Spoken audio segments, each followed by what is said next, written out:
Tabling of documents. Introduction of government bills. Déclaration. Statements by Minister.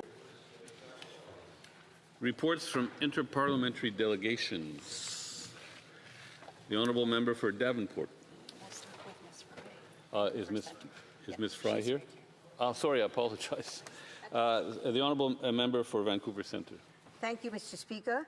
Mr. Speaker, pursuant to Standing Order 34.1, I have the honour to present to the House, in both official languages, the following reports of the Canadian delegation to the Organization of Security and Cooperation in Europe's Parliamentary Assembly respecting its participation at the 31st annual session in Bucharest, Romania, from June the 29th to July the 3rd, 2024.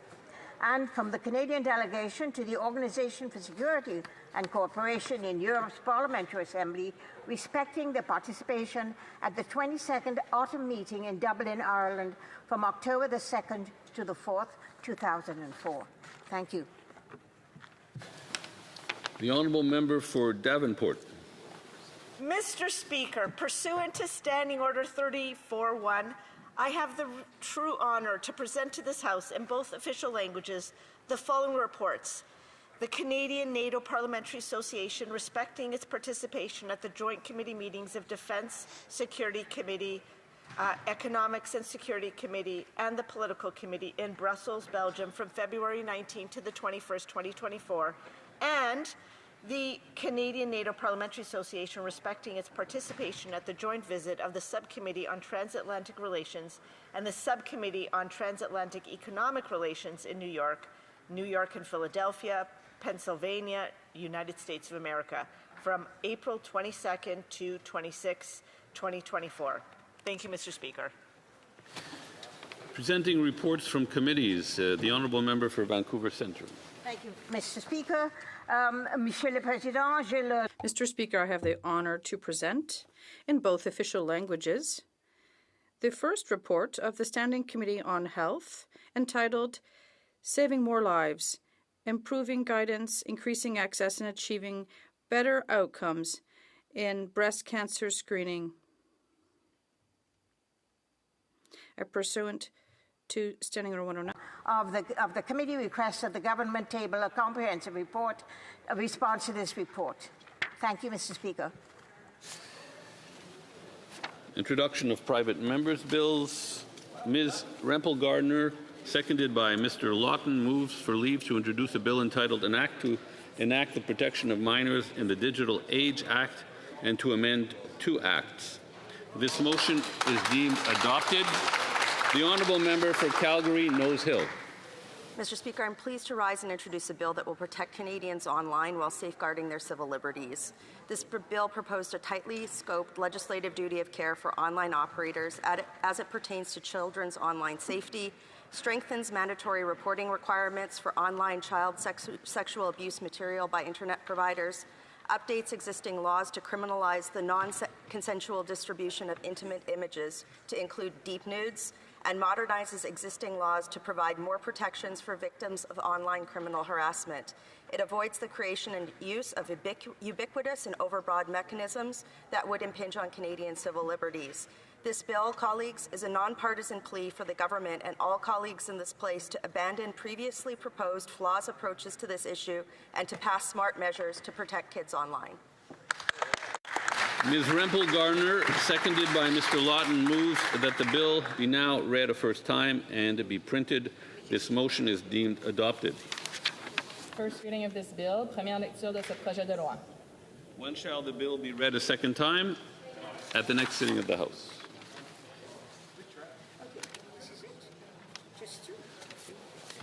Mr. Davies, Vancouver Kingsway, seconded by Mr. Johns, moves for leave to introduce a bill entitled An Act to Amend the Canada Student Financial Assistance Act and the Income Tax Act. The motion is deemed adopted. The Honourable Member for Vancouver Kingsway. Thank you, Mr. Speaker. I rise today to introduce the Post-Secondary Education Financial Assistance for Persons with Disabilities Act. I wish to thank the Honourable Member for Courtney Alberni for seconding this important piece of legislation. This bill would provide tuition-free post-secondary education for all Canadians living with disabilities. This is not only fundamentally just, it is an investment in the potential of our citizens. When we remove barriers to education, we unlock talent, drive innovation, and strengthen our communities. While there has been progress in broadening inclusion for students in Canadian colleges, universities, and trade schools, there is still much more to be done. I call on all parliamentarians to support this vital initiative. Let us work together to ensure that every Canadian has the opportunity to learn, grow, and contribute fully to our society. Because when people with diverse abilities succeed, we all succeed. Mr. Davies, Vancouver Kingsway, seconded by Mr. Johns, moves that the bill be now read a first time and be printed. The motion is deemed adopted. First reading of this bill, première lecture de ce projet de loi. When shall the bill be read a second time? At the next sitting of the House. Première lecture. First reading of Senate public bills. Motion. Motions. Présentation. Presenting petitions. The Honourable Member for Dorval, Lachine LaSalle. Thank you, Mr. Speaker. I have a petition here saying that residents of Canada would like to attract the attention of the House of Commons and to unite Parliament around our economic systems and financial systems, which depend, the Bank of Canada recognized that climate change presents important risks for our financial system and our economy. Financial support continues and efforts continue to ensure the stability of our financial systems. Therefore, residents of Canada, we are asking the Government of Canada to adopt the Finance Act to establish an obligation for administrators and managers to respect climate commitments for Crown corporations, including market surveillance, with respect to climate commitments, and elaborate an action plan and a report with respect to these commitments through an annual report. Thank you. Présentation de pétition. Presenting petitions, the Honourable Member for Saanich Gulf Islands. Merci, Monsieur. Thank you, Mr. Speaker. I have been honored to speak today virtually this morning. To be able to present a petition that was initially instigated or sponsored, one should say, by the former Member of Parliament, Mike Morris. The petitioners in the Kitchener-Waterloo region note that they have been promised for more than a decade daily two-way GO train service between Kitchener and Toronto. These promises have not been realized.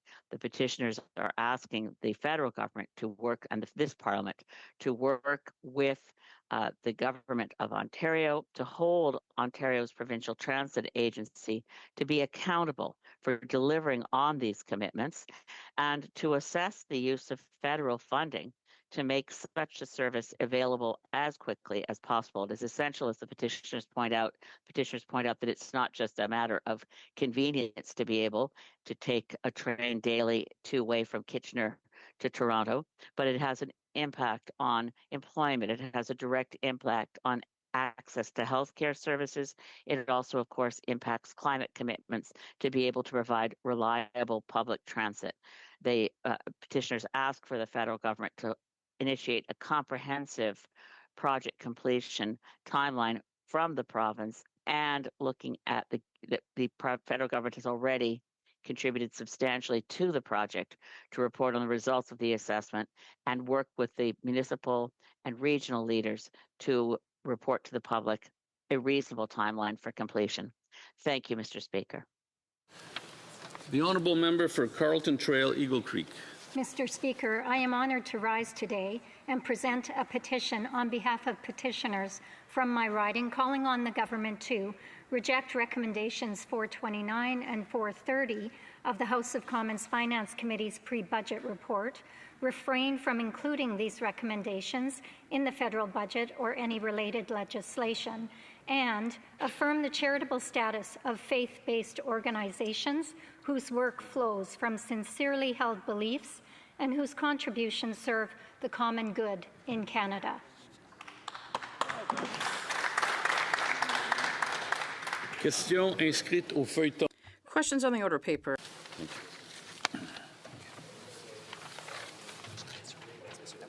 The Honourable Parliamentary Secretary to the Government House Leader, I apologize. Yes, Mr. Speaker, I would ask that all questions be allowed to stand at this time, please. Agreed? Agreed. I am now ready to rule on the questions of privilege raised on June 11th, 2025 by the member for Mirabel and on June 13th, 2025 by the member for Lakeland concerning allegedly misleading statements made in Committee of the Whole. The issues they brought forward relate to answers provided by the Minister of Finance and National Revenue during a meeting of the Committee of the Whole considering estimates on June 10th, 2025, and by the Minister of Energy and Natural Resources on June 11th, 2025, respectively. Comme les questions de privilège, As both questions pertain to answers provided by ministers during their questioning on estimates, they have been grouped for the purpose of rendering a decision. son intervention, In his intervention, the member for Mirabel alleged that the Minister of Finance and National Revenue intentionally misled the House by affirming, in a response to a question, that the Canada carbon rebate issued as part of the federal carbon pollution pricing proceeds program during the election was paid from funds collected by the program. He argued that the minister stated this knowing that the timing of the Prime Minister's announcement to suspend the consumer portion of the program and the issuing of the rebate weeks later during the election campaign suggests that a different source was used to fund the rebate.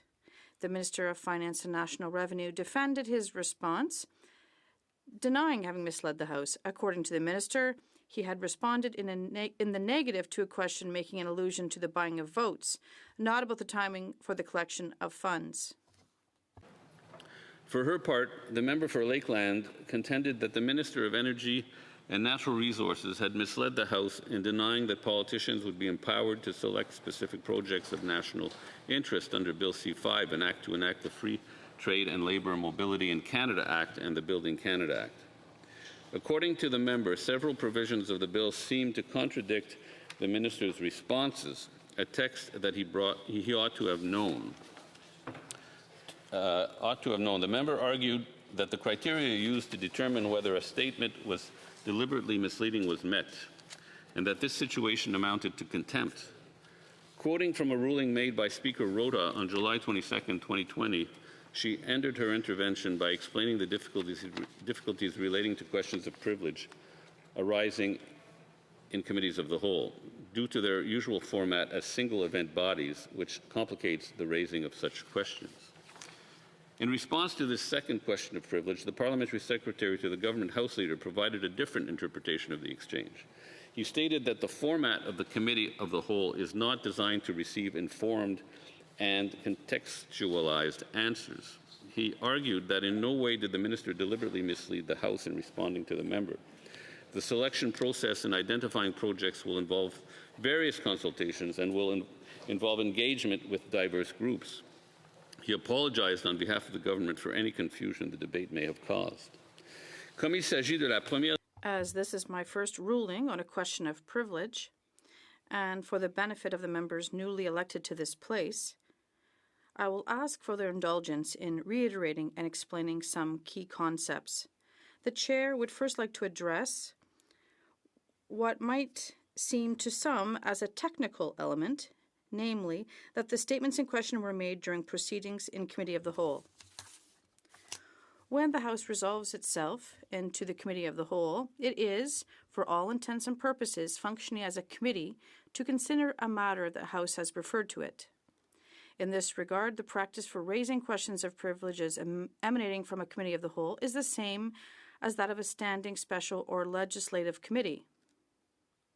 As stated in House of Commons Procedure and Practice, 3rd edition, at page 157, quote, "The Speaker will entertain a question of privilege in regard to a matter that occurred in a Committee of the Whole only if the matter has been dealt with first in the Committee of the Whole and reported accordingly in the House," unquote. 933 and 934, and I quote, "The chair of the Committee of the Whole has no authority to rule that a breach of privilege has occurred. The chair hears the question of privilege and may receive and put a motion that certain events which occurred in the committee should be reported to the House. If the committee decides that the matter should be reported, then the chair rises, the Speaker takes the chair, and the chair of the committee reports the question of privilege. The Speaker then deals with the matter. If a prima facie case of privilege is found by the Speaker, a member may move a motion dealing with the matter. In his July 22, 2020 ruling found on pages 2701 and 2702 of the debates, and to which the member for Lakeland briefly referred in her intervention, Speaker Rhoda acknowledged the challenge surrounding the Committee of the Whole format. He also highlighted the particular nature of the situation he had been asked to adjudicate. A chronological review of events shows that this specific question of privilege had been first raised in Committee of the Whole and taken under advisement by the Speaker, who was also chairing the committee. It is also worth mentioning that an order of the House was limiting the committee's ability to consider and report on questions of privilege. These exceptional circumstances had led to Speaker Rhoda's decision to rule on the matter, even though no report had been presented by the Committee of the Whole. La Présidence. The Chair recognizes that there may sometimes be challenges with the Committee of the Whole format, in particular during the consideration of estimates. They, however, do not exempt members of their obligation to raise their concerns there first. The two cases presented last week by the members for Mirabel and Lakeland are no exception to this rule and are not akin to the 2020 precedent. That being said, the Chair nonetheless reviewed whether the specifics of the two present questions of privilege would warrant a deviation from our normal practice and considered the points raised by the members on their merits before discarding them on technical grounds. Accusing a member of having misled the House is quite serious, as it may touch on their integrity. The threshold for determining if it constitutes a prima facie question of privilege is therefore very high. There must be little or no doubt left as to the validity of the claim made. The members for Mirabel and Lakeland rightly referred to three criteria the Chair assesses when dealing with such allegations, namely, whether the statement is in fact misleading, whether the member making the statement knew it to be incorrect, and, in making the statement, whether the member intended to mislead the House. Over facts or how they are presented are not uncommon in our proceedings, and members often believe that responses they receive from the government are either not correct or contradict other information they have.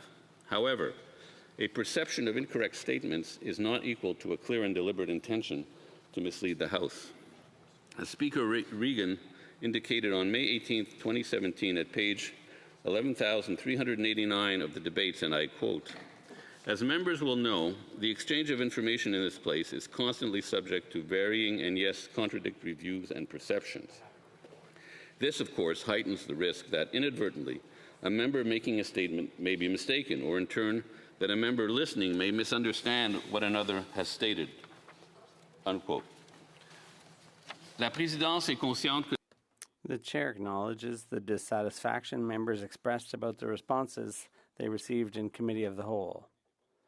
After all, the consideration of estimates is an essential accountability exercise. But taking into account the explanations provided by the Minister and the Parliamentary Secretary, there indeed seems to be a dispute as to the facts. If every disagreement is to be raised as a question of privilege, the House would spend its time doing little else. There are many opportunities in our debates for members to challenge each other on the facts of a particular case, and that is the correct way of dealing with such disagreements. For there to be a prima facie question of privilege, members must also present some evidence of a deliberate attempt to mislead. I have not seen any such evidence in this case. And before closing as Speaker, I am bound to accepting members at their word, a long-standing tradition of this place. As one of my predecessors, the current Leader of the Opposition, indicated on April 29th, 2015, at page 13,198 of the debates, and I quote, "As your Speaker, I must take all members at their word. To do otherwise, to take it upon myself to assess the truthfulness or accuracy of member statements is not a role which has been conferred on me, nor that the House has indicated that it would somehow wish the Chair to assume, with all of its implications." End of quote. Accordingly, the Chair does not find there to be a prima facie questions of privilege in either case.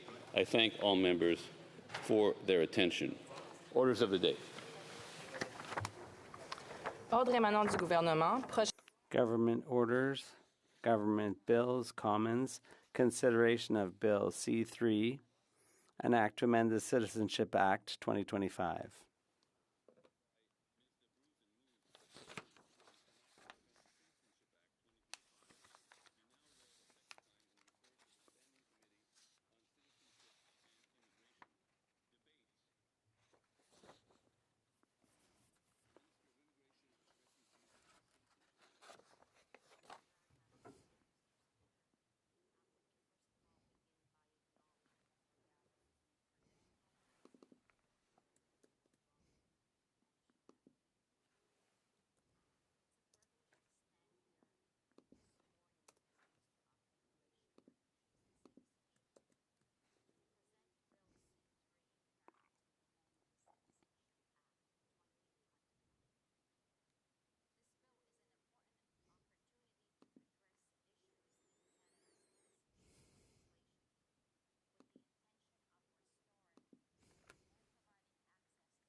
Debate had started.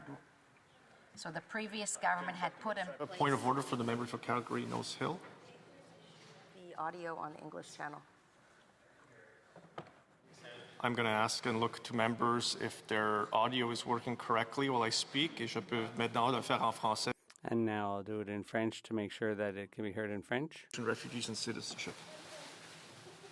Thank you, Mr. Speaker. Now that we have clearly identified the audio is working in both languages, thank you very much for this historical opportunity to stand today and really make right what is a wrong. So as I will continue by saying this bill was already introduced in the last Parliament, but had not gone through all the stages. The previous government had put in place interim measures to allow lost Canadians affected by the first generation rule limit to be offered a discretionary grant of citizenship until corrective legislation was passed. Aujourd'hui, je vous présente. Today I'm presenting the same substantive text as in Bill C-71 in order to ensure continuity. I look forward to hearing from my colleagues in the House and in committee as we resume our work. As my colleagues may know, there are 3 ways to acquire Canadian citizenship: by being born in Canada, by going through the naturalization process after immigrating from another country, or by passing it on to one's children. Each of these ways of becoming Canadian has its own history. A person's path to citizenship, we all share a common bond: our commitment to the rights, responsibilities, and shared values that define life in Canada. We live in a country that supports human rights, equality, and respect for all people. The integrity of our values depends on how we extend them, especially in areas like citizenship by descent, where issues persist for some families due to decisions made decades ago. Canada's history has been shaped by generations of people who chose to pursue their dreams and raise their families here, including many who, like my own family in Nova Scotia, and we know many also arrived through Pier 21 in Halifax. They arrived from abroad seeking opportunity and built a new life through hard work and perseverance. Pour comprendre le défi. In order to understand the challenge we're dealing with, it's important to briefly review the history of Canadian citizenship legislation. The first Canadian Citizenship Act was enacted in 1947. At that time, certain provisions existed that could prevent individuals from obtaining citizenship or cause them to lose it, even if they had strong ties to Canada. These outdated provisions have gradually been amended or repealed over time, most notably with the introduction of a new Citizenship Act in 1977. The individuals affected by these provisions have come to be known as lost Canadians. Amendments made to the Citizenship Act in 2009 and 2015 resolved the majority of these older cases. Since 2009, approximately 20,000 people have contacted our department and received a certificate of Canadian citizenship thanks to those amendments. Over the decades, changes to citizenship laws have meant that Canadians could pass citizenship on to their children and grandchildren born abroad, but only if certain conditions were met. After the new Citizenship Act came into force in 1977, children born outside Canada to a Canadian parent who was also born abroad had to make a formal application to retain their citizenship before the age of 28. If they did not apply, or if their application was refused, they lost it. Some people were unaware of this requirement. Some made their lives in Canada without realizing that they risked becoming a new group of lost Canadians. My department previously received about 35 to 40 applications each year to remedy the status of people affected by this former rule. These numbers have been decreasing in recent years. However, the 2009 legislative update that addressed most of the lost Canadian cases also introduced a new rule. Citizenship by descent was restricted to only the first generation of children born outside Canada, meaning that children born to Canadian citizens who were themselves born abroad could no longer automatically be citizens. This first generation limit has since been challenged in court. Therefore, that's why I'm here today. So in December 2023, the Ontario Supreme Court of Justice ruled that key provisions of the first generation rule were unconstitutional. Its decision reminds us that all Canadian families must be treated fairly, no matter where their children are born, and that Canadians with a genuine connection to Canada should have the freedom to move abroad, start a family, and then return without losing their right to pass on their Canadian identity and citizenship. The decision of the Ontario Supreme Court of Justice reflects what many advocates have been saying for a long time, that some people are unacceptably excluded from citizenship by outdated or overly restrictive definitions. We need to approach this issue in a thoughtful and inclusive way. There remains a very small, specific group of Canadians still affected by the old 28-year-old age requirement. Those born outside Canada in the second or subsequent generation between 1977 and 1981, who had reached the age of 28 and lost their citizenship before the 2009 amendment came into force. Challenges faced by lost Canadians have been thoughtfully raised in this House and other places. For example, back in 2022, Senator Yona Martin introduced Senate Public Bill S-245 to address the age 28 issue. Her work was supported by those personally affected by the bill, by legal scholars, and by policymakers across the political spectrum. Bill S-245 was then amended by the Standing Committee on Citizenship and Immigration to provide access to citizenship by descent beyond the first generation for those who can demonstrate a substantial connection to Canada. This is where our new bill, C-3, picks up. It retains many elements of the committee's suggested improvements and reflects the input of experts and community voices. Je tiens à remercier le nombre. I'd like to thank the many advocates who offered their testimony, time, and attention to update our Citizenship Act. Bill C-3 proposes to restore Canadian citizenship to those who lost it because of the now repealed age 28 rule. It would give Canadian citizenship to those born outside Canada to a Canadian parent in the second or subsequent generation before the new law comes into force. And it would allow anyone adopted abroad beyond the first generation by a Canadian parent before this new law came into force to access the direct grant of citizenship for adopted persons.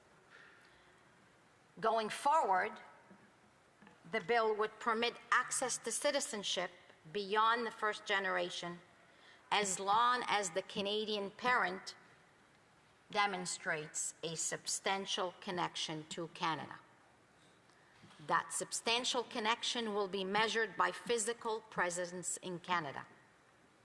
The Canadian parent must have spent 3 years in total, or 1,095 days cumulatively, but not necessarily consecutively in this country before the birth of their child in order to pass down their Canadian citizenship.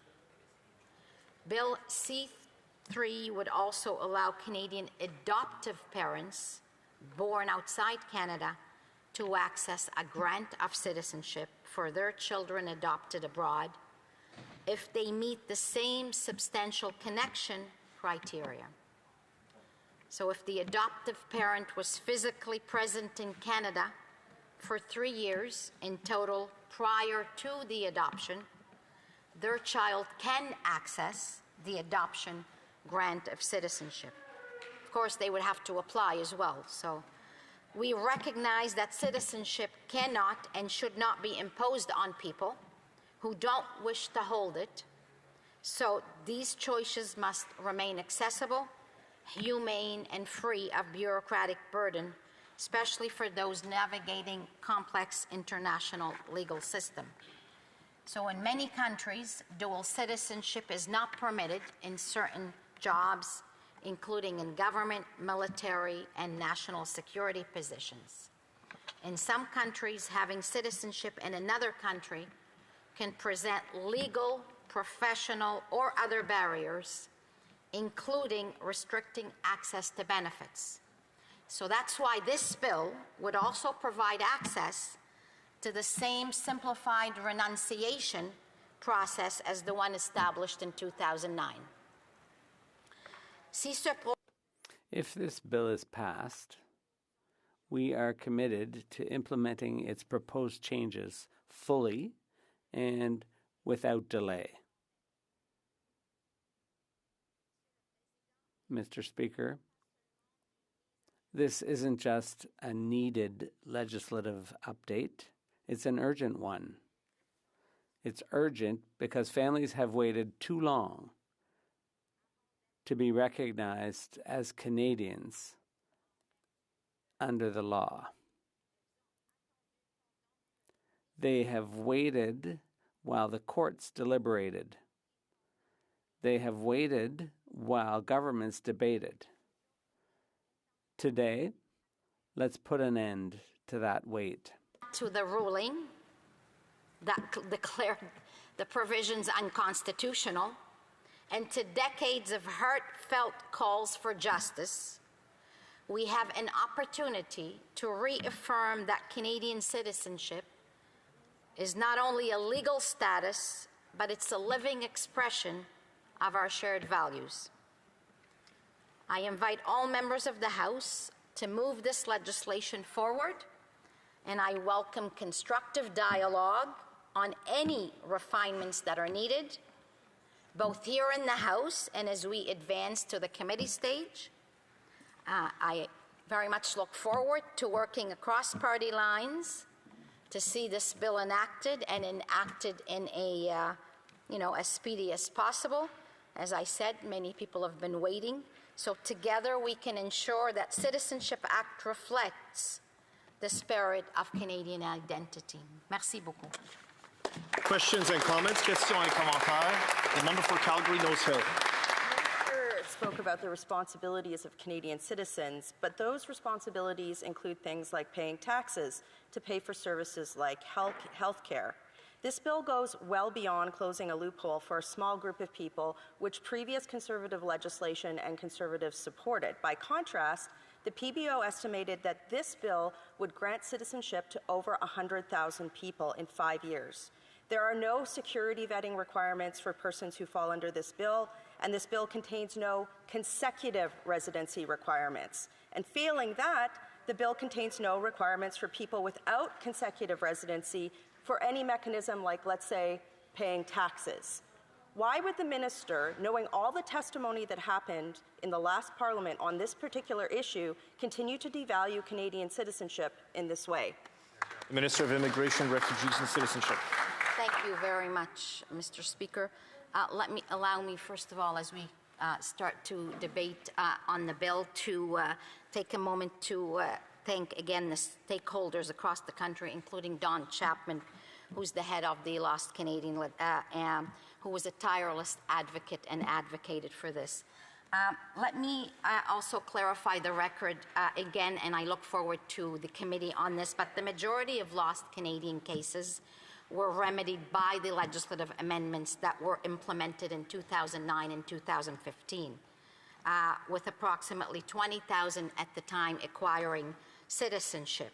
So we know historically that not everyone is going to apply through this. We are here again to right a wrong, and there is a constitutional in front of us that we have no choice but to enact legislation. Questions et commentaires.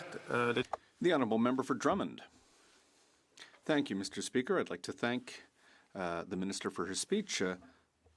For a month now, since the Minister has been in her position, an important, critical position as Minister of Immigration. In Quebec, we have had major issues with, among other things, the Temporary Foreign Worker Program. And the federal government is dragging its feet and has been for a long time. Mr. Speaker, I'm very happy to see Bill C3. It's a good bill. It's something that we approved in a previous legislature. But among the minister's priority, can we know at what time Quebec and Canada's businesses will be able to be reassured that right now they need to let employees go, employees who are integrated in their business but also in the community, because the federal government is dragging its feet on this issue. Thank you, Mr. Speaker. The Honourable Minister of Immigration, Refugees and Citizenship. Thank you very much, Mr. Speaker. Well, I am here today really to speak to this Bill C3, which would amend the Citizenship Act. And, I'm here to say that it's very important that we work to advance this bill at committee and to have it come back to the House. And I'm hoping that all parliamentarians will cooperate, that everyone who works in this House will work together to move this bill forward. Thank you. Questions and comments. The member for Vancouver East. Thank you very much, Mr. Speaker. I thank the Minister for tabling this bill. This bill, of course, was before, or similar one was before the last Parliament, and it was the Conservatives that filibustered the House that prevented it in getting to third reading, prompting the courts having to yet extend another extension to get the law passed so that Canada's Immigration Citizenship Act would be charter compliant. So my question to the Minister is this. What are her thoughts about the Conservatives' tactics when they first took away the Lost Canadians' right to have citizenship passed on to their children, and then filibustering it in the last Parliament, and now speaking against it once again? Minister of Immigration, Refugees and Citizenship. Thank you so much, Mr. Speaker. I want to thank the member. These are valid points. As I've stated already, I do look forward to the cooperation of all parties in the House. I think this is important to remind the members, but also viewers who have really been waiting for this for years. The reason why we're here today is because sections of this were declared unconstitutional by the Ontario Supreme Court on December 19, 2023. The Parliament had X amount of time to remedy this. They tried the last session, unfortunately, because of various things, including the election. I am here again to present, the bill in order to move it forward. What we have done in this bill is strike a balance. By protecting the value of citizenship going forward and limiting it to those whose parent has a substantial connection to Canada. If we don't do anything, then we risk losing that, and anybody could potentially apply. So I think this is a good legislation, and I very much look forward to all colleagues working with us to advance this. Have to continue. Questions and comments. The Parliamentary Secretary to Government House Leader. Yes, thank you. Mr. Speaker, I think it's important for the Minister to continue on when she talks about the issue of a Supreme Court or a decision that obligates the government to take a specific action. Many of us have actually participated in citizenship courts. We all have an appreciation in terms of the true value of being able to travel in Canada or around the world with a Canadian passport, and how meaningful that is, and the type of rights that we have as Canadian citizens. This is indeed important legislation, and it's a direct response to a court decision. If she would like to provide further thoughts in regards to how important it is, and I very much appreciate the manner in which she opened the legislation up for potential amendments to listen to what members might have to say. Minister. Thank you very much, Mr. Speaker. Again, I am looking forward to constructive from all parties, whether it's today or in committee. We are taking the responsible step to approach the court decision by creating a framework to citizenship by descent, including creating the need to demonstrate for strong connection to Canada. And just when the member asked me, I'm so much looking forward to July 1, because July 1, traditionally for the last many, many, many years and decades, I go to citizenship ceremonies. And this year it'll be very special because I will again be at Pier 21, which is the place where over 1 million immigrants entered between 1928 and 1971 to Canada. And this legislation is going to directly affect... I have to interrupt the Minister. Continue questions and comments. The member for Saskatoon West. Thank you, Mr. Speaker. One of the issues that a lot of new immigrants have coming to this country is getting through the security screening. Those of us that process files in our offices know they can take up to a year or even longer to get through the security screening process. I would note that in this bill, there is no proposal for those who are going to be given citizenship to have any kind of security screening at all. And so I'm just wondering if the Minister can comment on how that makes sense, how it makes any sense to give Canadian citizenship, grant citizenship to people without even checking to see if they've committed serious crimes, if they've been convicted of serious crimes. There's nothing like that in this legislation. I wonder what the Minister thinks of that. Good question. The Honourable Minister. Thank you very much, Mr. Speaker. Again, I'm going to reiterate the reason why we're here today is because of a constitutional decision made by a decision made by a court that rendered these provisions unconstitutional. If we absolutely do nothing, it will risk Canadians, and it would really be a tragedy for those people that have been waiting for years to have their citizenship recognized.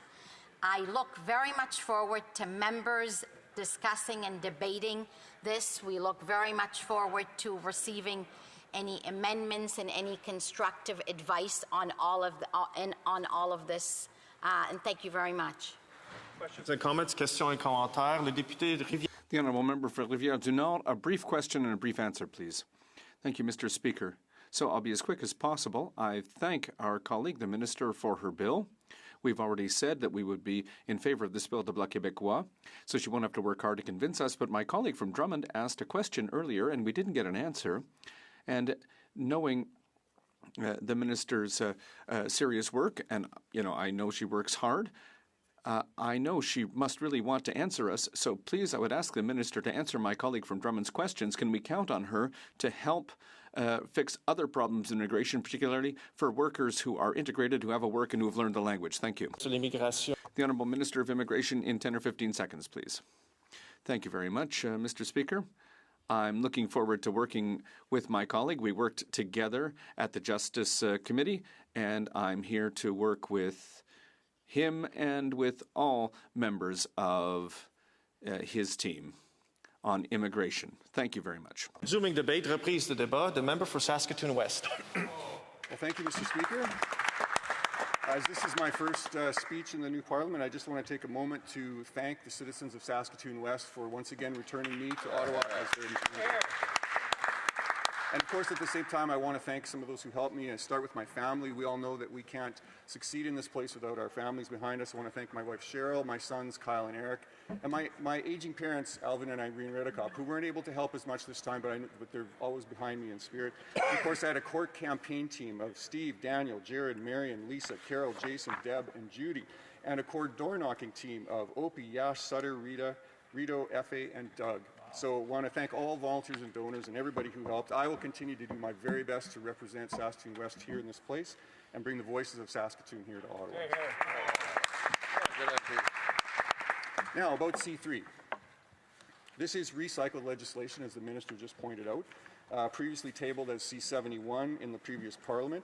And actually, C71 was retread legislation of S245 that was heavily amended, a private member's bill that was heavily amended by the government with the help of the former party that used to exist in this place called the New Democratic Party. The Conservatives supported it then, and we opposed it then, and we continue to have significant issues with this bill. There's three major parts to this bill. The first is citizenship by descent. The second is a provision for adopted children, and the third is fixing a problem with lost Canadians. That's an issue in the current legislation. So Conservatives can't support this in its current form, and the main reason is the citizenship by descent. The bill dilutes the integrity of Canadian citizenship by automatically extending it to multiple generations born abroad with only a minimal connection to Canada. And this is a classic Liberal solution to a problem. We have a problem, as the Minister pointed out, and I'll speak to in a bit about a court case, and there's reasons why this needs to be done, but the fix that the Liberals come up with is a poor one. It's a bad one. It doesn't really solve the problem in an adequate way. Conservatives will introduce amendments at committee. As Andrew Griffith from Policy Options said, Canadian citizenship is a precious gift. At the committee stage, members of Parliament must be able to fulsomely examine the implications of an open-ended residency requirement, and we will do that. So, Mr. Speaker, I first want to speak about the citizenship by descent, why it's problematic and why we will vote against. So, for some background, how did we get here? Well, prior to 2009, it was possible for Canadian citizens to pass on their citizenship to endless generations born outside of Canada. You didn't have to have much of a connection to Canada. You could never live in Canada, but yet you could pass on that citizenship over and over, generation after generation. And something happened in the mid-2000s. It was a crisis in Lebanon. And many Lebanese Canadians were concerned about the safety and situation going on in Beirut. And so they made sure that they had passed their citizenship on to their children. And when things got really, really difficult in Beirut, they called on the Canadian government to rescue them. And so the Canadian government spent, in 2006, the Canadian government spent $94 million bringing about 15,000 Lebanese Canadians to Canada. Now, these were Canadian citizens, but for the most part had rarely or never lived in Canada. And so these people benefited from citizenship with minimal connection to Canada, and they became known as the Canadians of convenience. And interestingly, what happened was a lot of these people were rescued from Beirut. They came to Canada for a bit, and many of them returned right back to Lebanon, and that was it for their connection to Canada. But it cost us Canadian taxpayers $94 million. And this led to a bill by the Harper government to create what was known as the first generation rule.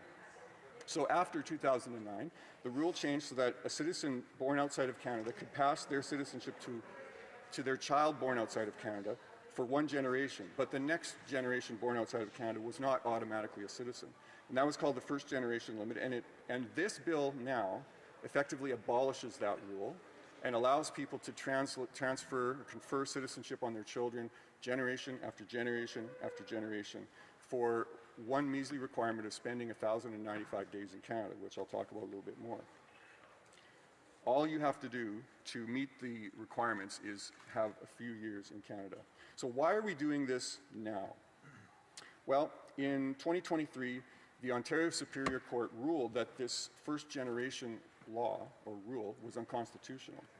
So the Liberal government, in their great wisdom, chose not to appeal it, but to just accept it, to accept that ruling. They could have appealed it to a higher court, and they chose not to, and they committed to changing the law. The court did say, though, that it was reasonable to apply a substantial connection test. They understood you can't just give citizenship out like candy. There has to be some sort of a connection to Canada. And so they said, if you put in some sort of a substantial connection test, that would be okay according to the law. So this Liberal government chose to create a substantial connection test that is not substantial at all. This test, it's 1,095 days, which is about 3 years. You have to spend that much time in Canada prior to the birth of a child. It's not consecutive days. It could be a month here, a month there. And 3 years is very weak. It is, the government doesn't even know, really, if you've been in Canada for that time. It's an affidavit that a person signs. So it's a very weak way to commit to being a Canadian citizen and then to confer that citizenship onto your children. It's not a real test of commitment because those days don't have to be consecutive. The other issue in this is that there's no criminal background check at all. And so once again, we could be passing on citizenship to children who potentially could have serious convictions, they could have serious criminal background, but yet we wouldn't even know because we don't even check.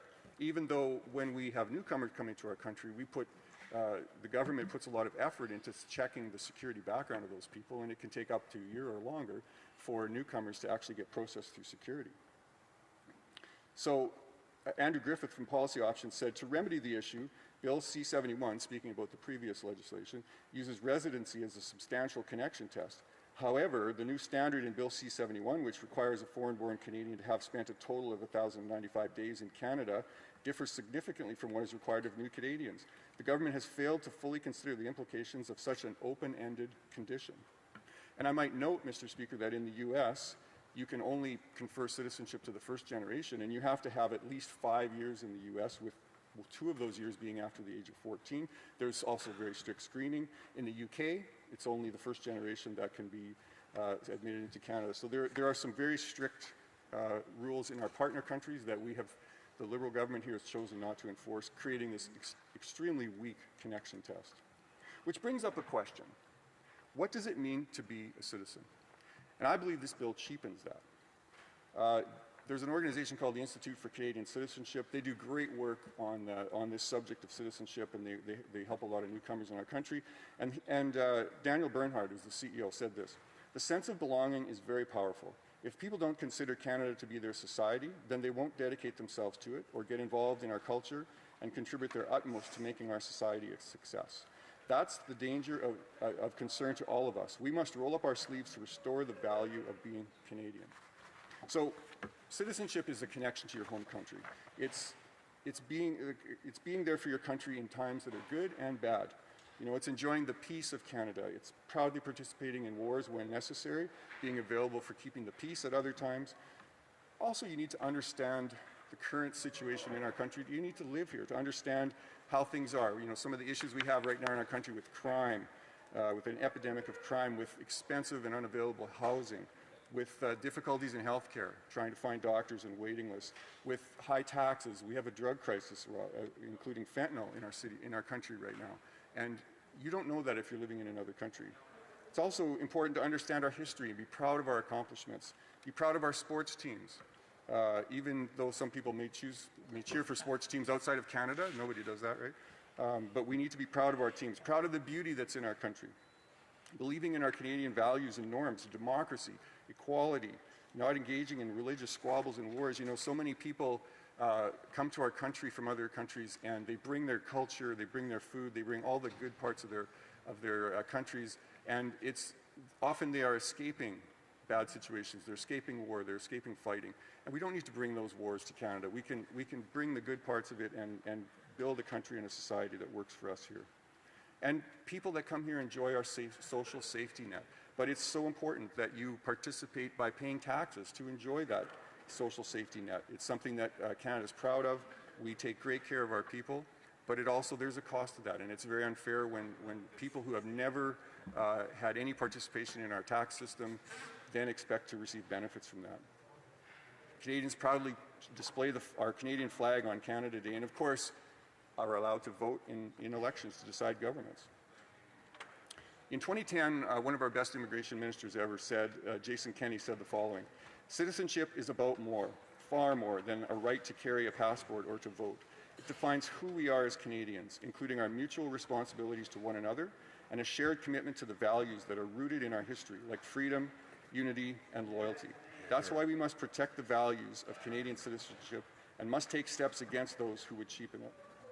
And I think this legislation actually cheapens it. The Liberals have worked hard to cheapen what it means to be a Canadian citizen. And I point to the comments made by the previous Prime Minister, Justin Trudeau, about Canada being a post-national country and how citizenship and being Canada just doesn't mean much other than the borders around us. And you just have to look at the passport to see that, in the way that this Liberal government changed the passport to take away all the symbols that mean anything and replace it with meaningless pictures and things that don't mean anything and don't provide any sense of what it means to be Canadian. It's just a small example of the way that this government has been moving to cheapen citizenship, and I believe this bill just adds further to that. One of the big concerns also that I have in this is this uncontrolled citizenship expansion that will be allowed through this bill. So Ken Nicol-Lane, who's an immigration consultant for the Times of India, said this: "This announcement, at least on initial reading, looks like it will open up the chain of citizenship without end." And he's completely correct about that.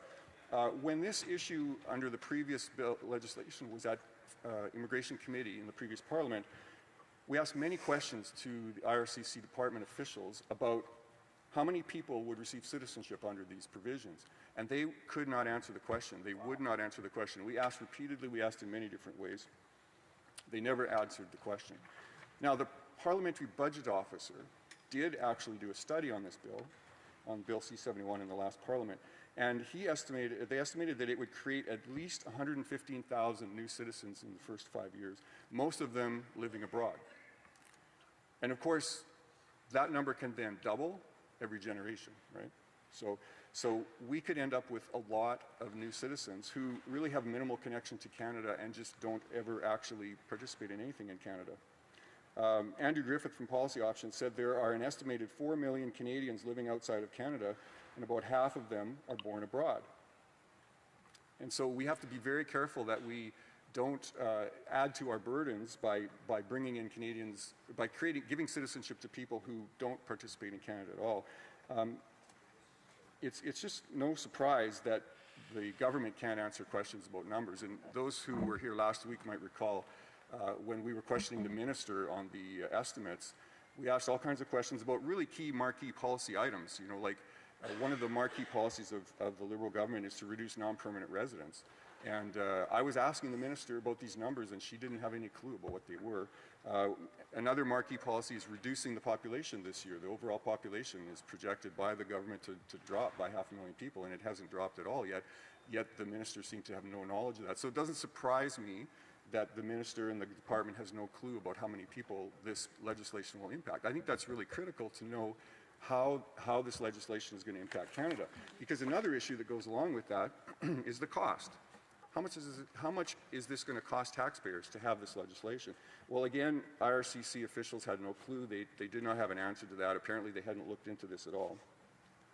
But the Parliamentary Budget Officer did, and estimated it would be about $21 million in admin costs over 5 years. That's to process additional claims for citizenship, passports, and applicants to social programs.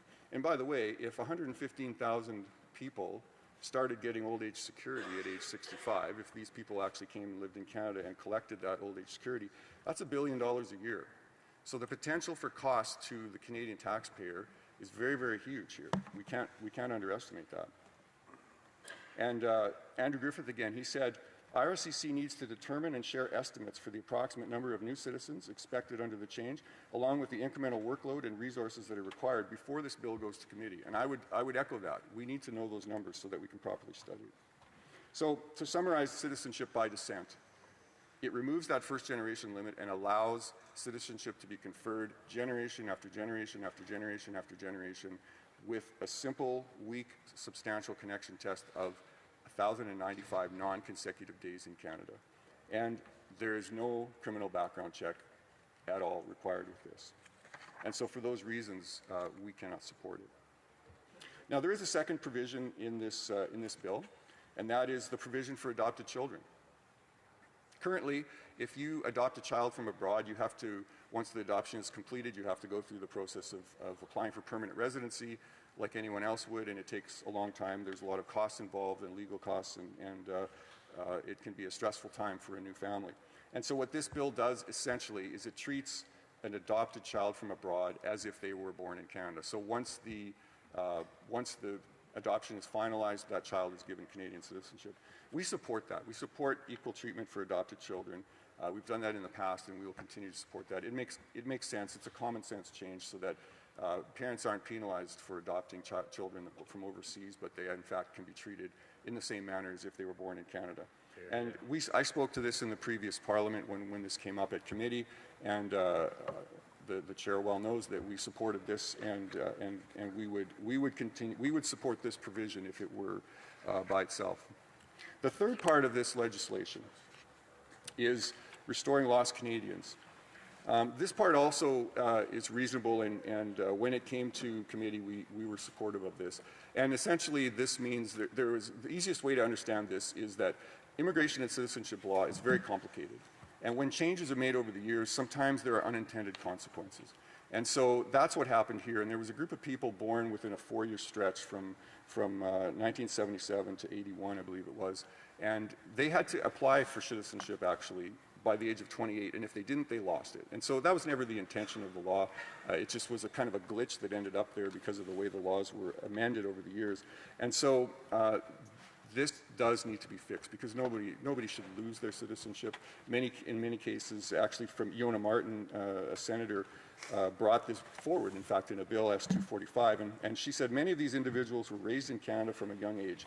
Though they were born abroad, some of them came to Canada at a young age as infants in some cases. They went to school in Canada, they raised their families in Canada, they worked and paid taxes in Canada, and yet they turned 28 without knowing that their citizenship would be stripped from them because of the change in the policy in 1977 that required Canadians to apply to retain their citizenship when they turn 28. So that's the essence of what this piece of the bill does. It fixes a problem that came about because of unintended consequences. This bill was I have to say, it was brought in by Senator Martin, and it was intended to just fix this issue because many have tried to fix it and nobody has succeeded. Unfortunately, when it came to committee, the Liberal government, with the help of the former party that used to exist in this place, the New Democrats, they actually ganged up on Senator Martin's bill, private member's bill, and they made substantial changes to it to incorporate these things like citizenship by descent. And it was, I think, a very unfair thing to do, to have a private member's bill commandeered by the government with the help of NDP members, and but yet that's what happened. And so that bill didn't make it forward. But it's a reminder in this House that we need to respect certain things, and private members' bills are something that really does need to be respected. So, Mr. Speaker, to summarize this bill, there are elements of this bill that we support, as I mentioned. We support the elements dealing with adoption and with the lost Canadians, but we cannot support citizenship by descent for endless generations. We cannot allow endless generations to have a very weak connection to Canada and still get their citizenship conferred. We can't stand by and not have a background check. And we have to be very careful that we don't create new unintended consequences, as has happened in the past. And I must remind everyone that the Liberals broke our immigration system. For years, Canadians agreed on immigration. We brought in skilled labor to fill gaps in our labor force. We helped displaced and poorly treated people from all over the world find a new home in Canada. We had a balanced, reasonable, and fair policy for immigrants, and it was good for our economy and it was good for Canada. But then the Liberals blew it up. They opened the floodgates, they brought in millions of people, they jammed up the bureaucracy so files now take years to process, and too many cases led to mistakes. Like last year, a father and son were given a security clearance, even though there was a video from 2015 that showed them violently participating in things. And they were actually planning a terror plot. So mistakes happen because of jammed up systems. And let's be clear, it's not the fault of newcomers to our country. Clearly, it's the fault of the government. Immigrants were just doing what the Liberal government asked them to do. They had no idea they were coming to a country that was not prepared for them. And so this left all Canadians dealing with housing shortages, sky-high job shortages, healthcare problems, etc. So Conservatives believe in strong, fair immigration, citizenship rules that respect. Questions and comments, questions et commentaires. The Government Deputy House Leader. Thank you, Mr. Speaker. I obviously have had lots of opportunity to work with the member opposite on this specific legislation when he came into House in the last Parliament. And I remember when we actually were able to pass it and commit it to families across Canada. Some were our constituents, and we told them that we were committed to making sure that we were not going to have their children lose their citizenship, and that they were not going to be part of the list of lost Canadians. And I remember, if my memory serves me correctly, the member opposite did support this. What changed? The Honourable Member for Saskatoon West. Thank you for the question, and thank you, Mr. Speaker. The member is speaking about lost Canadians and the people that should not lose their citizenship. And yes, we supported that. I supported that in the previous Parliament. And that was the whole purpose of the Senator's bill, S-245, was to fix that problem. And it was a simple bill that came forward, but then that member and her party, along with members of the NDP, hijacked that bill, and they added a whole bunch of things to that private member's bill. They changed it. They changed it far beyond what was originally intended. And in fact, the purpose of making it really simple and easy to digest about the Lost Canadians was to actually get it through the process, because many had failed before. And that was the whole point of it. Let's make it simple, let's get it through. And yet that member and the Liberal government complicated it, they added to it, they hijacked the bill, and made it something that was bad for Canadians and something that we could not support. Questions et commentaires, questions and comments. Le député de la... Honourable Member for Lac-Saint-Jean. Mr. Speaker, once again, I'm happy to participate in this debate. I listened carefully to my colleague's speech. Obviously, I already knew his position somewhat because I also worked on the previous bill and C-71. Now we're working on this again. We've been working on it for years on this file, and I think that everyone knows everyone's positions. Does my colleague agree with me that she quickly send this to committee when it will be time to do so? Study it quickly, of course with rigor, but move on to something else, because he also believes, like me, that the immigration system is completely dysfunctional. The asylum seekers, work permits, temporary workers. Should we not be looking at other more urgent issues with respect to this legislation? Because we know how people vote on this. We've known for 10 years. Member for Saskatoon West. Thank you, Mr. Speaker, and thanks to my colleague for the question. We do great work together at committee. You have been, and I hope to continue that. We have to be careful in ramming things through this place. He's not wrong. We need to deal with this issue, and we need to get the amendments that we want out. We need to speak about it and have that debate. But I hesitate to agree to push it through quickly, because that's how mistakes get made, and this bill has potential long-term implications for Canadians with the ability to confer this citizenship generation after generation after generation. So I do believe we need to give it its due consideration. We also, though, as he pointed out, we have many other major issues. The immigration system is badly broken with many problems that need to be examined. So I can certainly imagine that the Immigration Committee is going to be very consumed with all kinds of issues because of the broken system that the Liberals created. Questions and comments, questions et commentaires. The Honourable Member for Barrie Springwater Oromonte. Thank you, Speaker. I listened intently to my colleague's very informative speech this morning. One of the things I found a little shocking in part of this, and I'm sure most Canadians would like to know a bit more about, is the opening up of our citizenship ability for people coming in and not having a security background check at all, and maybe what the implications that could be to our already burgeoning and struggling justice system, and perhaps what, if any, amendments that could be brought forward to make this bill to tighten up that part of it for Canadians going forward. The Honourable Member for Saskatoon West. Well, thank you to my colleague for that question. It's a great question, because as everyone in this chamber knows, Canada is suffering from an increase in crime because of the way that the current Liberal government has changed the laws, particularly around bail, and weakened statutes in other ways that have made it easier and easier for criminals to stay out of jail. And so we have to be very careful about crime and not do anything to potentially increase it. And that's why I'm very concerned that this bill has no provision for any kind of security check on this new citizens that it would create. I think that doesn't make any sense. It's not the same standard that we apply to others that are given citizenship. I think we need to be extremely cautious and careful about about not checking for backgrounds, not checking for convictions and things like that. So I think it's very important to do that and to make those changes in this bill.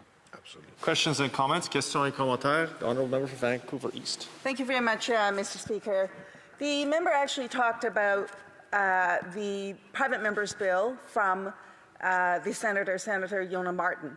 Now, of course, that bill was amended, to which the Conservatives opposed and filibustered at committee.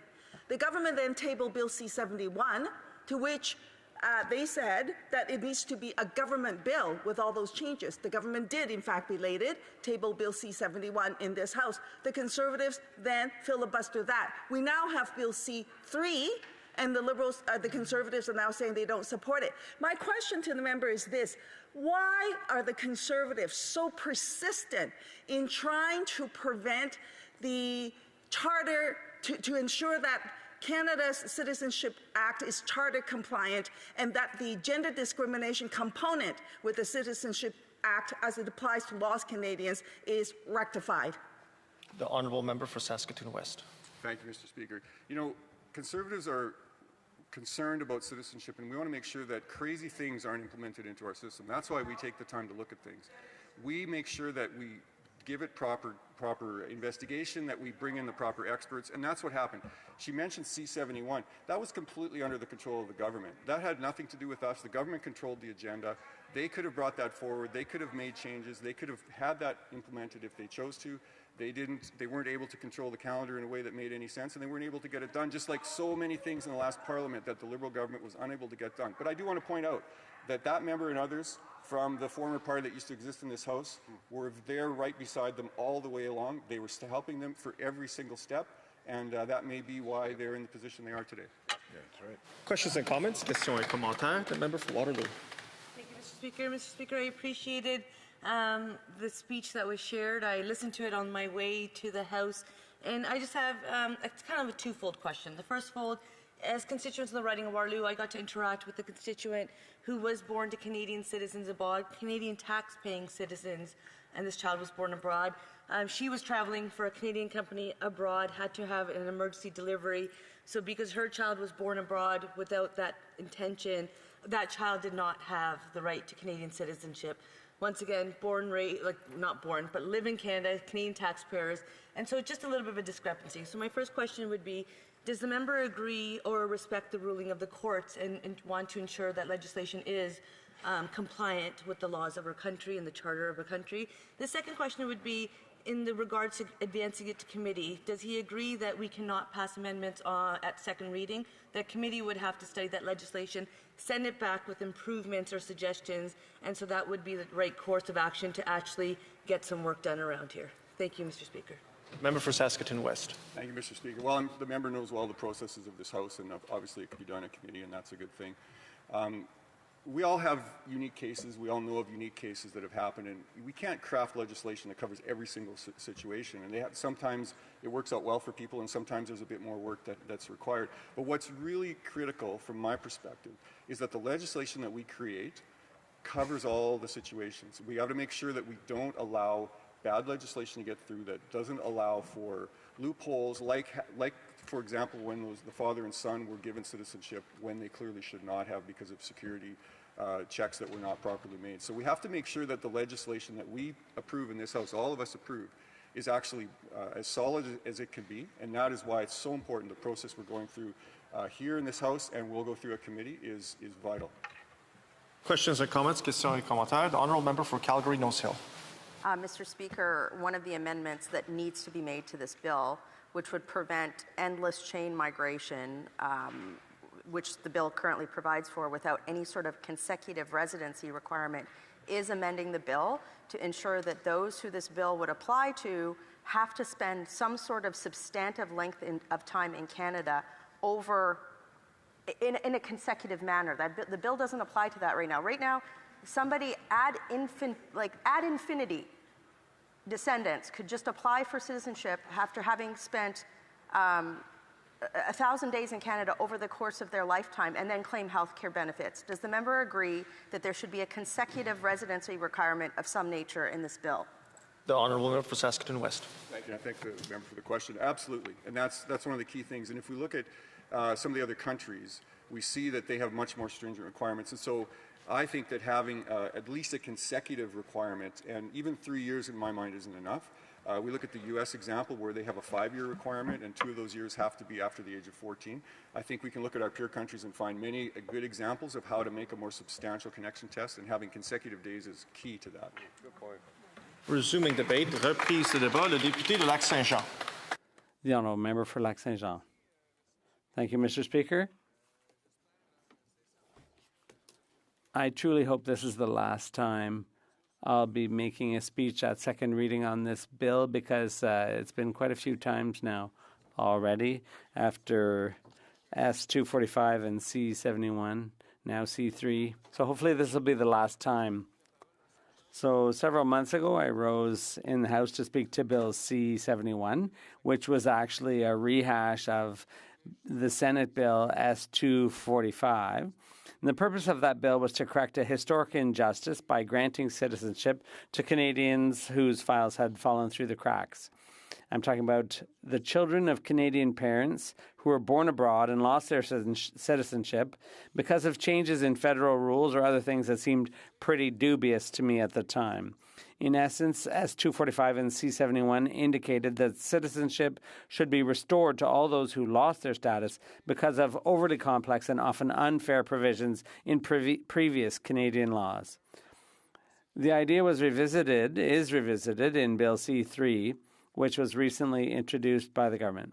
In fact, Bill C3 incorporates all of the amendments proposed in Bill C71 that sought to correct the injustices and errors in the Citizenship Act. So this bill responds to the Ontario Superior Court of Justice ruling that the limit on the transmission of citizenship to first-generation children of Canadians born abroad was unconstitutional. The government was given 6 months to amend the law. C3 was introduced because S245 and even Bill C71 were unfortunately unable to proceed, on account of partisanship, crass partisanship by certain political parties. And on that point, Madam Speaker, I'd like to remind you that despite my occasional differences of opinion with my colleagues here in the House, as you know, I do not tend to engage in partisanship, unless you tell me the contrary. As a matter of fact, I believe that on this type of issue, being nonpartisan often allows us to do our job properly and to serve the people of Lac Saint-Jean better, who have elected me since 2019. Today, I speak not only for Quebecers, but also for many Canadians whose files at IRCC have fallen through the cracks for too long. So as the Bloc spokesperson for immigration and citizenship, I'd like to talk to you, Mr. Speaker. I know this is a bit weird for me, but I want to talk about Canadian citizenship because it affects a lot of Quebecers. And I want to talk to you about those people, Mr. Speaker, who are now referred to as Canadians who've been stripped of their citizenship or lost Canadians because of a provision that's often misunderstood, but above all, totally ridiculous. According to the Department of Immigration's estimates, there are between 100 and 200 people who still haven't got their citizenship back. So they're the last remaining group of lost citizens. The bill corrects an oversight in the 2009 law, which missed a great opportunity to remove the requirement for these people to reapply for citizenship when they turn 28. It's completely arbitrary as a cutoff date in the 2009 law, and it should have been repealed. So, Mr. Speaker, at the risk of spoiling the surprise, I was in favor of S245, I was in favor of C71, so I'm obviously in favor of this bill. I want it to pass swiftly, but I don't mean ramming it through. I don't want it pushed through using closure. I would encourage the governing party not to use that tool, which is undemocratic. And the other major parties in the House seem to use it all too freely. So I'm talking about passing this bill quickly but properly, allowing the bill to go through the usual stages, including committee review with expert witnesses and so on, and the potential for amendments. So we will study the bill, consider amendments, and give it a very careful study. But we already know what to expect because we've already had those discussions over the years on the committee. So in order to make sure this bill properly reflects our expectations, I don't think we are going to expect too many amendments because basically this has all been dealt with more than once. So when you think about it, this bill perfectly reflects what our contemporary vision of citizenship should be. Once citizenship has been granted in accordance with the law, it should never, except in exceptional circumstances, be taken away from a person. Only a citizen can freely renounce their citizenship. It shouldn't be taken away from them because they failed to apply for it when they turned 28. Like all parties in the House, the Bloc subscribes to the principles of the Universal Declaration of Human Rights, and that states that all people are equal before the law. So citizenship is an equal status granted to all members of the community. It confers privileges but also duties. And in this case, Canada has failed in its duties to its citizens. And it's essential to remedy this situation because citizenship must be an equal right for all. It's just a question of principle that we're debating here today. And I don't think I'm the only one. I'm not alone in thinking that it's deeply unfair that even in 2022, an individual could lose their citizenship for reasons they probably weren't even aware of. These are provisions, we're talking about provisions that are from a different era. They're so outdated, a bygone era that promoted dubious principles about what it means to be a citizen of Canada. So the time has come to correct the situation. Politicians have to get involved to fix this problem. And we know that the process of regaining citizenship is complicated. It's too complicated. And the federal government is certainly not the most efficient when it comes to managing immigration, refugee, and citizenship files. And I think it's pretty obvious. IRCC is probably the most dysfunctional department in the federal apparatus. And there's loads of examples because when it came to the law reform in 2005 and 2009, there was another reform in 2015. How many reforms is it going to take before we get rid of these ridiculous situations where people lose their citizenship so arbitrarily? So currently, there's a significant number of people who've been left out of the reforms, who've been forgotten: men and women, spouses of military personnel, children of soldiers, children born abroad, members of Indigenous and Chinese Canadian communities. They've been left out in the cold because the law was not properly amended in the past. In fact, with C3, we want to make sure that the mistakes of the past are not repeated. That's why the bill proposes to amend the Citizenship Act to, among other things, ensure that citizenship by descent is granted to any person born abroad before the coming into force of the Act to a parent who is a citizen, and grant citizenship by descent beyond the first generation to any person born abroad. Also allow any person born abroad and adopted before the bill comes into force by a person who is a citizen to be granted citizenship. And finally, to restore citizenship to any person who ceased to be a citizen on the grounds that they didn't apply under former Section 8. So that's the completely ridiculous thing I was referring to earlier about having to reapply when you turn 28. Normally, Bill C-71 would have received royal assent some time ago, but unfortunately, due to partisanship and obstruction, we are where we are today. We've had to keep our fellow citizens waiting because of political games and squabbling among political parties. So it's a pretty low petty politics situation, and that's what we've had to deal with in this Parliament over the past year. So the Bloc cares about people and about the future of Quebec, and this is a concrete example, like the case of Jean-François, a Quebecer who was born abroad while his father was studying in the U.S. He came back to Quebec aged 3 months, grew up in Quebec. His daughter couldn't automatically get citizenship. So that's the kind of bizarre situation. And these families shouldn't suffer for the federal government's lax approach to fixing these problems.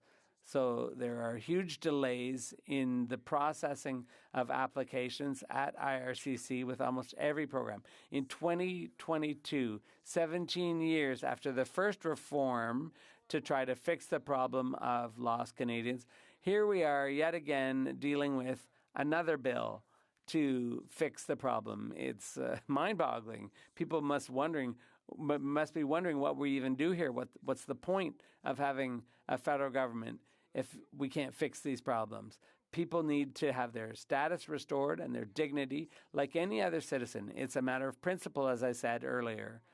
As parliamentarians, we need to deal with the problems of our citizens with seriousness and not on ideological or partisan lines.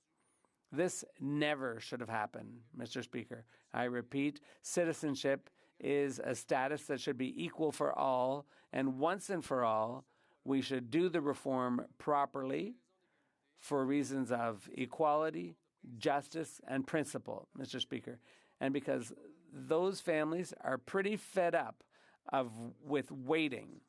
And that said, Mr. Speaker, I think everyone agrees that this bill should not be rammed through with closure. It should be studied quickly but seriously, properly. And everyone on the committee has a position. We know how all the parties will vote at third reading on this bill. So I think we should move quite quickly because, as I said in a question to one of my colleagues, there are urgent issues at stake here. We need to change the very structure of the immigration department for a number of programs. I'm thinking of refugee claimants, Mr. Speaker. Does it make any sense for a refugee claimant to have to wait 4, 5, or even 6? There was even a case where a person waited for 12 years to have their claim adjudicated. 12 years, Mr. Speaker. We're a G7 country.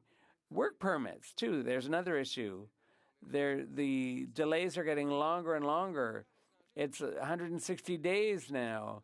Temporary foreign workers in the fall, it was a fiasco for Quebec's regions because this government, when it comes to immigration, the policies are wall to wall, and the situation in Calgary and Moose Jaw and Toronto and Montreal and Lac Saint Jean were all treated as identical. You can't have a cookie cutter approach to these situations, especially when you're talking about immigration to Quebec. We have the issue of Francization, so French language learning and enculturation for newcomers. We want immigration to be successful. We want people to integrate and to settle in Quebec successfully. So every province is different. Quebec is particularly different. And so all these territories that make up Canada, all these jurisdictions, they're completely different. They can't be treated with a cookie-cutter approach. And the federal government is doing the same thing with the economy, not 13 economies, but just one single economy. Well, it doesn't work that way. All these jurisdictions are different. And so all these issues have to be dealt with differently all across the country. There's problems with refugee claims. There's problem with temporary foreign workers, with work permits, and, of course, the problem with citizenship. But across the board, the processing times have to be brought down. Quebec and Ontario are resettling more than their fair share of refugee claimants. That has to be dealt with. It doesn't make sense for people to be arriving in Montreal and where they're overwhelmed and where the local system can't accommodate them, whereas in Western Canada, they're not taking in any. They're not doing anything. They're not doing their fair share of the work. And the idea of creating a committee to, the federal government announced that this was the solution. They'd find a committee to spread the load around. Well, that didn't work. It's still Ontario and Quebec having to deal with the vast majority of refugee claims. And so these are issues that urgently need to be dealt with. C3 is yet another, but it shouldn't bog the committee down for months because we have so many other urgent issues to tackle. So once again, Mr. Speaker, I'd call on my colleagues to be serious here, to do their job properly and carefully, do their due diligence on this bill. We know the parties stand, various positions on this bill. We definitely don't want to see any obstruction or filibustering on this bill, on this issue. So I would encourage my colleagues to do like the bloc. Obviously, we can still propose amendments, but let's be serious about this. Let's tackle this issue, which is an urgent one, not just for newcomers. And thank you, Mr. Speaker. Comments, questions et commentaires. The honourable member for Saint Boniface Saint Vital. Merci, Monsieur le Président. Thank you, Mr. Speaker. I'd like to thank my colleague from the bloc for his question, his speech, and his support for Bill C-3, which seeks to correct serious injustices in the area of citizenship. The member expressed some frustration about how long this bill is taking to get through. As a new member, I'm starting to understand the system and seeing why it takes so long. But I'd like to ask, Mr. Speaker, despite the delay, does he feel that this bill adequately addresses the concerns raised by those affected? And how does he see this applying concretely in Quebec? The honourable member for Lac-Saint-Jean.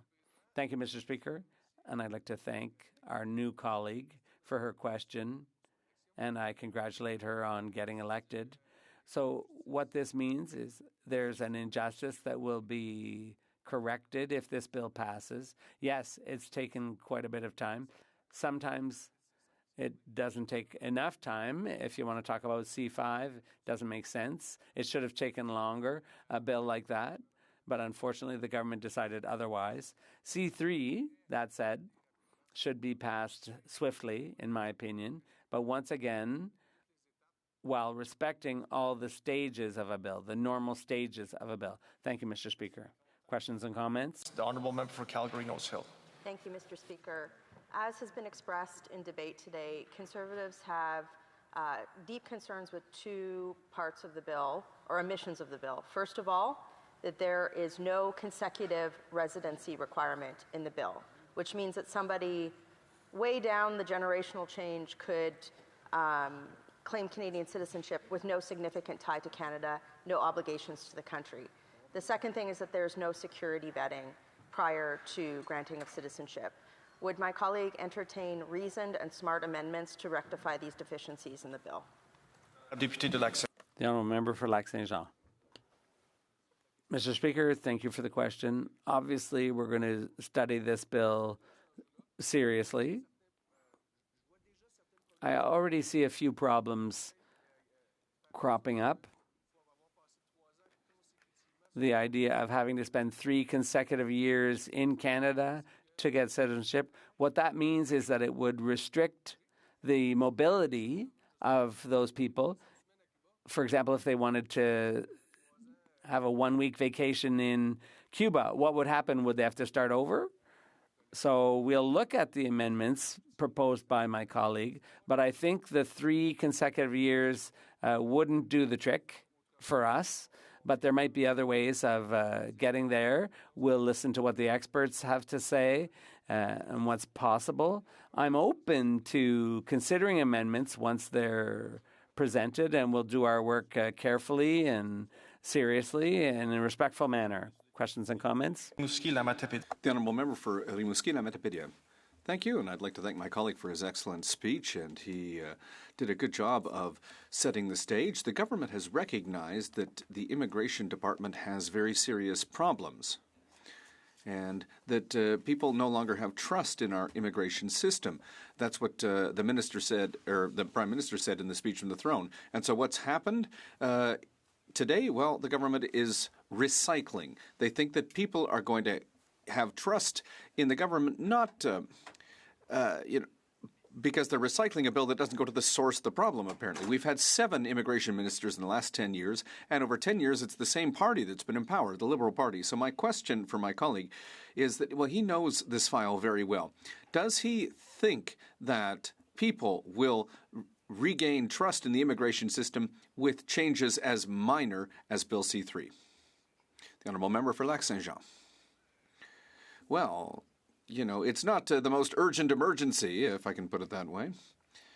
And over the last 10 years, yeah, the immigration system Mr. Speaker, as I said earlier, the Immigration Department has been the most dysfunctional department in the federal government. And, we've had 7 ministers in 10 years. And when the ship is sinking, it's not changing the captain that's going to refloat that boat. You have to rebuild it. There's a structural problem in immigration, Mr. Speaker. And remember, in 2022, the immigration minister announced that there was going to be $85 million spent in the department to hire new people. And in 2024, December 2024, they cut 330 jobs in the department. That's how they're managing the immigration system, Mr. Speaker. Questions and comments? House Leader. Merci, Monsieur. Thank you, Mr. Speaker. I appreciated the colleague from my colleague, and I really enjoyed working with him at the Immigration Committee. And I remember that, this is the first time that this kind of bill has been before the House. We were able to work together on C-71. And I really enjoyed working with him on that. So I'll maybe give him an opportunity to explain why it's important that we continue to move forward with this promise that we made to a number of families that we met at committee, including families who came from Quebec, and families that we had a lot of conversations with who would like to see this bill move forward, and the extent to which it's important that we don't, have to deal with amendments that are going to slow things down, that we're able to move forward. Well, if there are good amendments, Mr. Speaker, I'll look at them and I'll support them. If they're good, if they're not good, I won't support them. It's as simple as that. But, Mr. Speaker, the Liberals from 2015 to 2019 had a majority. They could have fixed this issue quickly. And they didn't look at this issue, at this injustice at that time. And that's really too bad. So today they're happy to table this bill, and I understand them. But how is it that it's taken more than 15 years, Mr. Speaker, to fix such a ridiculous and flagrant injustice? It's taken them 15 years.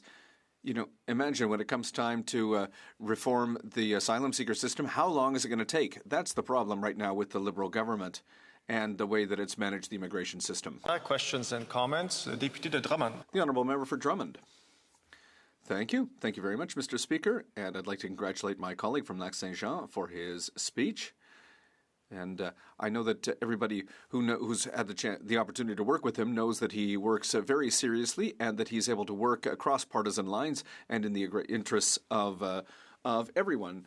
So earlier, after her speech, I asked the minister a question about the Temporary Foreign Workers Program, and my colleague from Lac-Saint-Jean brought back the point that the measures that were put in place in a uniform way across Canada without taking regional differences into account. And that means that there are families of foreign workers who are well integrated in Drummondville are not seeing their permits renewed because of the measures put in place.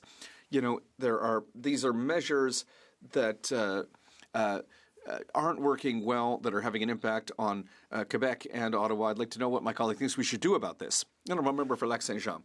Well, we've made some proposals for temporary foreign workers. What we've asked is for a return to the old measures, 20% of the number of workers in a business, for example, excluding Montreal and Laval in Quebec. Because, when we're talking about wall-to-wall, that's the issue. The problem is that the government, when it comes to immigration, they always, use one measure for the whole country. They fix things with a knife when they should go in with a scalpel. And the Bloc Québécois, wants to take into account the needs of all the groups. We've asked the government to listen to us. We're here to work with them. We're coming forward with constructive proposals. We hope the government will listen to us, and not just us, that they'll listen to foreign workers, that they'll listen to businesses in Quebec and in rural areas. Questions and comments? Member for Vancouver East. Well, thank you very much, Mr. Speaker, and I thank my colleague for his comments as well. I, too, worked well with him at the Immigration Committee in previous parliaments. With this particular bill, Bill C-3, which is substantively the same as Bill C-71, my question to the member is this. With Bill C-3, Canada will finally be compliant, charter compliant, with its gender discrimination components of the Citizenship Act. Is that not something that we should actually act on? And then on the question around substantial connection, there are provisions in the bill that speak to the substantial connections. And to his point, that people actually... To interrupt the member to give the member for Lac-Saint-Jean the time to respond. Le député de Lac-Saint-Jean peut répondre. The honourable member for Lac-Saint-Jean has about 30 seconds.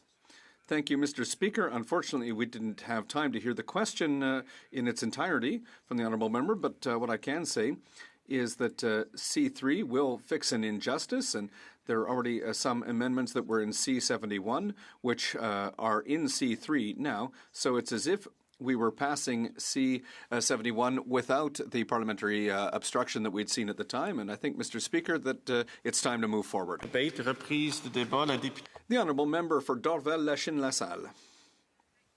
Speaker, I'm pleased to rise in this 45th Parliament to speak about Bill C3 and the transformative power of Canadian citizenship. At its heart, this bill is about people, real families, their histories, their sacrifices, and their deep and abiding connection to Canada, no matter where their careers or lives may take them. Many Canadians live and work abroad in international development, arts and sciences, education, the humanitarian sector, or global business, just to name a few. These citizens maintain deep links to Canada, often returning to raise their children, care for loved ones, and build new communities. Ensuring that their children, whether born or adopted abroad, can share in that identity is not just about fairness, it strengthens our country's cohesion and global outreach. Je suis heureuse de prendre la parole. I'm very happy to speak today on Bill C3. I would also like to sincerely thank all those who have spoken before me to defend the rights of Canadians who are affected by past amendments to the Citizenship Act. This bill represents another important step forwards towards a more inclusive citizenship. All members of this House recognize the extent to which Canadian citizenship is a privilege that we can be proud of. From our majestic landscapes to the richness of our diversity to the shared values that unite us, being Canadian means being part of something that is deeply meaningful. Values such as inclusion, respect for human rights, environmental stewardship, and peacekeeping are integral to our society. And these values influence our policies, our culture, and the daily lives of each and every Canadian. Canada is recognized around the world for its openness and for its commitment to multiculturalism.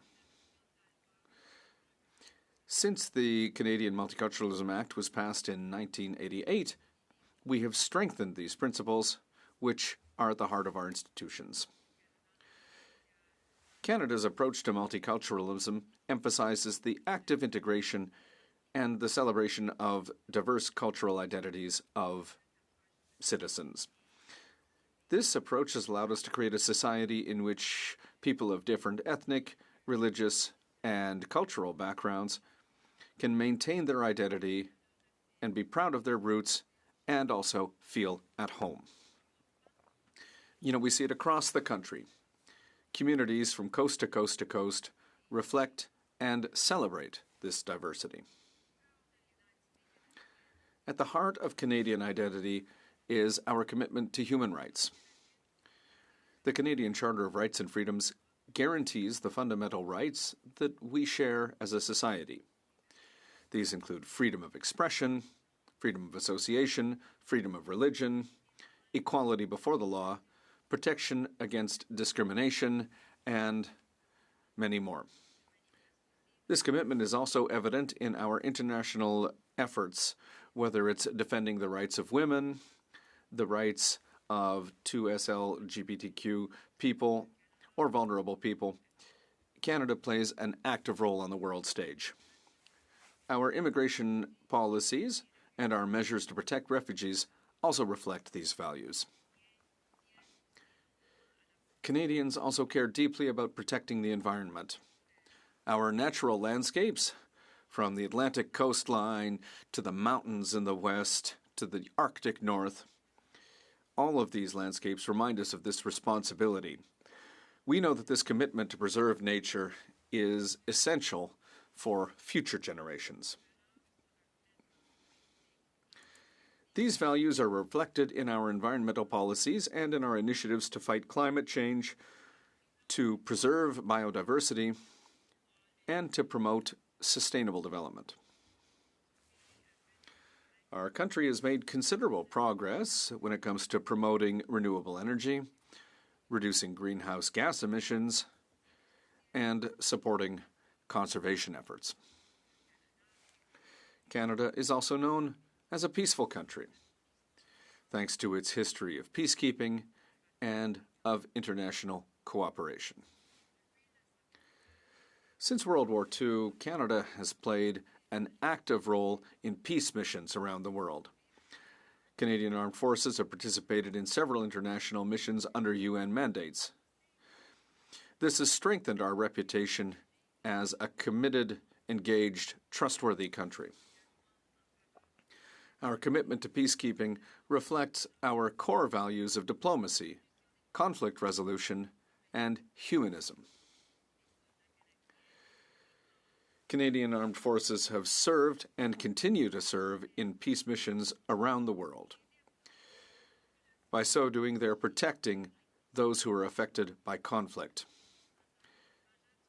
Canada's foreign policy also emphasizes international cooperation, international development assistance, and support for institutions like the United Nations and NATO. Social justice and equity are also at the heart of Canadian society. Our commitment is clear. We will reduce social gaps and ensure that everyone has access to essential services, including healthcare, education, and a reliable social safety net.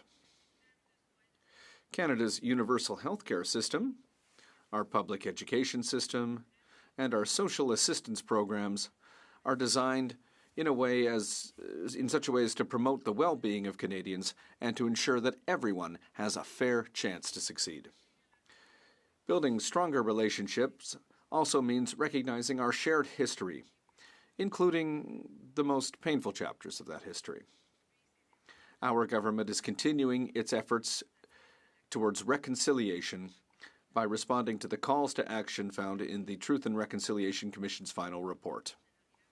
In partnership with Indigenous communities, we are building an inclusive country, a country founded on dignity, truth, and shared pride. These principles define who we are as Canadians today. By guiding our policies and influencing how we live together, these values enable us to build an inclusive and equitable society, a society that is committed not only to its citizens, but also to the world that surrounds us. Citizenship provides access to security, rights, opportunities, and obligations. It helps people feel fully integrated into Canadian society, and it allows them to actively participate in that society. It comes with many benefits that make life better, both for individuals and for communities. One of the benefits of citizenship is the fundamental right to actively participate in the country's democratic process. This includes the right to vote in federal, provincial, territorial, and municipal elections. These elections allow citizens to have direct influence on government policies. It's also important to note that only citizens can run for office. Only citizens can represent their communities and contribute to the governance of Canada. Canadian citizens also enjoy all the legal protections and rights provided by the Canadian Charter of Rights and Freedoms. This ensures that their civil liberties and their rights as individuals are protected at the highest level. It also provides a strong framework for justice and equality. Another important benefit of Canadian citizenship is access to a Canadian passport. This passport is recognized worldwide as being one of the most valuable you can have. It offers visa-free or visa-on-arrival access to many countries.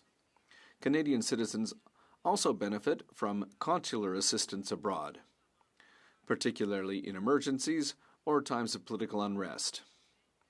This ensures that Canadians have support wherever they are around the world. That's the extent to which the Canadian passport is respected around the world. Canadian citizenship also offers security and peace of mind. Unlike permanent residency, which can be lost if residency requirements are not met, citizenship cannot be revoked unless it was obtained under fraudulent circumstances. Canadian citizens have access to employment opportunities across the country.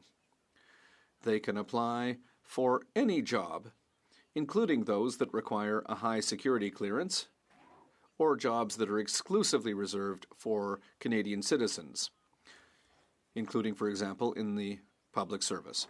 They also have the freedom to work in any province or territory without any restriction. Citizenship also provides access to several educational benefits. Citizens are eligible for certain scholarships, grants, and other forms of financial aid that are not available to permanent residents. Many institutions also offer lower tuition fees to citizens, which makes post-secondary education more affordable and more accessible. Canadian citizenship is recognized internationally because of the many benefits that it offers, particularly when it comes to traveling, working, or living abroad. Canada also allows dual citizenship, which means that our citizens can retain their status as Canadians while also holding another citizenship. This clearly expands their options at the international level. Citizenship allows you to continue supporting loved ones and to bring family members to Canada. For example, you can apply to sponsor your parents or your grandparents. This is an important way to promote family reunification and to strengthen communities across the country. Citizenship promotes a deeper sense of belonging and national identity. Canadian citizens are fully integrated into society and Canadian culture, making it easier for them to participate in their local communities and in civic activities. It allows them to contribute to the development of society as a whole. This sense of belonging strengthens the social fabric of the country. Canadian citizenship is not just a symbol. It has real effects on a person's life, rights, and opportunities. Our goal is a fair, transparent citizenship that is accessible to all who are entitled to it. And this is why we must adopt the Citizenship Act to grant citizenship to those who have lost it or never obtained it. In 2009, amendments to the Citizenship Act imposed a limit on citizenship by descent for the first generation, meaning that a Canadian citizen parent can pass citizenship to a child born abroad if the parent was born in Canada or naturalized before the child was born. Because of the limit on passing citizenship by descent to the first generation, a Canadian citizen born abroad to a parent who was also born abroad cannot pass citizenship to their child born outside of Canada. They also cannot apply for citizenship for a child they adopted abroad beyond the first generation. Bill C-3 will allow access to citizenship by descent beyond the first generation in a spirit of inclusiveness and respect for citizenship. Bill C-3 will restore citizenship to those we call disenfranchised Canadians. These may be individuals who were never able to obtain citizenship or who lost it due to outdated provisions in previous citizenship legislation. While the government has already implemented changes to address the situation of most Canadians deprived of their citizenship, there is still a group of individuals who remain affected. These changes aim to resolve the issues faced by Canadians deprived of their citizenship and their descendants. Moreover, the amendments address the situation of Canadian descendants affected by the first-generation restriction. The bill also provides clear guidelines for obtaining Canadian citizenship by descent.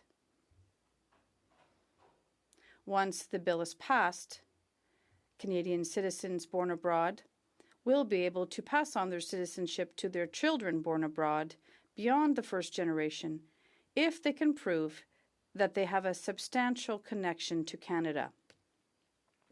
If a Canadian parent born abroad has spent at least 3 cumulative years in Canada before the birth of their child, they will be able to pass on their citizenship to that child.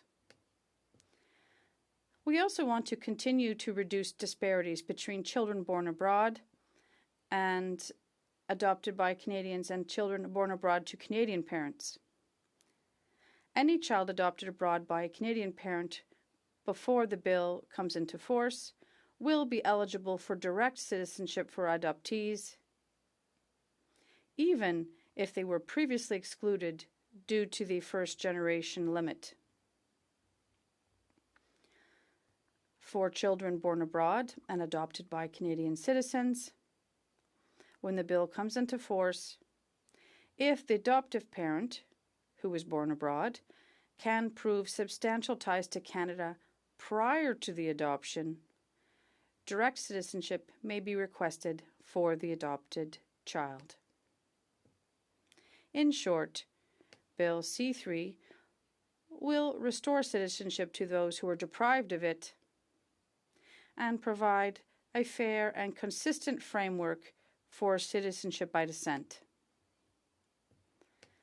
Building on the progress made by the Standing Committee on Citizenship and Immigration and the Senate through former Bill S-245, these amendments further refine the proposals and comprehensively address the concerns raised by the courts. Parliamentary delays have slowed the progress of Bills S-245 and C-71. This makes it even more clear that Bill C-3 is essential and must move forward without unnecessary delay. As a pillar of identity, Canadian citizenship unites us around the fundamental values of democracy, inclusion, and equality. This bill strengthens our legislation to ensure fair rights and equal opportunities for all. Let's remain vigilant in ensuring that Canadian citizenship remains a beacon of and a commitment to inclusivity, fairness, and security. That is why we have introduced Bill C-3, to ensure that access to citizenship remains fair and transparent. At a time when misinformation and division can threaten confidence in public institutions, Canada must show that its commitment to fairness extends across borders. Providing thoughtful, inclusive pathways to citizenship beyond the first generation affirms that Canadian identity is shaped not only by place of birth, but also by connection, contribution, and values. The government's role is not only to protect the rights of Canadian citizens, but also to provide clarity on the citizenship process and to enact legislation that reflects the values of equality and inclusivity and justice. I invite all parties in this House to support this very important piece of legislation. Thank you very much, Chair. Before I start questions and comments, I'd like to remind members, sometimes we have our telephones very close to the microphones and there is some interference. I'm not sure if there was a little bit of interference there, and it makes the work of the interpreters much easier if the phone is not there. There is interference ringing. Message, so questions and comments, questions et commentaires. The Honourable Member for Saskatoon West. Thank you, Mr. Speaker. I listened intently to that speech. It honestly sounded like most of it was written by the government PR department, something I might have heard on a reel in Epcot Centre at the Canadian Pavilion. But there were some questions there, or some speaking about C3. My question to the member is this. When this was at committee last, we asked many questions about how many people this would potentially give citizenship to, and we had trouble getting a number from the government. So I wonder if the member can enlighten us on how many people this would affect, how many new citizens this would create, and if she doesn't have a number, perhaps if she thinks it makes sense to create a new citizenship bill without actually knowing how it's going to impact Canada. Honourable Member for Dorval, Lachine, LaSalle. Thank you, Mr. Speaker. I don't agree with the premise of my colleague's words, his question. What I said in my speech, is a matter of pride. I'm showcasing what Canada is, what Canada stands for, and who we are as a people. So no, it was not an Epcot reel, and I don't have a number. Thank you very much. Questions and comments, questions et commentaires. The Honourable Government Deputy House Leader. Thank you, Mr. Speaker. I want to thank my honourable colleague for her speech and for the fact that she talked about preserving the institutions of Canada that we all believe in and that protect the rights of Canadians. Maybe my honourable colleague can expand on the fact that this bill really does go into the foundations of our institutions that we uphold and that are there to protect Canadians and make sure that if a soldier went to serve Canada in another country, their children's children do not have to worry about ever losing their citizenship from a parent who served our country.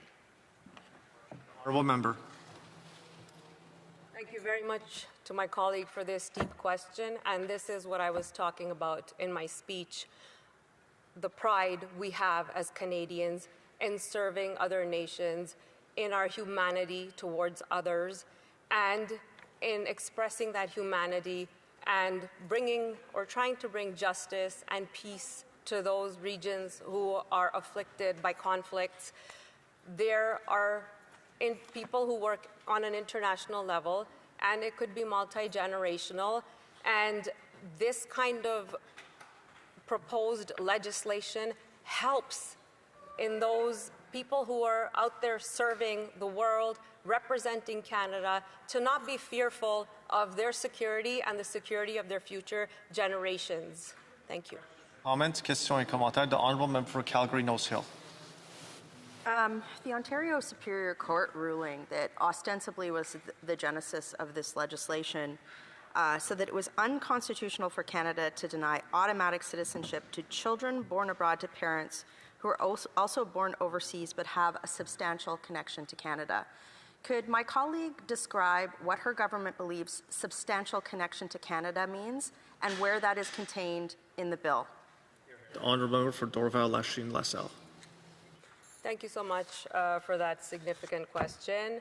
So as I cited in my speech as an example, if a parent who was born outside of Canada and has lived in Canada for 3 years cumulatively, this would be one of those scenarios where we can provide that kind of citizenship to a future generation with a parental affiliation.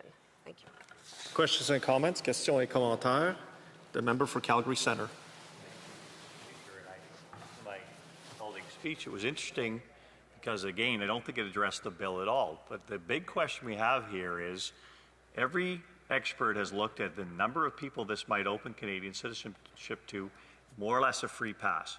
If you can't arrive with some number here about how many people we're inviting in for Canadian citizenship, then the bill is moot because Canadians don't understand what this is. If you're going to fill a hole, which is necessary, that might impact 100 Canadians that should be Canadians, by letting in more than 100,000 Canadians to have Canadian citizenship, then I'm going to suggest, but potentially you're doing the wrong approach. Would you endeavor, with my colleague across the way, endeavor to look at the numbers that will be impacted by this bill, and we'll come back to the House with that estimation at some point in time? The member for Dorval, Lachine, LaSalle. Thank you, Mr. Speaker, and to my colleague who wants numbers. I'm sure they will come up with some, but I'll give you some numbers. In 2009 and 2015, approximately 20,000 people who are known as lost Canadians were able to acquire citizenship. So 2009 and 2015. In 7 years, there were 20,000 people who obtained it, and not hundreds of thousands, as the colleagues across the way keep trying to insinuate. There is just a small group of people, it seems, that are left in this situation, and this situation does need to be remedied, because for those who are working abroad, who work internationally, who serve, as I have mentioned, Canada and what Canada stands for, they need that security and peace of mind for their services and their dedication to our country as well. Thank you. And comments, questions et commentaires. The member for Saskatoon West. Thank you, Mr. Speaker. So I appreciate that we did just hear a number from the member, and that's great. I believe that number I've heard before in relation to just one segment of the bill, but the main part of the bill, which is the dissent for generation after generation after generation, I don't believe is covered by that number. And so we've heard estimates of hundreds of thousands of people. And if we don't get numbers from the government, then how are we supposed to know? And so I just further asked the question to the member, if she can provide that number of how many people will be impacted by citizenship by descent, and if the government will be providing that information for committee when we get to that work. For Dorval, Lachine, LaSalle. Well, this is a work in progress, and something needs to come up, and it will, but I hope that we will get some numbers. But as I mentioned, in 7 years, 8 years, it was only 20,000. So there's just a small group left, and we hope to cover those people as well. Thank you. Questions and comments, questions et commentaires. The Honourable Government Deputy House Leader. Thank you, Mr. Speaker. And just on that point on the 20,000 Canadians who have been able to be to receive citizenship through this program, and the leftover Canadians, there's also been some work around, many people have applied to try and be part of this lost Canadian, to receive their citizenship, but IRCC has been working to make sure that it's only people who are considered lost Canadians who have been able to be to receive this granting. So maybe the member can talk about the meticulous work that goes into making sure that we are paying attention to who's applying and we're giving it to people who meet the merit. Now for Dorval, Lachine, LaSalle. I thank my colleague for her comments, and she is entirely accurate in saying that IRCC does treat these cases case by case, and it's not blanket. So everything will be looked at. And as for numbers, I know what they're trying to insinuate across the way, that hundreds of thousands of people are going to come and flood Canada. And I have repeated that this is very specific legislation. In 2009 and 2015, between this 8-year gap, only 20,000 asked for such provisions. And to try to frighten people from, or discourage them from working internationally or representing Canada or being part of the armed forces, this is not very serving Canada or Canadians or the world or our commitments in any way. Thank you. Questions and comments, questions et commentaires. The Honourable Member for Calgary, Nose Hill. Mr. Speaker, so what we've heard the member say in Q&A is that she didn't have a number, but then did have a number, but didn't, and that it might be 100,000, but that's small, but it might also be 20,000 or maybe a dozen. And the point here is that the Liberals are essentially, with this bill, enabling endless chain migration with no consecutive residency requirement, which actually devalues Canadian citizenship. The PBO said it would be over 100,000 people in 5 years. Why has the bill been presented in this way? Honourable Member for Dorval, Lachine, LaSalle in under 30 seconds. As I mentioned many times, in 8 years, only 20,000 people applied. It's people who applied. Not everybody is going to apply. And that's what we need to look at. We don't know what people's intentions are, what they plan on doing. We just know that people who apply, it'll be done case by case. Thank you so much.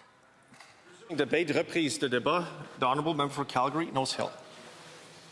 Mr. Speaker, we're here debating a bill today that the Liberals have proposed, which would give endless chain migration the ability to pass down citizenship ad infinitum, if that's a word, to anybody.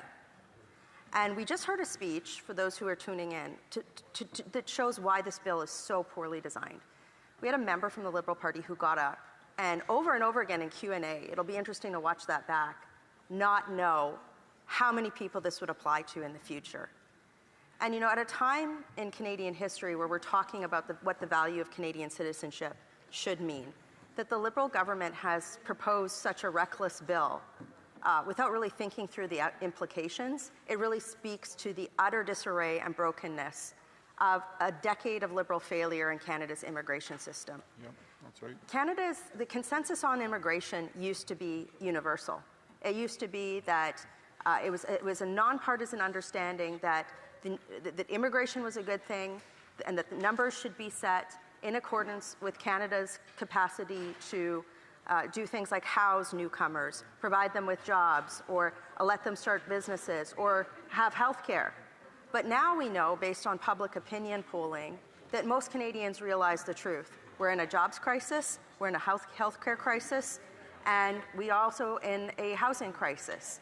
Because the Liberals have increased immigration to such unsustainable levels that they were the ones that broke the consensus on immigration. And instead of fixing those issues, instead of listening to the concerns of Canadians, what did they do? They tabled an ill-thought-out bill to enable intergenerational, without limit, chain migration without any consecutive residency requirements, any substantial presence to Canada, and that is just so wrong and irresponsible. I'm going to tell you what happened with this bill. This is what I suspect happened. Because I've had Liberals privately come and talk to me about how incompetent they think the Liberal immigration minister is. They are shocked, and rightly so, that the Prime Minister would put someone so remarkably incompetent in that role on such an important file.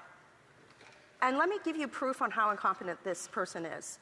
She was an immigration minister for 8 years in Nova Scotia, and during that period of time, the audits showed that massive failures in vetting, in setting levels, no response to Auditor General recommendations. She even said that there should be no limits on immigration into her province. Oh, wow. She said it in a CBC interview. She's like, nope, there should be no limits, no caps. And now they've put her in here, and if anybody's been watching her performance in the House, abysmal. Doesn't understand basic numbers on how many people are coming in. Didn't really have a grasp on how many people were leaving the country that were supposed to. And now she's tabled this bill, and this is what I think happened. So you have an incompetent minister who has to deal with this issue. There was a court ruling that the government chose not to appeal, and it needed to address somehow. But rather than take an approach proposed by a Conservative member from the other place, which had a tight, narrowly defined solution that would have addressed the court ruling, they teamed up with a far left, now independent member of this place, to utterly gut that bill and extend Canadian citizenship, turning it almost into like a low-grade frequent flyer program through this bill, okay? It's basically like, you have to scan once every 5 years and you get your loyalty program. That's really what this bill is. So a competent minister would have taken all stakeholder concerns, said, okay, for the few people that the Lost Canadian ruling applied to, let's have a tight, narrow, defined bill to address that. That's what she should have done. She should have listened to the stakeholder feedback in endless debate in the previous Immigration Committee and fixed the bill, such that it could have been something that could have been passed through this House. But instead, you know what she did? I don't even think she read the bill, to be honest with you. I think she probably took a memorandum to cabinet with whatever the department gave to her and said, just table the same thing. And that's what she did. I bet you if we had the ability to question her at length here, she could not go through the provisions of this bill. And to me, that's not responsible government, given the impact of this bill. So let's talk about what it does, because I think it's really important for Canadians. And I know that they're, like the colleagues opposite in the Liberal Party that they've been putting up for debate today, you can tell by their answers that they don't understand what the bill does either. And they're just going to blindly vote for it without thinking through the enormous, nonpartisan concerns that this bill creates for the value of Canadian citizenship. So, essentially what this bill does is it eliminates something called the first generation limit. And this was a provision that was put in place by a previous Conservative government to put restrictions around how Canadians' citizenship can be automatically passed down to people who do not live in Canada anymore, for the most part. That's essentially what, and this, for colleagues who want a little history lesson, this was precipitated by a situation that happened, roughly 15 years ago during the conflict in Lebanon, where there were what we would refer to as Canadians of convenience, people who had no substantive ties to the country, who all of a sudden claimed Canadian citizenship so that the government of Canada would be obligated to evacuate them. That initiative in 2006 cost, at that time, the Canadian taxpayer almost $100 million, plus endless other ancillary benefits. And most of these people, the vast majority, had no ties to Canada at all. And then most of them left and went back almost immediately thereafter. So it raised serious questions. I know it's tough to talk about conflict, but we have to talk about in this place what the obligations of the Government of Canada are to people who do not have substantive ties to Canada but then claim citizenship. To be clear to anybody watching this, I am not talking about the small number of people that the first generation limit that was imposed affected.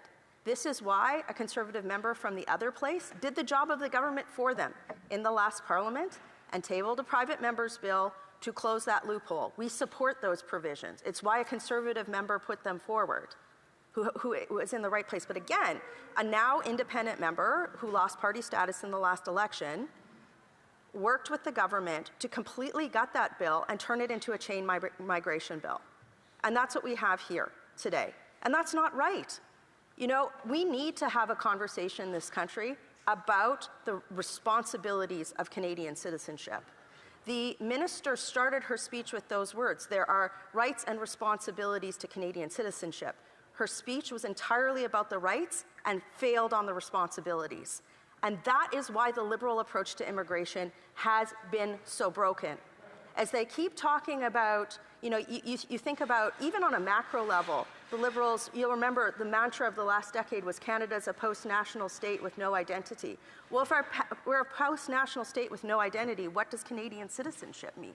And if we're tabling bills that that allow people with no substantial connection to Canada to ad nauseum, forever and ever, pass on citizenship with no ties to this country, that denigrates every person, including people who have immigrated to Canada and become citizens and started businesses in here, worked as healthcare workers, have paid taxes, have become part of our Canadian pluralism. It denigrates all of our citizenship. It denigrates all of our identity.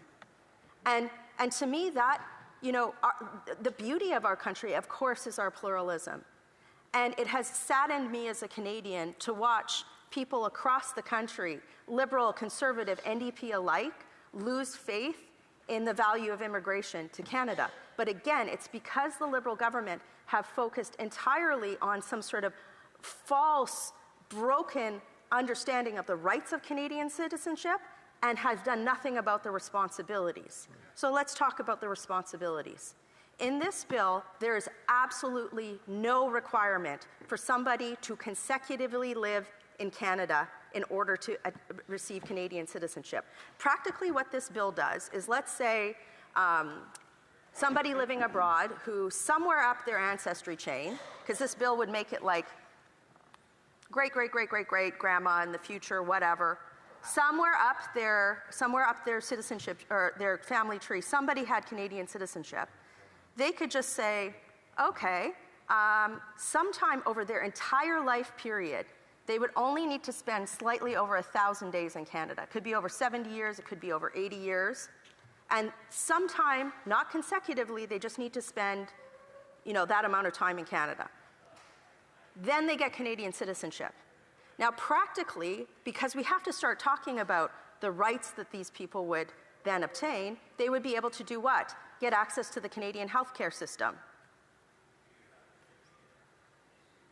And because Canada right now doesn't have any obligation, even for countries that have tax treaties, so I'm not talking about double taxation here, for people to file taxes when they have a citizenship situation like that, they wouldn't have any obligation to, in their responsibilities as Canadian citizenship, to pay for those services. That's the way this bill is written right now. That's what it functionally means. So while people, the part of the problem of this place, sometimes, Speaker, is that people, they have to think about what this bill would mean in 10, 15, 20, 25 years, right? Now, let's talk about how many people this could impact. In debate today, over and over and over again, Conservative colleagues have brought up the fact that in the last Parliament, for months, we tried to find out how many people this could impact. This broad, now independent member, formerly NDP, lost massively in the last election because of policies like this, bill would support. So here's the thing. And I'm being heckled. They're saying, well, they're not in government. Well, they're not in, the NDP aren't in government, but I don't know why the Liberals would just support their bill. It's completely strange. But anyway, what this bill would do is, we don't know how many people this affects. The government could not say, okay, over a 10, 20, 30-year period, how many people would be able to draw health care benefits in Canada, draw the services of our country, right? They couldn't. And so we asked the parliamentary budget officer. His best guess, and again, he was kind of stonewalled in his analysis on the government, because I don't think they want the public to know this. That's right. Because I think they know how many people this could impact. I think that my colleague earlier said that there's about 4 million people currently living abroad that have Canadian citizenship, so then you start thinking about the exponential downstream impact this bill would have. He said at a minimum it's going to be 100,000 people over 5 years, at a minimum. That's his best guess. Why would the Liberals propose a bill that would essentially allow mass chain migration to this country through automatic Canadian citizenship without any sort of substantive tie to the country? It really does speak to motive. Why are they doing this? They could have just kept the Conservative bill with a minimal scope, but no, they did this on purpose, and they've now done it twice. Instead of making amendments to the bill as were required, they've now done this twice. So there are two things that are missing in this bill that absolutely 100% need to be instantly changed. The first is that missing requirement of a substantial connection to Canada. I mentioned, Speaker, in Q's and A's that the court ruling that some of this applied to, that the Conservative bill tried to address, not the government, the Conservative bill tried to address, had a requirement or a definition for a substantial connection to Canada. How the Liberals have defined that is nothing. You heard that in the non-answer of the colleague who spoke just before. She couldn't really define that, right? What we need is a substantial connection to Canada. Precedent for this type of situation in virtually every other country around the world is something like 5 or 10 years in a set period of time. My colleague from the bloc earlier had said, well, would it stop somebody from leaving Canada? It's usually 5 or more years within 7 years, and at least a chunk of that is spent in the country as an adult, right? So over the age of 14, over the age of 16. That point was brought up hours and hours of debate after witness of testimony in the last Parliament. They could have harmonized that with other jurisdictions around the world, but instead they purposefully tabled a bill with that missing. And I think that they did that because again, they want to have a devaluation of the Canadian citizenship. Because when you think about it, it's like literally like devaluing currency, right? If they want to refute me on this point, this should be their response. It should be, yes, we will entertain an amendment to have a consecutive residency requirement as a bare minimum amendment. That's what I think. That makes sense to me. Yep. The second thing that this bill absolutely needs to be amended upon is the fact that there is absolutely no security vetting requirement whatsoever for somebody applying for this. Now think about what this means, okay? If somebody, again, looks up their ancestral food chain and finds an ancestor who held Canadian citizenship, even though that person has never been in the country, right, they could right now come, again, 3 years over some period of the course of their life and then be granted Canadian citizenship without ever being vetted for any sort of security risk whatsoever.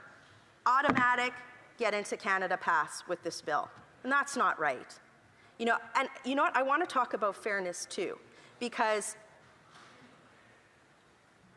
there are so many millions and millions of positive stories. Many people who now work and serve other Canadians in this place who have migrated to Canada, played by the rules, played fair through Canada's immigration system, they checked all the boxes, years-long waits, had security tests, had all of these different tests, and I can't imagine how they feel looking at this bill, right? It's not right and it's not fair. And again, I want to be very clear. I think one of the things that Canadians have always been proud of, and even are proud of and open to today, is the concept of immigration that functions within the context of the pluralism of Canada. That does not work when under what the Liberal government has done, which is increase immigration to a level that is so unsustainable that we don't have houses, we don't have health care, and we don't have jobs to adequately address everybody in the country, newcomer or not. And so again, like, I think, Speaker, what's happened here is that they've tabled this bill without amendments, partially due to an incompetent minister. But also, I think that what they've done is they've put this bill forward without amendments because they put C2 in place. They know that they broke Canada's asylum system so badly that they had to put the immigration provisions of C2 in there. That is another debate. I'll have a lot to say on that in the future. But they don't know how to talk to people who have... There are people, there are consultants, there are, I put that in loose quotations, who have had an entire industry made of scamming people who want to come to Canada to build a better life, right? And I think that the Liberals are afraid to stand up to those people. And I think what they try and do is just talk out of both sides of their mouth on this issue. And that's why this bill came in unamended. You know, if the Liberals had come in with a narrowly scoped bill that looked a lot like our colleague from the other place, where she had very tight definitions to address the very real needs of some of the stakeholders who are considered lost Canadians, everybody could have supported that and it would have been fast-tracked. But it's actually the Liberal government and the former NDP that stalled this bill at committee because they gutted it and then made it this endless chain migration bill. So what I need to hear from the government is this, that they are going to amend the bill so that there is a substantive presence test that includes some sort of consecutive presence, as well, at a minimum, security vetting for people that this would apply to. The government has not signaled that, and every Canadian should be asking themselves why. We will continue to press them on this issue because we will not let Canadian citizenship be devalued by poor Liberal legislation and the poor Liberal broken immigration system. Thank you. Questions and comments? Questions and commentaires. The Government Deputy House Leader. Thank you, Mr. Speaker. I'm curious to know, during the election, obviously the results of the election are that the Liberal Party is back in government, and the leader of the opposition did not make it back into the House of Commons. And I heard a lot about the spirit in which the Conservative Party was dividing Canadians. And I just listened to this member degrade and speak with ill intent towards our members who have been speaking to Canadians, speaking to the people who send them to this House. Can the members speak on how we can better work as members of this House to better serve Canadians with the understanding that they didn't come into government because of the way they're treating Canadians? The member for Calgary-Nose Hill. I'm proud to do that. In fact, I would speak to her boss, the Prime Minister, who appointed her as the House leader when the House wasn't sitting and then demoted her. Questions and comments? Questions et commentaires. Le député de Drummond. The Honourable Member for Drummond. Thank you, Mr. Speaker. I'd like to thank my colleague, my Conservative colleague, for her speech and also for her conviction on this file. We may not always agree on some of the steps that are taken or the entire bill, but it seems to me that in this case there's a bill that's already been studied a number of times, a Senate bill and a House bill, and now C3. There was a desire, there was a consensus about finishing up on this once and for all, getting it done. I wonder whether my Conservative colleague doesn't think that there are more urgent things to be dealt with other than bills that have already been debated fulsomely in the past. And we shouldn't just focus on everything that's going wrong at IRCC, but we should try to at least fix it up a little bit while we're at it. The Honourable Member for Calgary-Nose Hill. Refuse to accept that in order to litigate and hold the government to account for their endless failures in the immigration system, that the House should have to accept a bill that is so deeply flawed as this and that extremely denigrates the value of Canadian citizenship. I agree with my Bloc colleague. I cannot wait to work with his colleague, who is the spokesperson for the Immigration Committee, and perhaps himself, to litigate the government on their failures. Giddy up, we're going to do it. At the same time, I hope that my Bloc colleague would work collaboratively to come up with amendments that at least both of our parties can agree on the consecutive residency requirement. I heard my colleague from the Bloc earlier say he was worried about people being able to travel. I'm sure we can address that, but also on vetting requirements. Thank you. Questions and comments? Questions et commentaires. The member for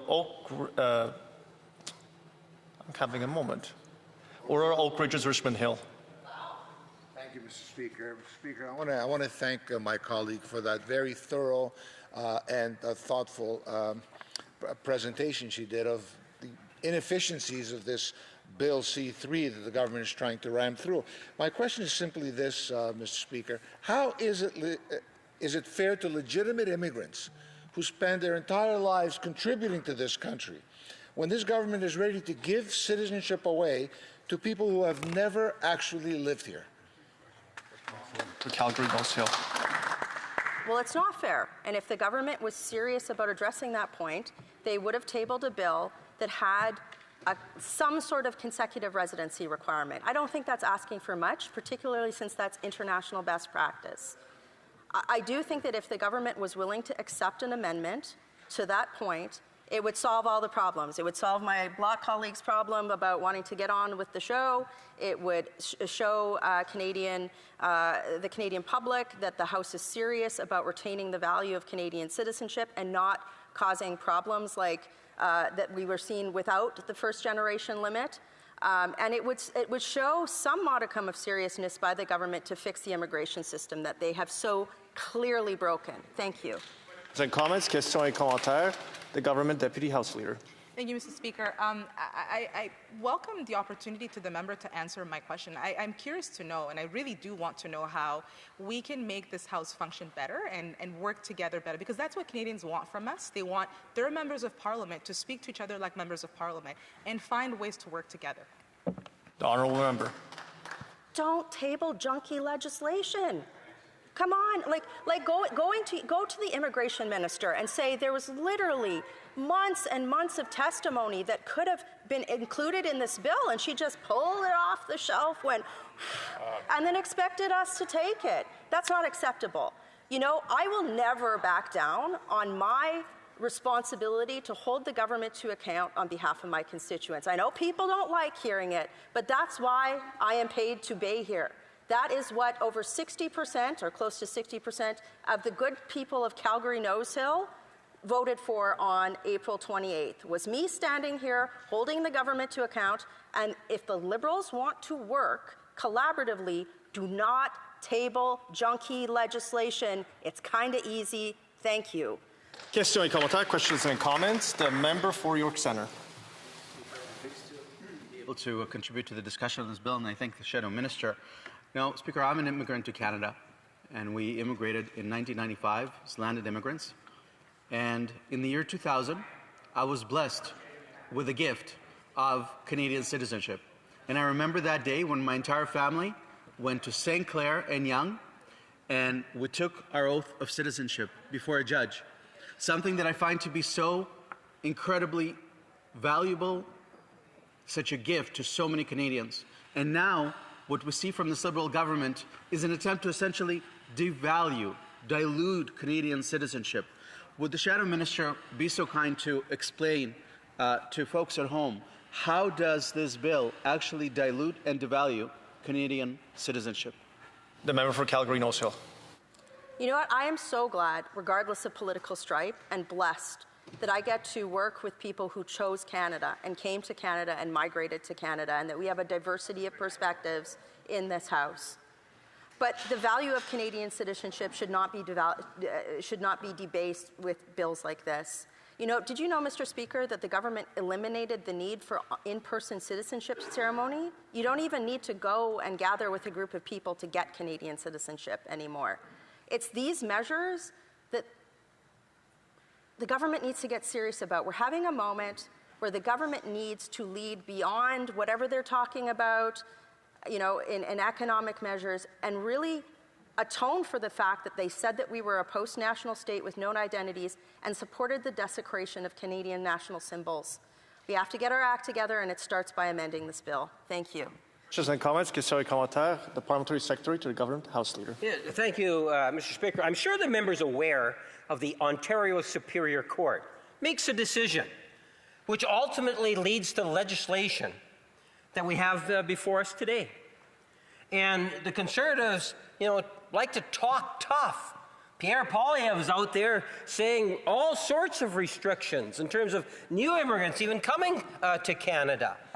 And I'm wondering if the member is being influenced by the far right in regards to immigration policy and citizenship policy. Can she indicate to the House to what degree is the far right now influencing immigration and citizenship policy here on the House of Commons? Honourable member for Calgary Nose Hill. What an embarrassment that comment was. It was actually beneath any person in this place, given the severity of the confidence crisis that people are having in Canada on immigration that has been perpetuated by the Liberal government. Before that member's question, his colleague asked a salient question, said, how do we make this place work?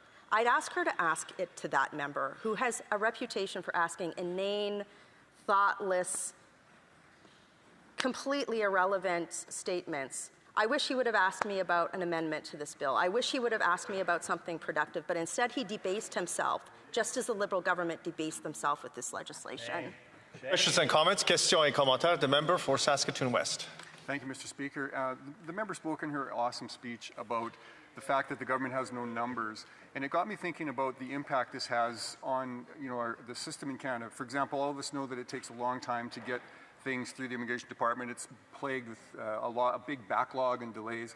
There's also other ways that I could see new citizens impacting Canada with, say, old age security. So I wonder if the member could just comment on some of the impacts that hundreds of thousands of new citizens might have on the costs in our government. The Honourable Member for Calgary Nose Hill in 30 seconds or less. What a great question. I wish I could answer that with data that showed how many people would come in under this. Wouldn't that be nice?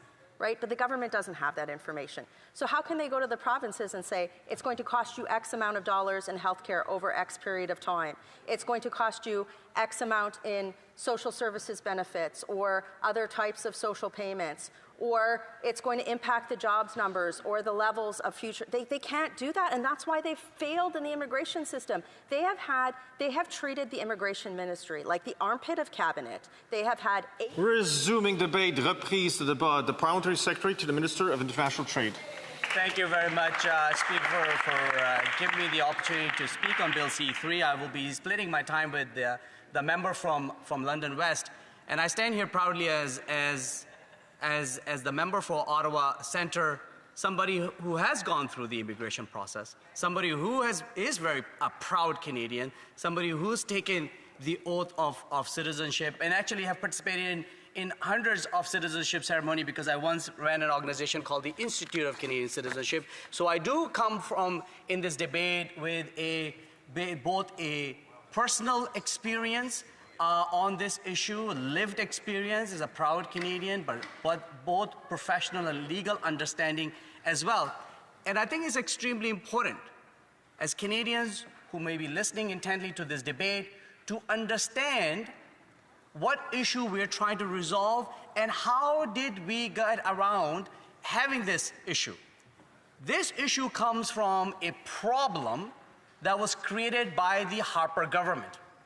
A problem that did not exist, except for the fact that Harper government, at a moment in time where they were all into taking away people's rights, were really interested in, multiple classes of citizens, chose to bring a piece of legislation that took away the rights of Canadian citizens to be able to pass their citizenship to their children.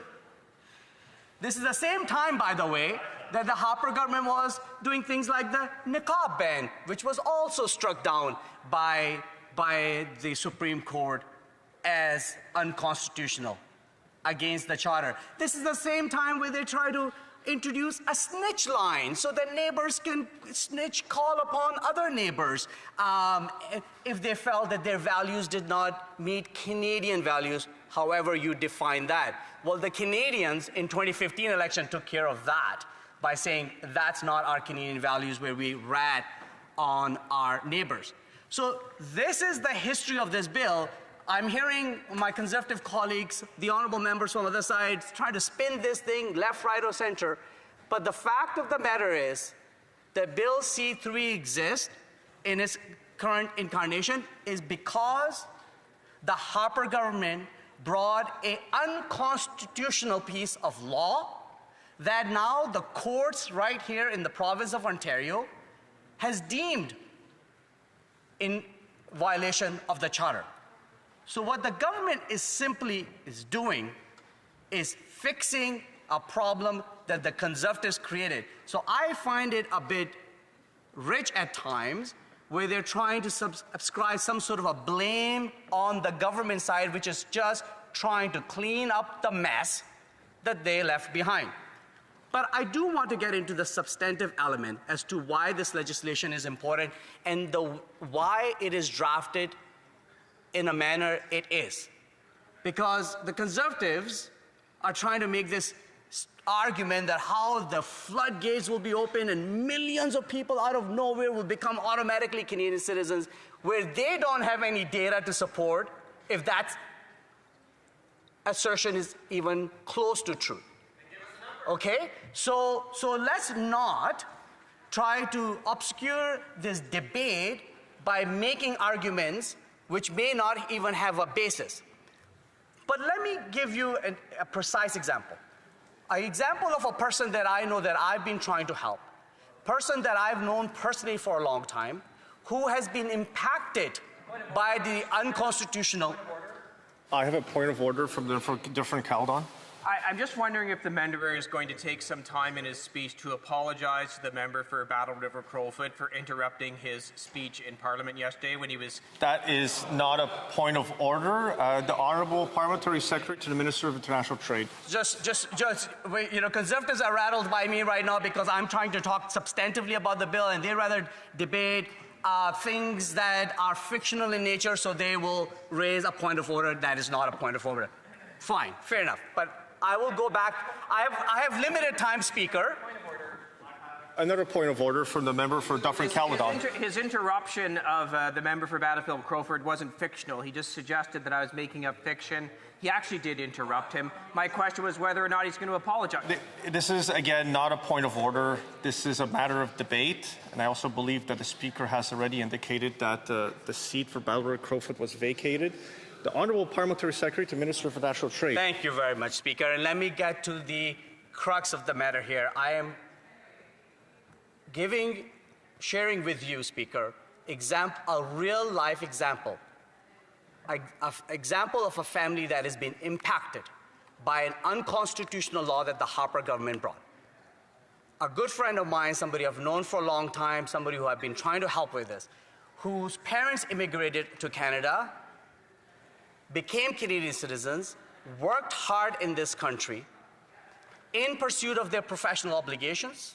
They left the country to work elsewhere. And they had a child while they were Canadian citizens abroad. That child, person that I'm helping in this matter, then later on came back to Canada. And then she went to school here. That's how I met her. She became a lawyer. She lived here. She worked here. And now she is living in France, where she got married. She's a Canadian citizen. And now she's had 2 beautiful daughters from that marriage. She is unable to pass her Canadian citizenship because of the unconstitutional law that Harper government brought. And she was a group of people who challenged that unconstitutional law that the Ontario Superior Court had deemed unconstitutional. And unless and until we fix that grave error made by the Harper government, her children, who most likely will come back to Canada, who are Canadians because their mother is Canadian, and will not be able to become Canadian until Bill C-3 is passed. And her parents' fault, and she told me at one time, so sad, she was crying, said that her parents' fault was that even though they were naturalized Canadians, that they took a job somewhere else in the world and did not come back to Canada when she was being born. They stayed wherever they were living at that time. And as a result, somehow under the law, that connection got broken. So this legislation is fixing that problem that has been created by the Harper government. It's creating so by providing for the substantial connection that the courts talked about. I've heard the debate as to where is this 1,095 days comes from. Well, that is what's required of any immigrant. Somebody who becomes a permanent resident, when they come to Canada under the Citizenship Act, they have to be living in Canada for 1,095 days. And by the way, it's not cumulative, those 1,095 days, in order to become Canadian citizen. Anybody who's become a citizen serving in this legislature, in this parliament, knows this. My family and I had to live here 1,095 days, and we didn't do it all in a consecutive days in a 3-year period. It was done in 4, 5, 6-year period in my family's case. But that is where that standard's coming from. So this legislation is, this bill is essentially keeping the standard consistent by giving that criteria. So, Speaker, I'm sure my time is limited, but I really want to stress that this is an important piece of legislation. This is a legislation that ensures that we have only one kind of Canadian citizen, not Tier A, Tier B, or Tier C, the kind of argument, the kind of effort we saw from the Harper government back then, which thankfully our courts have been applying the charter in a manner that ensures that a Canadian citizen under the law is treated equally, that there are no different levels of Canadian citizens, and to make sure that Canadians who live abroad are able to have children and are still able to pass their Canadian citizenship. You know, we are a small country, but one of the most incredible things about Canada and being Canadian, anytime you travel, is how many of them you meet around the world. Canadians are proud, and one of the great virtue, I will call it, is that we do contribute. We do take employment. We do engage in activities around the world. We are not a country that just lives within us. And one of the great benefits I've seen is traveling the world and meeting Canadians all over the world. And somehow we had created a law, the Harper government had created a law that kind of penalized Canadians to be abroad. So, Speaker, that is why I'm supportive of this bill. I think it's high time that we fix a grave error that was made by the Harper government. I'm sad that it took us this long. I hope this time around this legislation could be passed so that Canadians who found themselves in this limbo and unable to have their children become Canadian citizens can become Canadian citizens and contribute to the well-being of our great country. Thank you very much. Questions and comments? Questions et commentaires. The member for York-Durham. Thank you, Mr. Speaker. As a former Attorney General, I hope the member would choose his words more carefully. I mean, this court decision did not compel the Liberals to bring forward a bill of mass chain migration. It addressed a simple issue, which there was a Conservative proposal to ameliorate. My colleague also criticized us for scaremongering and suggesting millions and millions of people will come to Canada. My question to the minister is then, could he tell us what, our parliamentary secretary, my apology, could he tell us what the number is so we can have the facts? Parliamentary Secretary. Thank you very much, Speaker. And I will also advise the member opposite to use his words carefully. Don't fall into the trap of creating these slogans that has been provided to by their House leader or their leader's office, who doesn't even have a seat in here, because that's essentially what's happening. You know, this mass chain citizenship. I've never heard of that term until today in this House. Why? Because somebody in Pierre Poilievre's office came up with it. Perhaps Pierre Poilievre, he's got a lot of time on his hand nowadays. And so repeating it again and again does not make it true. Let's deal with facts. Questions and comments? Questions et commentaires. The member for Saskatoon West. Thank you, Mr. Speaker. I think it's good to hear that the Parliamentary Secretary hasn't looked at the bill until this morning and he's learning all about it now. But one of the things I just wanted to point out, he talked about how the 1,095 days might be consistent with something else. Well, from the government website, you have to have lived in Canada for 3 out of the last 5 years to be eligible to become a Canadian citizen. Would he agree that that's maybe a better test of substantial connection test to Canada? The Honourable Parliamentary Secretary. So I really appreciate that question. Thank you very much for the member for asking this question. And it may be a better solution. And that's exactly what the committee process is for, right? We know that bills go to committee and they get amended. If this is not, if the Conservative members feel that this is not allowing for a substantial connection, then let's have that conversation in the committee. That's exactly what we should do. But I was also responding to what I was hearing. This 1,095 days is a made-up number. Somehow we should have an American standard of 5 years. I disagree with that. I think if we can strengthen the 1,095 days as to how we calculate it, let's have that conversation. Questions and comments? Questions et commentaires. Le député. The Honourable Member for Rimouski-Matapedia. Thank you, Mr. Speaker. I listened to my colleague's speech and he said, listen, it's not our fault, it's the Conservative government's fault because they'd created the problem. Okay, what I'd like to know, and I'd like to ask the colleague to explain, is if the situation was so serious, why did his government not fix it before now? Listen, there were parliamentary reports even in 2007 that were talking about lost Canadians. There was media attention on this. There was even a court case that started in 2021. And, Mr. Speaker, it took them a decision from the court before the government acted. So I'd like to ask the colleague to explain, listen, there's nobody in immigration who saw that this wasn't working? Honourable Parliamentary Secretary. Merci beaucoup pour la question. Thank you very much for the question, and it's a good question. I wish we would have solved this problem before. Because I've been advocating, even when I was not a member of this House, I was advocating on this issue. As I mentioned to you, I ran an organization called the Institute for Canadian Citizenship. This is one of the policy ideas we worked on. So perhaps we could have done it, but here's the moment. It's been delayed before in the previous Parliament. We have a bill, of course. All bill needs improvement. Let's get to this committee. Let's work fast through the committee, make the improvements necessary, and bring it back for third reading and pass it. And comments, questions et commentaires. The Honourable Parliamentary Secretary to the Government House Leader. Yes, thank you. Mr. Speaker, I'm sure the member, as I have, attended citizenship ceremonies. And it's always a very special moment in time for those people being sworn in as citizens. And one of the things that I always talk about is how wonderful it is to be a Canadian. Yep. And now we have a Superior Court in Ontario that's highlighted that there is a difference between a naturally born citizen and someone that comes here and becomes a citizen.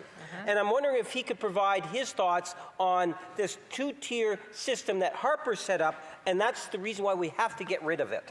Honourable Parliamentary Secretary. Thank you very much, Speaker. This is precisely the point I was making, and I thank the member from Winnipeg for raising this point, that they were trying to create this two-tier of citizenship, right? Those of us who are born here and those who maybe have naturalized, and somehow there are different rules for those two categories of people. Well, guess what the courts told us? That is not constitutional. Right? And I take that very seriously from my own lived experience as somebody who came at the age of 15, and I have two children, Speaker, who are born right here in Canada. And there is no difference in my citizenship and the rights I should have than those of my children who are born in Canada. We're trying to fix that through this law. Thank you very much. Resuming debate, reprise de débat, the Government Deputy House Leader. Thank you, Mr. Speaker. I'm very happy to rise again to speak to this bill. I have before, and for the many reasons that I've spoken about in this House in the last Parliament. I've had the privilege of working with colleagues from all parties on committee, specifically on this legislation that impacted Canadian families. That this bill, the spirit behind it is that Prime Minister Harper in 2009 basically created a first-generation limit, creating a double system in our immigration by making Canadian children born outside of Canada to Canadian citizens struggle to obtain, to acquire their rights to be Canadians. First of all, I want to start by saying that Canada is built on institutions that uphold fairness, strengthen opportunity, and provide certainty to its citizens. And today with Bill C-3, as we're talking about it again, we have the opportunity to reinforce one of those foundational institutions, which is citizenship. I want to be clear that this bill addresses a gap between the intent of our laws and the lived reality of Canadian families. Specifically, it intends to restore the ability of Canadian citizens born abroad to pass their citizenship to their kids and their grandchildren, ending a policy that left many Canadian families in limbo, unsure whether their children would be recognized by the country they serve or they contribute to, that they get to call home. This is not an abstract policy fix. It's about restoring stability for military families who are posted overseas, for diplomatic corps who have represented Canada with dignity and with integrity, and for countless global Canadians who have lived and worked abroad while remaining firmly rooted in the values of our country. Citizenship is not a transactional benefit. It is a covenant between the individual and the state, and between generations, between past sacrifices and future potentials. And when we deny that link, we undermine the trust of our system, and we introduce a risk that erodes the social contrast and underpins our democracy. Mr. Speaker, when families return home after years of service or work from abroad, they should be able to resume their lives without bureaucracy clouding the future of their children. And Bill C-3 delivers that. It provides the clarity where there was confusion, fairness where there was inconsistency, and continuity where there's disruption. It says to family that you are Canadian and your children are Canadian as well, and that is not only just a right decision. It is part of our foundation, our rights, our charter rights. Canadians work to pay taxes. They contribute to our communities. They are civically engaged. They raise their children to be Canadian. And being Canadian, I heard in the House earlier a number of people ask what really does constitute as a deep connection to being a Canadian. Well, when a Canadian citizen has children, I am more than sure that they pass those Canadian values to their children, regardless of where they find themselves in the world, and preventing them from acquiring citizenship. Actually, in fact, having that conversation when a parent has a child and they want to return home, and now they have to talk about bureaucracy and having to reach out to IRCC, trying to figure out who they call, whether they call their member of parliament, whether they call their member of provincial parliament. It is a very confusing system to create that tier of bureaucracy to Canadians who have served us, who for different reasons do not have the Canadian citizenship. So this bill, in spirit, is working to restore that stability, to help Canadians understand that it is their institutional right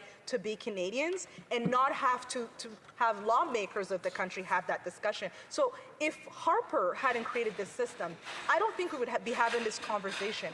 And for many colleagues who have asked questions as if we're having this conversation for the first time, let me remind you that this is not the first time that we have this discussion. We have brought Canadian families who belong in the Lost Canadian group here to Parliament, and we've told them that we think it's important that we restore that citizenship to them. And here we are again having the discussion as if we're having it for the first time, questioning many families who have struggled through this system, whether they actually belong as Canadians or not. We're having this discussion, this debate today, as if the work that they've put in for the last number of years is not important. And that's not fair. Mr. Speaker, we need to protect Canadians, and we cannot afford to put them on pause due to legal technicalities that do not reflect modern mobility or the realities of a globalized world. So as we build what we believe to be a fair Canada, we have to be fair to the men and the women that have served our country and to their children.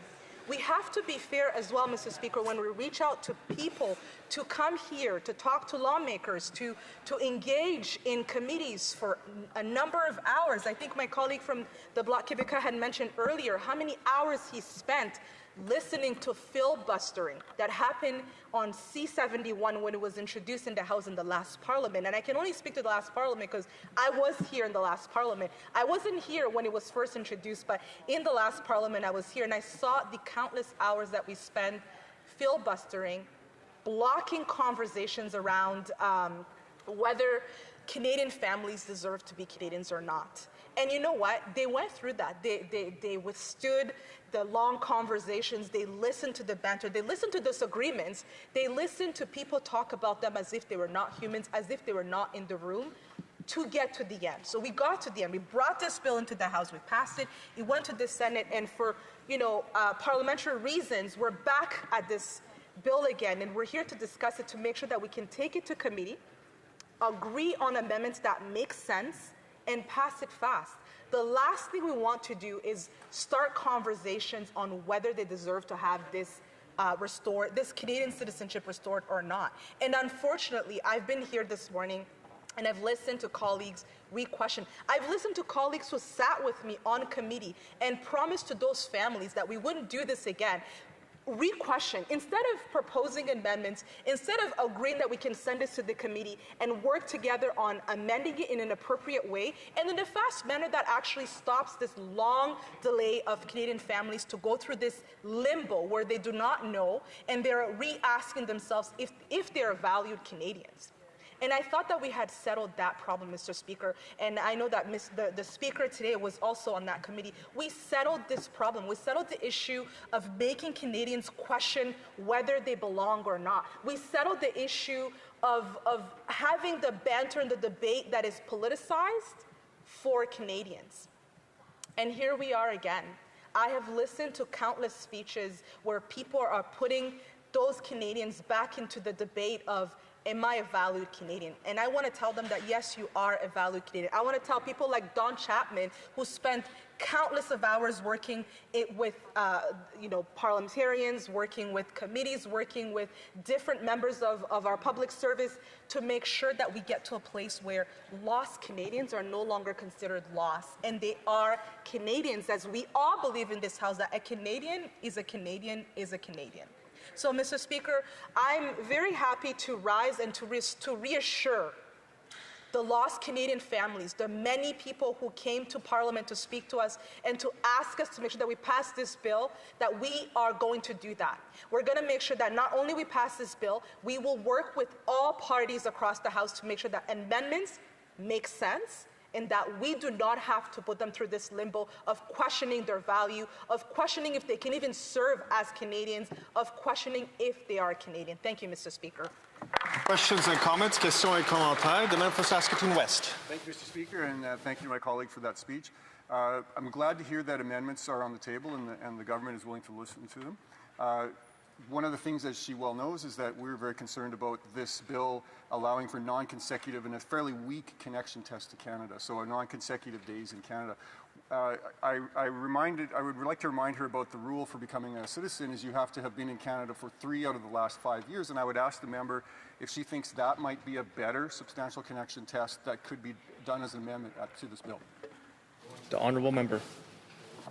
Mr. Speaker, I appreciate the member opposite asking me this question. And as he would remember, he was on that committee and we worked on amendments that made sense. We passed it through the House. We sent it to the Senate. It's back now. And I think if he has amendments that he wants to propose, we can discuss it in committee. But the reality is, Mr. Speaker, he has supported this bill in the past. And whether the question around the numbers, I've heard many people ask, well, how many numbers is it? We had that conversation in committee. And any question that he has and he's been having this day, we've had that conversation, and we are saying that we're happy to bring in amendments that make sense in committee and work together with all parties to make sure that we do not put Canadian families through this limbo as a... Questions and comments. Questions et commentaires. Le député de... The honourable member for Rimouski-Lamatypédia. Thank you, Mr. Speaker. I'd like to thank my colleague for her speech. Once again, as my colleague said earlier, we want to move on to other things because what we're doing this morning, Mr. Speaker, I have to say to the honest taxpayers in Canada, is just recycling. This problem has existed now since 2009 when the Conservatives changed the legislation. We know the issue, we know the solutions, but we need action. My question for my colleague, if it's so important, how come her government, when they had a majority, did not move and take action and solve the issue? We're talking about 2015 to 2019. They had 4 years to take action, but nothing was done. Honourable Government Deputy House Leader. Thank you very much, Mr. Speaker. I appreciate my colleague for his question, but I think my colleague understands how Canadian democracy works. When Canadians want to go to election, which was asked for several months at the House of Commons, and let's remember, we didn't have a majority then. We were at a minority setting, and my colleagues continued to ask for an election, which we gave them. And I think my colleague also understands that the Liberal government came back with 44 seats from Quebec, so he understands that democracy operates a certain way. And I appreciate that his colleagues from his party will be able to work with us and to move forward without delay. The member for Waterloo. Thank you, Mr. Speaker. Mr. Speaker, I'd like to thank the member for an impressive speech, the Deputy House Leader for an impressive speech. And it's interesting that I actually believe this is good legislation, and it's very similar to legislation that was in the previous Parliament. I think it's actually better legislation than 2 times ago, so we have made improvements. The process at committees is actually working, so I do think they need to move forward to committee so that we can call the question and consider any amendments. What I find interesting, and I would like for the member to just reiterate, is who does this legislation impact? Because we're hearing from the opposition side in regards to this number of days, should it be similar to obtaining your Canadian citizenship? I understand that this legislation is actually dealing with Canadian citizens. And once you have earned the privilege, the right to be a Canadian citizen, you are a Canadian citizen. And this is in regards to people who are having children abroad, second generation abroad, but are proud Canadian citizens. So I would just like the member to reiterate what is this legislation, why does it need to advance, and the importance of it. Thank you, Mr. Speaker. The honourable member. Speaker, as I said in my speech, a Canadian is a Canadian, and whether you are a Canadian by birthright or you became a Canadian through naturalization, which is I became a Canadian because I came here as a young refugee. I grew up here. I worked hard to become a Canadian citizen. I'm a Canadian citizen. And imagine now, if I was able to go serve outside of Canada for a number of years, I would fall into that double-tier system that the Harper government created to divide Canadians and make some Canadians understand that some are valued Canadians and some are not valued Canadians. That's what we want to get rid of. And there are many service members, like I've said earlier, Don Chapman, people who have served our country, who have been part of the Lost Canadians, who want to make sure that this does not continue to happen. We are committed to making that happen, Mr. Speaker, because we believe that a Canadian is a Canadian is a Canadian. Resuming debate, reprise de débat. The member for Thornhill. I'm going to split my time.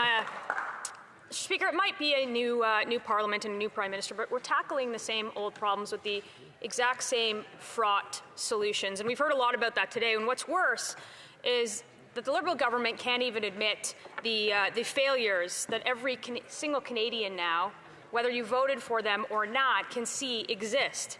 So I'm going to cut right to it. This is a government that broke the Canadian immigration system.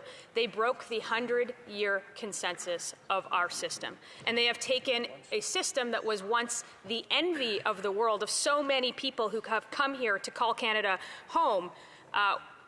It is a system now that is rife with abuse, with incompetence, and frankly, it's not a system that was that way 10 years ago. And any rational person would look at the vast majority, and the vast majority, frankly, of Canadians would say the exact same thing. The immigration system needs fixing. And you need something to restore the trust and integrity that it once had.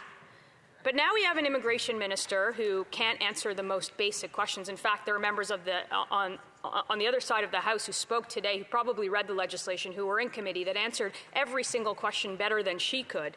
And I learned that firsthand last week. The Welcome to Canada, she couldn't tell you how many people we welcomed. She couldn't tell us whether they would ever complete proper security checks. She couldn't tell us who was going to leave, when they were going to leave, how they were going to do that. The Liberal government at this point is just, it seems like they're crossing their fingers. They're throwing anybody who hasn't been immigration minister yet into the fight and hope that the problems just go away. That doesn't make our country safe. It doesn't ensure that people can access health care. It doesn't give people the opportunity to find jobs. It doesn't help them find homes. And it doesn't keep the offenders or frankly, terrorists from entering our country. And you might have noticed that the most reasonable people in this country on immigration are no longer walking on eggshells about this issue. They've called it out for what it is. It is a deeply broken system that the government over the last 10 years broke. So here is what I've got to say to the 7 ministers in 10 years that added to the breaking of the system in Canada, the consensus that we once had in the system. This bill does not solve the problem that it was intended to solve. It actually creates more of them. And that's what we need to ensure that this House understands. Immigration levels have been far too high for the last number of years. I certainly think so. Municipal leaders think so. Provincial premiers think so. Even nonpartisan civil servants think so. They've said as much. So the proposed fix cannot be that 100,000 new citizens, or, well, maybe it's 100,000. The government doesn't even know the number. We've heard multiple estimates from multiple members on that side to become citizens with a stroke of a pen or a vote of this House. That is irresponsible. That is C3 for you. Citizenship, even if you've hardly spent any time in this country, 36 months, and it doesn't have to be consecutive. That's the number one problem with it. And what about the security screenings? We haven't talked a lot about that in this House, the ones that the minister couldn't describe last week. She didn't even know what they entailed. So citizenship, like C3 extends citizenship without the basic security checks, without a single background check, without a single interview. And what about the backlog in our system that we haven't talked much about? The one that has kept literally millions of people in line for years. The backlog of asylum claimants alone is nearly 300,000, a million for citizenship. C3 would obviously add to that backlog, and there needs to be a concern with a system that has lost all its integrity and lost the confidence of Canadians. We would want to ensure that the backlog isn't further it doesn't get worse. Our own budget watchdog tells us that it'll take $21 million, but he himself is handicapped on understanding this bill because they don't know the numbers of how many this would affect or how that would happen. Those are all secondary issue. But not only being far, far away from this country's needs on immigration, the bill is a big step in the wrong direction, and I think that it'll make the problems that the Liberals created over the last number of years worse. So nobody should be celebrating, and I'll make this clear, nobody should be celebrating that our immigration system is broken. It has built this country. It has ensured that people like my parents can come here and flee the place that they don't even want to talk about anymore for a new life in Canada, where that first-generation child can become a member of Parliament, something that they would have never dreamed of. It is resilient, and it makes our country unique, and it is part of our cultural and economic strength. The country needs immigration, but it needs to work for Canadians and it needs to work for Canada. And right now it does neither of those things. It works for nobody. It doesn't work for the young people or the old, the first generation or the sixth generation, people who can't afford a home, people who can't get in to see a doctor when they need one, people who can't get a job when they have to, nor the people who have spent years languishing in lines waiting their turn without any idea of when any of this will actually happen. It doesn't help the people that were scammed by the fake colleges or the foreign cash-addicted universities that, under the watch and the encouragement of this government, have gotten out of control. And it doesn't serve the people who came here for the promise of this country. 40% of our newcomers already say that they want to leave. And so we can't pretend that using a hammer in this case is going to fix something that could be fixed with a scalpel. And based on this, it should come no surprise that despite promising a lower amount of newcomers, that the government is still issuing record numbers of permits. This year it's nearly 100,000 study permits and 50,000 temporary work permits. But this should be expected from an immigration minister who told this country before she was in this job, in her last job as the immigration minister for Nova Scotia, that she wanted absolutely no caps on immigration. And she denied that, but it's not a great track record to engender confidence in this new seventh minister in 10 years. But if the members opposite actually want to take an interest in making this better, I've got some advice to make it better. While we do need to fix the wrongs of the past, the former bill did that. And if there are elements and specific cases that it didn't, we could find ways to do it with a very targeted approach. We supported fixing the lost Canadians via the targeted bill that we saw from the Senate, from the other place, 245. But C3 goes too far. The bill actually weakens Canadian citizenship. It devalues Canadian citizenship for everyone else. It opens the door by eliminating the ties to Canada as a requirement, or at least the strength of the ties to Canada as a requirement. It eliminates the first-generation limit. It grants citizenship to those born abroad with one parent who's just spent 1,095 consecutive days. We've heard a lot of conversation about this, and I'm glad to hear that now the members opposite, or the Liberals, are open to amendments to changing that, to actually substantiate it into a test that makes sense. They're not required to have substantial ties. And again, the vague substantial connection test allows, again, multi-generational foreign residents to claim citizenship with minimal presence in Canada. That devalues the citizenship. It devalues not only the rights that are afforded to every other citizen, but the responsibility that citizens have and become in making sure that they are citizens. I want to make the immigration system the envy of the world, and we can't do that if Canadians don't believe in the integrity of their system. They can't do that if you when you look out into the street today and you see what's happening in our streets and you say no to security vetting, to any kind of interview, to making sure that criminal record checks are conducted. You cannot possibly stand up today in this country and say that is not necessary. I look forward to hearing what their thoughts are on an amendment that would ensure that they take security and vetting seriously, something that they haven't done in our immigration system, something that has played out in our streets here in Canada, something that has shown case after case of people being charged before they committed a terrorist act in this country. I want to see a government do this responsibly, and I want to see citizenship mean something in this country. And I think this bill, without its amendments and the provisions that the government currently had, with the minister who knows nothing about the bill, who's presented it in the House, I want to see those changed, and I look forward to having having a conversation. But I look forward more to them accepting those amendments. Questions and comments? Questions and commentaires. The Chief Government Whip. Thank you very much, Mr. Speaker. We've heard Conservative after Conservative get up and talk about a substantial connection. Yeah. You know, a lot of provinces have substantial connection rules too. For example, the province of Alberta says you can't run as an MLA unless you've had a substantial connection of at least 6 months. I'm curious if the member believes that Pierre Poilievre should have a substantial connection to Alberta before he runs as a member of Parliament in that province. The member for Thornhill. Look, I actually thought we were going to have a serious conversation on the bill, but clearly, maybe the member hasn't read the bill. But I assure you that he will seek the support of and the trust of the people of Battle River Crowfoot in a place that he grew up in a place that he was born in a place that he was raised in. And I look forward to him bashing down that member when he's back in September.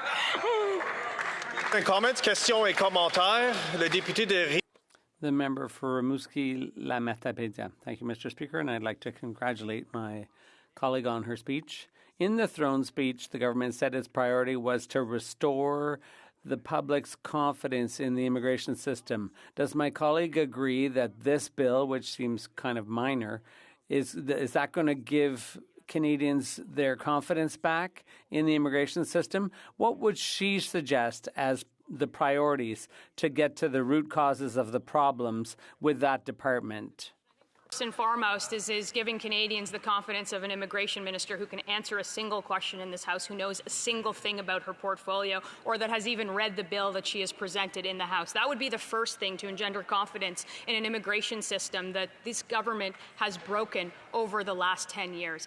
We used to have the best system in the world. It brought the best and the brightest to this country. That is no longer the case, and you don't have to hear it from me. You can go ask 10 Canadians in the streets if they think this system is broken, and they will tell you 10 out of times, yes. Comments, questions et commentaires. The member for Edmonton West. Thank you, Mr. Speaker. I'd like to thank my colleague from Thornhill for her wonderful speech on C3. One of the issues we have with this government is the abject failure of minister after minister on the immigration file.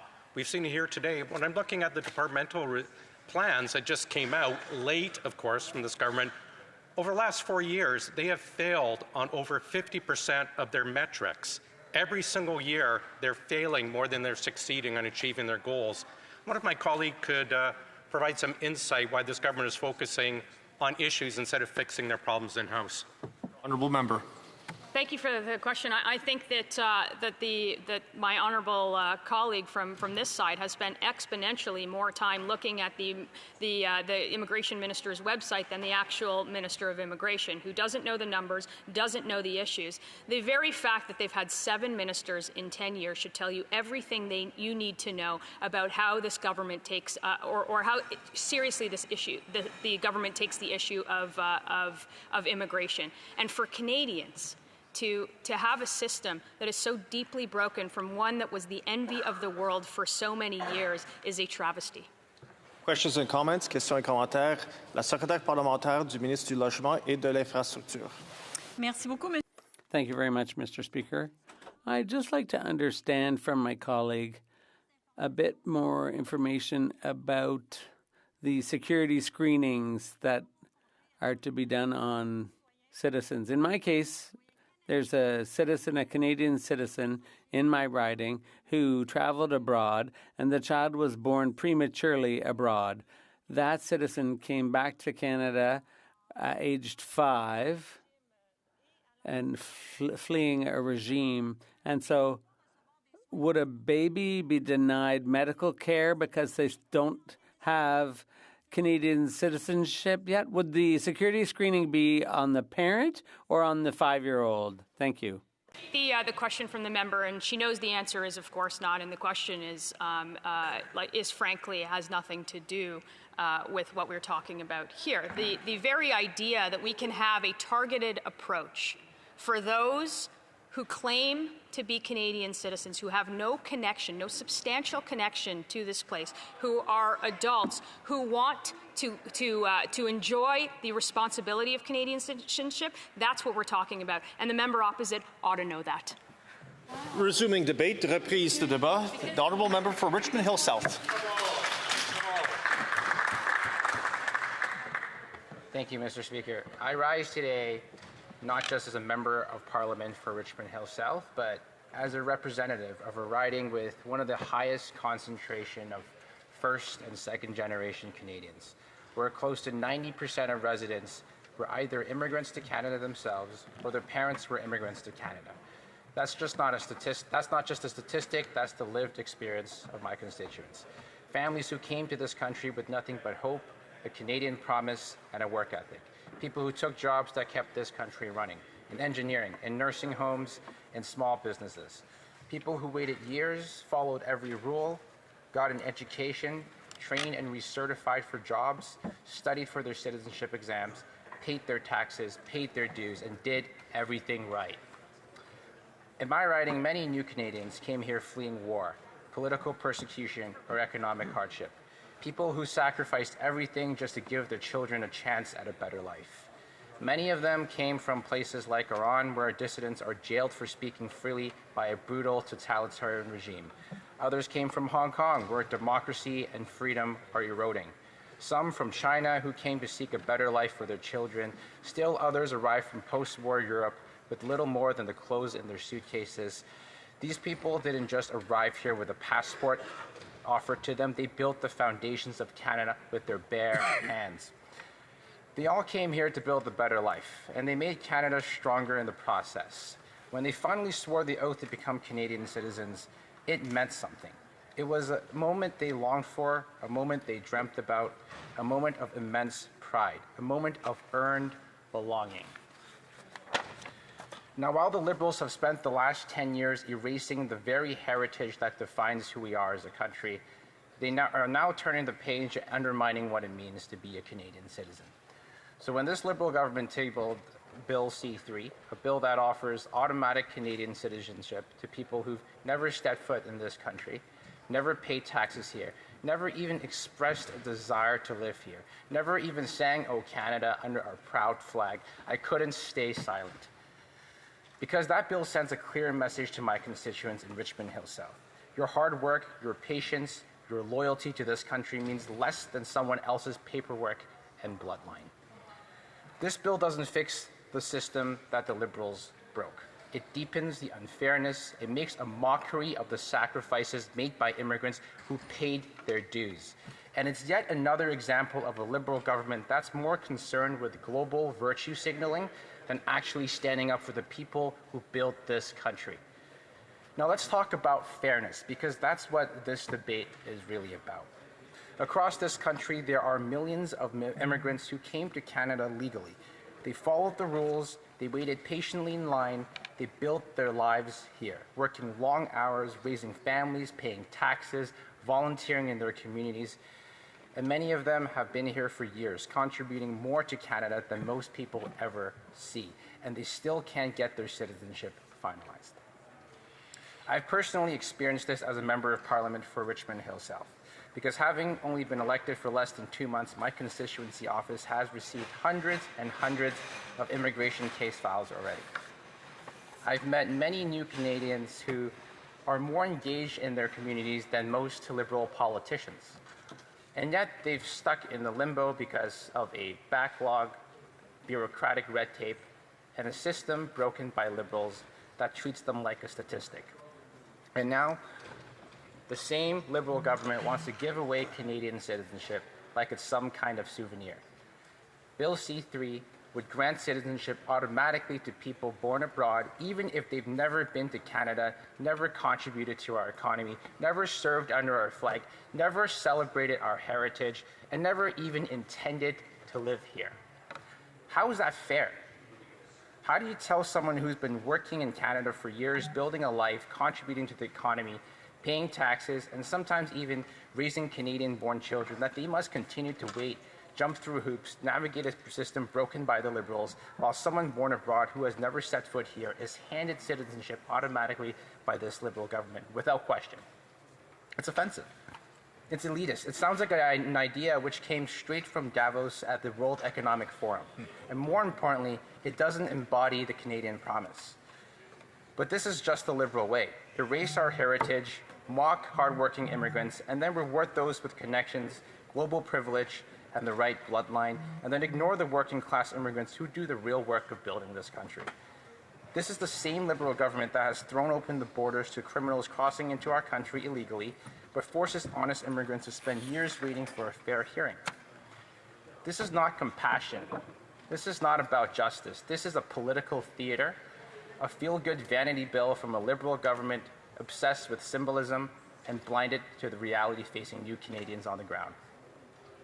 Even more alarming is that the bill eliminates the first-generation limit and opens the door to granting citizenship to those born abroad if just one parent has spent 1,095 non-consecutive days in Canada over their lifetime.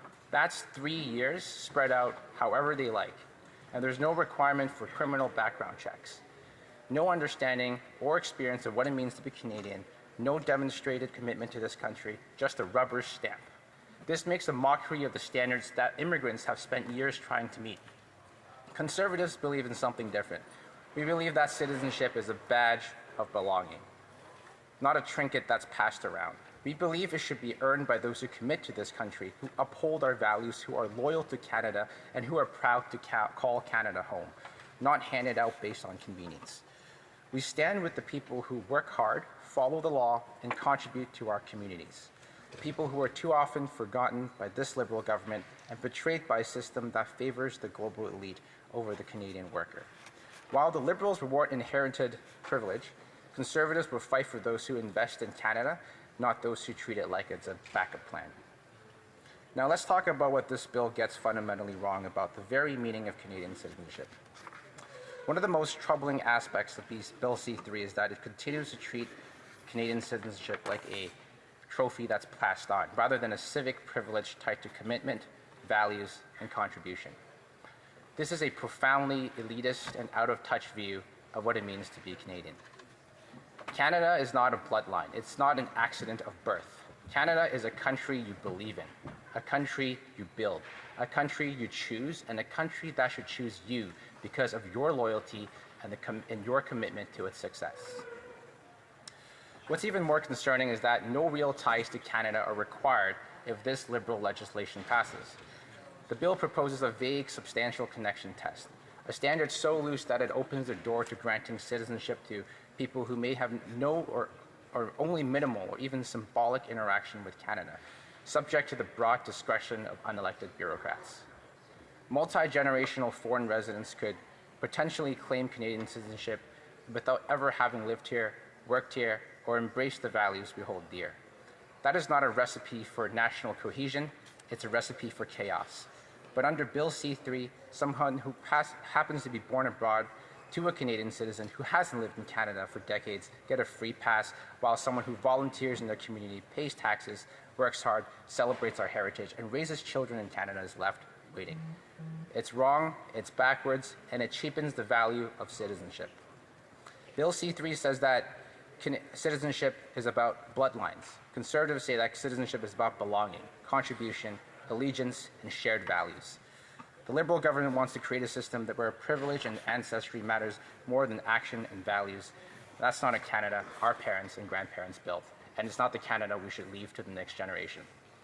And there's more at stake here than just principle, because there's also the cost of it. With automatic citizenship comes automatic obligations, including the duty to protect and evacuate citizens during international emergencies.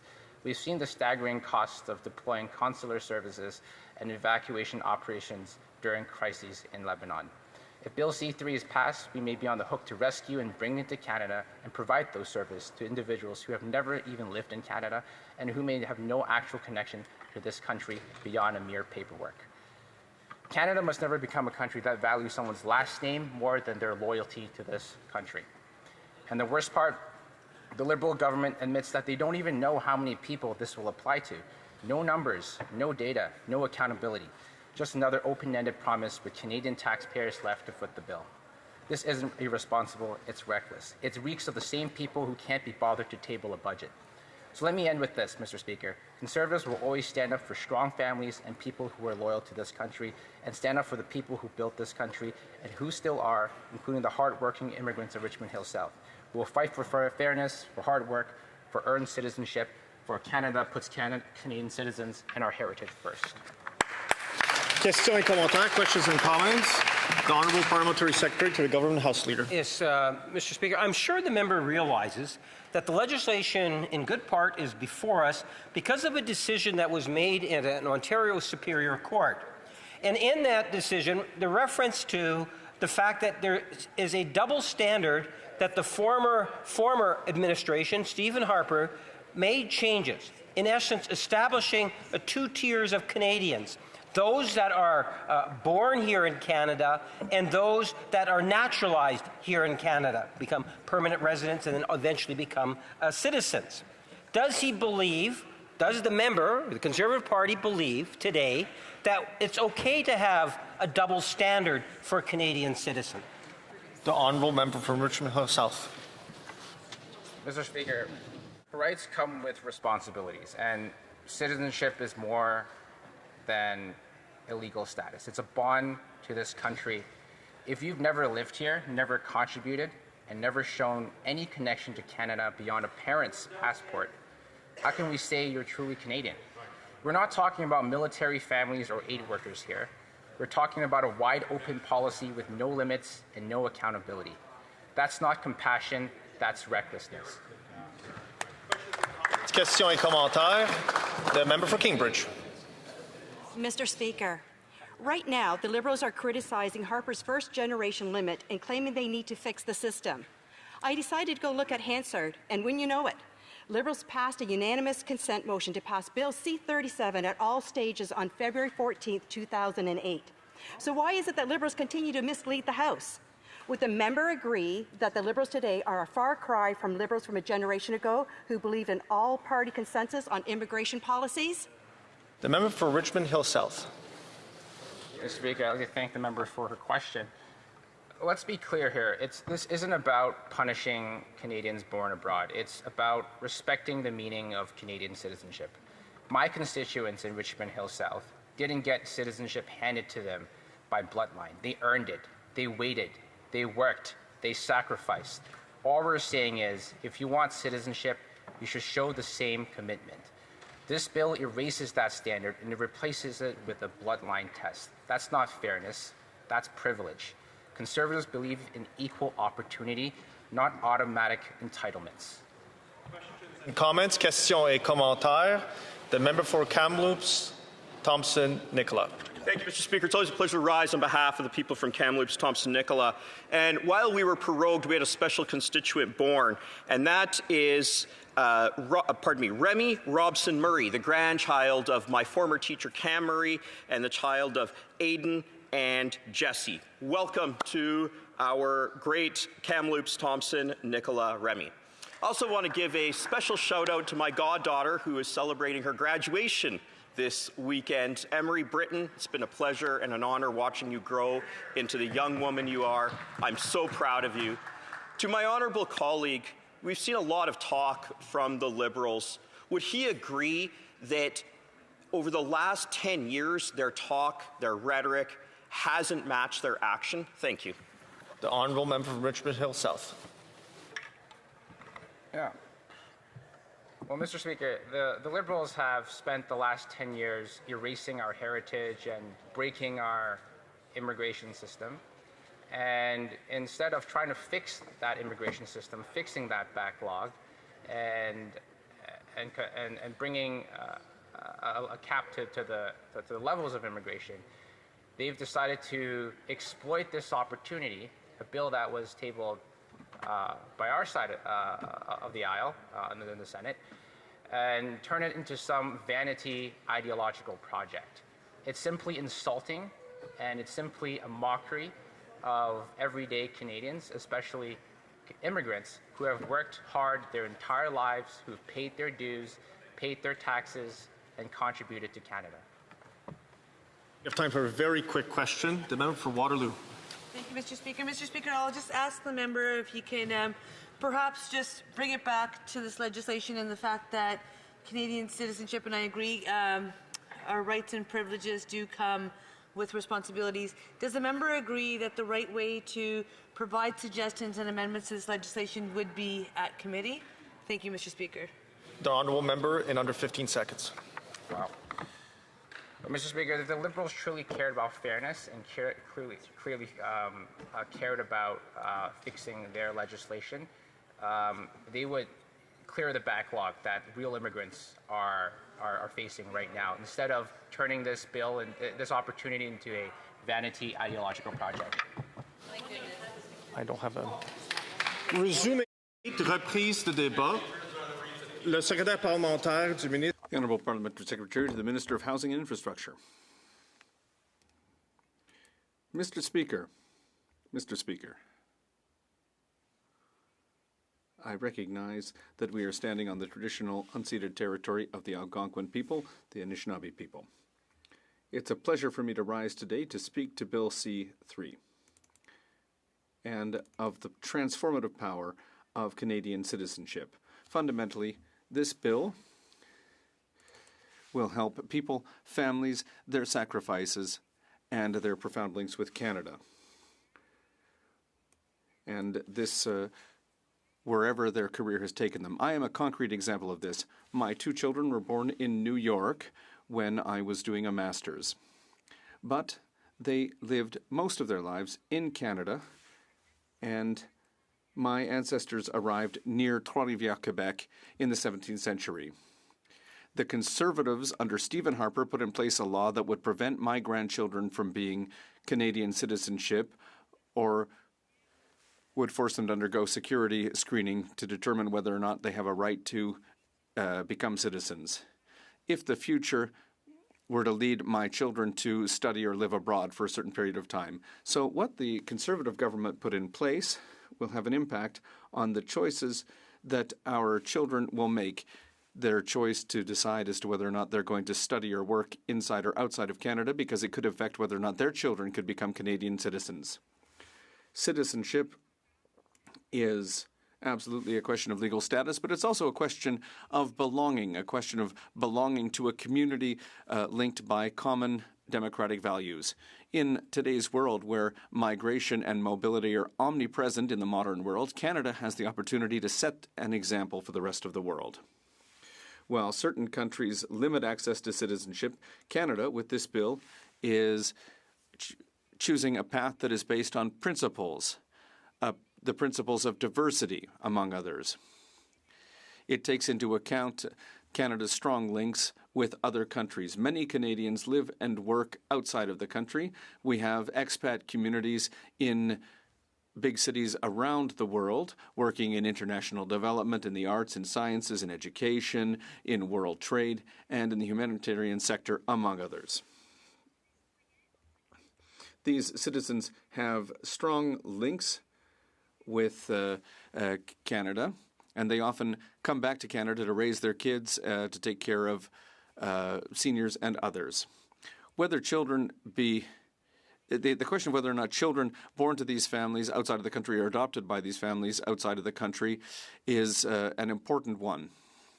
Today, I would like to speak about what new Canadians have said to us about the importance of Canadian citizenship to them, and on the impact that their citizenship has had on them, and on the way that we will continue to protect the rights and responsibilities and common values that go along with citizenship. Becoming a Canadian citizen is often described as being a moment of great pride. People are proud to make Canada their home, and they're proud of the path that brought them to Canada, as the Conservative colleague mentioned earlier. Achieving Canadian citizenship is the result of many years of perseverance, sacrifice, and hard work. And that's not only on behalf of that person, but also their entire family in many cases. It represents an opportunity to be part of something bigger than oneself. Many members of this House have witnessed the emotion associated with the moment of becoming a citizenship. New citizens, often with their children, live a moment of great emotion when they become citizenship. And this is a moment that goes beyond borders. There are people from around the world who would like to make Canada their home. For those who are fleeing conflict, persecution, or other challenges, Canadian citizenship represents a new start. It's a second chance for a new life, and it's something that we don't take lightly. And I just want to add, Mr. Speaker, that I'll be sharing my time with my colleague, the member for Spadina. The gratitude expressed by new citizens is profound. People speak about the opportunities that Canada offers, particularly in terms of education, healthcare, and peace. New citizens are a cornerstone of building a better future for Canadians and for future generations. Whether it be through volunteer work, by participating in cultural events at the local level, or simply by learning to by getting to know their neighbours, new Canadians actively participate in building a stronger society. They are generous and they contribute to the success of their communities in many ways. As a government, we need to remain vigilant to make sure that Canadian citizenship remains a symbol of inclusivity, of fairness, and of security, as well as a commitment to protect those. That's why we have moved Bill C-3.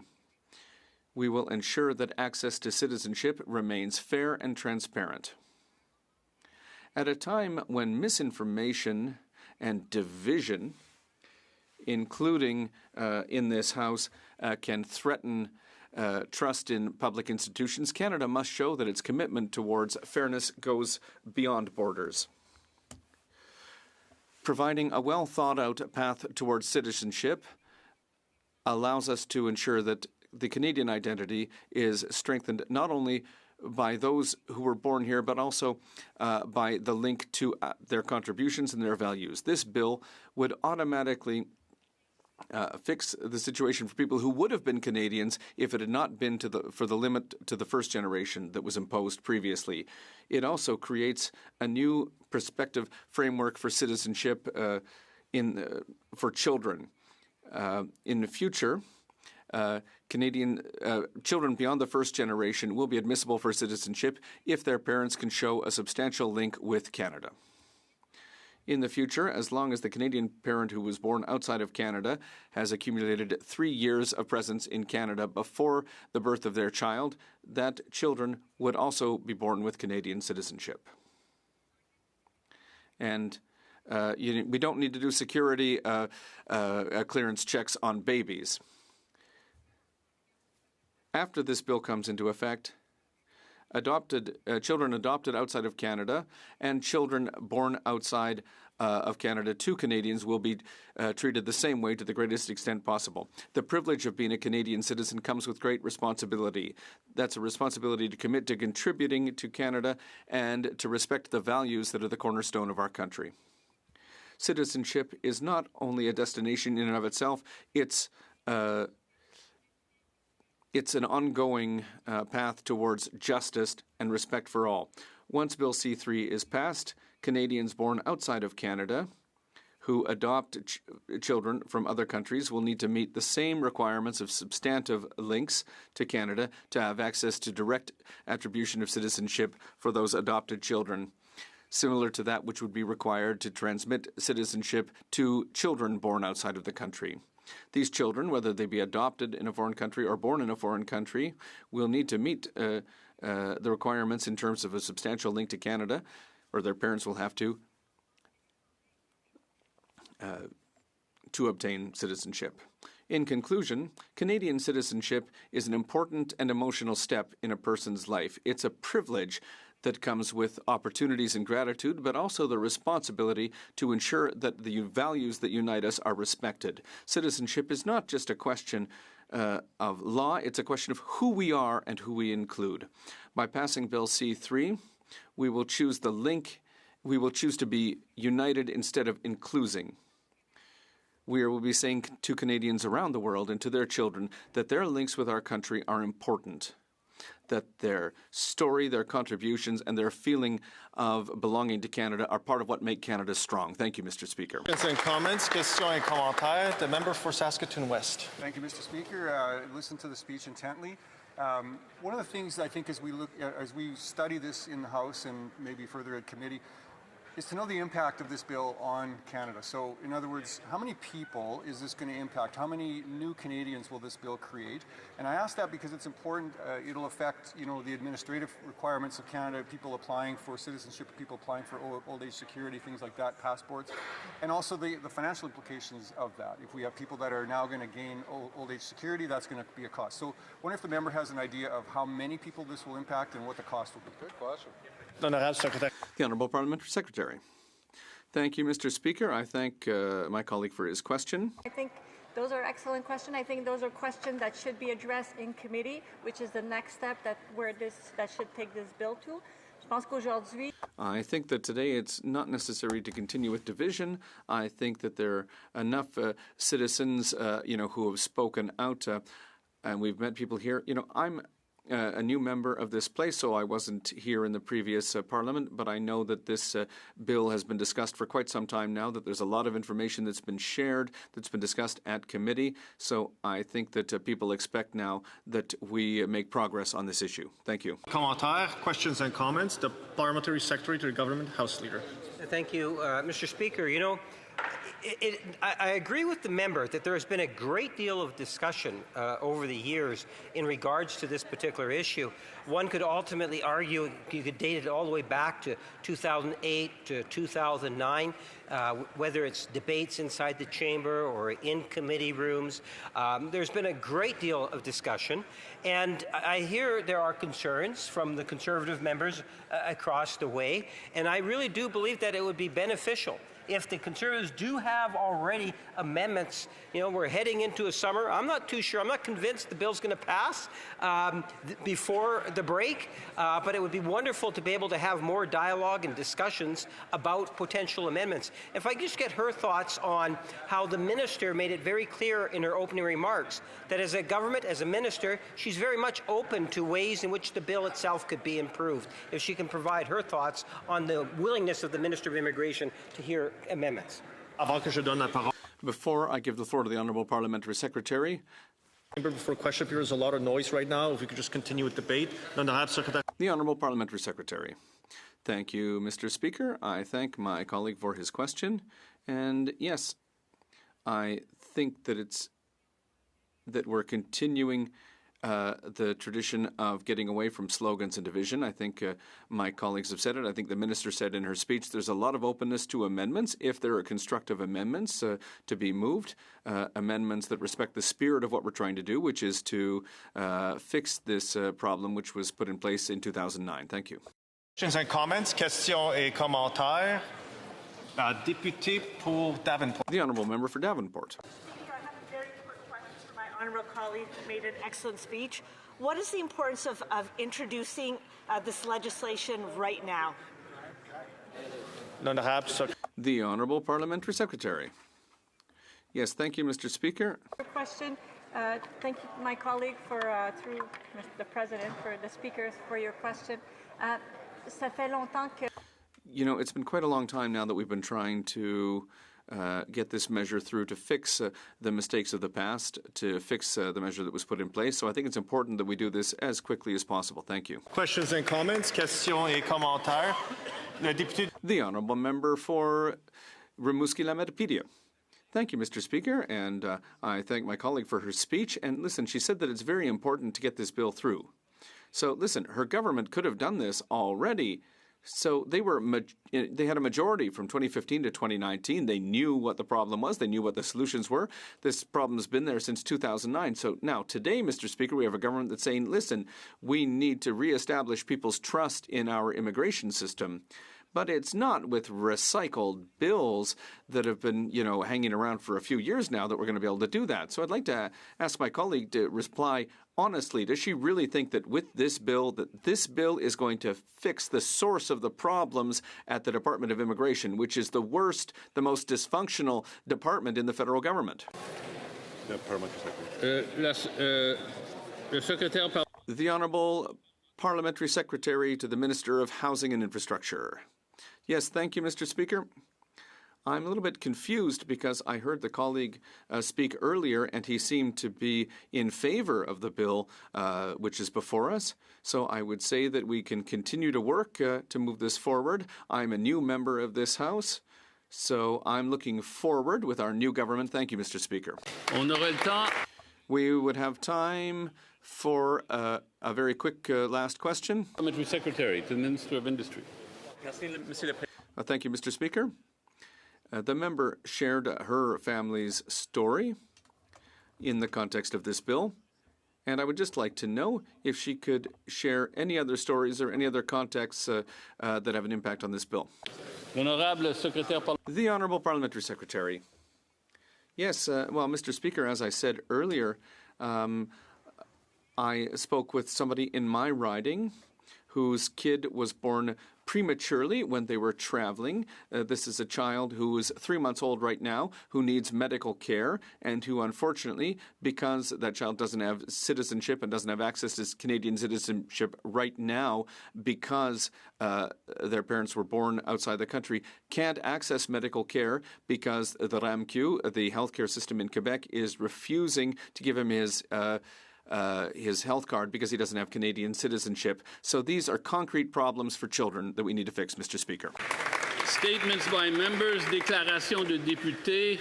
The Honourable Member for Willowdale. I rise today to address the escalating war between Iran and Israel. For almost 5 decades, the Iranian regime has repressed its own citizens and exported violence beyond its borders. Yet this odious Iranian regime certainly belongs to the dustbin of history. This military confrontation, however, should be constrained by the principles of international law and not be permitted to devolve into wanton destruction. The citizens of Iran are in a particularly precarious spot. They have endured decade upon decade of brutal repression, and the overwhelming majority detest the theocratic regime in Tehran. Yet, they are caught in the crossfires of a war they are neither responsible for and which is not of their making. Neither is the Iranian regime making any provisions for their safety. That is why Canada should call on all parties to this dispute to exercise maximum restraint and also fully embrace the recently announced diplomatic initiative of the Foreign Ministry. The Honourable Member for Calgary Heritage. Nearly a century in a minute. I rise today with a heavy yet grateful heart to honor my Didu, Mrs. Sati Rani Kaur, who passed away peacefully at 94 on January 11th in Kolkata. Predeceased by my Dadu, Mr. S.C. Kaur, she leaves behind 3 daughters, 3 sons-in-law, 3 grandchildren, including me, and 3 great-grandchildren. She was my last surviving grandparent, now with my father's parents, Harindra Lal Majumdar and Shobhya Majumdar. Didu's life was a tapestry woven through 94 years across British India and through decades of partition, liberation, and decolonization. Raised in Bangladesh, she carried the resilience of a land shaped by struggle and independence. A Sanskrit scholar and educator, she taught students, including my father, in Rangoon before the turbulence of Burma's military junta, in Delhi amid India's fight for freedom, and later in Kolkata, a city pulsing with cultural rebirth. Her strong will and Hindu heart defined her. She lived life on her own terms. Om Shanti. The Honourable Member for Oakville West. Mr. Speaker, I rise today to recognize one of Oakville's most anticipated community events, the Oakville Family Rib Fest, starting today. This annual celebration is made possible thanks to the tireless efforts of Oakville Lions Club and the Rotary Club of Oakville Trafalgar. Through the dedication of exceptional volunteers, Rib Fest not only brings the community together, but also raises critical funds to support our local charities. I also want to take a moment to recognize the incredible people of Oakville. Their generosity and the community spirit are what makes events like Rib Fest so successful year after year. Additionally, tomorrow, I'm proud to be welcoming 70 bright students from Eastview Public School in my riding of Oakville West. These young leaders are the future of our country, and I look forward to sharing with them the important work we do here on behalf of all Canadians. Thank you, Mr. Speaker, and I would like to wish everyone a happy Canada Day. Members may wish to put in their earpieces. The Honourable Member for Edmonton Northwest. Niga na naskamao no tawinan simantu. Gia gani gana pistaman o mahwaskaegan. The interpreter would like to note there is no English interpreter able to interpret from Cree right now. Egwa wapigio natsigasun maskegsi egwa meskuchi waskaegan oche. Anots kinote kaka skumtago ko pasko pisem nistanao peaksap kaki me nehiao gisagao. National Indigenous Peoples Day is a day of celebration for many things, including leaders who have built bridges between Canadians and First Peoples. I acknowledge two teachers of mine, Ogimao Nota Willie Littlechild from Musqueam, a former Conservative Member of Parliament, our International Chief and Truth and Reconciliation Commissioner, and Victor Hull from Anixkapone, a public servant with decades of experience from Indigenous Services Canada. It is often those humble, hardworking public servants that make the difference in the mission towards honoring treaty, Victor being one of them. So from this side of the House, we wish all those trailblazers and all peoples a good Saturday, this Saturday, National Indigenous Peoples Day. Hi hi kinaskum tinawal.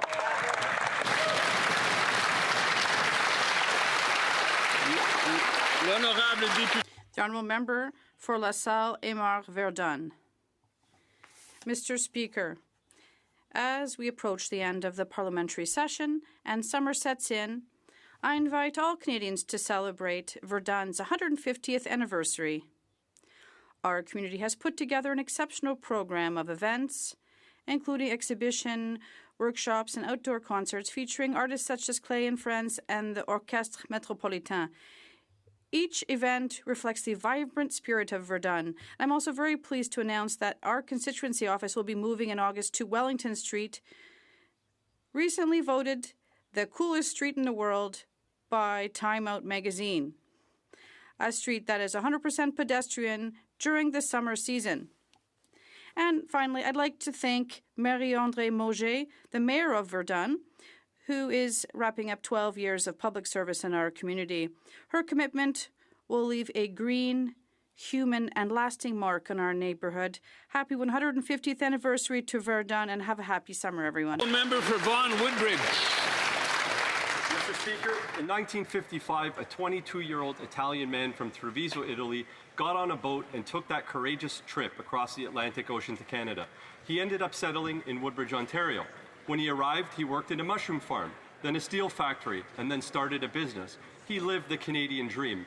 That man was my grandfather, Nico Guglielmin, who passed away last year at the beautiful age of 95. My grandfather truly was the inspiration in my life. He was strong and strict, full of decency and integrity, and he was also kind and understanding.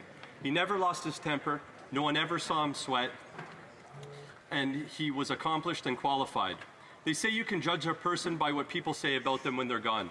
Well, I say Nico Guglielmin was a great man. He was a risk-taker who achieved his dreams, an entrepreneur of incredible accomplishment, and a gentleman who carried himself throughout his life with dignity and honor. So happy Italian Heritage Month to the residents of Vaughan Woodbridge and all Italian Canadians like my grandfather Nico. The Honourable Member for Humber River Black Creek. Mr. Speaker, our government is taking a strong, targeted action to support the people of Ukraine and to hold Russia accountable for its ongoing war of aggression. In one of our most significant sanctions packages since the invasion began in 2022, we are imposing new sanctions on 77 individuals and 39 entities, restricting trade on nearly 1,000 items, including those linked to chemical weapons, advanced technologies, and critical industrial goods. We're also expanding our crackdown on Russia's shadow fleet by listing over 200 additional vessels, now totaling more than 300, and banning all related services to disrupt Russia's global shipping networks. Sanctions also target key financial institutions, energy companies, and individuals enabling Russia's military and disinformation efforts. Canada stands firmly with the people of Ukraine, as well as all of those in the G7, whose courage and resilience continue to inspire. The honourable member for Chatham-Kent-Leamington. Mr. Speaker, as members rose and gave their first speeches in this place, we thanked our families and our volunteers for helping us get here. But now as we carry out our legislative agenda, we rely on others to help us carry out our work, but they don't often get the recognition that they deserve. They are our staff. On June the 30th, Sherry Elliott will retire after nearly 20 years of tireless service to our Conservative team. She began her journey in 2004 with Merv Tweed, member for Brandon-Souris, and went on to serve the Honourable Vic Taves, the Honourable Rob Nicholson, the Honourable Candice Bergen, as well as Damien Kirk, and I can say his name today, and myself. At last night's gathering, it showed that Sherry has been much more than a staffer. She has been a mentor, a friend, and a trusted guide to many across the Hill. So for 15 years, she also organized Party Under the Stars, a nonpartisan fundraiser supporting veterans, first responders through post-traumatic wellness programs. Sherry, to you, thank you from me and Canada.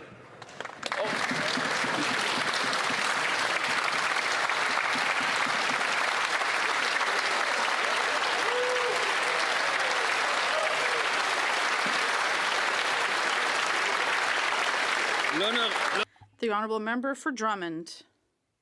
Mr. Speaker, on June 24th, 1975, Gilles Vigneault, the wonderful poet from Natashquan, took advantage of our national holiday, St. John Baptiste Day, to give Quebecers a priceless treasure, a song that would belong to an entire people.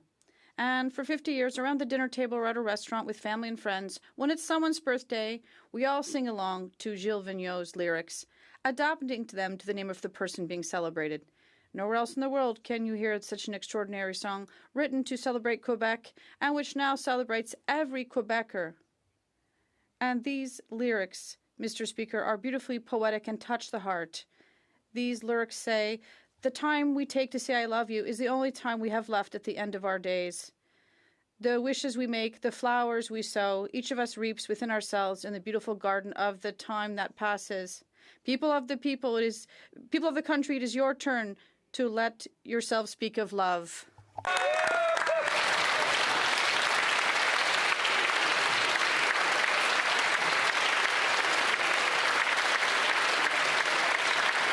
The honourable member for London Centre. Mr. Speaker, I rise today to honour the extraordinary life of Beth Hundy, who passed away at the age of 40 after a courageous battle with cancer this past April. She was wife to Seneca and the stepmother to Percy, cherished daughter of Rick and the late Jane Hundy, sister of Eric and Tim and their wives, Julie and Yvonne, and an aunt who was adored by nieces and nephews. Incredibly bright, she finished her PhD in geography from Western University in 2014. She later served as a professor at Western and was widely respected on campus and throughout Canada, in fact, for the innovations that she made, and specifically in the area of curriculum development.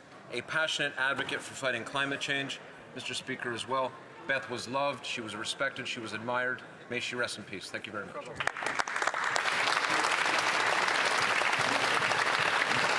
The honourable member for London Fanshawe. Mr. Speaker, I rise today to applaud the Westminster Working Group, a dedicated group of neighbours in London Fanshawe who volunteers have, for years, brought our community together to make it even better. This is through hosting family-friendly events, including free winter snowshoe rentals at Westminster Ponds, summer movies and yoga at Westminster Optimist Park, and their Victoria Day weekend fireworks display at Nicholas Wilson Park. The Victoria Day weekend fireworks event has drawn over 1,000 Londoners. Their commitment to creating accessible, family-friendly events fills our city with fun and fosters a neighborly bond. I would like to extend a warm invitation to everyone in this community and beyond throughout London to enjoy these wonderful activities. Thank you again to the Westminster Working Group. Well done. The honourable member for Davenport. Mr. Speaker, Speaker, it was a true honor to lead a delegation of Canadian parliamentarians to Dayton, Ohio for the spring session of the NATO Parliamentary Assembly, where parliamentarians from all NATO countries assembled for discussions. Dayton was selected to honor the 30th anniversary of the Dayton Peace Accords, which marked the end of the Bosnian War.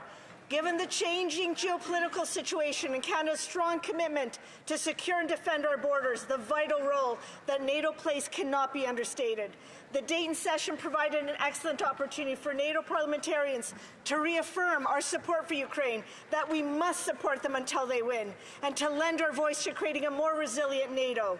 I'm proud that Canada announced increased defence spending to 2% of our GDP by the end of this year. This means an additional $9 billion of investment in our Canadian armed forces. We made a commitment to Canadians to protect our sovereignty and to defend our country, and we will do so both today and for generations to come. Thank you, Mr. Speaker. The Honourable Member for Richmond, Arthabasca. Thank you, Mr. Speaker. She does not yet know the meaning of the word courage, and she doesn't yet know what determination is, but she embodies it. She cannot understand what resilience is, but she lives it.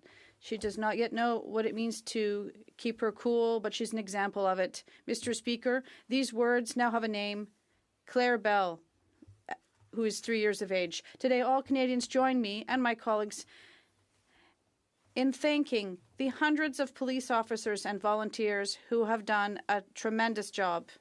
Claire, I hope you can continue your childhood surrounded by love, safety, and kindness. May you have dreams and may you achieve them, because with your strength, your courage, your determination, and your resilience, at the ripe age of 3, you've already proven that you're an exceptional person. Never forget that, never doubt it, and remember that a whole country was behind you.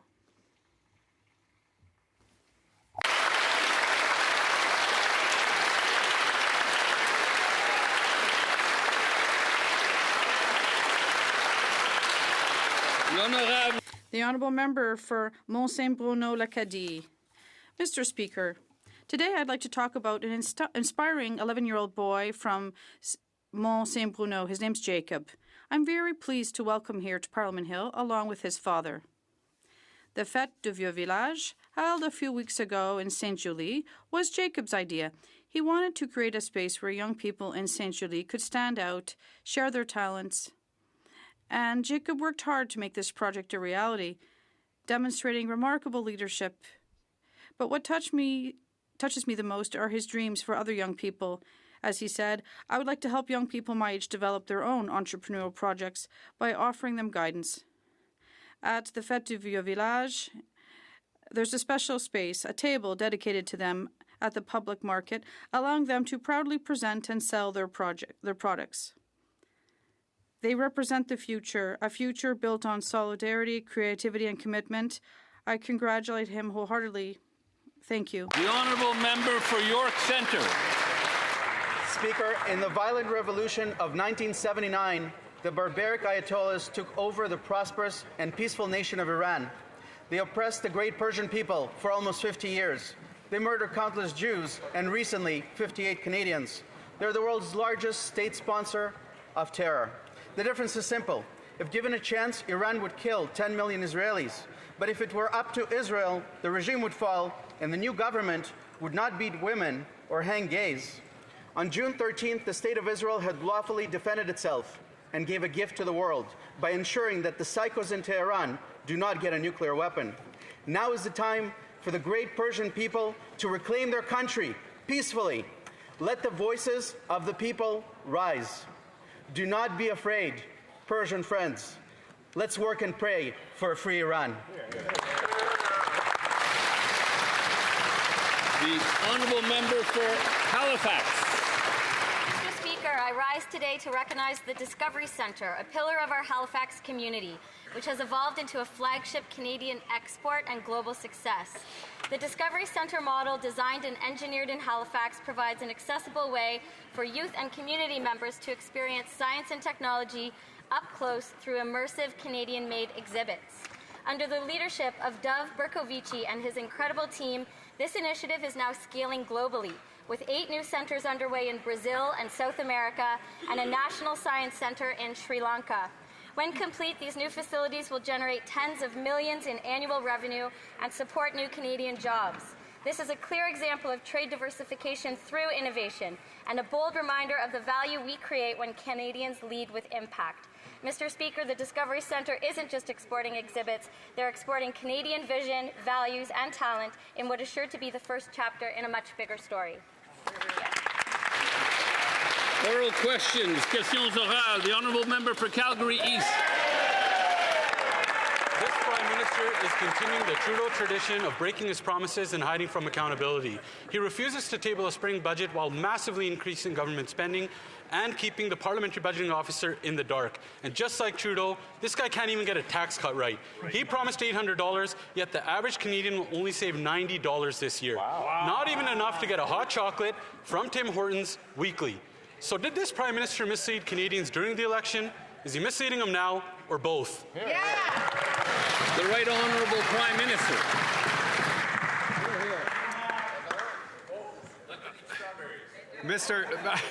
Mr. Speaker, I recognize the job of Prime Minister comes with many responsibilities. I didn't know addition and division were one of them.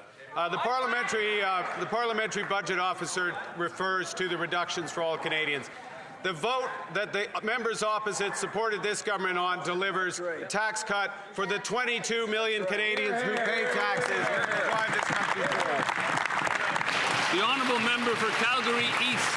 Coming from the guy that doesn't even do his own grocery shopping, he's bragging about a $90 tax cut this year when his government's policies raised the cost of groceries $800. He's broken all of his promises, spending, tax cuts, high-priced consultants, and he's all elbows down on the U.S. And while he's begging on his knees in front of Trump, Canadians have high grocery prices, unaffordable homes, and rising crime. But wait! Everyone should be grateful for a $90 tax cut this year. Why doesn't he just reverse his disastrous policies, drop a spring budget, and actually lower taxes for Canadians? Yeah. The Right Honourable Prime Minister. Mr. Speaker, once again, a tax cut is a cut for those who pay taxes. 22 million Canadians pay taxes in this country. 86% of that tax cut goes to those in the first 2 tax brackets. When you have a 2-earner family, the maximum tax cut is $840 a year. The members opposite think it's irrelevant. It's relevant for Canadians. It's building this economy. We're glad they voted for it. They just happen to have forgotten now. Honourable member for Leeds, Grenville, Thousand Islands, Rideau Lakes. Last night we learned that the Prime Minister has an entire department of bureaucrats trying to manage his conflicts of interest, but they can't even tell us if the Prime Minister has set up a conflict of interest screen. And so that means that the former chairman of a multi-billion-dollar investment firm is sitting at the cabinet table and could be taking decisions that personally improve his financial standing. He's been Prime Minister for 100 days, but he's still jumping through these ethical loopholes. So why won't the Prime Minister stop hiding the truth from Canadians and come clean? What are your conflicts of interest? I would just remind the member to direct his question through the chair. The Right Honourable Prime Minister. Thank you, Mr. Speaker. Unlike member opposite, I'm proud of having experience in the private sector. I'm proud of having experience helping to build this country. I'm proud of having filed all my requirements in advance before required, including a screen for the conflict of interest. I'll wait on these. The honourable member for Leeds, Grenville, Thousand Islands, Rideau Lakes. Well, unlike the Right Honourable Prime Minister, I'm proud to have served our country in the Canadian Armed Forces in uniform. Do some friggin' homework. Do some homework. This Prime Minister Minister seems to do whatever he thinks he can get away with. He voted for the Liberals' ban on gas-powered cars while Brookfield is heavily invested in the EV supply chain. We know that he used offshore tax havens in the Caribbean to avoid paying Canadian taxes. His own department won't even say if he set up conflicts of interest screens. So instead of maligning people who serve the country in uniform, why doesn't he stand up and come clean about his conflicts of interest? The Right Honourable Prime Minister. Mr. Prime Minister, sorry.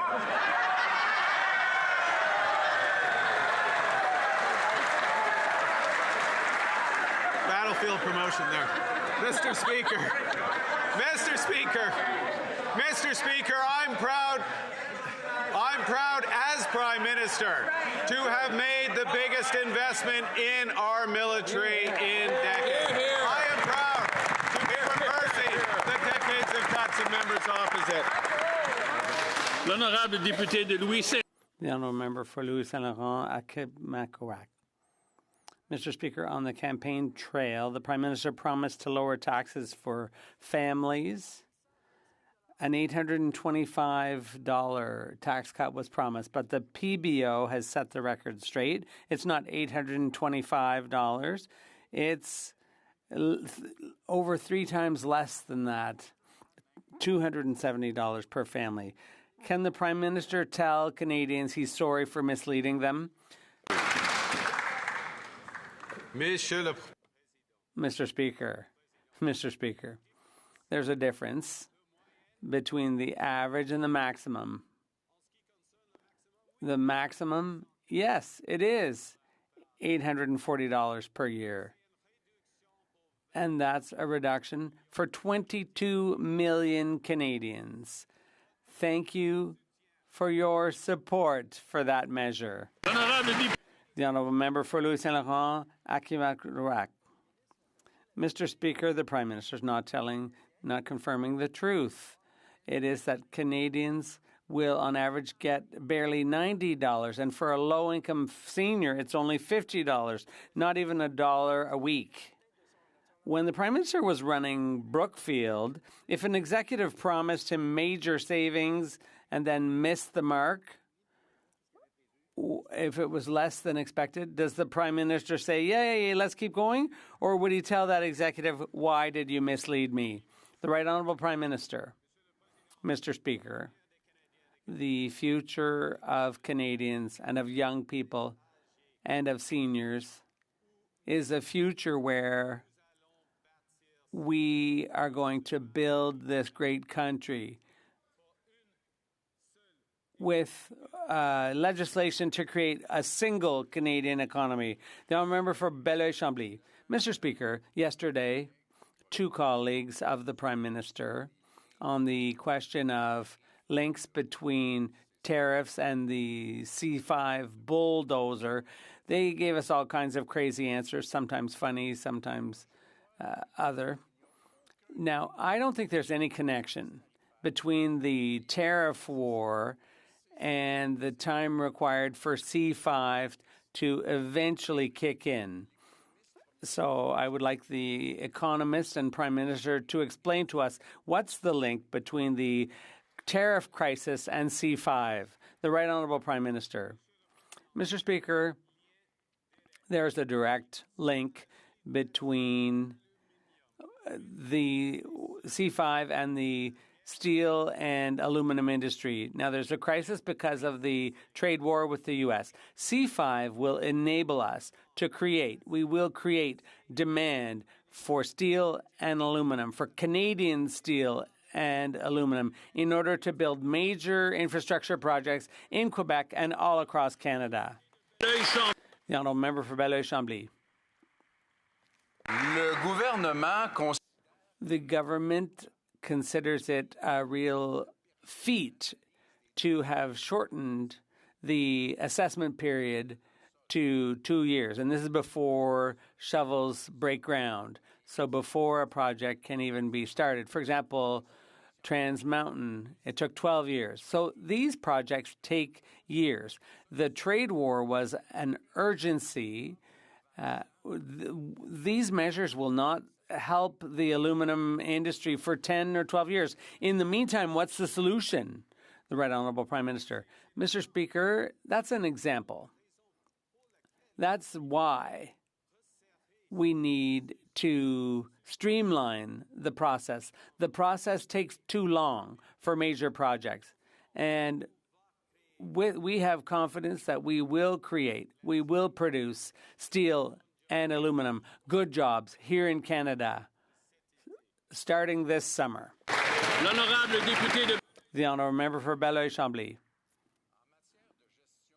When it comes to managing the trade war and the tariffs, let's remember that after making a whole bunch of compromises around the border, around defense, and there's lots of things that we still don't know the details of, the Prime Minister's strategy was supposed to, before the G7, have a deal with Donald Trump because it was urgent.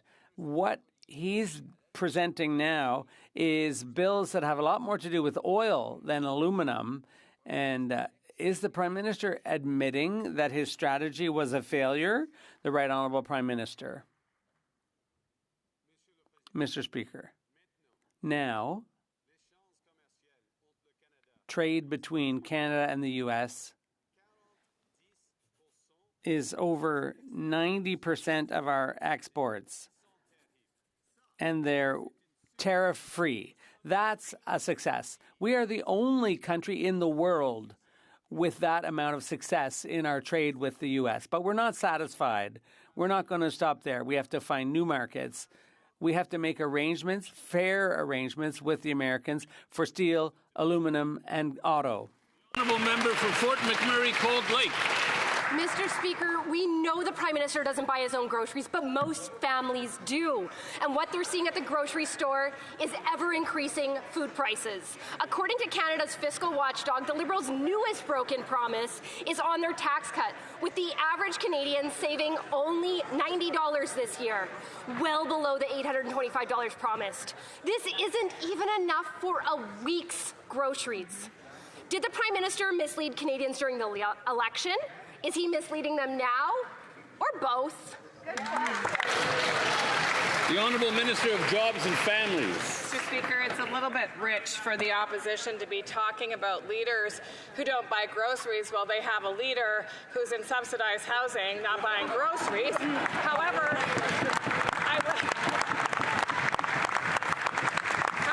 I will say, Mr. Speaker, that this government is laser focused on making sure that Canadians have what they need.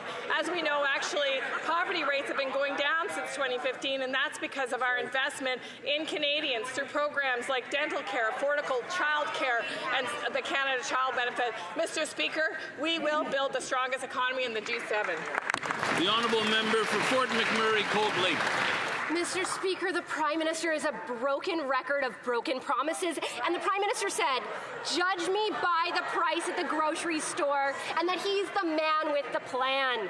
Well, he's failing. Just since the start of this year, beef up 34%, oranges up 26%, apples up 18%, and baby formula up 9%. So this is making it harder for families trying to put nutritious food on the table. Will the Prime Minister do the right thing and table a budget that actually cuts taxes and reverse his inflationary policies? Wow. The Honourable Secretary of State for the Canada Revenue Agency. Thank you, Mr. Speaker. Mr. Speaker, this government was just elected by Canadians to deliver. We are cutting taxes for 22 million Canadians. We are permanently cutting the carbon tax. We are cutting taxes for first-time home buyers. Mr. Speaker, our focus is on building the strongest economy in the G7. I ask the party and the members' offices to join us. Get on board. Thank you. The Honourable Member for Carlton Trail, Eagle Creek. Well, old habits die hard, Mr. Speaker. The Prime Minister promised to cut consulting fees, but is now raising them by 37% to a record-smashing $26 billion this year. That's $1,400 for every Canadian household. And he's doing it knowing that Canadians have not received value for money from these Liberal insiders? Why is this Prime Minister breaking his promise and increasing spending on consultants? The Honourable Minister of Government Transformation. Thank you, Mr. Speaker. And we are reducing the use of external consultants while making sure that our public service has the tools and the expertise to deliver on the essential missions it has for Canadians. And I'm very proud to have been elected on a mandate to make government more efficient so that we can invest more in defence, invest more in innovation, invest more in the supports that Canadians need. Thank you, Mr. Speaker. Honourable Member for Carlton Trail, Eagle Creek. More broken promises with this Prime Minister. Broken promises on spending, tax cuts, defence, on elbows up with the U.S., and now on consultants. While offering Canadians a meagre $90 tax cut this year, he's not getting the money back from GC Strategies and is paying yet another consultant to update websites for an undisclosed fee. Wow. Billions for consultants, peanuts for Canadians. Why is this Prime Minister giving consultants so much and Canadians so little? The Honourable Minister of National Defence. This week, the Prime Minister announced a $9.3 billion investment in Canada's defence, which means we will achieve NATO's 2% target this fiscal year. This is not only an investment in our armed forces, but also an investment in good-paying jobs. The member knows this, in Canadian innovation and in economic growth. Our generational investment is strengthening Canada's role as a strong, reliable international partner in NATO, while rebuilding and rearming our terrific Canadian armed forces right here at home. The Honourable Member for Newmarket Aurora. Even the government's own fiscal watchdog says he's in the dark on this government's financial plans. He wouldn't even comment on whether the finances are sustainable. In the dark on how they're going to pay for nearly $500 billion. It's not enough to say, oh, we have a plan, and not know how you're going to pay for it. Perhaps they don't want their broken promises and ballooning deficits to come to light. There is no private sector discipline here, only secrecy, broken promises, and no budget. What exactly are they afraid Canadians will find in the numbers? The Honourable Secretary of State for the Canada Revenue Agency. Thank you, Mr. Speaker. Mr. Speaker, last time I checked, I think we were elected on a bold agenda to change, to cut taxes, to fight against illegal terrorists, to bring this country together and build one strong economy. But, Mr. Speaker, the rhetoric I hear across, it's the same old politics the former member Pierre Poilievre of the Conservatives peddled for 2 decades. In the ballot box, just like business, if you don't deliver after 2 decades, you lose your job. He lost his job, Mr. Speaker. We have our jobs. We are elected. We are here to build the strongest, most resilient. The Honourable Member for Côte-du-Sud, Rivière-du-Loup, Kataskamekw-Témiscouata. Mr. Speaker, the Liberals promised Canadians tax cuts of $825 a year. The PBO confirmed this was yet another broken promise. The average Canadian will save just $90 this year, $7 a month. And for low-income seniors, it's even worse, just $50 a year or $4 a month. It's not even enough for a cup of coffee. Did the Prime Minister mislead Canadians during the election campaign? Is he still misleading them today, or is it both? The Honourable Minister of Government Transformation. Thank you very much, Mr. Speaker. It's fascinating to hear that question coming from a Conservative who voted against the Canada Child Benefit, who voted against dental care, who voted against thousands of daycare spots for Quebecers. Now we have this tax cut that's important for 22 million Canadians. I'm very proud of it. The Honourable Member for Côte-du-Sud, Rivière-du-Loup, Kataskamekw-Témiscouata. Mr. Speaker, the Liberal Prime Minister continues to break promises on taxes, spending, consultants, our relations with the U.S., and so on and so forth.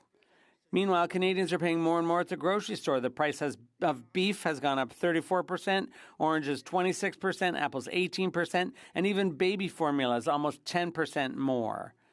Enough with the big talk that ends in broken promises. Will the Prime Minister finally table a real budget, cut taxes, and reverse his inflationary policies? The Honourable Minister of Government Transformation. Mr. Speaker. This is the first bill we've passed. It cuts taxes for 22 million Canadians. It will have a direct impact for millions of Canadians all across the country with an $825 tax cut for families. We're very proud of this. This is exactly why we were elected, and that's precisely what we're delivering. Thank you, Mr. Speaker. The honourable member for Pierre Boucher, Les Patriotes Verchères. Mr. Speaker, did you know who's happy about C5 apart from the Conservatives and the oil patch? Brookfield. The former firm of the Prime Minister is benefiting. They have a company that owns a nuclear reactor. They also own natural gas processing plants. C5 is helpful there too.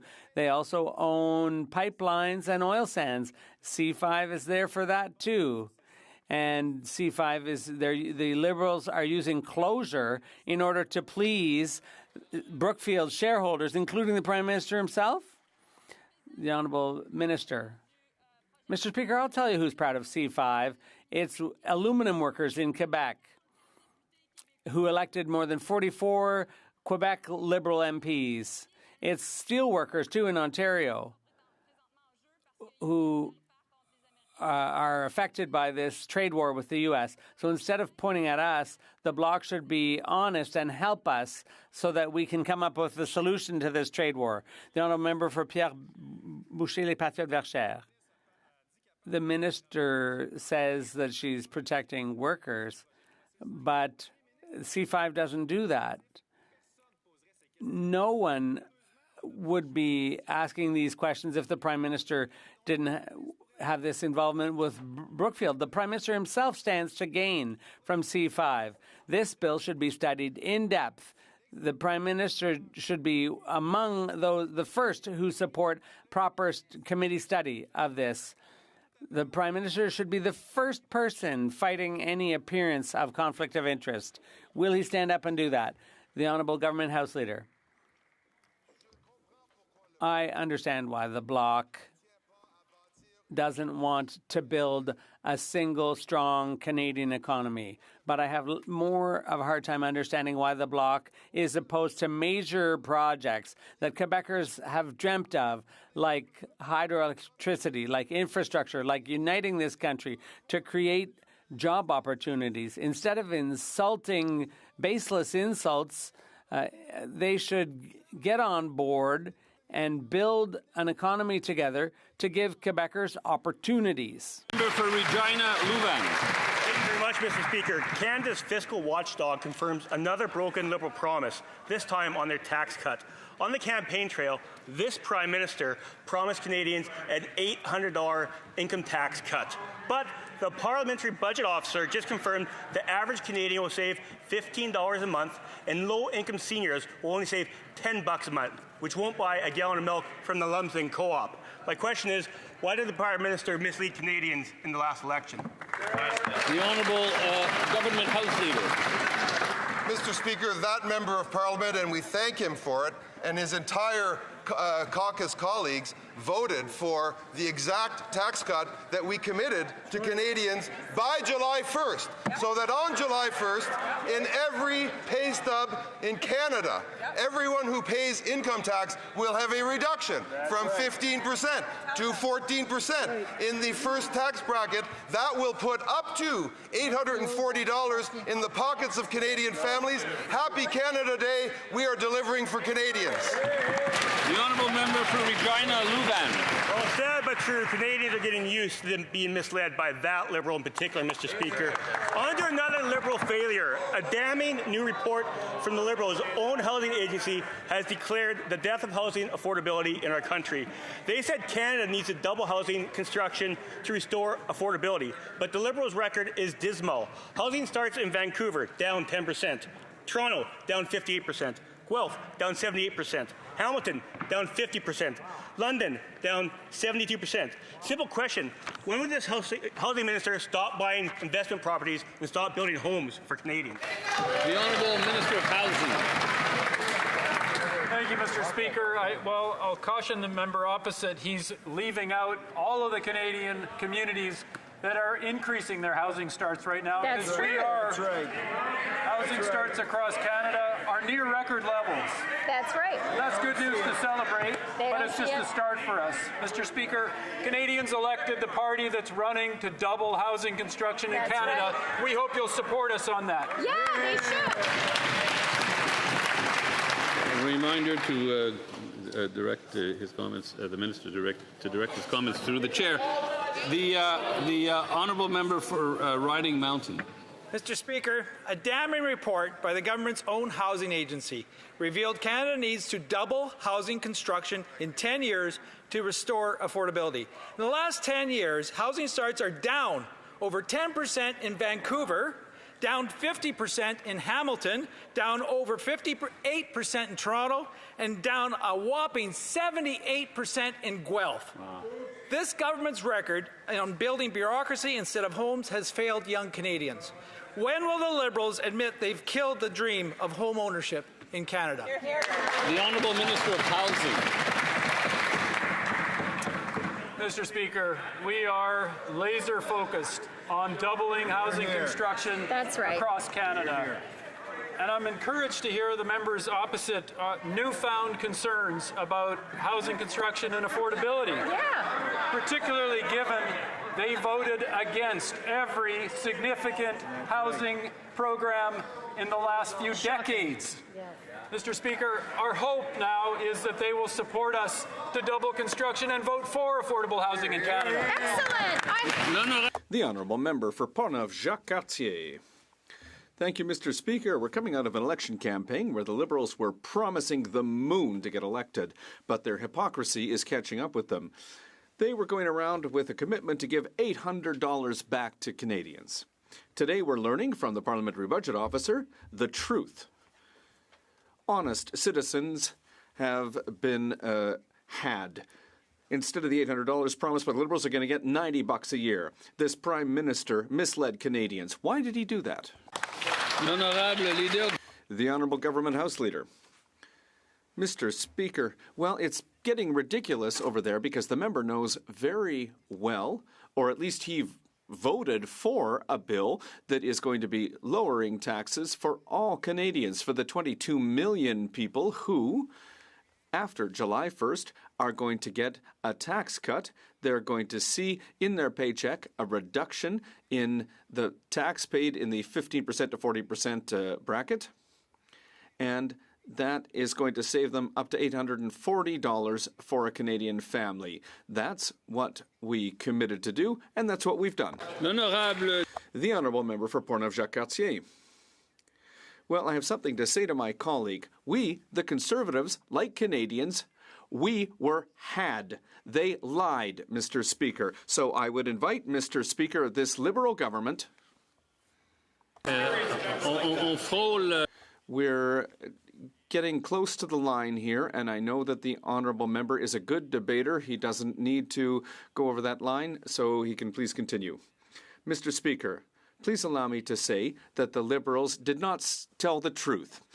Mr. Speaker, this Liberal government said one thing during the election, and now they're doing something completely different. Already, after just 2 months, the Liberals have broken their promise to cut spending, to cut taxes, their promises on consultants, on defense. They've broken their relationship with the United States. These are facts, and even the Parliamentary Budget Officer says that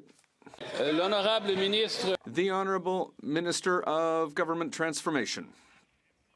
Thank you, Mr. Speaker. It's incredible, that question, when we know that 2 months ago, when they had their opportunity to present a plan to Canadians, when they presented their so-called costed platform, there was one number that was criticized by, well, there were 17 pictures of their leader in that so-called costed plan. That was the only real number in that plan. And our plan is going to have a positive impact in his riding, in my riding, everywhere in Quebec, everywhere in the country. Mr.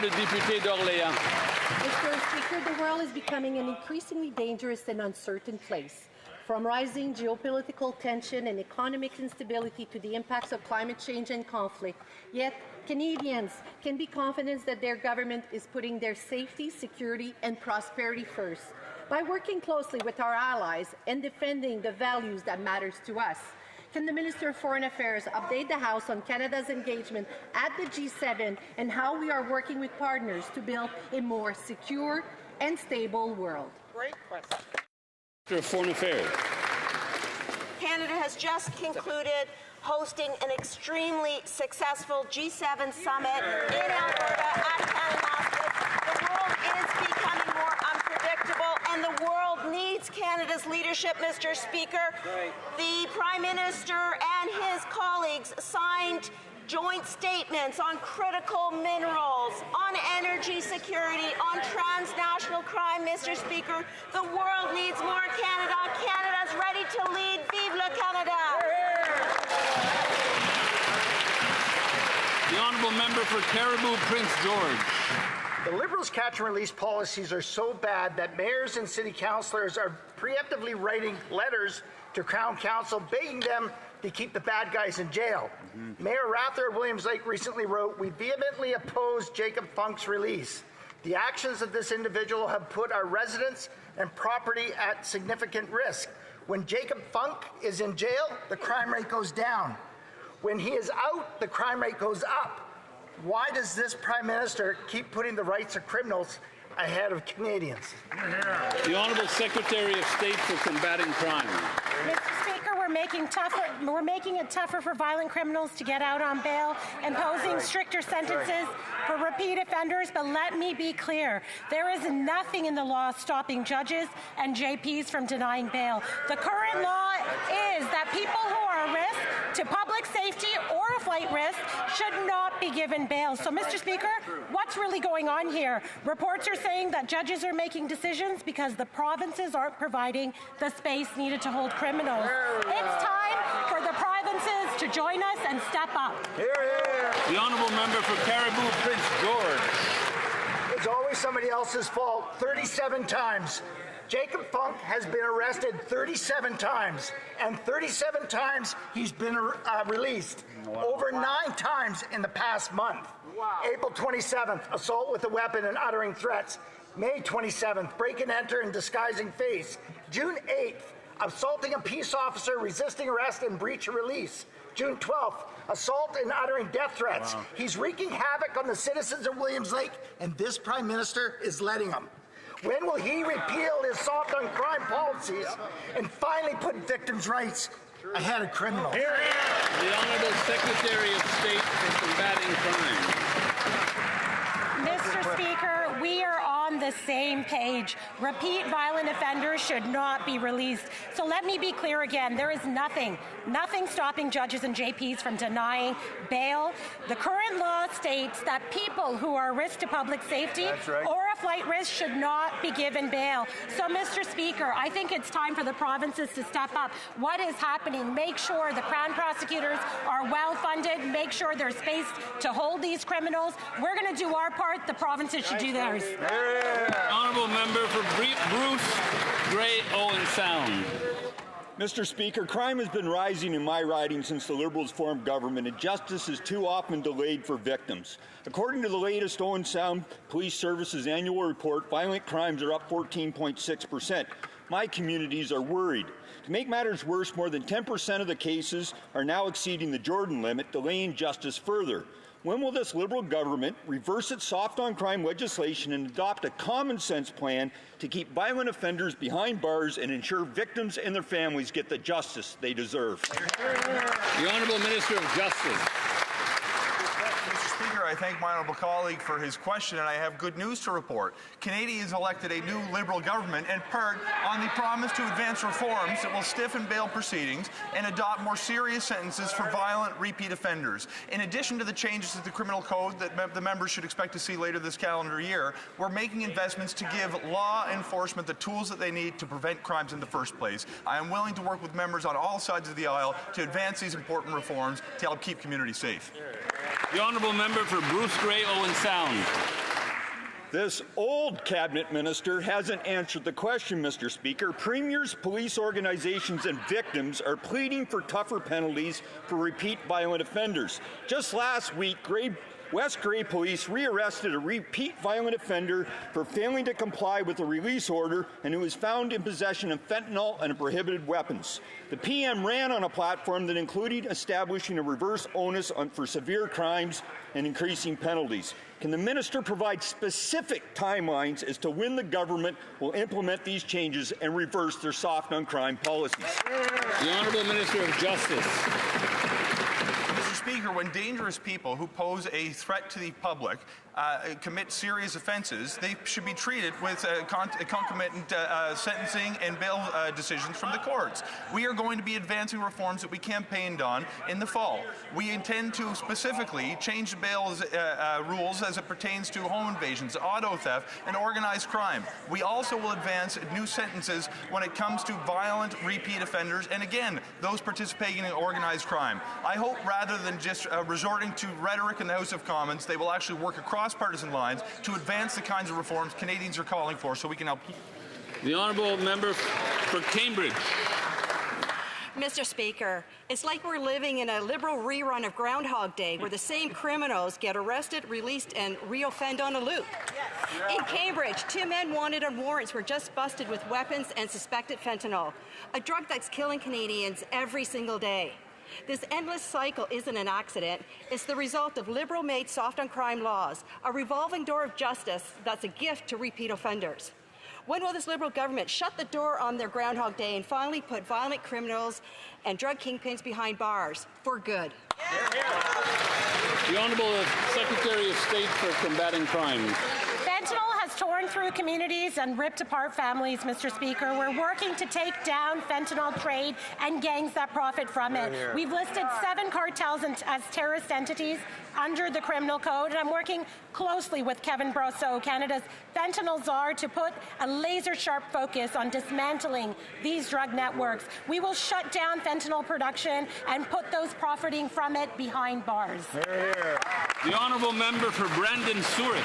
Violent crime continues to spiral out of control under these Liberals, devastating our families and our communities. In Brandon earlier this year, a 67-year-old man was beaten over the head with a baseball bat by a repeat offender out on bail completely unprovoked. Weeks later, a woman was assaulted in an elevator by an individual out on bail facing similar previous charges. These are just 2 examples of far too many violent assaults by repeat offenders released to wander our streets. So when are these Liberals going to get serious, reject their soft-on-crime agenda, repeal Bills C5 and 75, and put these criminals in jail, not out on bail? The Honourable Secretary of State for Combating Crime.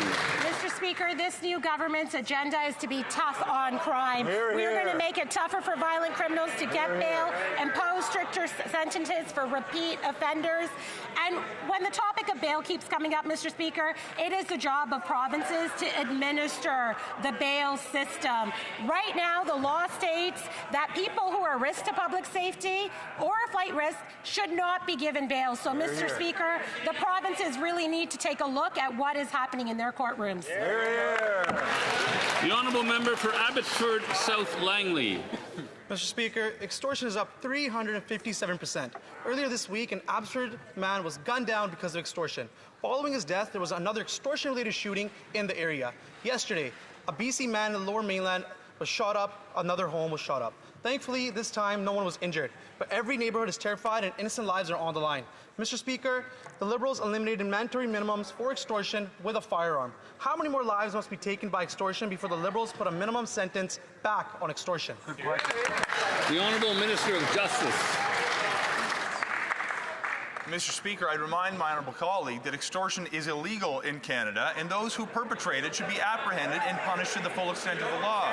Specifically, Mr. Speaker, if the honourable member examines the section of the Criminal Code, he will see that there are mandatory minimums when it comes to certain offences committed with a firearm relating to extortion. Moreover, the maximum penalty is imprisonment for life. The rules reflect the seriousness with which the government takes extortion. We look forward to working with law enforcement to give them the tools they need to investigate and prevent these crimes from taking place in the first instance. The Honourable Member for Calgary Skyview. Mr. Speaker, Canada's crime rate is up. Homicides up 28%.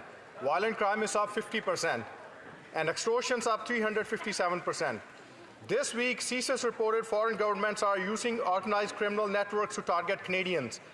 Our own intelligence agency is sounding the alarm, but these liberals are ignoring it. They voted against Conservative Bill C-381, which was jail, not bail to repeat offenders. Will this Prime Minister finally take public safety seriously by adopting our Conservative plan to lock up these violent criminals? The Honourable Secretary of State for Combating Crime. Thank you, Mr. Speaker. Foreign interference and transnational repression are serious threats to Canadians and our democratic institutions.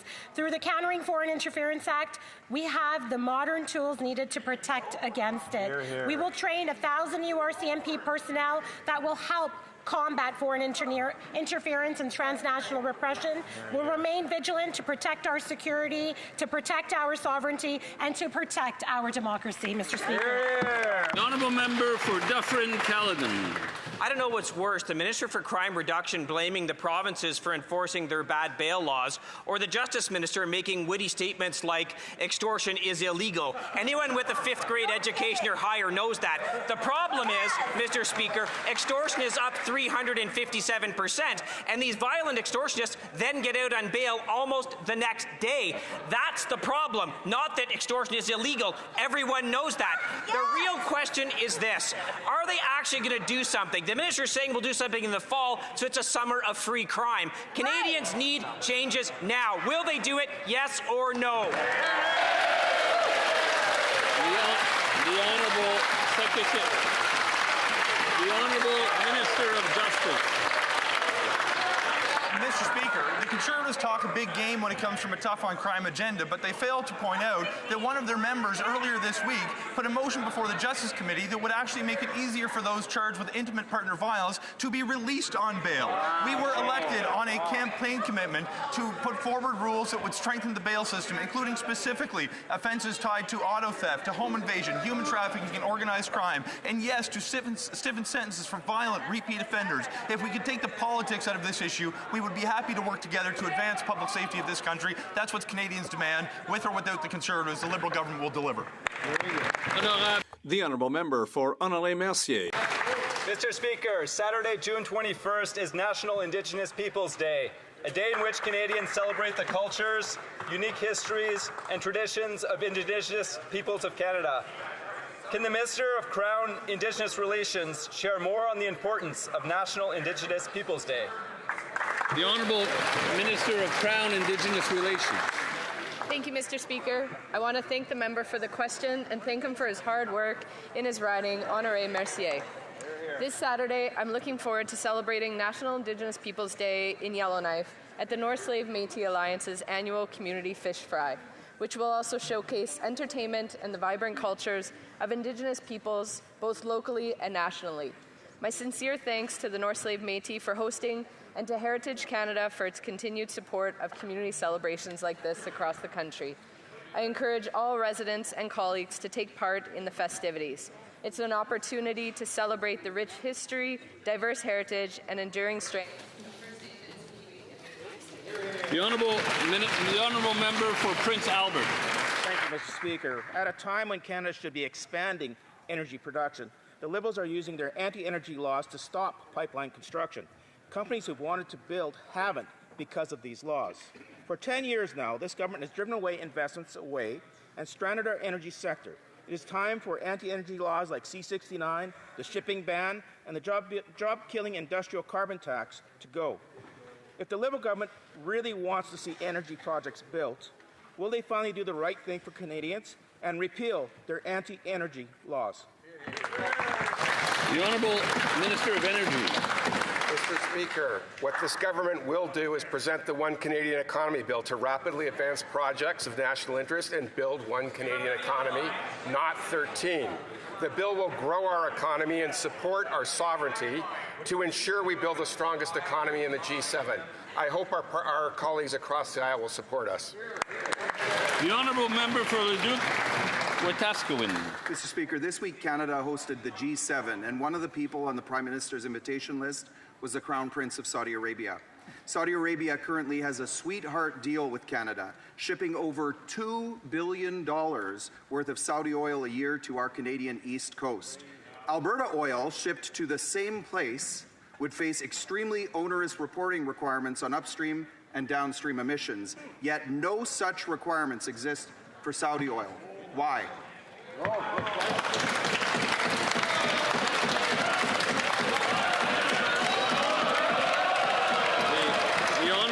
The Honourable Minister of Energy.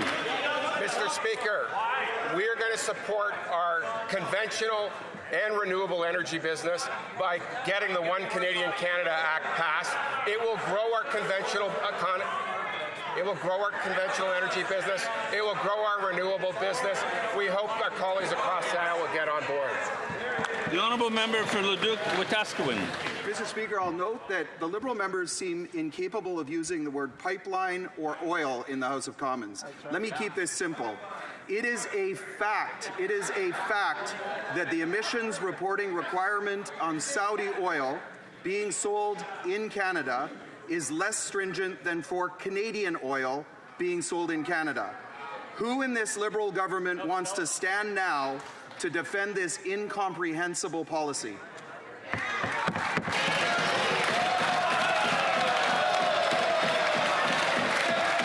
The Honourable Secretary of State for Rural Development. We support oil and the development of all energy options across this great country, but we also support the Indigenous community, Mr. Speaker, because we realize as a country we must engage the Indigenous community, for even for them, this is a journey of economic and social justice. The benefits of anything we do, oil or gas or development that engages the Indigenous people, will be long-lasting, Mr. Speaker. We must reach all the people of our great country, including the Indigenous community, in every corner of our country. The Honourable Member for South Shore St. Margaret's. Thank you, Mr. Speaker. Mr. Speaker, last year our government took action. Yes, we took action to strengthen the workers' rights by introducing legislation to ban replacement workers during strikes and lockouts. Mr. Speaker, can the Minister of Jobs and Families update this House on this important step for workers and collective bargaining? Thank you, Mr. Speaker. Thanks. The Honourable Minister of Jobs and Families. Thank you very much, Mr. Speaker, and thank you to the member for South Shore St. Margaret's for this important question. And I've got great news, Mr. Speaker. C-58 comes into force this Friday. Using replacement workers compromises the fundamental right to strike. It can tip the scales, derail good faith bargaining, and heighten tensions in the workplace. And C-58 bans replacement workers, something that the Canadian labour movement has been asking for a long time. Mr. Speaker, this government got it done together with Labour, and we are very happy for this work with Canadian workers. The Honourable Member for Pitt Meadows, Maple Ridge. Mr. Speaker, Canada's #1 export is oil. It's a source of our prosperity and provides for health care, infrastructure, and good-paying jobs. Yet 10 years of Liberal anti-energy laws have kept pipelines from being built and kept us dependent upon the U.S. markets. Laws like C-69, no new pipelines, C-48, the shipping ban, the energy production cap, the industrial carbon tax. Energy companies won't build because of these laws. When will the Liberals finally end their war on Canadian energy and jobs? Honourable Secretary of State for Rural Development. Mr. Speaker, the problem with the Conservatives is half of them don't like Poilievre, the other half like Poilievre, and the other half can't count. The problem, Mr. Speaker, is they ought to look at Canada as a country. We're the third largest.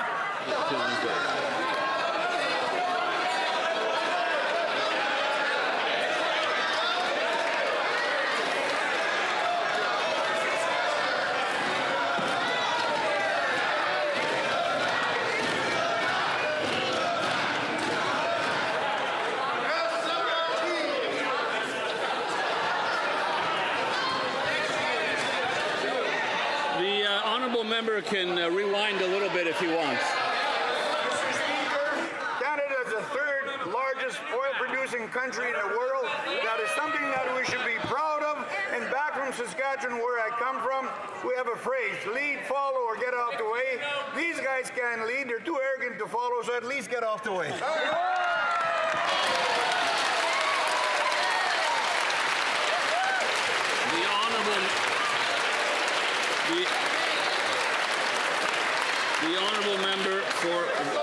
honourable member for Vancouver East.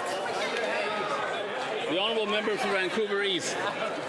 The Liberal and Conservative coalition joined hands to fast-track Bill C-5 to bypass environmental reviews, ignore provincial jurisdictions, and trample on the constitutional rights of Indigenous peoples.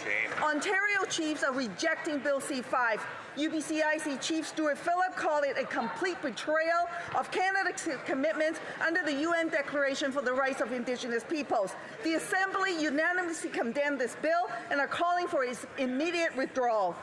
Chiefs across the country are saying nothing is off the table if the bill is passed. Will the minister do the right thing and withdraw Bill C-5? Hear, hear. The Honourable Minister of Crown Indigenous Relations. Thank you, Mr. Speaker. We'll be looking for projects that have Indigenous support and, even better, Indigenous equity in the project. This legislation is about supporting projects that are not only shovel-ready but shovel-worthy. Projects that respect Indigenous knowledge and uphold Aboriginal and treaty rights. This legislation mandates that there must be meaningful consultation and accommodation with Indigenous rights holders during both the process of determining which projects are in the national interest and the development of rigorous conditions for each project. Thank you, Mr. Speaker. For Winnipeg Centre. Mr. Speaker, Indigenous rights holders and civil society groups have been clear. Bill C-5 violates constitutional rights, escalates the climate crisis, and endangers workers' health and safety. But the Liberals and Conservatives are teaming up to pass this bill without proper consultations. The AFN, the ITK, and NAN have indicated that it is an ungracious invitation to the Supreme Court. This will stall our economy and the creation of good jobs. Will the Liberal government uphold its constitutional obligations and keep this bill out of the courts? The Honourable Minister of Crown Indigenous Relations. Thank you, Mr. Speaker. These rights are affirmed by the Constitution, and the duty to consult and accommodate has been set out in a series of Supreme Court of Canada decisions. That's right. The One Economy Act, specifically in both the preamble and throughout the body of the legislation, requires the government to consult with Indigenous rights holders. Section 5.7, 7.2, 8.3. Again, we will be consulting with Indigenous right holders. Thank you, Mr. Speaker.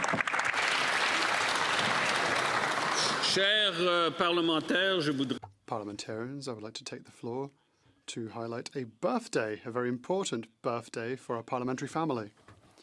On the 23rd of June, it will be the 10 years since the official creation of the Parliamentary Protective Services. Existence.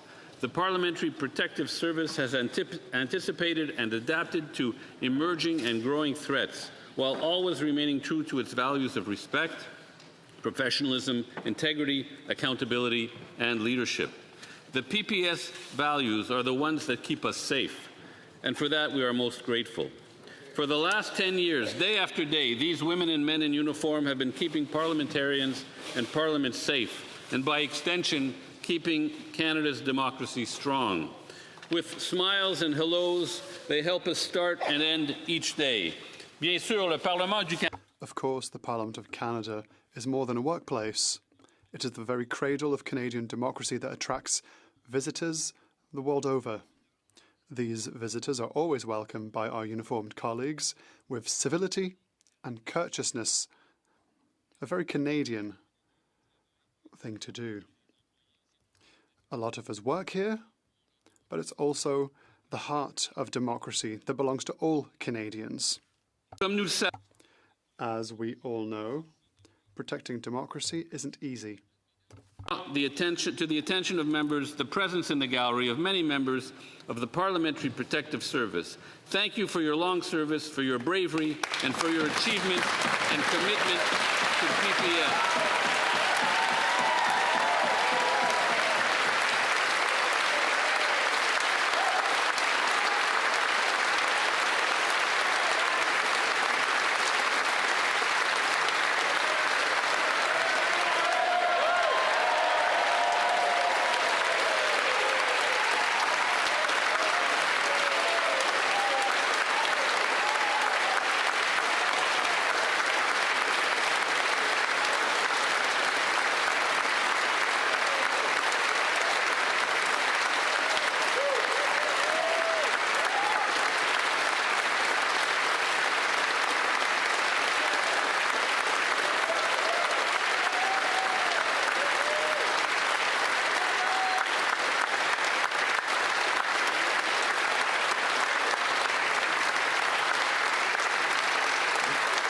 Merci et félicitations. Thank you and congratulations for this important birthday. Happy 10th birthday.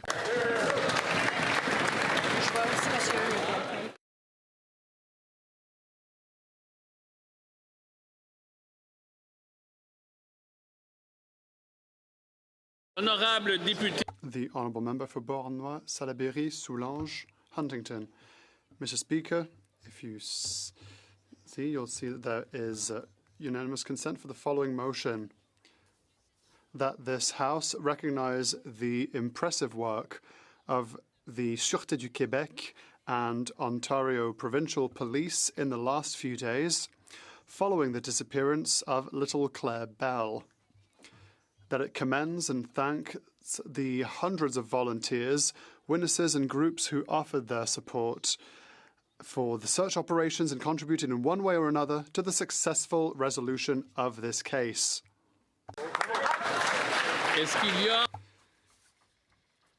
Is there, colleagues, is there unanimous consent? Granted. Adopted. Do I have to? Okay. Député The Honourable Member for Louis Saint Laurent. Thank you, Mr. Speaker. During question period, we heard about tax cuts. The Minister mentioned $840. I would like to be able to table the Parliamentary Budget Office's document where, unfortunately, there doesn't seem to be unanimous consent. And I understand, but there's no unanimous consent. I believe it's time for the Thursday question. The Leader of the Official Opposition. Thank you very much, Mr. Speaker. And as this is the last Thursday projected before the summer recess, I would like to take this opportunity to thank the House administration, who has supported members of Parliament as they resume their duties after the election. There is a lot to do to get so many new members of Parliament sworn in and orientated and ready to go for this session. So I just want to commend the clerk's team and all the procedural staff who are involved in all that. I know there's a lot of moving pieces, and once again they discharge their duties with great proficiency, and we all certainly appreciate that. I'd also like to pay tribute to the Pages, as this is the final week in their program, and they've done excellent work throughout the past few months. They got a little bit more time off this session with the prorogation and the election than other Page cohorts, but they've done exceptional work as well, and again served parliamentarians in a nonpartisan and professional way. Good luck with the rest of your study, Pages, and hope you enjoyed your tenure here in the House of Commons of Canada. And Mr. Speaker, I'd like to thank my government counterpart, HoC, and also the head of the Bloc Québécois for our collaboration over the last few weeks. To have professional meetings, although we don't often agree on much in terms of policy, we do recognize that the Parliament has to function on behalf of Canadians. And in that light, Mr. Speaker, I wonder if the Government House Leader could update us. There's only a day left in the calendar. Maybe in that time the government might bring forward a budget so they can show Canadians how they're going to manage all this spending and borrowing that they've racked up. My counterpart, the Government House Leader, was quite animated yesterday, telling Canadians that they have the choice of filling up their car with gas or diesel. That choice is soon coming to an end. Kicking in next year will be the Liberal ban on internal combustion engines. Maybe they would like to repeal that ban in the remaining days, since he seems to love filling up his car with gas so much. Maybe he'd like to continue to enjoy that right for the years to come, and maybe they will bring in legislation to repeal that very ban. I can tell him that if he's about to answer yes on that, I promise Conservatives will fast-track any such legislation to preserve the rights of Canadians to fill up their cars with gas long into the future.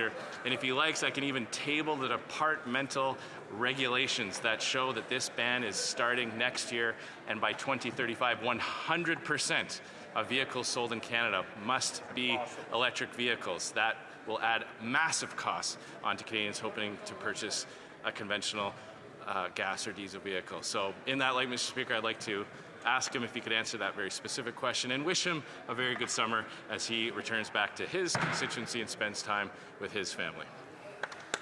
Government House Leader.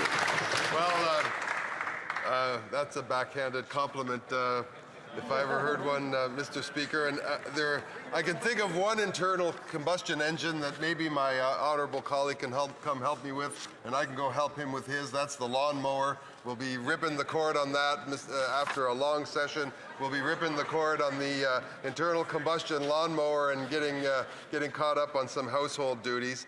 I want to echo everything that my honourable colleague said and thank all the parliamentary staff, you, Mr. Speaker, the clerks, all of the personnel that supports the table, the cafeteria, the food service staff, of course the PPS, and congratulate them on their 10th anniversary and echo everything said about the pages. Thank you for your service. Thank you for your time here, and we've been delighted to have you, and wish you well and as your studies progress.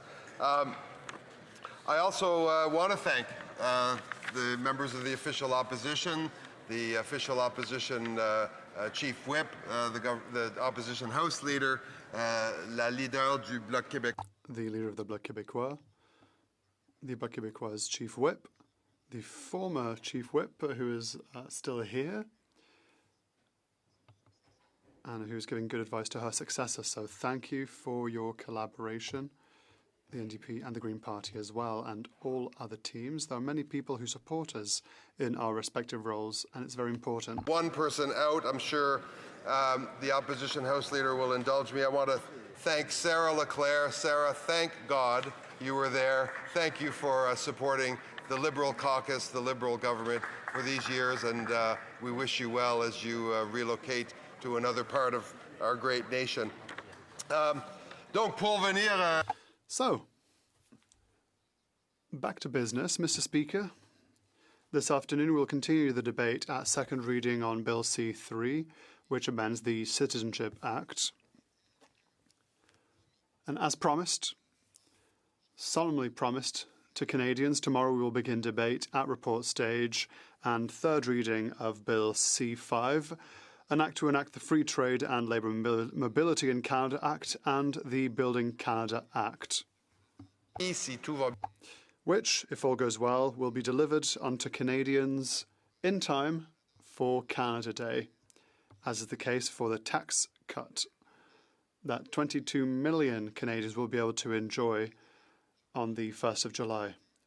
Mr. Speaker, to you and through you, to our country, Happy Canada Day. Dear colleagues, le député de Berthier-Mascouin. The Honourable Member for Berthier-Mascouin. Thank you very much, Mr. Speaker. I'd like to take the opportunity as Chief Whip for the Bloc Québécois. I will speak on our behalf. I would like to thank our colleagues in the House. Despite the fact that we don't always agree, we do manage to work together much better over the last month than during the previous Parliament to make things move forward. It's very much appreciated. Thank you to you, Mr. Speaker, and your Vice Presidential team as well, Vice Speaker team rather. Your Vice Speakers learnt the team well. Your Deputy Speakers learnt the job well. Thank you to you, your team.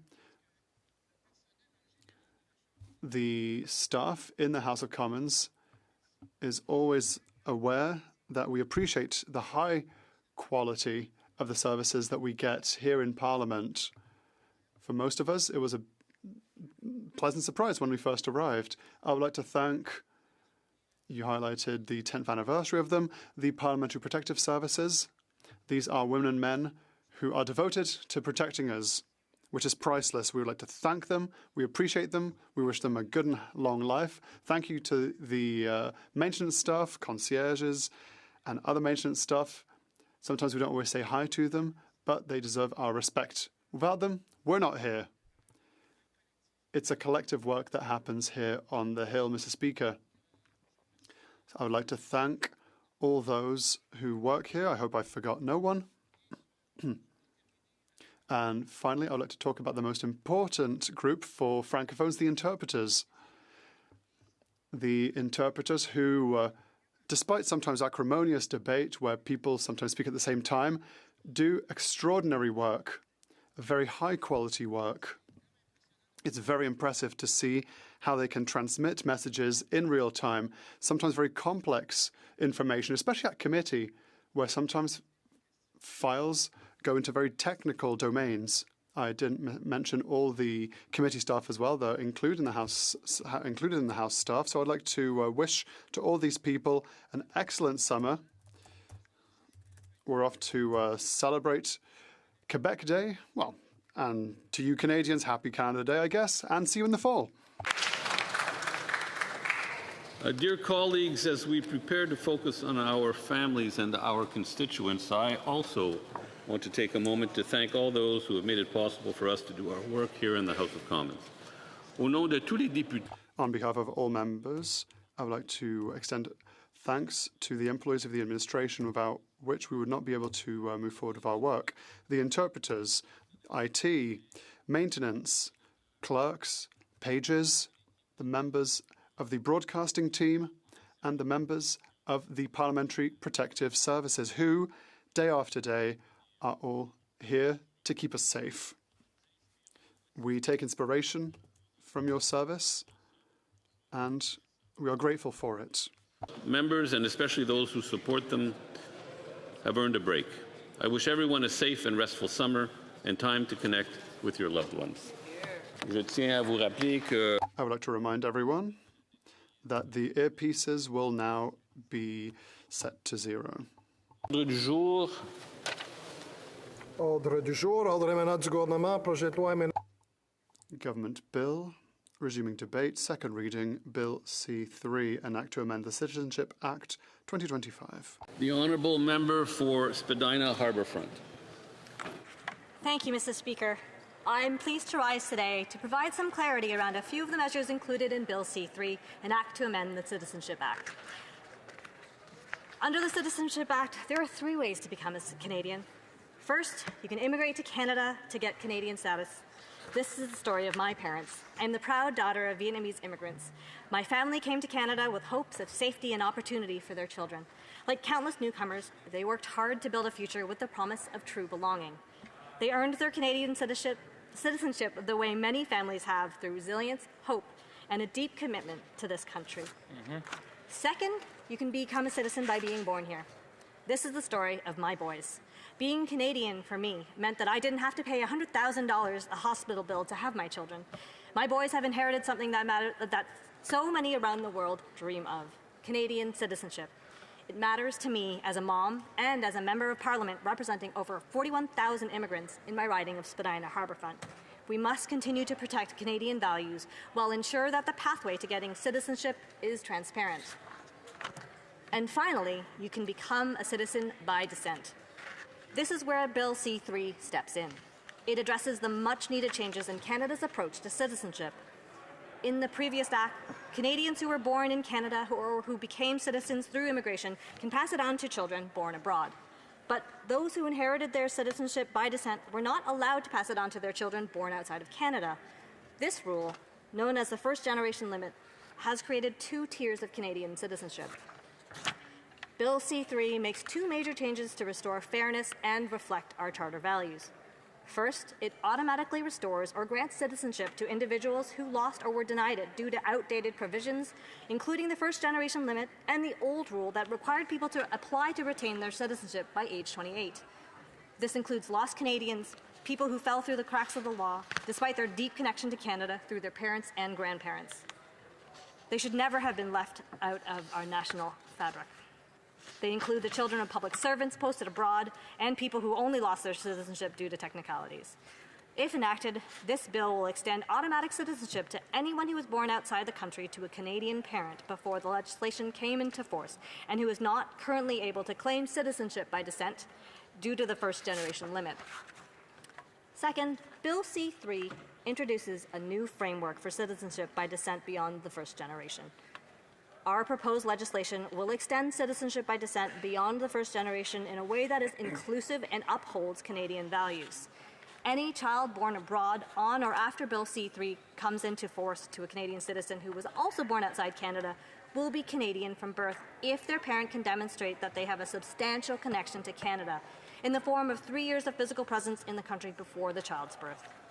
This strikes a fair balance. It protects the integrity of Canadian citizenship while recognizing that many Canadians live, work, and raise families abroad, but remain deeply connected to the country they call home.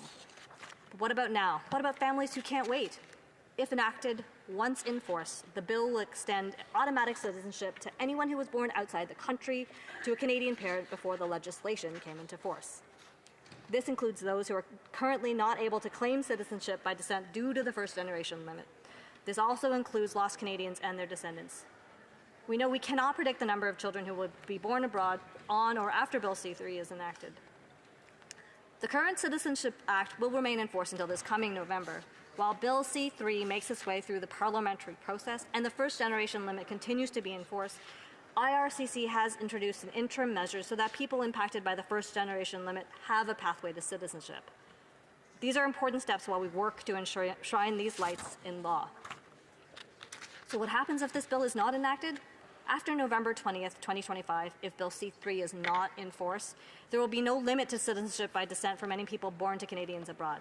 Without this bill, Canadian citizenship for many could be passed in perpetuity to future generations born outside Canada, regardless of their connection to our country.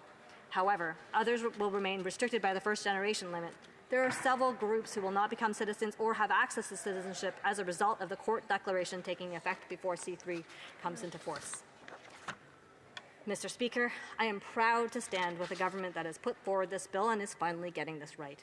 Because being Canadian is more than a legal status. It is a promise of belonging, of dignity, of equal opportunity. It is a promise that has shaped my own life and the lives of millions. To be Canadian means having access to our democratic institutions, to vote, to run for office, to contribute fully to public life.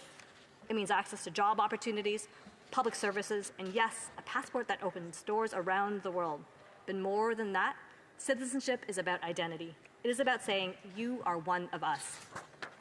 When we arbitrarily deny that promise to people with deep, verifiable connections to Canada, we are not upholding the value of citizenship, we are undermining it.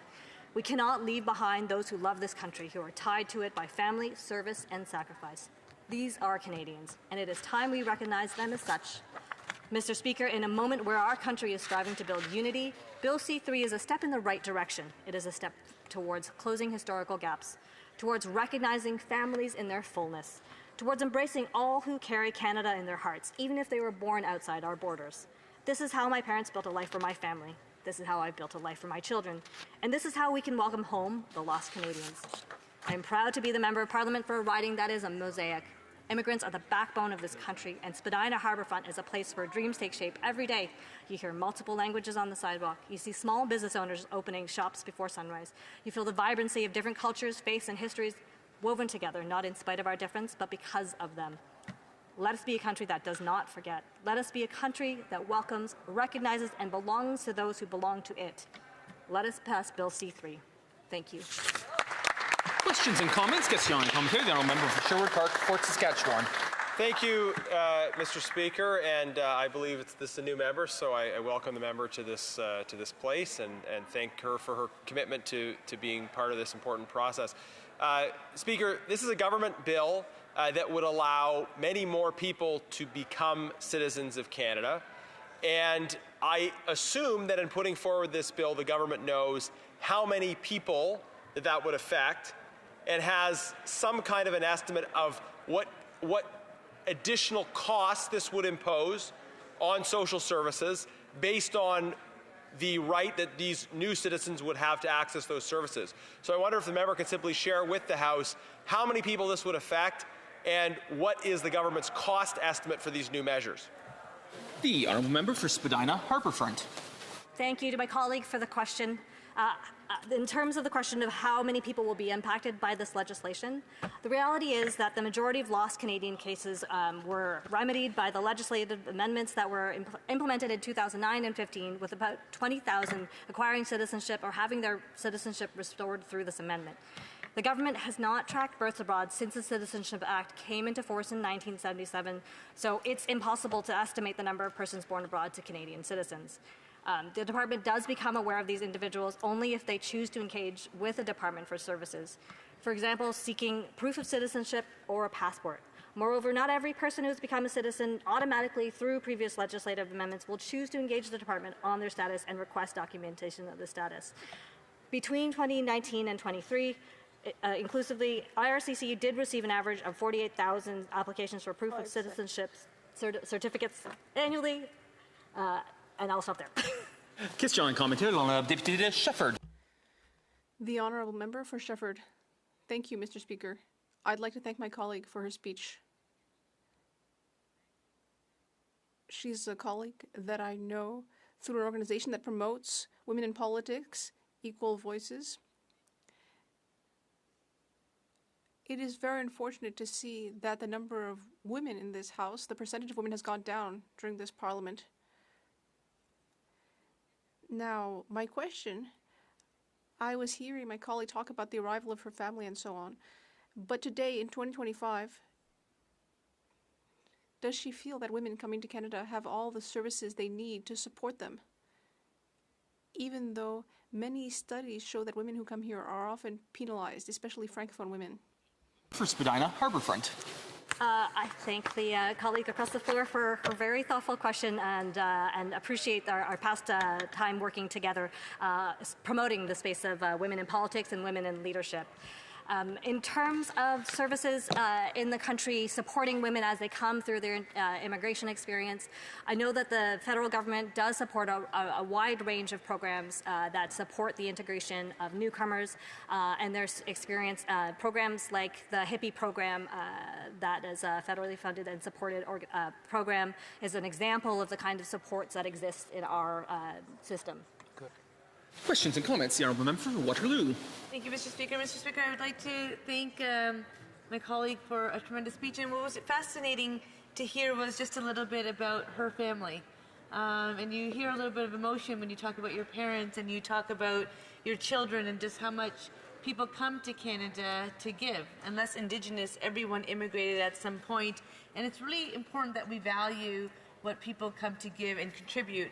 Within the riding of Waterloo, I have a constituent who was born abroad, came to Canada right away. Her family is from Canada, contributes in Canada, pays taxes in Canada.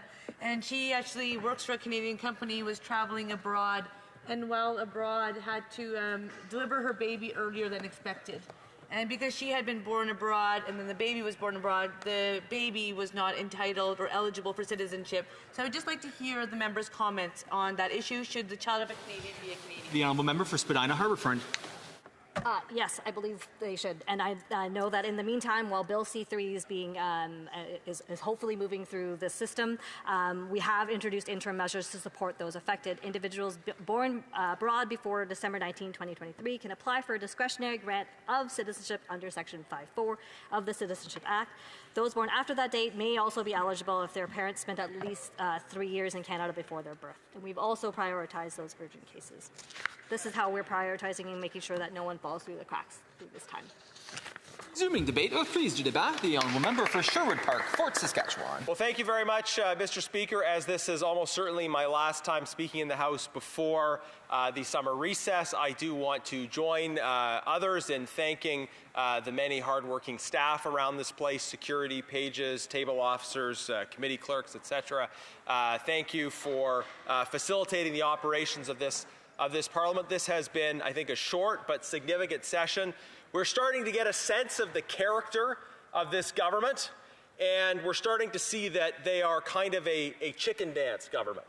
It's elbows up and elbows back down, elbows up, elbows back down again. Not a lot of consistency in their defense of Canada or in really anything else. But we're going to continue to prosecute the case against this government for the failures that they have been responsible for over the last 10 years and the continuing challenges that this country faces as a result of their policies. Mr. Speaker, by the way, I will be splitting my time with the member from Charlesbourg-Saint-Charles.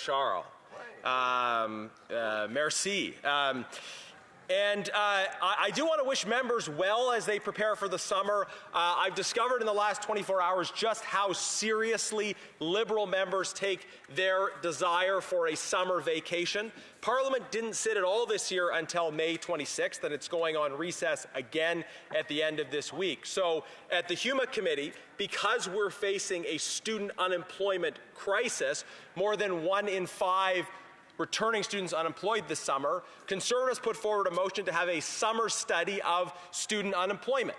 We think parliamentarians should be prepared to get to work at committee so that students can get to work. And I proposed 5 committee meetings. That's not a lot of work. 10 hours of hearings could take place over the course of the summer.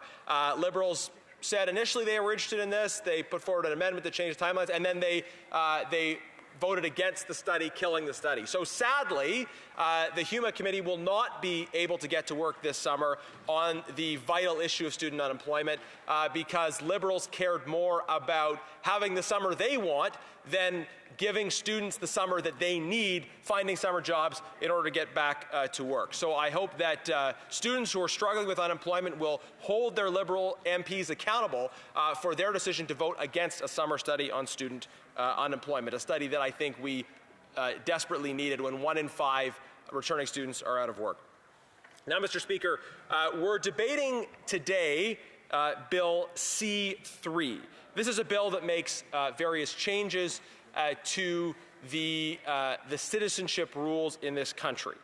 And I'll just kind of go through the mechanics of it, Mr. Speaker, for those who are just joining the debate or for those who are watching at home. So right now, if a Canadian citizen has a child while abroad, that child is a Canadian citizen as well. But if that child born abroad has a child abroad, then there's a generation cutoff. And so those are the present rules, that you cannot sort of infinitely pass on Canadian citizenship through a family that is living outside of Canada. And it was interesting that the previous Liberal speaker described this as arbitrary. People are being arbitrarily excluded from Canadian citizenship. Actually, this is the opposite of arbitrary, right? Arbitrary would be if somebody decided, well, we like you, we don't like you, you get citizenship and you don't get citizenship based on the discretion of some bureaucrat or some indeterminate process. This is the opposite of arbitrary. This is a clear rule, a rule that is designed to limit Canadian citizenship to those who have ongoing clear connections to Canada. And the new bill allows the infinite passage of Canadian citizenship through a family that generation after generation after generation does not live in Canada. It does require, effectively, visits to Canada in order to be able to pass on that citizenship, but it does not require at any point in that sort of infinite generational passage of citizenship for that family to be resident in this country.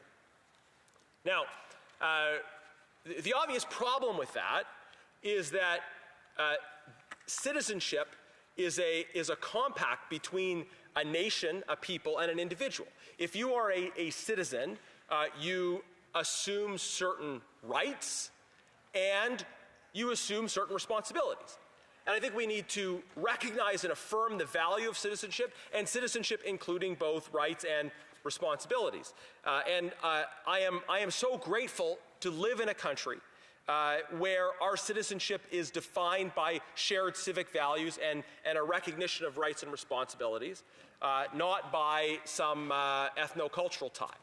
My ancestors come from various places. My wife's parents were both born in Pakistan. I've got heritage from all over the world in my family, as I think members all over this House do. We are a great nation because we are defined by shared civic values. We're defined as one political nation, as one of our founders put it, one political nation, so the significance of that is that it involves rights and responsibilities. A person who is living abroad continues to enjoy all of the rights of citizenship and likely does desire well for Canada, think about ways that they can contribute to Canada in the context of their situation. But a family that lives abroad generation after generation after generation is not paying taxes to Canada, is not able to be actively involved in Canadian civic life in the way that a person naturally is if they're here in Canada, and yet they continue to have the rights of citizenship.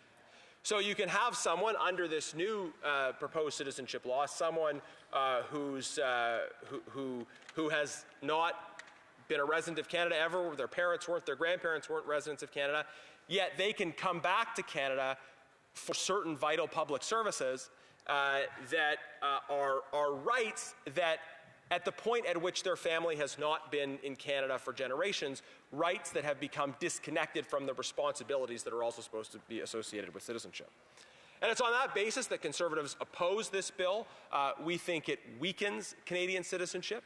It weakens the recognition that Canada is an idea, Canada is a people, Canada is also a place, and that we recognize that there have to be some constraints on citizenship to ensure continuing connection with this place and assumption of the rights and responsibilities associated with the common good of Canada. The rules as they presently exist are not arbitrary. They are clear, they are fair, and they affirm an understanding of citizenship that includes rights and responsibilities.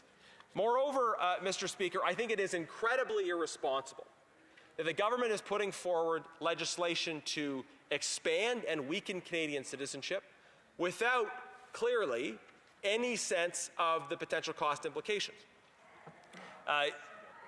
Canadian citizens have certain rights, and people whose families have been outside the country for generations, assuming the rights of citizenship, that entails responsibilities for the country, that entails potential costs for the country, assistance in emergency situations, a provision of social services if that person returns to the country. All of these are realities that have to be assumed by Canadian taxpayers. And the government could make a case that it's legitimate and argue for it, but should do so on the basis of clear numbers. They should be able to come before the House and say, we're going to expand citizenship and it's going to include a certain number of people, and there's going to be cost, these are going to be the cost implications of it. But it's clear from the response that I received to my previous question to a government member that there is no desire, no attempt to actually provide that costing. And look, we have a significant problem in this country of unemployment, of pressure on our social services, on demands on our country, and we need to be able to have a plan to address those demands. And in the midst of all of these pressures, for the government to say we are going to potentially dramatically increase the number of citizens, and we don't actually know how many people that affects and what the cost associated with that is going to be, I think that is a major problem. Canadian citizenship is a great thing. It's a valuable thing. It's something that Canadians have regardless of where they came from, regardless of their family background. It entails rights and responsibilities and has to involve a connection and a commitment to this place we love. Thank you. Questions and comments? Question et commentaire. The honourable member for Oakville West. Mr. Speaker, while the Conservatives proclaim that they stand for freedom, their careless and reckless approach restricted the citizenship by descent to the first generation born abroad, stripping countless of the individuals of their rights and identities as Canadians, and as well under the former Section 8 of the Citizenship Act, the Conservatives stripped away the citizenship of those born to the second generation abroad at the age of 28. Not only were these measures deemed as unconstitutional by the Ontario Superior Court of Justice, but it limited citizenship to those who the Conservatives deemed worthy. If the Conservatives truly claim to stand for freedom, will they take this opportunity to right their previous wrongs and vote in support of this legislation? Member for Sherwood Park, Fort Saskatchewan. Thank you, Mr. Speaker. Respectfully, the member seems to have read a pre-prepared text that didn't have much to do with the question, with the speech that I gave or the content that I talked about. I want to just say that I firmly reject the implication that freedom means having the most expansive possible citizenship rules, right? Freedom does not mean that we necessarily need to expand Canadian citizenship, in this case, to families that have not lived in Canada for generations.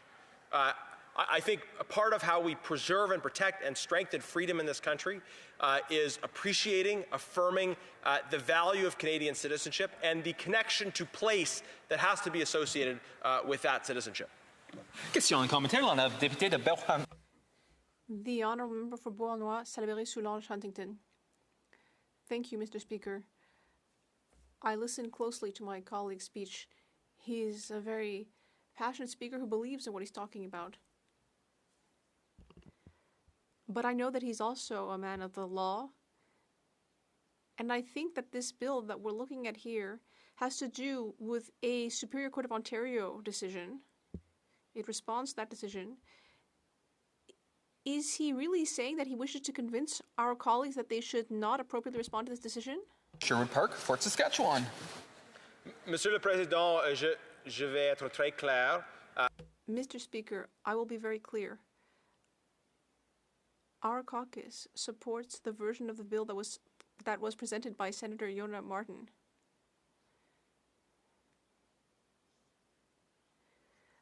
I think it addresses cases where it's legitimate to restore citizenship. But Bill C-3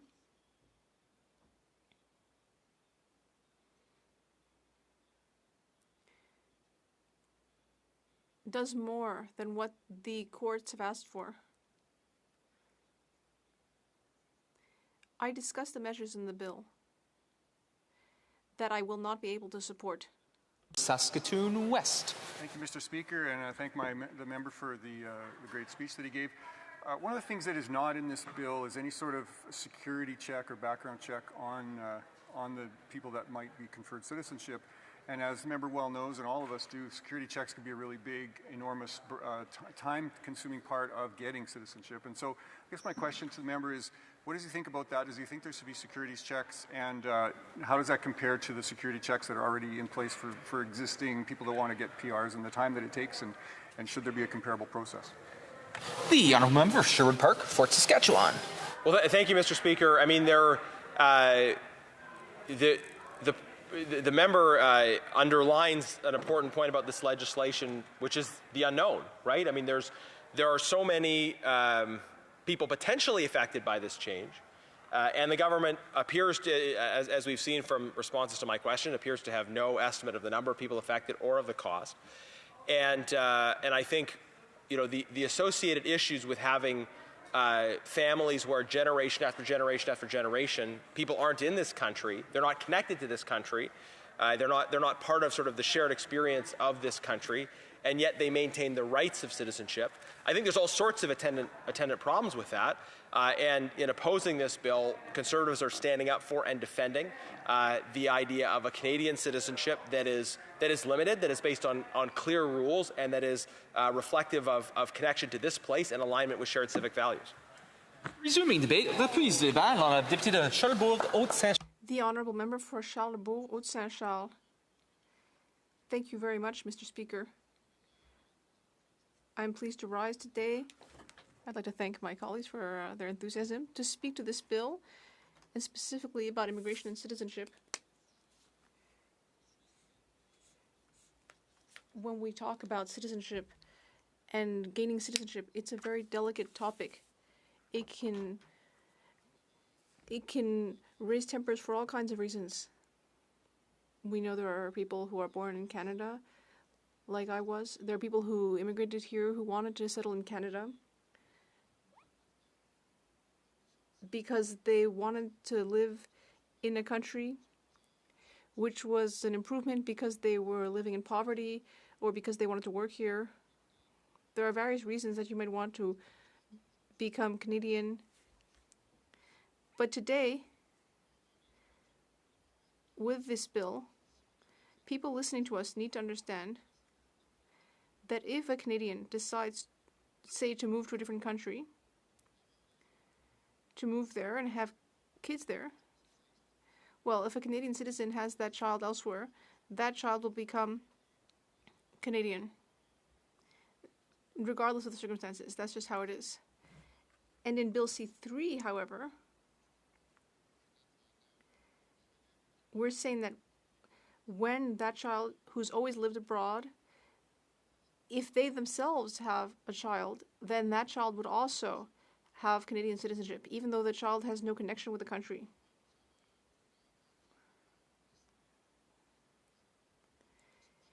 Because their grandparents, in fact, decided to move away, and yet they automatically have Canadian citizenship.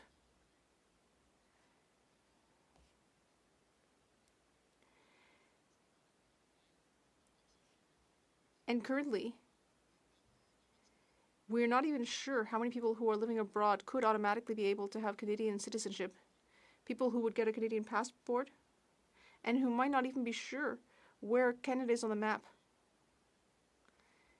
I think that this is not a smart policy. We're already experiencing a lot of problems in the country.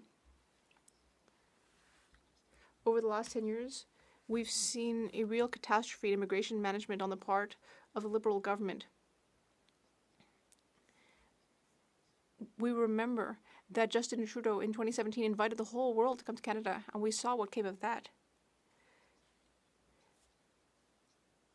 600,000 people in Quebec, 550,000 of whom have claimed asylum and whose files cannot be processed in a reasonable time frame. So there's a lot of problems with immigration management. In order to get back to an equitable, honest, and effective system for people who want to come to Canada. And yet here, with C3, we're going to give citizenship to people who don't have any connection with Canada. It's baffling.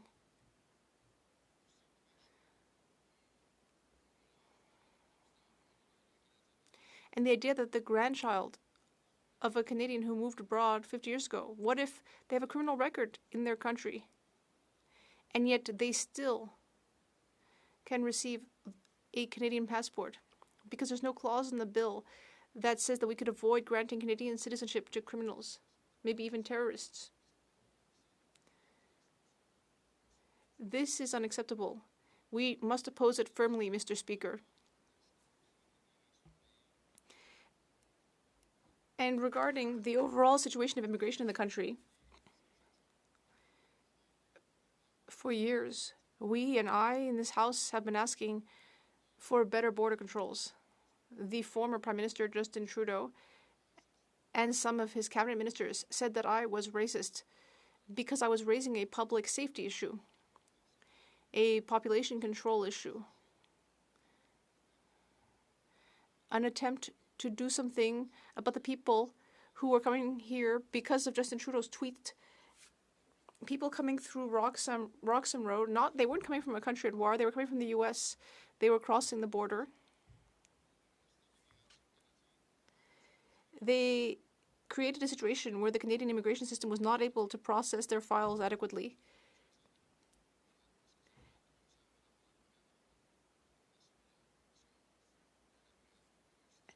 And in this case, it would take 2 years for someone to have their first meeting. Then if they're refused, there might be an appeal.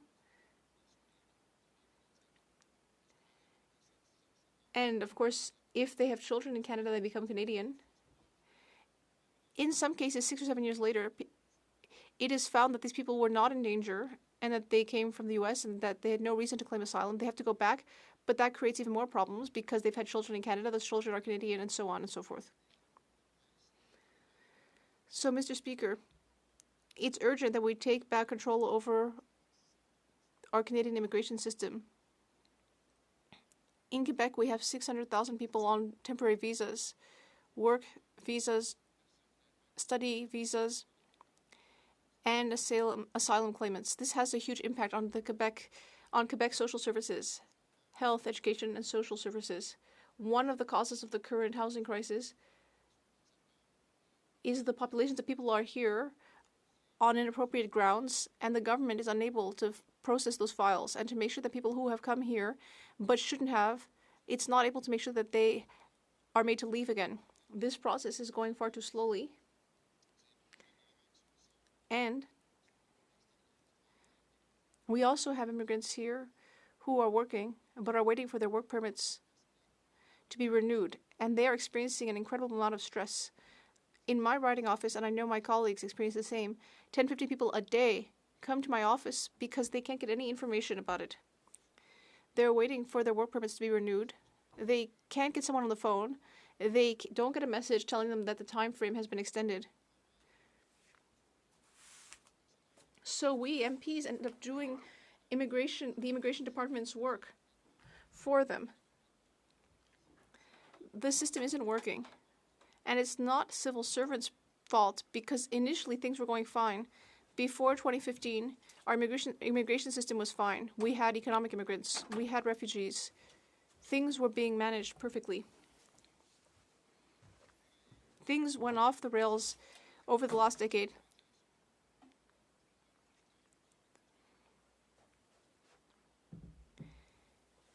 In order to do something about this, well, we know that our civil servants are having to deal with the Roxham Road crisis initially, and then later, permits that were granted by the federal government. For example, in Quebec, without paying any attention to Quebec's own priorities, the federal government gave permits supposedly for study purposes, but it turned out that these people were actually fake students. They actually planned to come here, stay here, and claim asylum, adding to the scope of the problem. We need strict, concrete measures. We need a clear message from government to ensure that civil servants who are processing these files can act quickly. And also, especially once a decision is taken, when people should not be here, then they need to leave instead of the process dragging on and on. Mr. Speaker, we should stop looking for new reasons to give citizenship to people who have never lived in Canada, who have no connection with the country, and instead we should strive to better manage people who are already here. And yes, if they deserve asylum or other reasons to be here, then yeah, sure, they'll receive that permission, and if not, they need to leave. And the last thing we need is a piece of legislation like C3. Thank you. Député de Montcalm. The Honourable Member from Montcalm. Thank you, Mr. Speaker. We shouldn't get lost in this debate, so I'd like my colleague to tell me if he agrees that we should fix the following. We have the Brooke child. This child was born in Geneva in 2010. Her parents worked internationally for the Canadian government, despite the fact that this child was born of two Canadian parents. And despite the fact that she came back at the age of 1, she, under current statutes, follow the same path as her parents, working abroad, giving birth abroad, and having that child be Canadian. Does he not find it important to fix that problem? The Honourable Member for Charlebourg-Haute-Saint-Charles. Thank you to my colleague for the question. I hope that I followed his statement. Canadian parents who work in Geneva, they have a kid, they came back, that kid is Canadian. So the question is, inaudible for the interpreter. If she can stay in the country, well, there's a number of days that they have to stay in the country. Under C3, it's the number of days that you have to stay in Canada. So the issue is whether the child of the child who was born abroad would become Canadian. Member for Winnipeg North. Thank you, Mr. Speaker. And I'm wondering if the member could provide his thoughts, because I know he was around at the time when we had actually made the changes, and how important it is that when you get a superior court coming out with a ruling, that there's a sense of urgency to the legislation, because of the ruling, and there is timelines that have to be put into place, and his thoughts in regards to the whole amendment process of potential legislation, because we've heard the Conservatives have concerns and they can bring forward amendments. Does the member or does the Conservative Party actually have amendments to date that they're aware of? The Honourable Member for Charlebourg-Saint-Charles. I'd like to thank my colleague for a question. I would like to remind him that the issues that we have experienced with longer processing times and delays, well, the fault of that is because the Liberal government hid information about the Green Slush Fund, and on the 6th of January there was prorogation. So after a while we realised that they've had such a difficult time managing their own affairs that today we have delays. The Honourable Member for Mégantic-l'Érable-Lotbinière. Thank you, Mr. Speaker. I was closely listening to my colleague's speech, and my colleague was very committed to the Roxham Road file, a situation that was very problematic for Quebec.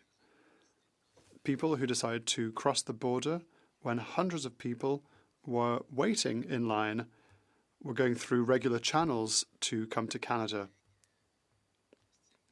Does my colleague believe that after 10 years of Liberal immigration chaos and laxism, it's time to clean up shop and take control of our immigration?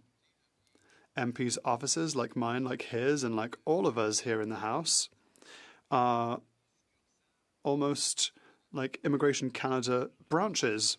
The Honourable Member for Charlebourg-Saint-Charles. I'd like to thank my colleague for his question. Indeed, in the last 10 years, we, as I said in my speech, we have experienced a drastic change in how immigration is managed, caused by Roxham Road, for example.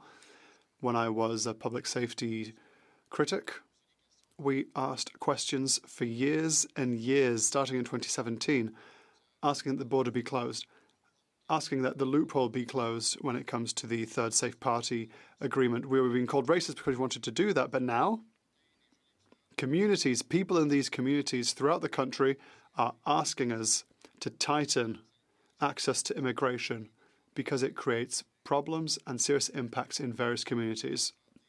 For healthcare, schools, housing, communities keep asking us if we can take control of immigration. I believe that on the other side they're starting to peg onto it, but now that I see C3, maybe not. Please do that. The Honourable Parliamentary Secretary to the Government House Leader. Yes, thank you. Thank you, Mr. Speaker. And I would like to share some thoughts on the issue of citizenship. The whole issue of citizenship and immigration has played a very important role in my political career. Since first elected in 1988, I became interested in the immigration file and citizenship, Mr. Speaker. They're kind of tied together, the two of them. And I've really grown to appreciate the issue of what makes Canada great, I believe, is our diversity. And if you take a look in terms of the history of Canada, with the exception of our First Nations, Inuit and Métis people, you will find that immigration is what has enabled Canada to be what it is today. It is a very powerful source of growth virtually from day one, Mr. Speaker, where we have seen all forms of different waves of immigrants come to Canada in different ways. Some would come for the idea of exploring, to individuals looking for economic opportunities, to start a new life, a wide spectrum. And over the years, we have seen people come from every corner of the planet. And what I would like to emphasize is just to the degree in which I would think that people would have a genuine and true appreciation of what it means to be a Canadian. And I have, over the years, been to many different citizenship courts. And I suspect any member of Parliament or a legislator has had the opportunity to witness firsthand the importance of citizenship courts. I've had them and participated in them in many different contexts, whether it's been in schools, health clinics. I particularly love the ones at the Via Rail, the train depot where Manitoba received many immigrants over the years, to public facilities like the Manitoba Legislature, the Lieutenant Governor of the province of Manitoba's home, to many different locations within my own riding, both federally and provincially when I was an MLA. And it didn't matter where it was located. There was a very common thread that could be thrown through every one of those locations. And that was a sense of pride when a citizenship judge gets them to say the oath, followed by the singing of the national anthem. And you can sense, even for individuals that have been citizens, I, for one, will often repeat the oath as encouraged by citizenship judges. That is something in which can be an extremely touching moment, even for observers, let alone the individuals that are experiencing it firsthand and being sworn in as a Canadian citizen. That is why I attach so much value to our citizenship, because I've seen firsthand hundreds of people being sworn in as Canadian citizens. I've seen the tears in the eyes and the emotions and the hugs and the general wonderful feelings in recognizing that they can now call Canada home as a Canadian citizen, and the singing of the national anthem in particular after being sworn in as Canadians. It is a high sense of pride. The issue of citizenship is something that has been talked about at great length. We've had, even in when I was in opposition, I was fortunate enough to be the critic for immigration and citizenship, and whether it was in committees or in my capacity as a critic outside of Ottawa, had the experience of having been lobbied and have had many discussions and debates about immigration and citizenship and what should be the criteria, and how do we ensure that we're not just handing out citizenships, what form of security checks, you name it. All sorts of discussions and debates on those issues. I wasn't around when Stephen Harper made the changes back in 2008, not here in Ottawa, in the Manitoba legislature, yes, but not here in Ottawa. And they were substantial changes that were made back then, Mr. Speaker, as you well know. Those changes caused all sorts of issues that ultimately led to many Canadians not being able to receive their citizenship. We often hear about the lost Canadians, and there has been attempts in the past to open up the issue and try to be more inclusive in terms of individuals being recognized for their citizenship. I believe that we need to take note, and I've had the opportunity to ask questions across the way in regards to the Superior Court of Ontario, where you had actual live cases being brought forward to the courts, and the courts were finding, or the Superior Court found, that we needed to change the legislation, the law.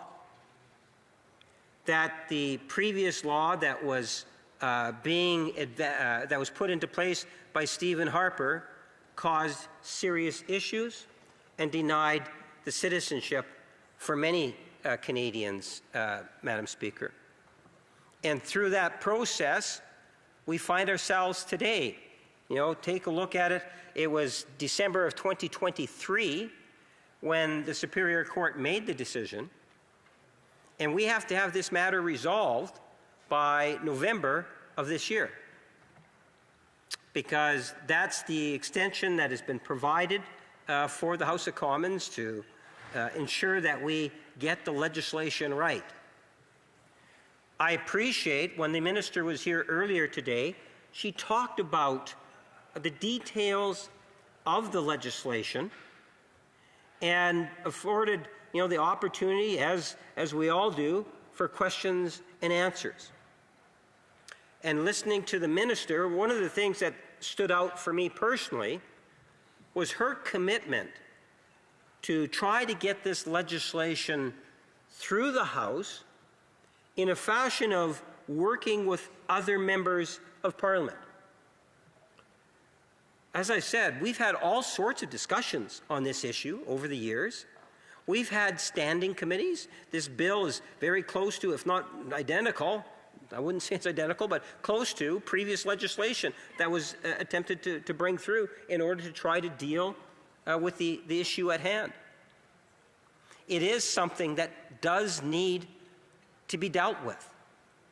And the minister made it very clear that if opposition members or government members have ideas or thoughts that would improve the quality of the legislation, she is open to hearing those thoughts and ideas.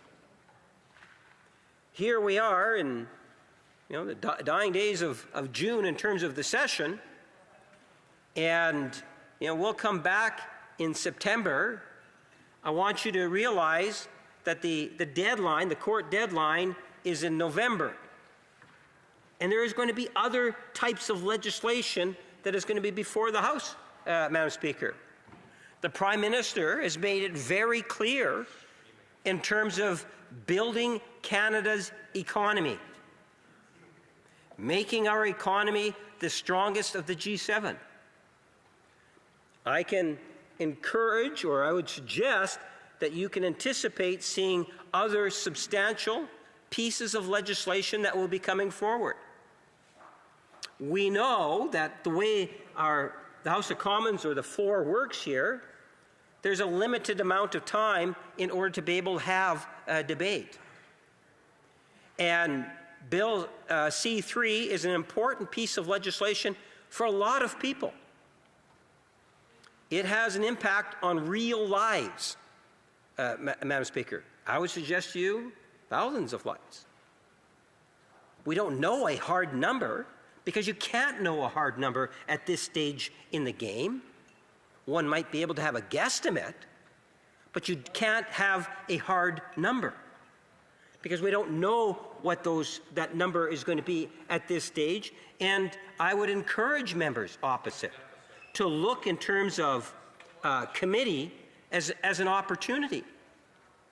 So if members of the chamber are really wanting to see some specific amendments being brought forward, I would encourage, especially, and that's why I asked the previous speaker, do you have any ideas or amendments that you would like to see advanced? I'm not trying to put members on the spot, but if you take a look at a legislative agenda of a parliament and the limited number of days in which we actually have for debate, we got to get through second reading. So when's the next time this bill will likely come up for second reading debate? You're probably talking, late September, maybe October. Remember, deadline is November 2025. So if you're genuine and you say that, look, I have some changes that I would like to be able to see, and I'm going to promote those changes, I would suggest that you share those ideas or share some of those thoughts, in particular with the department or the minister directly. At times, we can, in fact, work together at building and strengthening legislation. I genuinely believe that the Minister of Immigration is being absolutely sincere when she says that she wants to have a healthy, stronger piece of legislation, if it can be value can be added to it, and we can build the consensus, then let's talk about it. But I explain it in the fashion that I've explained it because I want members to realize of the Superior Court of Ontario's extension, which says November this year. That means that if it goes into committee, there will be some potential limitations, or that committee is going to be sitting extra amounts of time, as opposed to if there's an opportunity to say, well, here's a couple of amendments, here's a couple of things that we believe that would actually build on the legislation. At least then we have the summer months to look at it, review, maybe do some consultations or something of that nature, as opposed to waiting until end of September, beginning of October, probably at the very earliest, beginning of October, where it would actually pass through the House and go into that committee stage. So I say that for what it's worth. When we take a look in terms of the substance of the legislation itself, trying to deal with an injustice that is not only perceived, but is very real. In part, I'm sensitive to the legislation because I served in the Canadian Forces, and even though I never served overseas, I had many friends that actually served overseas at the time. And what happens, Madam Speaker, is you have individuals that have families that are abroad, and I like using the example of the Canadian Forces because first-hand experience for myself, where they actually have children. So if you're a Canadian citizen or you're naturalized, it doesn't really matter. You're overseas, you have that child. That child is no doubt not going to have any issues in terms of having and being recognized as a Canadian citizen. And that's the way it should be, Madam Speaker. I believe that the world is a whole lot smaller today than it was 20, 30, 40 years ago. More and more we have people, Canadians throughout the world. I suspect that you'd find very few major cities in the G20 where you wouldn't find some sort of links to Canadians. And that's something in which provides a great deal of value to all of us. When we have Canadians...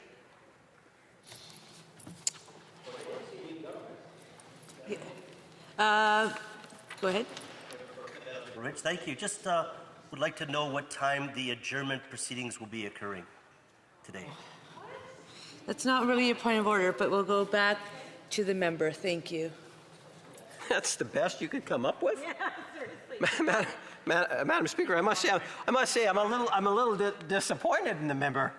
At the end of the day, we're talking about the importance of citizenship, and he wants to know what time the adjournment. If you have other procedural questions of that nature, you might want to go to the table, and you'll get some answers directly, as opposed to, I would suggest being somewhat rude and interrupting a train of thought that might be actually taking place. But anyway, Mr. Speaker, as I was indicating, the world is a much smaller place, and we should be very encouraged by the number of Canadians that actually live abroad, because we actually benefit by that, Mr. Speaker. The Prime Minister has talked about, how it is that Canada is going to be able to grow our economy, respond to Donald Trump trade and tariffs, and build Canada as the strongest nation in the G7. Well, I would suggest to you that this is one of the ways in which we actually see it happen. Give you a tangible example of that, Mr. Speaker. I'm down in the Philippines, and I actually had the opportunity to, back in December to meet with a number of people that have direct links to Canada through citizenship, that actually do business in the Philippines. Remember at the beginning of my comments, I talked about the diversity of Canada. And when you think of the diversity of Canada, it's not just, you know, the whole multicultural aspect of our society and how we reflect the globe, but there's different ways in which we can actually take advantage of that diversity. And one of that is through trade. And that's why when you start to put in limitations to the degree in which the Harper administration put into place, I think that we put more limits on the potential of Canada and our diversity and our ability to be, a very strong and healthy country going forward, or even throughout our history, Mr. Speaker. Many members of Parliament have the opportunity to be able to travel, and we go to different countries. And how often do you, in another country where you get this individual that you'll meet at a store or at a trade show or at some other conference, and they'll talk about their roots back to Canada. And it doesn't matter whether it's India, Philippines, or many of the other countries throughout the world, Mr. Speaker. Why would we not want to be more inclusive? More importantly, I guess, for the sake of argument on this particular piece of legislation, is why would we not be listening to the Superior Court of Ontario that has made it very clear that there are issues in terms of the passing down of citizenship? Within the legislation, we talk about a sustainable connection. The number of 1,095 is not a number that's just pulled out of the blue sky. That's a very real number that's used for permanent residents today, Mr. Speaker. You're in Canada for 1,095 days in a 5-year period of time, you're going to be able to become a citizen. You're eligible to become a citizen. Thank you. Mr. Speaker, I believe at the end of the day that this is something in which, as legislation, we should at the very least have gotten behind it and see it go to the committee stage because of the November 2025 deadline that's there. Failing that happening, I would really encourage members opposite to be able to come forward and share what their amendments might be or the ideas that they have. I suspect there might be some good ones there, Mr. Speaker, and we can look at ways in which we might be able to incorporate them. We don't have to wait until the committee is actually meeting in order to share thoughts and ideas, especially when you have a minister that is so committed to working with members of the House in order to have Bill C-3 pass ultimately before the deadline for the benefits of all Canadians and those that... Questions and comments. The Honourable Member for Barrie, Springwater, Oro, Medonte. Thank you, Speaker. I've listened intently over the last few minutes, and member opposite asked for any suggestions or amendments. One of the things I'd like to put forward to you, Mr. Speaker, is in this legislation of C-3, there's no talk of any background or security checks for any of these people who could be getting clearance and citizenship to come to Canada. I wonder if they felt maybe perhaps that was a good idea to include that into this bill going forward. The Honourable Parliamentary Secretary to the Government House Leader.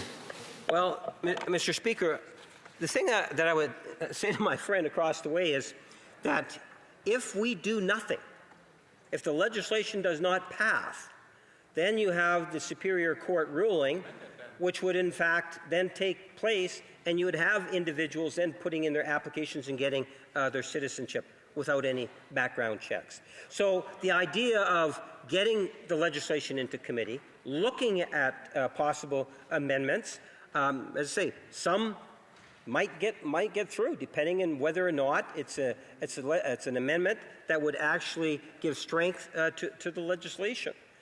So I'm going to bring it back to the time issue. The time issue, I think, is of critical importance. Questions and comments. Question and comment. Député de Montcalm. The Honourable Member for Montcalm. Thank you, Mr. Speaker. I'm trying to understand what injustice this bill is supposed to correct. Let me give another example.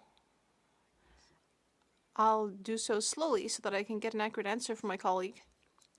It's the case of Jean-François, whose father was born abroad. Jean-François was born abroad while his father was completing a PhD in the US. Now, he came back to Quebec at the age of 3 months. He grew up and spent his whole life in Quebec. But his daughter could not automatically receive citizenship. Will C3 do something about this injustice? And if so, under what conditions? And if not, why? Parliamentary Secretary to the Government House Leader. Yes, thank you, Mr. Speaker. Let me give a specific example. With respect to his example, what he might want to do is to share it with the department, and I'm sure he'll get an answer that would hopefully satisfy him in terms of details on that specific file. But specific, and hopefully I'll have enough time, Mr. Speaker, when you take a look at loss of citizenship related to Section 8. Patrick was born in 1978 in Kenya. His father was a Canadian citizen who was also born abroad. Patrick was born a Canadian citizen but did not apply to retain his citizenship before he turned 28 as required by Section 8. Retention requirements in place in the legislation at the time, and lost his citizenship in 2006 when he turned 28. The new legislation, upon coming into force, Patrick's citizenship is restored and retroactively to the date of the loss. Questions and comments? Questions et commentaires. The honourable member for Saskatoon West. Thank you, Mr. Speaker, and it's always, I was going to say a pleasure, I'm not sure it is, but to listen to a member from Winnipeg. Okay, it's a pleasure. Okay, fine. One of the things that we've been trying to get at today and haven't got an answer for, and I know that he's very knowledgeable, so I'm hoping that he will have an answer for, is the number of people that are going to be impacted by this legislation. It's important because the number, we've heard numbers in the hundreds of thousands, and the government seems to be unable to provide a real number. It's important because it will potentially cause a lot of extra bureaucratic work in different departments, and certainly it will cost Canada money. So I'm curious if the member has a number of how many people this legislation will impact, and if he doesn't, why? The honourable Parliamentary Secretary. Well, Mr. Speaker, I don't have a number, and I don't necessarily know, even within the bureaucracy, if there would be a hard and fast number. I suspect that there might be some fairly accurate guesstimates, but I think that we might be able to flush some of that information out once we're at the committee stage. I suspect we're talking about several thousands of individuals. A lot depends on the numbers that would want to put in their application.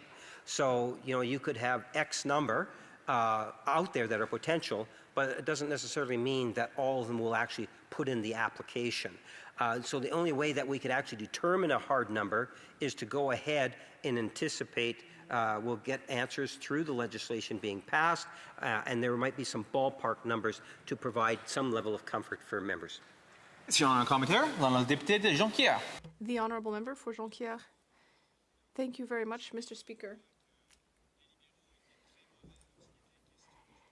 You, like me, know that the Liberals did not do a good job with immigration. A great many immigrants arrived in Quebec and placed a great deal of pressure on public services, and the federal government did not reimburse Quebec with the cost associated with that, as well as the entire saga of Roxham Road. But here we have something that people agree on. We discussed this bill during the previous parliament.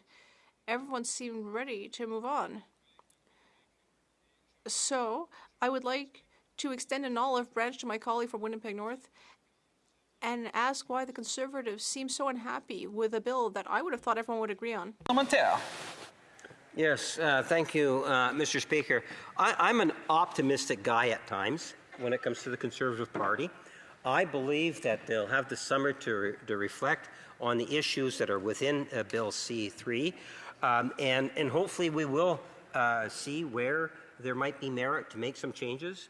Hopefully the whole House will get behind the citizenship bill C3, and we all recognize the deadline that's before us, so that come November that we can actually respect the ruling of the court. One of the things that I think that Canadians responded exceptionally well with regards to the immigration aspect of the question is that we have a Prime Minister that really has amplified the issue of immigration levels that are in fact sustainable. And I really believe that Canadians have responded well to that, and we are focused on ensuring that the sustainable numbers do protect the interests of all Canadians. Questions and comments. The Honourable Member for Waterloo. Thank you, Mr. Speaker. Mr. Speaker, I want to thank my friend and colleague for a great speech once again, and to really thank him also for sharing about his time in uniform. Because I'm really grateful to our men and women in uniform for the rights and freedoms that we have, and as has been mentioned numerous times today, with rights and freedoms come responsibilities. And I recognize that citizenship is definitely a privilege, it's an honor. So my family immigrated to Canada. I was born and raised here. But what I find interesting is that many individuals who are my age also immigrated to Canada when they were very young, been in Canada their whole life. They work for Canadian businesses. When they go abroad and perhaps expand their family, those children do not have the right to citizenship. And today there's a lot of conversation in regards to security. So if there is a second generation Canadian who is second generation not born Canadian abroad giving birth to a baby, that baby would not have any reason to have securities done. The opposition is talking about securities, and so could the member just elaborate on the importance of recognizing that a child of a Canadian citizen is a citizen? The Honourable Member for Winnipeg North. Yes, and I think that within the legislation, dealing with that second generation child that's being born, to automatically rule that child out for whatever reasons, I think ultimately does a disservice. And that's the reason why, Mr. Speaker, I try to share my thoughts in regards to, the economy and trade and how the world is a much smaller place, and having, Canadian ambassadors by the thousands out and about is good for Canada in many, many different ways. I would ultimately argue it helps our lifestyle, quite frankly, here in Canada. Questions and comments. The Honourable Member for Edmonton West. Mr. Speaker, I'd like to congratulate the member from Winnipeg North on his maiden speech of this afternoon. Now, it's remarkable to sit here and listen to him drone on and on blaming Harper. It's almost as if he wasn't sitting in that exact same spot for the last 10 years, part of the government that sat and did nothing about this problem. But on to a different issue. The Immigration released their report this week on misconduct and wrongdoing in their department. Rampant bribery issues, problems with misconduct, ethical lapses, privacy breaches. I wonder if the member opposite could tell us what they're actually going to do about these problems within immigration instead of blaming Harper. Parliamentary Secretary for Winnipeg North, about 40 seconds. Yes, thank you, Mr. Speaker. One of the things that I think that Conservatives are a little bit sore on is the issue that there's more turnover in the Liberal benches than there is in the Conservative benches. When you talk about a new Prime Minister and a new administration, the Prime Minister has been a member of Parliament, for 2 months? The Pierre Poilievre was a career politician. So in terms of change, and this is the reason why it's important to recognize it, we have a new Prime Minister with a new administration that's going to tackle the problems that my friend just raised in the form of his question. Order. The time has expired for questions and comments. It is my duty, pursuant to Standing Order 38, to inform the House that the questions to be raised tonight at the time of adjournment are as follows. The Honourable Member for York-Durham, Housing. The Honourable Member for Yorkton Melville, Natural Resources. The Honourable Member for Kenora-Kiiwetinoong, Housing. Resuming debate, reprise de débat, the Honourable Member for Stormont-Dundas, Glengarry. Thank you very much, Mr. Speaker. As the great part of Eastern Ontario, proud to be from SD&G, as we say back home, and this being my first opportunity to be on my feet in an extended time, I just want to take an opportunity, Mr. Speaker, through you, to the great people of Stormont, Dundas, and Glengarry for giving me the honour of coming back for a third time here into the House of Commons. I am extremely proud to serve as their federal member of Parliament, and of course I want to welcome the residents of North Glengarry, which are new to the riding. It's going to be a little bit easier for the Speaker now to say Stormont, Dundas, and Glengarry without the South in there we've reunited all of SD&G, the City of Cornwall, and Akwesasne together. I want to take the time, just while I have the floor as well, to say a big thank you to all of those that helped out in our recent campaign. From our campaign team and volunteers and door knockers, the thousands of people that took signs and at the end of the day marked and cast their ballot for me. It is something that I never take for granted and I'm deeply grateful for. I'm grateful for my family and my close network of friends. I have a great big group of second mothers, as I call it, not only volunteers, but just my family and a wonderful group of friends that support us in this unique work that we do and lifestyle that we have of, I always say around home, getting our meals and miles in.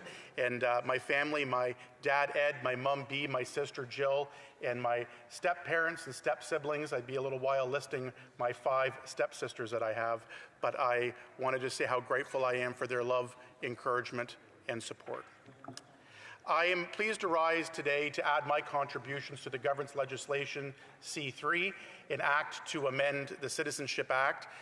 This is not the first time we've seen a bill in this form. Actually, in a government bill, we've actually seen this as a Senate private member's bill in a much different form, one that I think would be much more beneficial, but I will get into that in my comments here over the course of the next several minutes. I want to start by saying, Mr. Speaker, on this topic about the value and the importance of citizenship in this country. One of my favorite things to do on a monthly basis is we get the list from Immigration, Refugee and Citizenship Canada of individuals in our ridings that have recently obtained Canadian citizenship. It provides us an opportunity to send them a scroll of congratulations, and one of the things my staff and I are proud on is not only signing each scroll and certificate, but we put a passport application in there and let them know that they can come to our office for service and make that connection. And one of the things we want to do, Mr. Speaker, is just show how proud we are in the value of Canadian citizenship. It is a privilege, it is an honor, and it's just one of those things when we have people come back in. I meet them all over the riding, the community, both in Cornwall and SD&G, where they will come up and appreciate that scroll, but just how proud to be Canadian that they are.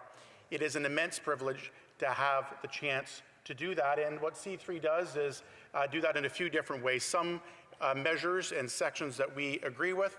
There are others that we have some concerns about that I will get into.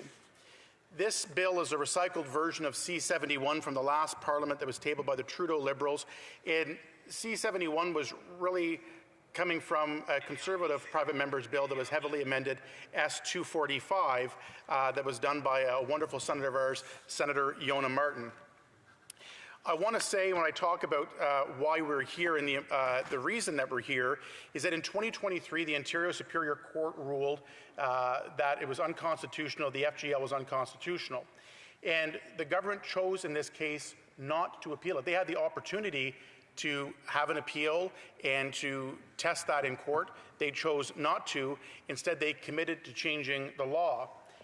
The court did say, and I think it's important in our discussions on this, because I'm going to be talking about this in my comments, is the court did say that the, quote, substantial connection test would be appropriate to ensure that these new citizens were actually connected to Canada. That's a major concern that we have with this. And right now the plan is a very poor test, frankly, and the fact there's 1,095 non-consecutive days, and there's frankly no way for the government to know and how that's all done.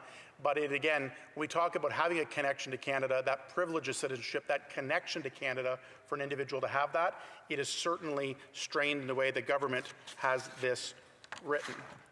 I want to start with maybe some of the areas that Conservatives have found agreement on that need to be addressed. First is the provisions for adopted children.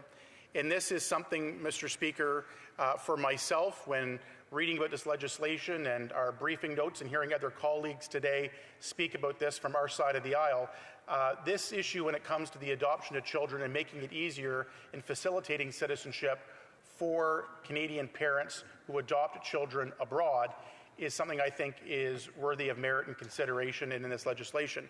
We need to make it easier in this country for parents to adopt, whether that is domestically or around the world. And so this measure right now, the current process is that it's a PR process, a permanent resident process that the parent has to go through and so forth. And this bill would treat adopted children the same as natural born. I think that's a step in the right direction.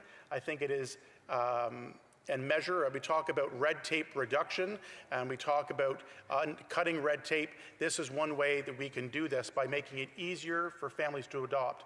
There still are a lot of processes to go through, a very stringent requirement for parents to do so, but when they adopt a child from another country, it's when that adoption process is final that they are treated the same as natural born, and get that to it's one easier process as opposed to going through PR and that process that can be sometimes complicated and difficult for families to navigate, as they've gone through many other forms and processes already to go through the child custody and adoption process. And Conservatives have been on record on this before. My colleague from Saskatoon West has done a great job on this piece of legislation and on many of these topics already. And there's just several quotes I know that came from Immigration Committee where we've been on the record of that, of quote, "We want to see adopted children have their citizenship respected in the same way. That means allowing them to pass it on without going through unnecessary bureaucratic hurdles." We've been on the record before in this House, in committee, and we will continue to do that here in the House as we go through this part of the bill. Another part of the bill we can support, I'm going to give two positives if I could, is the restoring citizenship for lost Canadians. We deem that to be reasonable. And I want to give, where I did earlier, some kudos to our Conservative senator. There's a smaller number these days, but we have a wonderful Senate caucus over in the Conservative benches there. Senator Yona Martin and her bill S-245 was designed with a clear and narrow goal, and that was to restore Canadian citizenship to a small cohort of lost Canadians. I would say her effort was nonpartisan, and it was targeted to remedy that situation that came up over 50 years ago, nearly 50 years ago, in our country.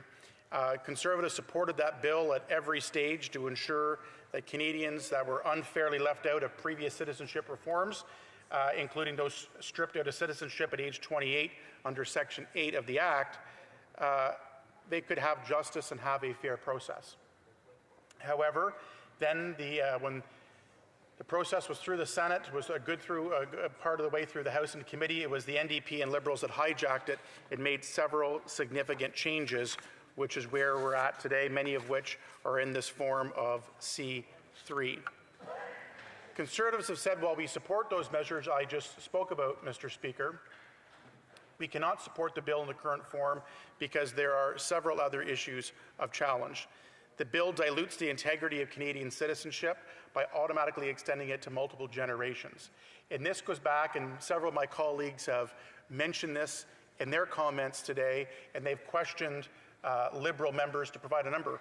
We are unable to substantiate the number of applicants and the impact this is going to have on immigration, IRCC, and the department in this country. How many more will obtain Canadian citizenship through this? And it will be countless as it goes on through generation and generation. There's not a number to know that. There's not a know of the cost on services that's going to be of obtaining passports. There could be old age security and guaranteed income supplement applications and eligibility that comes from it. Some of it could be retro, depending on how all this goes. It could be very difficult in that way. So I think that is a major issue that we have and that we need to discuss and needs to have further clarification on. One of the things I think, Mr. Speaker, that we have the challenge on is the countless generations being a challenge, but also the minimal substantial connection test. I mentioned that 1,000 days that is there that the government has put in this legislation. One of the key challenges, it's non-consecutive. And it goes back at the end of the day where that court ruling that the government is referencing does say there is space and there is an opportunity for the legislation to come forward to have that substantial connection test. What they've chosen is this 1,000 days, and they've chosen it for be non-consecutive. Conservatives are on record to say that what we need to do is not take it at this. It needs to be consecutive. It needs to be a substantial test in that means. That is a fair way to make sure that the value of Canadian citizenship is maintained by that person having a real, legitimate, tangible, long-term, as that would be, at even 1,000 days, but a substantial connection at that point to Canada in obtaining their Canadian citizenship. Another key aspect that Conservatives have raised, not only in the current form of C3, but it was raised in C71, and it was also raised in Bill S245 when it was gutted by the NDP and Liberals to vastly expand it like we're seeing now, is that there's not a requirement for a criminal record test to take place. And we talk about public safety in our country, and we talk about the need to make sure we have a stringent immigration process, a fair, secure, and safe immigration process. The fact that we do not have an obligation or making it mandatory to have a criminal background check is completely inappropriate. Now, in the comments earlier, the parliamentary secretary to the government House Leader had made his comments and interventions on this and kept saying, well, we're open to suggestions and open to amendments. Conservatives have been on the record of some things that we would do and what we want to do. But one of the things is the government has had the opportunity multiple times to correct this by putting it proactively in the bill, by requiring a background criminal check to be done. Because this was debated in the last Parliament as S245. Conservatives did raise this and did debate this substantially, and the Liberals veered in and around it.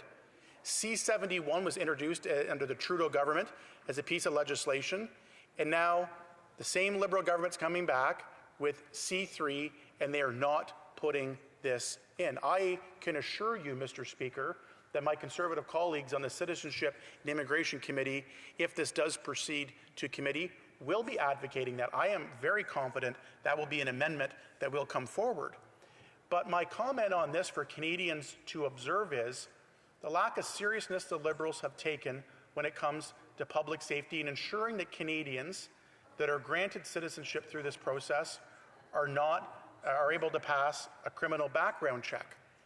They've had the opportunity to put this in, and the fact we have to fight and fight and fight and fight, and the fact that they've obstructed and obstructed and obstructed it before just tells you the lack of seriousness that they take when it comes to this. So we will continue to push this topic and continue to do all of this in committee and in debates here in the House and so forth. And another major aspect and concern, as I mentioned, is the costing of this bill, the number of people that will be eligible, and the countless generations goes on there. There are some unintended consequences that come by not addressing some of these flaws and issues that we do see in this legislation. I think, Mr. Speaker, a key part about all this is, when we talk about this, is the numbers when it comes to immigration are very, very important. And we've seen this Liberal government fail time and time again when it comes to numbers in our immigration system. You could survey Canadians, and I'm sure they'll tell you a few things. I'm sure they will tell you that they believe that in order to obtain Canadian citizenship through this process, it would not be unreasonable in C3 to add in a provision that would require a security background check. Most Canadians would say that would be common sense. Most would think the government's going to introduce legislation that's going to have a major impact on the number of people eligible for citizenship and passports and services and all of that support. They would have estimates on how many people that would impact, what that cost would be to various departments and services. You would think they would have all of that. They've refused to provide those numbers. Most Canadians would say they would expect, and they expect parliamentarians, they expect the government to have this information on hand, available for public knowledge and discussion when a piece of legislation like this is coming forth. But when it comes to numbers, we've seen so many times with the Liberal government how they've broken our immigration system with reckless numbers. We've seen them, and we know that they know it's been a failed and broken system that they've created after 10 years of Liberals in office, because they're trying to rescind many of the decisions that they made. They're now on temporary foreign workers, making major changes to that program. International students, providing over 1 million international students with permits with zero plans for them to be housed safely in appropriate circumstances and affordability. The number of international students I've spoke to at St. Lawrence College in Cornwall and in my travels in Eastern Ontario and across the country, it has been incredible the number of frustrated international students that for years heard about the opportunity to study in Canada, and under the Trudeau government and continuing under this government is large numbers. They keep breaking their targets, they keep missing their targets, and their numbers, even after they've realized the issues that they've made and try to cap them, they broke the international student system, where we saw stories in the GTA of 6 or 8 or 9 people staying in a 2 or 3 bedroom home, and sometimes paying $1,000 or more in rent, ridiculous prices. We've seen international students have to go to food banks. The reason I raise all of this is the government and the Liberals, when it comes to our immigration system in numbers, in a sustainable system, have failed Canadians and failed new Canadians and those immigrating to Canada very, very deeply. We've seen it on permanent residency. The government now, you don't have to take my word for it, the government has admitted that they broke the immigration system when it came to PR, because now they've rescinded and they've capped and are attempting to cap the number of permanent residents admitted into Canada and approved every year. They've made many changes. They've actually closed one I've been personally supportive of, the group sponsorship for refugees. They've shut that program down, Mr. Speaker. That's where Canadians can go. I've done that as a group of 5. We sponsored a Syrian refugee family. I gave up my house. I went and lived in my mom's basement for 6 months, believe it or not, but part of a group of 5 sponsorship opportunity where we go and came together as a community to help a family in need abroad. They're doing very well in Canada these days. The government now, because they've broken the immigration system, asylum claimants, and the whole refugee system is severely under strain. They had to cancel that program in order to try to get their numbers under control. And where do we find ourselves, Mr. Speaker, now? The government proposing legislation in C3 where we say, what's the number going to be? How many is this going to impact? What's the impact going to be to government departments and our economy in our country? We don't know. I can just see another issue coming of the government being woefully unprepared for the very legislation that they introduce. It just speaks time and time again of virtue signaling on their part, of breaking our immigration system and not learning from those lessons. We continue to see time and time again. I'll give them a little bit of a compliment, but I don't want them to take it the right way. They get an A for an announcement. I have never seen people do photo ops and announcements better than the Liberals. And that's their compliment on there. They can get the banners, they get the best backdrops, they have the podium announcement, they got people cheering, and they've got all that. They got the news release out. It looks great and it sounds great, full of Liberal word salad. But what happens is they get an A for an announcement and an F for follow-through. Because the details of what they say, look at their tax cut today, talk about numbers. Their big tax cut that they had never came to fruition. It is drastically, astronomically smaller than what they said it was going to be. They are not good with numbers. They're not good with numbers on the budget. They won't table a budget this spring. They won't tell us what the deficit is. They broke our immigration system by having numbers get out of control. We have another piece of legislation dealing with citizenship and immigration where they don't know the cost, they don't know their numbers, and they're not doing the math. Canadians have seen this after 10 years, Mr. Speaker, just on repeat over and time again. So Conservatives have said there are measures of this bill that we will support and have been on the record of supporting before, but we have some serious concerns about several of the provisions that need to be addressed. We cannot support citizenship by descent for countless generations. We need to change the test for substantial connections test, and we need to make sure that every applicant passes a criminal background check. These are common sense things my Conservative colleagues and I will continue to advocate for, to make sure at the end of the day that anybody that comes to Canada and becomes a citizen has an amazing opportunity to afford a home, to get a good job, to get health care, and enjoy what so many of us have had. That's a great quality of life in this country. Thank you, Mr. Speaker. Questions and comments. Question and commentary of the Honourable Parliamentary Secretary to the Government House Leader. Mr. Speaker, I really wish you would give me enough time to really go into depth in regards to the comments that was made by the member opposite. But, when he talks about the numbers, there is a rationale. And I could be just as, or if not even more critical of when Pierre Poilievre sat around the cabinet table and some of the immigration decisions that they made. But in essence, 2025, a reduction from 500,000 to 395,000. 1926, 380,000. 2027, 365,000. Pierre Poilievre was asked to comment on it, and all he says is, well, we're going to have more severe limits, but then walked away from the mic, didn't want to actually answer questions in regards to what that severe limits mean. You know, there's all sorts of issues in immigration, but my question to the member is opposite. Would he not agree that given the nature of his beginning of his speech, that there would be advantage in terms of having this thing going into a committee well before November? Member Stormont, Dundas, Glengarry. Well, I'll say that the Liberals have finally agreed with many others that they attacked and degraded for so many years, and saying that the immigration levels and targets they set were way too high. We had Canadians, people come into Canada, many became Canadian, but we did not have the sustainable measures. We had a promise that we made as success. It was Liberal and Conservative governments for generations, decades, generations, that if you immigrated to Canada, you could afford to live, you could get a good job, and you could have a good quality of life. And we've seen that eroded over the course of the last 10 years. So any numbers that they claim to cite attacking anybody else, it's their own record for the last 10 years. They selected those numbers. They were clearly too high because they've actually cut back and restricted them in their own, and they broke our immigration system. Their own actions over the course of the last year are a full admission that they failed when it came to numbers and math on immigration. The Honourable Member for Shefford. Thank you, Mr. Speaker. I'd like to thank my colleague for his speech. What I note is that the Conservatives are using this debate on C3 to denounce, yes, there are issues at IRCC, and I see them as well. Delays, processing times. My constituency office has a lot of work to do. It's one of our heaviest files, and it's getting heavier every day. It's an archaically run department. We share our criticisms of IRCC, but C3 here wants to meet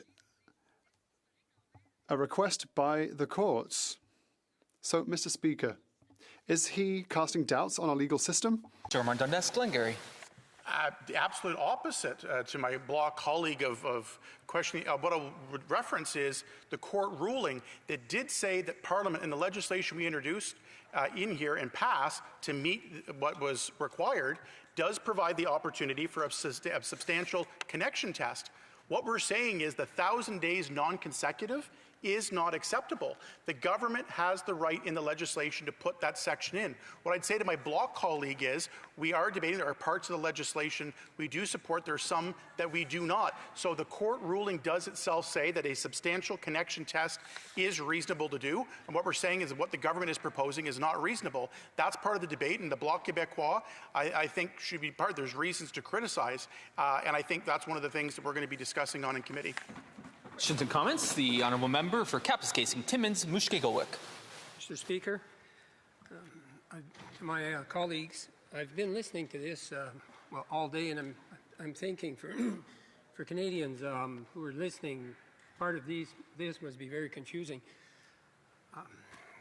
I'd like to have something clarified. If a Canadian woman has a child in a country outside with a man from that country. Now, the Canadian woman comes back and the child is raised in that country, and in 30 years from now, he decides to come to Canada. Is he a Canadian under this C3? Member for Stormont, Dundas, Glengarry. The current law, the way that it is, I believe, yes, to say that way. But part of the thing is we go on here, the challenge in this legislation is it's multiple generations where there are the children of children that live in another country may not have that same connection. That comes back to substantial connection test of where this can go on for multiple generations when eventually have people apply for citizenship through this legislation proposed by the Liberals that would not have a substantial connection to Canada. The 1,095 non-consecutive days, that question people have to ask themselves, is that really a substantial connection test to be able to obtain Canadian citizenship, to have that honour and pride of doing that? I'm very proud of our Canadian citizenship and those that are able to join. That is a big question on that. It's the multiple generation aspect that's going to cause a lot of Questions, comments? Question et commentaire. L'honorable député. The Honourable Member. Thank you, Mr. Speaker. I recognise in my colleague his rigour, his professionalism, but the question I have after having listened to his speech is, if he was interested in the question and if he wanted to debate the question, why doesn't he agree that this bill be sent to committee? He'd be able to debate to his heart's content at committee and hear from experts. Why does he want to reject this bill at this stage? Member for Stormont Dundas Glengarry. Is trust. Trust. Because this is not the first version of this bill that we have seen. We've had Bill C-71 in the last Parliament. We also had S-245, a Conservative Senate private member's bill, go through that was gutted and hijacked by the Liberals and NDP. And we've talked many times, and I'll use the example, Mr. Speaker, of the criminal background checks being a requirement. We've advocated for that multiple times. Oh, take it to committee and we'll talk about it. Take it to committee and we'll talk about it.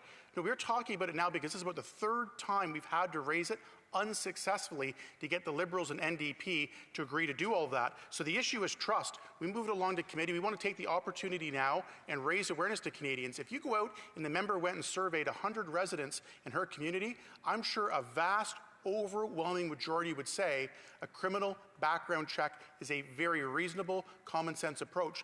The government could have put that in there, and it comes down to trust. They didn't again, and I'm not very confident if it gets to committee, they're going to finally see the light on that.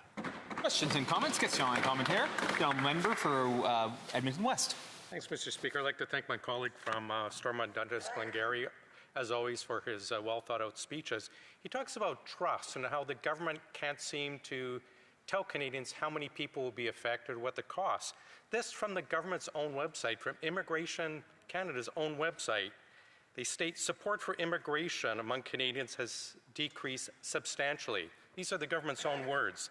The number of Canadians who say we're bringing in too many newcomers is up 50% in 2 years. And the government says it's the most concern about the rate of immigrations the government has seen in 20 years. Does a member think that perhaps the government making these changes in C3 as such without knowing how many people will be affected will add trust and confidence to the system? Yeah, member for Stormont Dundas South Glengarry. Not knowing their numbers, not knowing their facts, not having a plan, it is the definition of insanity after 10 years of the Liberal government.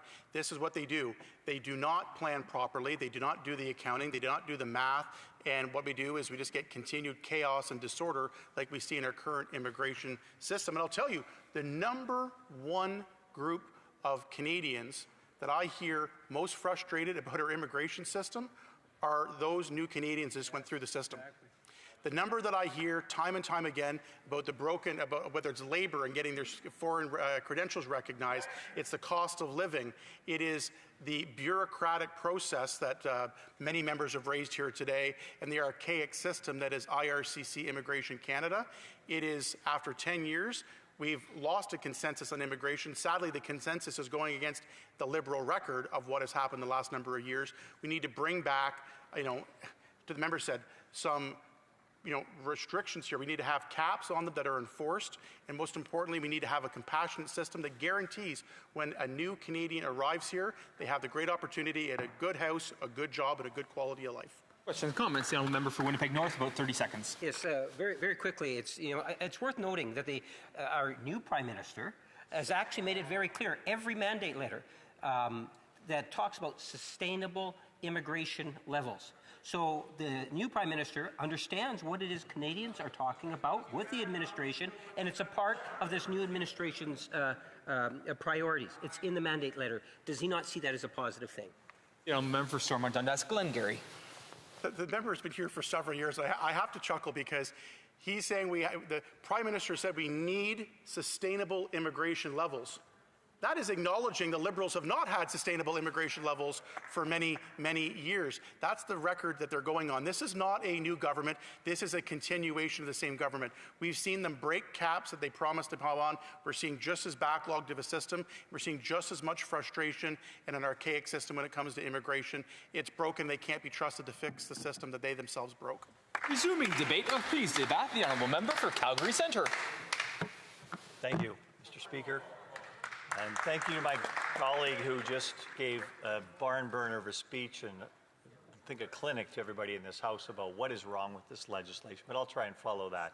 Before I do that, of course, I want to thank everybody that's participating in this Parliament today, but I also want to thank everybody that got us here, specifically my volunteers in Calgary Centre who did a really good job in making sure we have good representation continuing in Calgary Centre, and I'll do my utmost to them to make sure their opinions and their input is represented well in this House of Commons.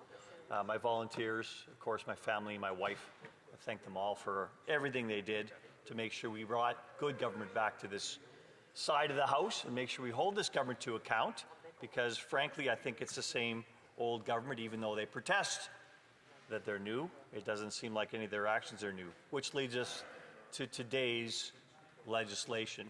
Bill C3, carbon copy of Bill C71. Now, I think that C71 from the last Parliament, and that got stuck every step of the way because of exactly what we're talking about today. There's big holes in this legislation, and the government knows that. The government's put another bill on the table that we get to spend time talking about in this House of Commons, when we really should be dealing with things that are much further up the rank in importance. Frankly, the economy, frankly, the nation's debt, frankly, what we have to do to get projects built in this country again.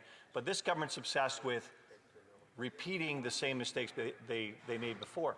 I am a little surprised that this one comes up so high on their agenda, because let's say I was on the Immigration Committee last time, and this one's back here again. We always thought that they were just trying to co-opt the party that used to be known as the New Democratic Party, and kind of making sure they were spinning their wheels and continuing to gain their support. But evidently not, because I'm not sure that they need the 7 votes that are independent over here now, because they failed to maintain party status as a result of being that party's lapdog for the last 3.5 years. Now, it's embarrassing, quite frankly, but this is a game, and this game cannot continue. If you want good legislation, you've got to put good legislation forward. It's our job, as His Majesty's loyal opposition, to make sure we bring forth exactly what the problems we see in this bill are, and there are numerous problems. We've pointed them out for the last couple of years. You've got to change this. There's every expert on there. I mean, I've listened to speeches here from the members across the way today, and it's almost like they're living in an illusion. These are talking points. They're making things up. Here's your Liberal talking points. Just go out there and say this. It doesn't have to be the truth. It doesn't have to be based on reality. It just has to be your Liberal talking points. All presentation, absolutely zero substance about how this is going to affect the country. And I go through this in a number of ways. But what I'll say is this government and the Deputy Government House Leader on the other side, or Chief Government Whip or Deputy Government Whip, not sure what position he's been shuffled to at this point, I apologize. But effectively, what we're talking about here is a new government that is just a change of socks from the old government, if you will, at this point. This is disastrous. But it goes back a long way. But let me be clear about one thing. And one thing we've always been clear about on this side of the House is there was a gap in the actual admissibility of Canadians that the previous law had. And that was being dealt with. And I'll get through that later in my speech about how we were dealing with that, how the government and the Department of Immigration was dealing with that without this broad legislation coming in to suddenly change and upend the world. But Conservatives support fixing the issue of lost Canadians. I can't tell you how many times I've heard over on the other side, oh, Conservatives are opposed to this. Talking point, talking point, talking point. We absolutely support the issue of lost Canadians and making sure they become Canadian citizens. And that amounts to what we think there's around 20,000 Canadians that would be eligible Canadians that aren't right now because they fall through the cracks of what the previous legislation said were Canadians. And Senator Yona Martin put forward a bill to address exactly that. It's called Bill S-245, the numbering they have over in the Senate. And it took a targeted approach to make sure those wrongs were righted and that these people did have the pathway for Canadian citizenship, and it was very clear. Bill C-3 goes way beyond fixing the holes, goes way beyond any sanity as far as a developed nation's immigration system and how it's supposed to make sure that we're bringing in people to this country, that we actually go through a process to get there. It's a sweeping overhaul and opens the door to abuse and weakens the very meaning of what it means to be a new Canadian. First, this bill eliminates the first generation limit on citizenship for children born abroad. Under this bill, anyone born outside Canada to a Canadian parent, regardless of how many generations removed they are, can claim citizenship that if that parent spent 1,095 non-consecutive days in Canada. What does that mean? 1,095 days, well, you count the years, that is 3 years. 3 years effectively of maybe 3 months at a time, visiting family, whatever the case may be, and suddenly they're Canadian. That's less than 3 years, with no requirement for consecutive presence and no criminal background check. So effectively, you're getting around what is a very important and very highly considered international requirement for becoming a citizen in almost any country. Can we get an international background check on this? Can we get actually some police check? No, this person is automatically a Canadian citizen. And I don't know why that is a point of contention. Perhaps because breaking the system and then bringing it back in front of this House in 2 years' time, if they manage to push this bill through with some support, would be something that occupies this House's time. Some more and some more and some more, as opposed to dealing with the issues one time, fixing everything right, and getting it done. This bill does not provide a substantial connection to being Canadian. It's a loophole. It allows for multi-generational flow through citizenship to people who may never have lived in Canada, paid taxes here, or contributed to our society in any meaningful way. It is an open door saying you get to come to Canada because you have a long-term, long-ago connection that you have effectively been able to passport shop and come in here. And I'm going to go into what was the last Prime Minister's statement on this, about how we got here and what we're doing here. This is what people call the post-nation state. And the previous Prime Minister, and like I say, the new government seems like it's no different from the old government. Post-nation state refers to a perspective that acknowledges the diminishing importance of the nation state, Canada, and national identity in favor of global, regional, and local entities. It doesn't mean the end of nationalism, but rather a shift in focus and power dynamics where supranational organizations, multinational corporations, and globalized culture play increasingly significant roles. Now, what does that mean? Supranational organizations? A supranational organization is like the United Nations, supranational, many nations. And you talk about multinational corporations. Well, what's a multinational corporation? Well, Brookfield will be a multinational corporation because of its holdings in many companies. So you get a government that maybe has some considerable expertise in these areas, getting a new, shiny new face that was both head of United Nations body and also head of Brookfield. So this is part of what we're drifting down here. But the whole thing about, you look at a transnational state, the post-national state, it suggests that national identity and loyalty are becoming less central as other forms of belonging and identity gain prominence. So if you're just going to have an open door to coming into Canada, effectively Canadian citizenship will mean less. And I don't think Canadian citizenship means less at all. You also have the whole post-national citizenship, the idea that citizenship is no longer solely defined by national borders, and that new forms of participation and belonging are emerging.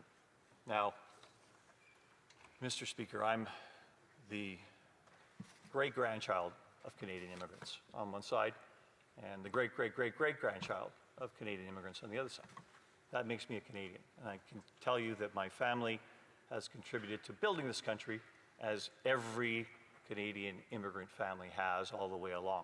And we build this country and we grow this country. We're proud of this country. We're proud of the contributions of everybody that comes here and make sure that they build lives here, build families here, seek opportunities here, and develop this great country into what it could be. And to change that, where somebody can just say, I can have Canadian citizenship very easily, cheapens that work we've done, cheapens everything we actually have accomplished in this country and what we build here for all generations. It is a loophole, as we've said, and it needs to be fixed. It needs to be addressed, because if it isn't addressed this time, it'll have to come back to the House and get addressed another time.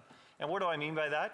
I mean that I've been here for this will be my third term as a parliamentarian, and I've seen a number of ministers of immigration, and it has been a disaster, an absolute disaster. Canada went from being a country that about 350,000 people maximum were new immigrants to Canada per year to 1.2 million per year for 2 years. And that, but let me tell you, Mr. Speaker, I can tell you pretty clearly, that had no connection with the reduced health care that occurred across Canada, with the reduced housing that occurred, and a housing crisis and a health care crisis. Those have no connection, because you can increase demand without necessarily increasing supply if you don't believe in actual economic rules. But all Canadians face this because of a more or less disastrous policy.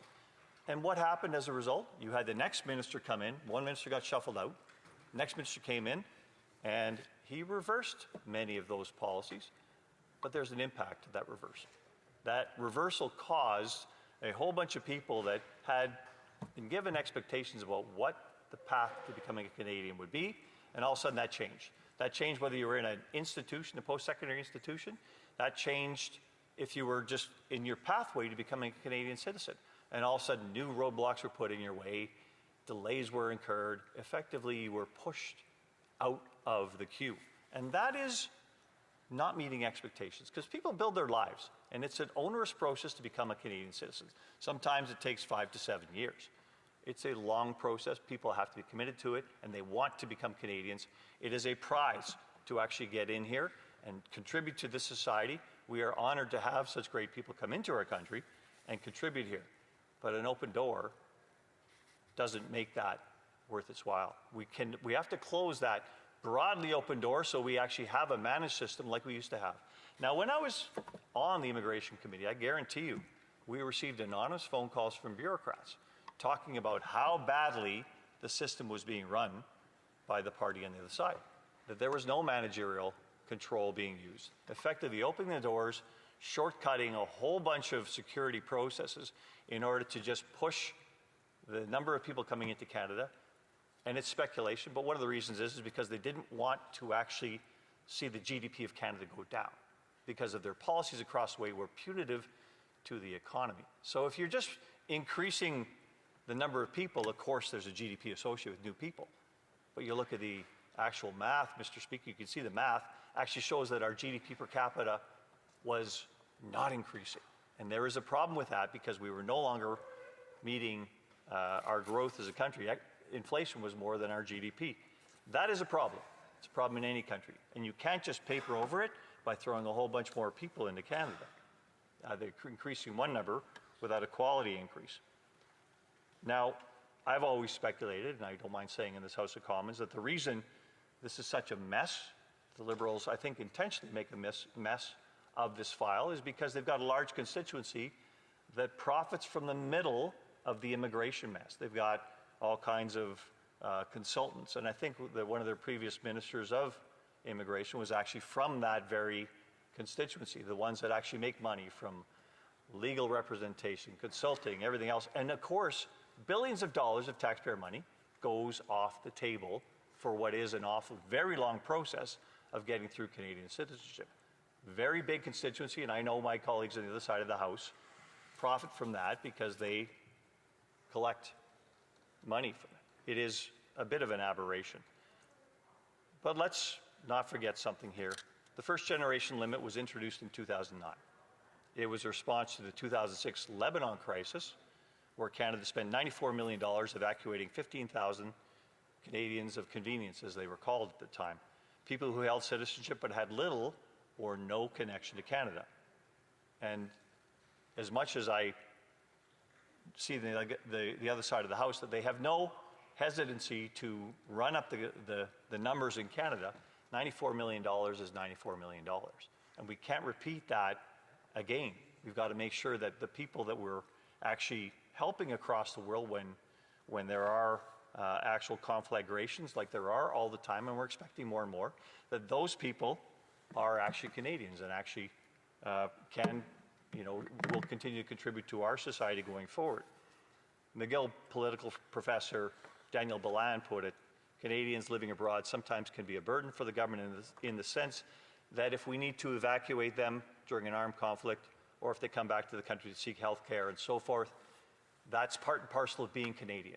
And it's just not open to everybody all around the world. We've got to make sure we understand what it means to be Canadian, the value of a Canadian citizenship. Now, let me be fair. We support, again, the concept of restoring the citizenship of lost Canadians. We support, clearly, treating adopted children the same as biological children when it comes to citizenship. But these provisions were largely addressed, again, in Senator Martin's bill S-245. They do not justify the massive overreach in this Bill C-3, nor in Bill C-71. This is something that continues. I'll go through a few quotes here on the commitment we talk about. Introducing tens of thousands of new Canadians without a robust integration plan is reckless. Our social infrastructure is buckling and healthcare is under severe pressure. The lack of a clear strategy for accommodating this potential population surge only heightens concerns.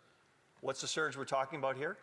Well, we think there's about 115,000 people that would immediately qualify over the first 5 years of this program, and then continuing all the way through, because once you've got connection to Canada, your children do, et cetera, children's children. So this is something that's going to continue to escalate until it's addressed and until it's actually amended. And in doing our job here, we look at making sure that that is the case. But there's also logistical factors. This is going to cost $20 million plus of just administration per year as these come through our immigration IRCC department. So again, the government not understanding the numbers, even though the Parliamentary Budget Office has clearly put the numbers on the plate for them, they won't even quote the numbers about how many people this is going to affect. This is just, ignoring what is actually happening out there. They do have some modeling, they do have some clarity that they're being provided on this, and they don't want to see that. Now, I'm suggesting that maybe they're doing that for a reason. They're actually putting some canards out here to make sure that there is some debate that kind of continues to spend time in this House of Commons, as opposed to coming up with a real bill here that actually wants to get things done. Now, this also arose, and I'm not sure I have much time, Mr. Speaker, but it does come from a court ruling, a superior court ruling in Ontario. Now, people don't really know that, but Superior Court is a lower court ruling. It's not the Supreme Court, as one of my colleagues on the other side said this morning. It was appealable. It wasn't a great decision because it's already dealt with.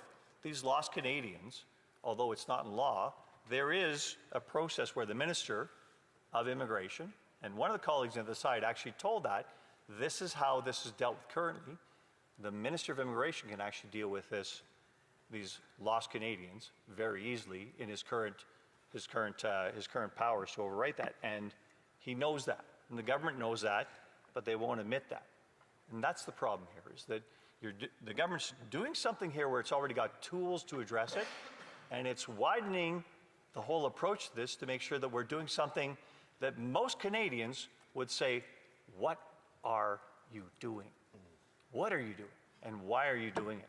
Because it effectively says we're opening the door here for all acts and purposes for the foreseeable future and confusing everybody, but causing some problems that we're going to have to address one way or another.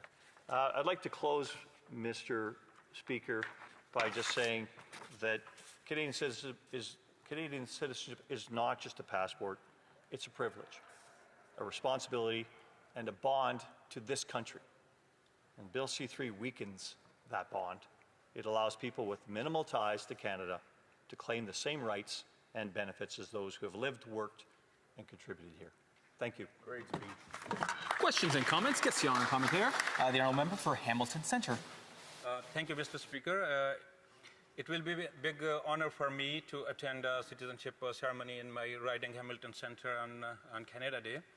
And definitely I will welcome lots of my new citizens and my fellow citizens. And I have my question towards my honorable member on the opposite side, that when he would like to see this legislation into the committee.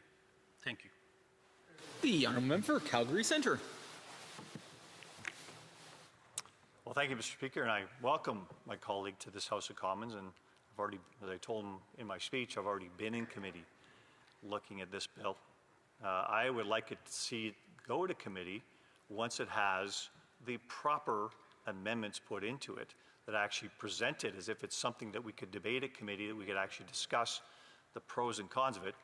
If I actually made some suggestions here that would get it to committee very quickly, I would say, and it's a government that's very good at copying previous legislation, why don't you just copy the previous S-245 and it'll solve the most immediate problems that you see as problems without opening a great swath that Canadians will not support. So thank you. Question et commentaire, l'honorable député de Montcalm. The honourable member for Montcalm. Thank you, Mr. Speaker. My colleague's speech, my colleague from Calgary Centre, is one that criticizes the government's erratic action with respect to immigration, and there could be hundreds of questions. We can think of Roxham Road and all the border issues. Right now, there's been a court decision. The government will have to respond to it. From what I understood, he talked about unacceptable shortcomings. If the Conservative government were in power, would they appeal the Superior Court judgment, and on what basis? For Calgary Centre. I thank my colleague for his question. The Ontario Superior Court decided, one justice decided, that existing legislation was not constitutional. But in my opinion, I believe that we need to wait for other opinions from judges who have ruled on constitutional issues after that. It's one judge, one court, one Superior Court in Ontario, but there may perhaps be other judges who are more up to date or more aware of constitutional issues more than the one in the Superior Court.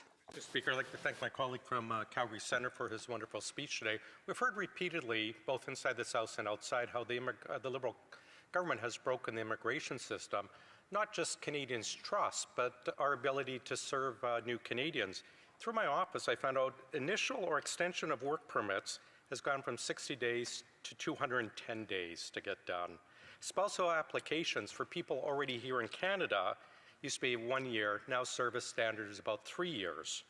Family reunification is now over 4 years.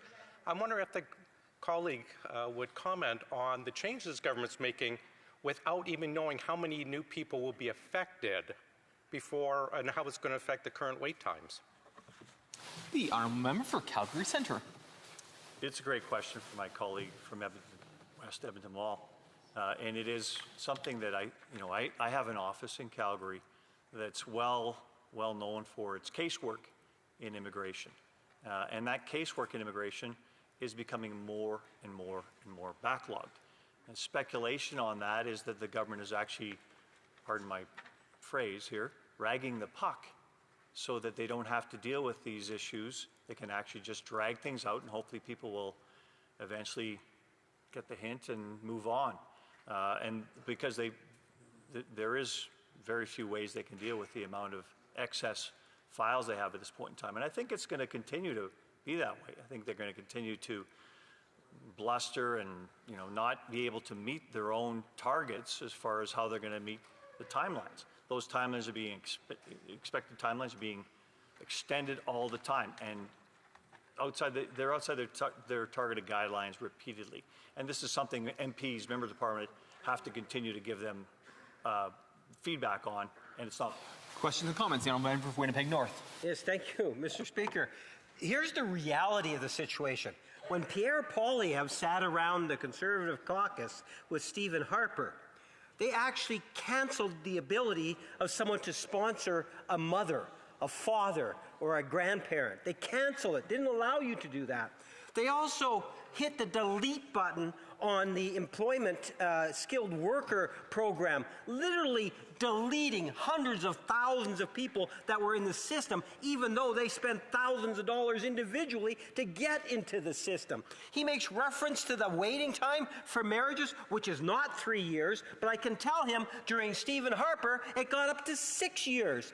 Mr. Speaker, if you provided me the time, I could assure you the immigration system today is better, and we finally have a new Prime Minister that is committed not only to improve the system, but to ensure the long-term stability of the program. The Honourable Member for Calgary Centre. Thank you, Mr. Speaker. That member continually... May I? Thank you. That member continually, brings up what happened 15 years ago as if, and then he spouts it off as if it's actually fact. He talks about reality. I'm not sure that member recognizes reality. He talks about cancel and delete, and yet you talk about the number of Canadians that were brought in during the Stephen Harper years. It increased substantially, and that member doesn't really seem to want to grasp that. Every government has challenges in this file. Until the Justin Trudeau government, our immigration system was renowned as professional around the world. It no longer is, for a reason. They messed it up. Question commentaire dans le update. The Honourable Member for Chauquière. Well, I agree on one thing.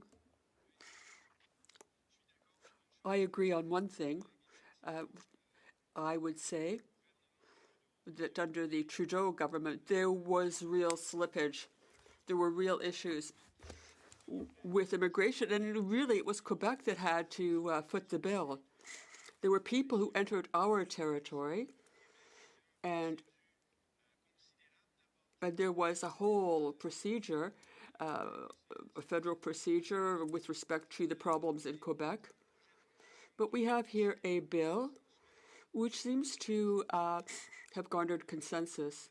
I want to know why my colleagues, my Conservative colleagues, are stubbornly putting the brakes on its passage.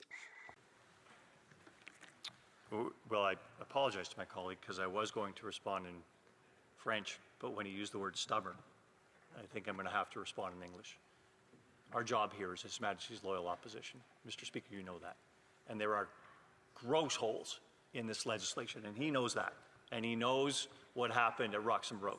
And he knows how the Quebec government had to twist the federal government's arms after 3 years of Roxham Road in order to stop the flow of people who were just taking advantage of that slippage.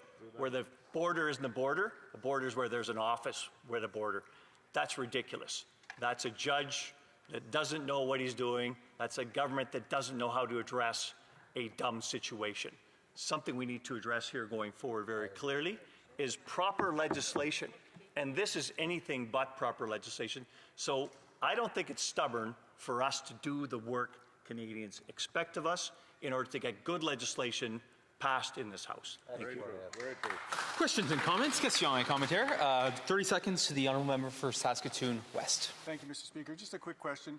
We've been unable to get a number from the government today about how many people this might impact. And I guess my question is, we have the PBO number. It was 115,000 people, so it's at least that many people, could be more. What are the ways that many new citizens might impact Canada when it comes to the bureaucracy the work that needs to be done in the bureaucracy and the cost to Canadians on things like old age security and other things? The Honourable Member for Calgary Centre. Well, I thank my colleague for the question, and I think he asked me that question because I'm often focused on the this country's economy. And it's the number that the PBO came up with is about $20.4 million per year, additional administration costs to get this program across. if it's approved in its way. And that escalates going forward, of course. That means more cost to Canadians. But it's also, think about that as you continue down children upon children upon children. Eventually, we're going to have to deal with this. Sooner the better. Thank you very much. Resuming debate, la reprise du débat, the honourable member for Aurora, Oak Ridges, Richmond Hill. Thank you, Mr. Speaker. I'm very pleased to have the opportunity to speak to this piece of legislation this evening here in the House. Mr. Speaker, after 10 years of this tired Liberal government, our immigration system is broken. And I say that somewhat with a heavy heart because I look across at my colleagues and I know they like to be referred to as a new government. They're anything but new. What they've done is they've played musical chairs with their front bench. It's exactly, most of them are the same people, just in different positions. The same goes with the parliamentary secretaries. So it's the same people. Now, Mr. Speaker, the system is broken, obviously for even a better reason than just them playing their musical chairs. Over the past 10 years of the Trudeau Liberals, because that's who they are, they've had seven ministers of citizenship and immigration, no less than 7. Wow. I'm sure that's a historic first if we look back in the history of Parliament. They've had 7. Basically, they haven't been able to find a competent person to handle the file, which has resulted in the dilemma that we have today. They often refer to the previous Conservative government with the great Prime Minister of Stephen Harper. Well, we had a plan. I'm the former parliamentary secretary to the citizenship of immigration in the Harper government. And we had a plan, Mr. Speaker. Our plan was predicated on the following. 65% of newcomers coming to Canada would have to come through our economic streams. That would be someone who had some working knowledge of either of the 2 official languages of the country, or had a skill or a profession, something they could do where they can contribute to their families and to Canadian society day one when they arrived in Canada. 25% we had understandably set aside for family reunifications, recognizing the importance of keeping families together. And 10% we'd set aside for compassionate streams such as asylum seekers and refugees. And in all of that, we had a reasonable and sustainable number of people that we would welcome into Canada on an annual basis. In came the Trudeau Liberals, these Liberals that we're now facing across the aisle in the 3rd minority government that they have in a row. In they come, out goes this plan, and in comes helter-skelter as far as managing the entire immigration file is concerned.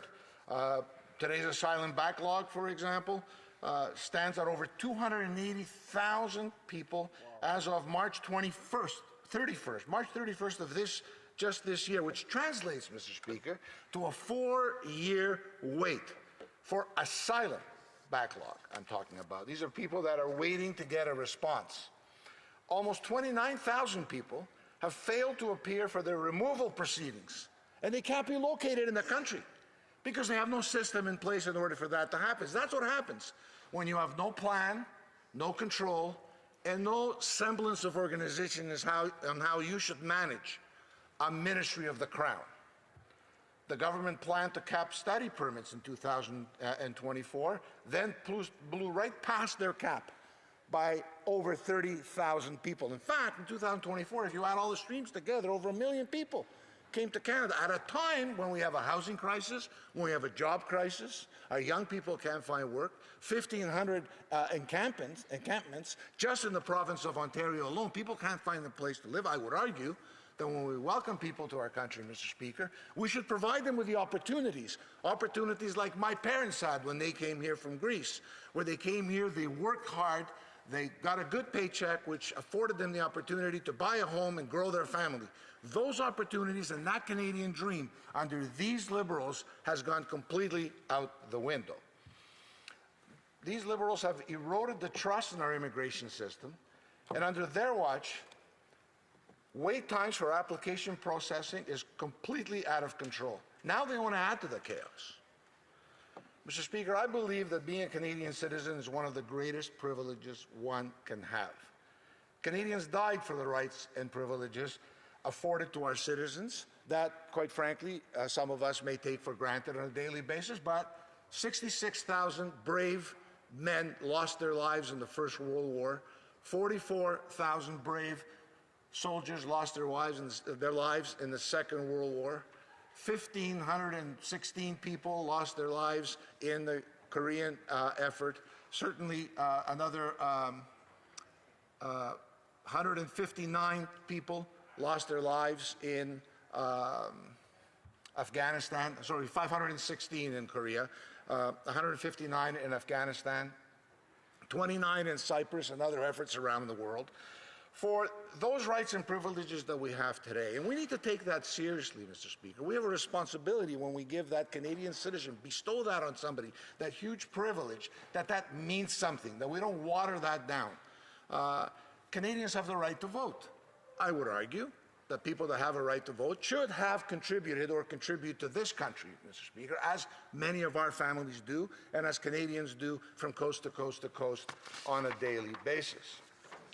Now, Bill C-3, the bill we're discussing, weakens Canadian citizenship by eliminating that first-generation limit, allows parents born abroad to pass citizenship to their children born abroad, generation after generation, as long as one parent has spent 1,095 non-consecutive days in Canada prior to the birth of the child. That means not 1,095 days in the last 5 years, which is the standard today for a permanent resident to become a Canadian citizen, just 1,095 days in their life. So a student who came to Canada, studied, spent 3 years here, obtained a Canadian citizenship, and left the country, grew a family somewhere else, can bestow that citizenship to their child born in that country, in perpetuity, then the grandchildren and so forth, without ever having lived another day in the country.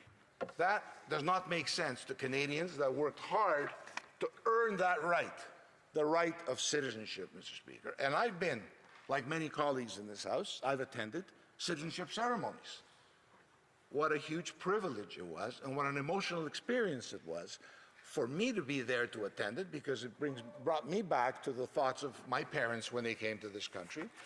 But I can tell you how meaningful it always is for the people that are being bestowed the citizenship on that day. And there's nothing more emotional for me in speeches that I've given on the subject than that day of citizenship, when the citizenship judge afforded me the opportunity to say a few words, when the closing comments that I always said, when I looked at the crowd of people, 30, 40 people, sometimes 50, being made Canadian, obtaining the Canadian citizenship that day, when I looked right at them and I said, welcome to the Canadian family, knowing very well that those folks had come here, worked hard, done all the right things, and waited their time and had earned the right, that privilege of Canadian citizenship. So to me, we should not look at legislation without considering the importance and the value of Canadian citizenship. The government has also not completed a cost analysis, nor has it told Canadians the number of new citizens that this Bill C-3 creates, or the cost to taxpayers, especially in health care and pensions and so forth. But when we ask them the questions, they say, oh, we don't know. We're not certain. We can't put a number on it. Any other time, they would look at the Parliamentary Budget Officer's report and they would recite those numbers with glee, I might add sometimes. This time, they have conveniently decided they're not going to refer at all to the PBO, to the Parliamentary Budget Officer, who has said that this is going to affect some 115,000 people, at the very least that we know, and initially cost Canadians $21 million. Now, why they're choosing to ignore the Parliamentary Budget Officer's analysis is perplexing, to say the least, and I'm sure you're having difficulty understanding the reasons why as well, Mr. Speaker, because no reasonable person can come up with a logical answer to that question. Worse, there would be no criminal check required for new citizens. The government requires criminal background checks for other immigration processes, so why would they want not to do that for this stream of people that are going to come in that they're suggesting in Bill C-3. It makes no sense. I would argue that a primary responsibility of a responsible government of any country is the safety and the security of its citizens. Canadian families need to know that when they take their children to school or in a shopping mall or in a community center or at a park, that the people walking beside them have been properly vetted and are law-abiding residents and citizens of this country. This bill does not provide for that background check. Not vetting individuals coming into the country raises a lot of questions, Mr. Speaker. But it's in line with the liberal soft-on-crime policies we've seen over the years. They appear really comfortable with potentially allowing convicted people of serious crimes such as rape, murder, and terrorism gaining citizenship and having the opportunity to be in our communities. As bizarre as that sounds, if I were a liberal, God forbid, a liberal member of parliament, let me just say, that would be a question I would ask. Why would I not want to do a background check on people coming into the country?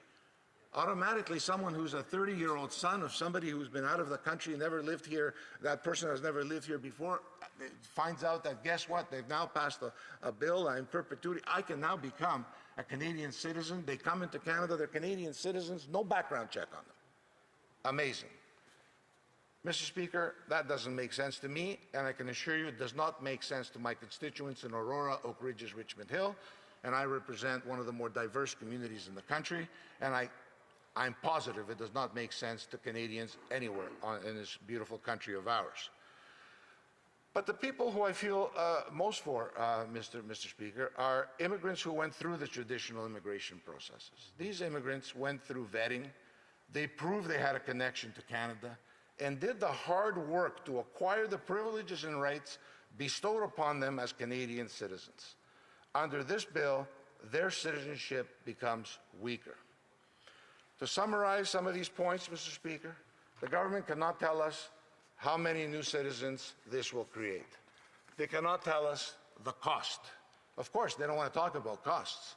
They recently put through a throne speech and have decided to spend some $500 billion without presenting a budget in Parliament so that we can debate and discuss. And speaking of debate and discuss, Mr. Speaker, I've heard Liberal members come up to the microphone and stand up in their spot and ask if ask us that if we have amendments to this bill C-3, we should bring it to committee, and they appear to be saying that they would be amenable to looking at some reasonable amendments for the bill. Well, we can be forgiven for questioning the veracity of and really the honesty of those comments, Mr. Speaker, because in a previous rendition of this bill, because this is not a new bill, they purport to be a new government, but this is a cut and paste bill. That's what this is. This is Bill C-71, cut and paste, put C-3 on it, come into the House, new members of Parliament elected on all sides of the House, and never mind, just take our word for it. It's good because we discussed it in the previous Parliament. It makes no sense because that legislation died when Parliament was stopped for when that Parliament reached its end of life, going into an election, so members of Parliament should have a right to review it. But when, in one of those previous renditions, Bill C-245, when that came up for debate, there were 40, no less than 40 amendments moved by Conservative members, all of which the Liberal NDP coalition of the day voted against. They didn't want to consider any one of the 40. And now they want us to look at them and say, oh, we'll take it to committee and we'll consider, thank you for allowing us to present some amendments. Well, we know your record on amendments, my dear friends across the aisle. We know your record on amendments, and we know how much consideration you will give them. Current citizens who were either born in Canada or immigrants who went through other processes to become citizens have definitely had their citizenships weakened with this legislation. There's no plan to process these new applications in an already backlogged, broken system, and this government does not know the scale of the impact, nor, if they do know, are they willing to share it with Parliament. Mr. Speaker, the simple question is simply this. Why are they doing this? Quite frankly, I'm not surprised. Over the last 10 years, they have continuously weakened Canada's immigration system and our perception on the world stage. I see I have about 5 minutes left, so I'll be as succinct as I can, Mr. Speaker. It's completely irresponsible to allow hundreds of thousands of immigrants into Canada given current challenges in the housing markets. In fact, the Organization of Economic Cooperation and Development, the OECD, in their May 2025 report, they link record immigration to worsening housing affordability. We know what that means in all of our communities across the country, irrespective if people want to stand up in this place and try to defend that somehow. Taxpayers have spent billions of dollars housing asylum seekers in hotels, Mr. Speaker. The CMHC, the Canada Mortgage and Housing Corporation, acknowledges that we need some 3.5 million more homes by 2030 to provide shelter for people who are already here. And here we are wanting to add to that with a number that we don't know. The government is not telling us. This government is adding hundreds of thousands of new people into a housing market that is already undersupplied, is overpriced, and is unfair to all who are trying to afford housing, especially our young people who have done everything right and cannot afford to buy a home in the community in which they grew up and they would love to grow their families in. The job picture also looks a lot less rosy, Mr. Speaker. Our youth can't land entry-level jobs, and youth unemployment is at 20% in some parts of the country. Staggering 20%. Unemployment rose to 7% overall in May, the highest rate since the pandemic. Forecasts show that Canada may shed another 100,000 jobs by the fall. This government is adding hundreds of thousands of new people into a jobs market that is already at its weakest point in years. It is simply reckless, Mr. Speaker. The Liberal government must create an environment where new immigrants and Canadians can succeed. That is not happening currently. I've heard stories from my riding where immigrants who came here 10 years ago are now considering going back, leaving Canada, because the promise that they were made has been broken by this Liberal government. Mr. Speaker, the bill also touches upon children who were adopted internationally. Now that is something that is very close to me, very dear in my heart. Back in 1993, Mr. Speaker, my wife and I flew to Guatemala City, where we had the honor and the privilege of meeting our children for the first time. My family came together by something called the miracle of adoption. So I applaud that this bill does recognize that those children that come into the country will become Canadian citizens, because nothing felt unwieldy to me and my wife when we arrived in Canada and we had to wait a period of time before our infant children, brother and sister, biological brother and sister, had to wait to become Canadian citizens. This bill will correct that, and I applaud that. And as my previous colleagues on this side of the House have said, I'm glad that it's resolving the issue of lost Canadians as well. Mr. Speaker, it's been 10 years, and our immigration system is in shambles. They're welcoming hundreds of thousands of new immigrants in a housing crisis, healthcare crisis, a deteriorating job market. Worse, the basics such as processing applications are taking much, much longer. Backlogs continue to persist, and this government promises to fix issues. They continue to be broken. Their promises are just not being, they're not fulfilling them. So in the last minute that I have, I just want to say it's more of the same, Mr. Speaker. Now that they want to pass a bill that would add, to that chaos, of course, cost taxpayers more and weaken everyone's citizenship. Only common sense conservatives, Mr. Speaker, will restore order to immigration and citizenship, will restore integrity to citizenship by tightening requirements, clearing backlogs, and streamlining processing, respecting the will of folks that want to come to Canada through normal immigration channels, welcoming them and giving them every opportunity to succeed in our great country. Thank you, Mr. Speaker. Questions and comments? Questions et commentaires. The Honourable Parliamentary Secretary, the Government House Leader. Yes, thank you, Mr. Speaker, and I appreciate the comments, even though at the tail end of his comments he was talking about Conservatives having the ability to be able to restore order. There was a great deal of disorder when I was the critic for immigration, and I recall both the member and I sitting around the committee table on immigration, and I got the opportunity to highlight in the previous question some of that disorder. But there is good news. Those individuals that are following the debate, I would suggest two quick points. One is that the reason we're having the debate today is because of an Ontario Superior Court decision. And that decision has to be respected by the end of November, sometime November this year, which means we have to pass some form of legislation. The other aspect that I would highlight is that the Prime Minister, our new Prime Minister with the administration, has made it very clear in terms of working towards sustainable immigration levels. So that deals with both aspects, and I'm wondering if he could provide his thoughts on the Superior Court decision. The Honourable Member for Aurora, Oak Ridges, Richmond Hill. Thank you, Mr. Speaker.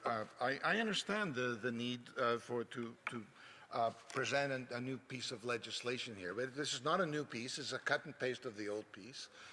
The member knows very well that went through committee in the past, both with Bill C-71 and the Senate Bill S-245. And he would know very, very well that in order for us to consider legislation to fix what he is saying, the court ruling, to address the issue of the court ruling, we need to fix the legislation. The way that this is written, this is bad legislation. It needs to be fixed, Mr. Speaker, because we cannot give citizenship out in perpetuity just because under the excuse that somehow we have to address a court decision. Yes, there's a court decision, but even more importantly now is to ensure that we put in a piece of legislation that will resolve the very issues that we're talking about here today. Questions, comments, questions et commentaires. L'honorable député de Shefford. The Honourable Member for Shefford. Thank you, Mr. Speaker. I'd like to thank my colleague for his speech. Today, we've heard a great deal about the impact of the immigration system on riding offices.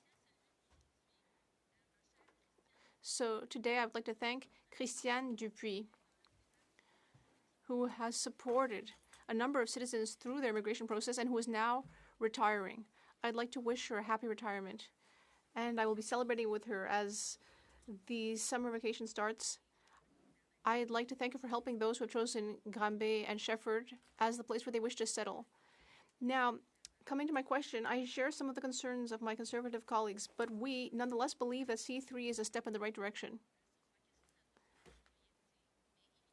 When it comes to the Citizenship Act, but we think that we need much more.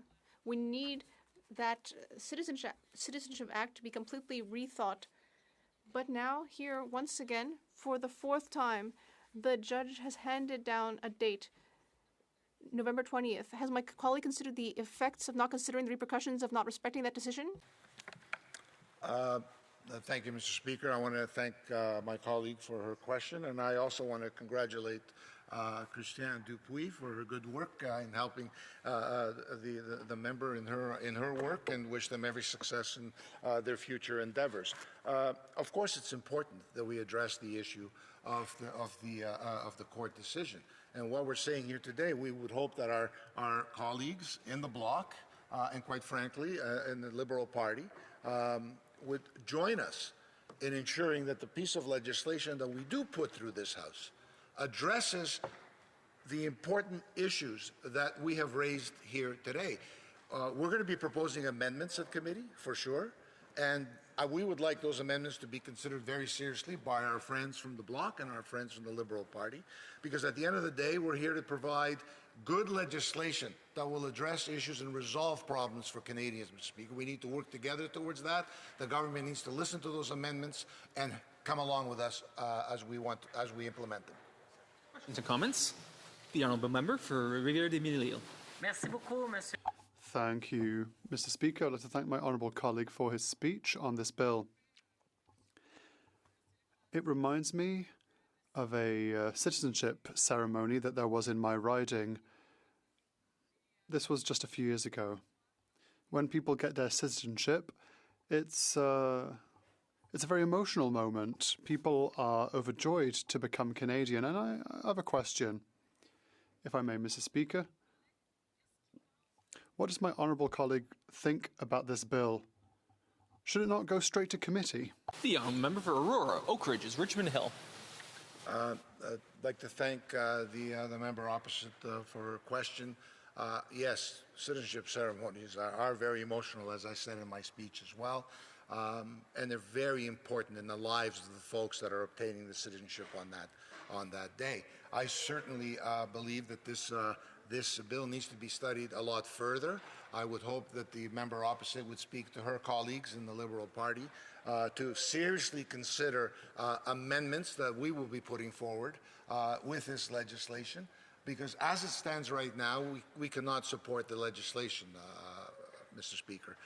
We agree with some of the points, as I said. We agree with recognizing the lost citizens, and we agree with adopted children obtaining their citizenship right away. But we certainly we do not agree, and we will never agree to giving people that are not born in this country the right to perpetual Canadian citizenship without having contributed to our country. Questions and comments? The honourable member for Edmonton West, and I appreciate his gracious patience.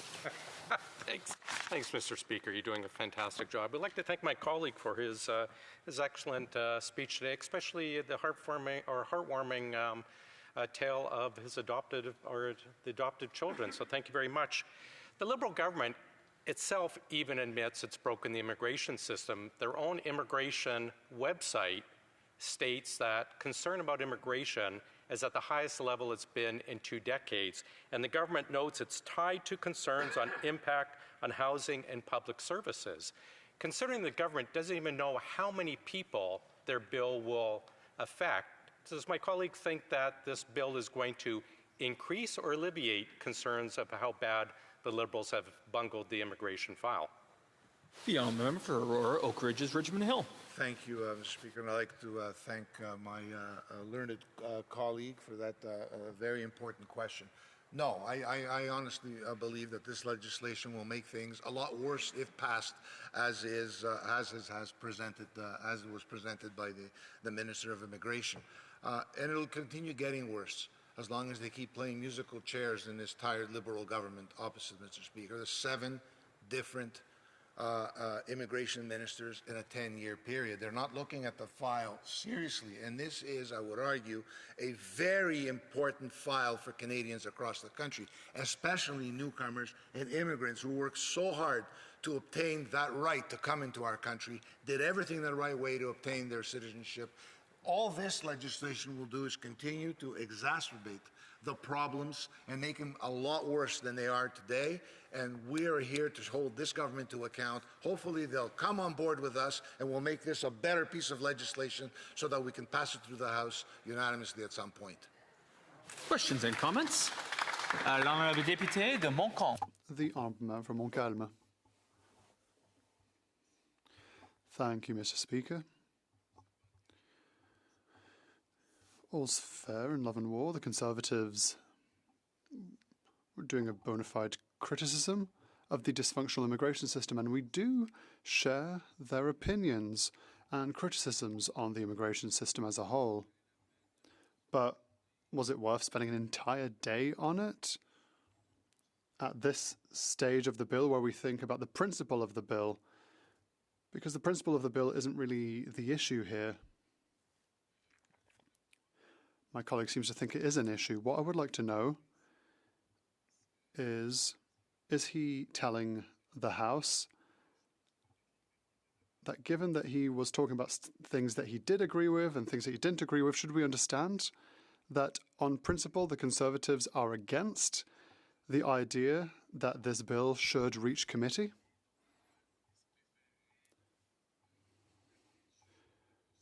Would you prefer sending this back to Superior Courts? Hill, about 30 seconds. Thank you, Mr. Speaker. I'd like to thank my colleague for his question. Of course, we want to study this bill. And what we want to do is we want to propose amendments to this bill that will make it a better piece of legislation. We've spent 1 day on it. It appears that the member has an issue with us spending all day on it. I would argue it's not enough, because the long-term ramifications of passing through a bad piece of legislation like this can be catastrophic for the immigration system and catastrophic for Canada, Mr. Speaker. Resuming debate. Reprise du débat. The Honourable Member for Markham Unionville.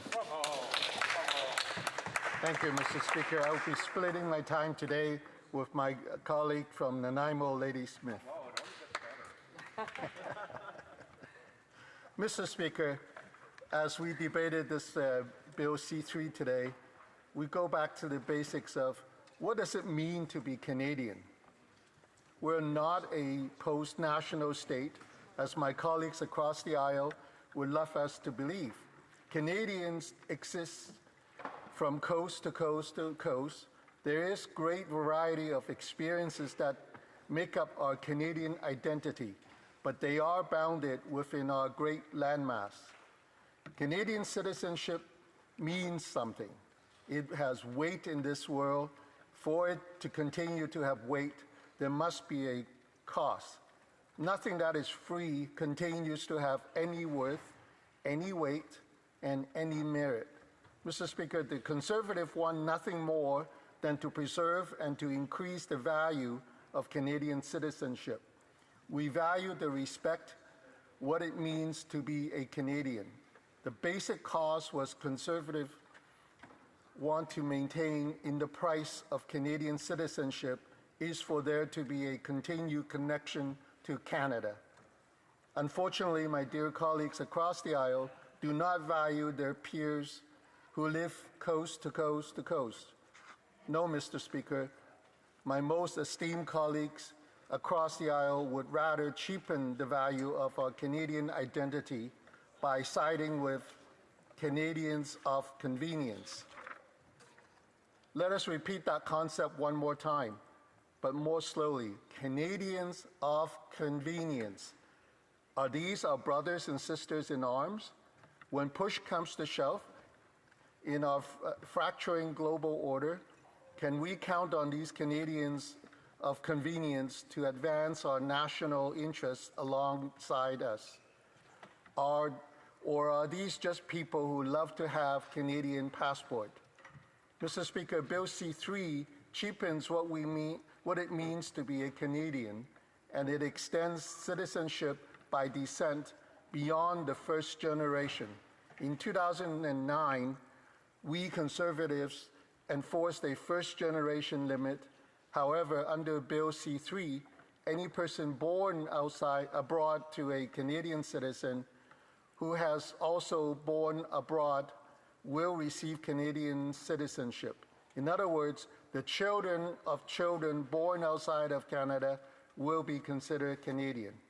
Before we critique this, it's important to note that the Liberals have made a conditional requirement of what they call, and I quote, a substantial connection requirement.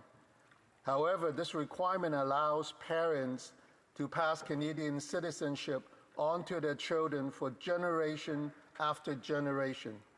As long as only one parent spends 1,095 days, non-consecutive days in Canada prior to the birth of the child.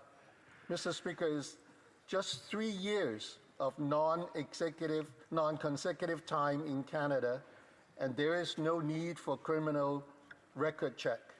Merely 3 years of non-consecutive time is absolutely too low a standard to establish anyone as a fellow Canadian.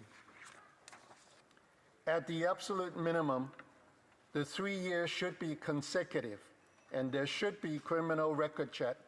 Without these absolute minimum standards, there can be no progress on this bill. Again, Mr. Speaker, the goal of the Conservatives is simple. We want to foster generations of Canadians with a national spirit, who feel themselves to be truly Canadian. There is no way to do this unless they live here with us as fellow Canadians for some degree of time.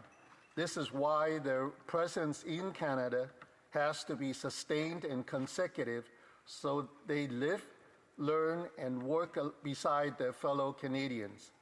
Finally, Mr. Speaker, if Bill C-3 passes in its current state, how is it fair to legitimate immigrants who spend years building lives here from coast to coast to coast, when this Liberal government is ready to give citizenship to people who've never even lived in Canada for a sustained period?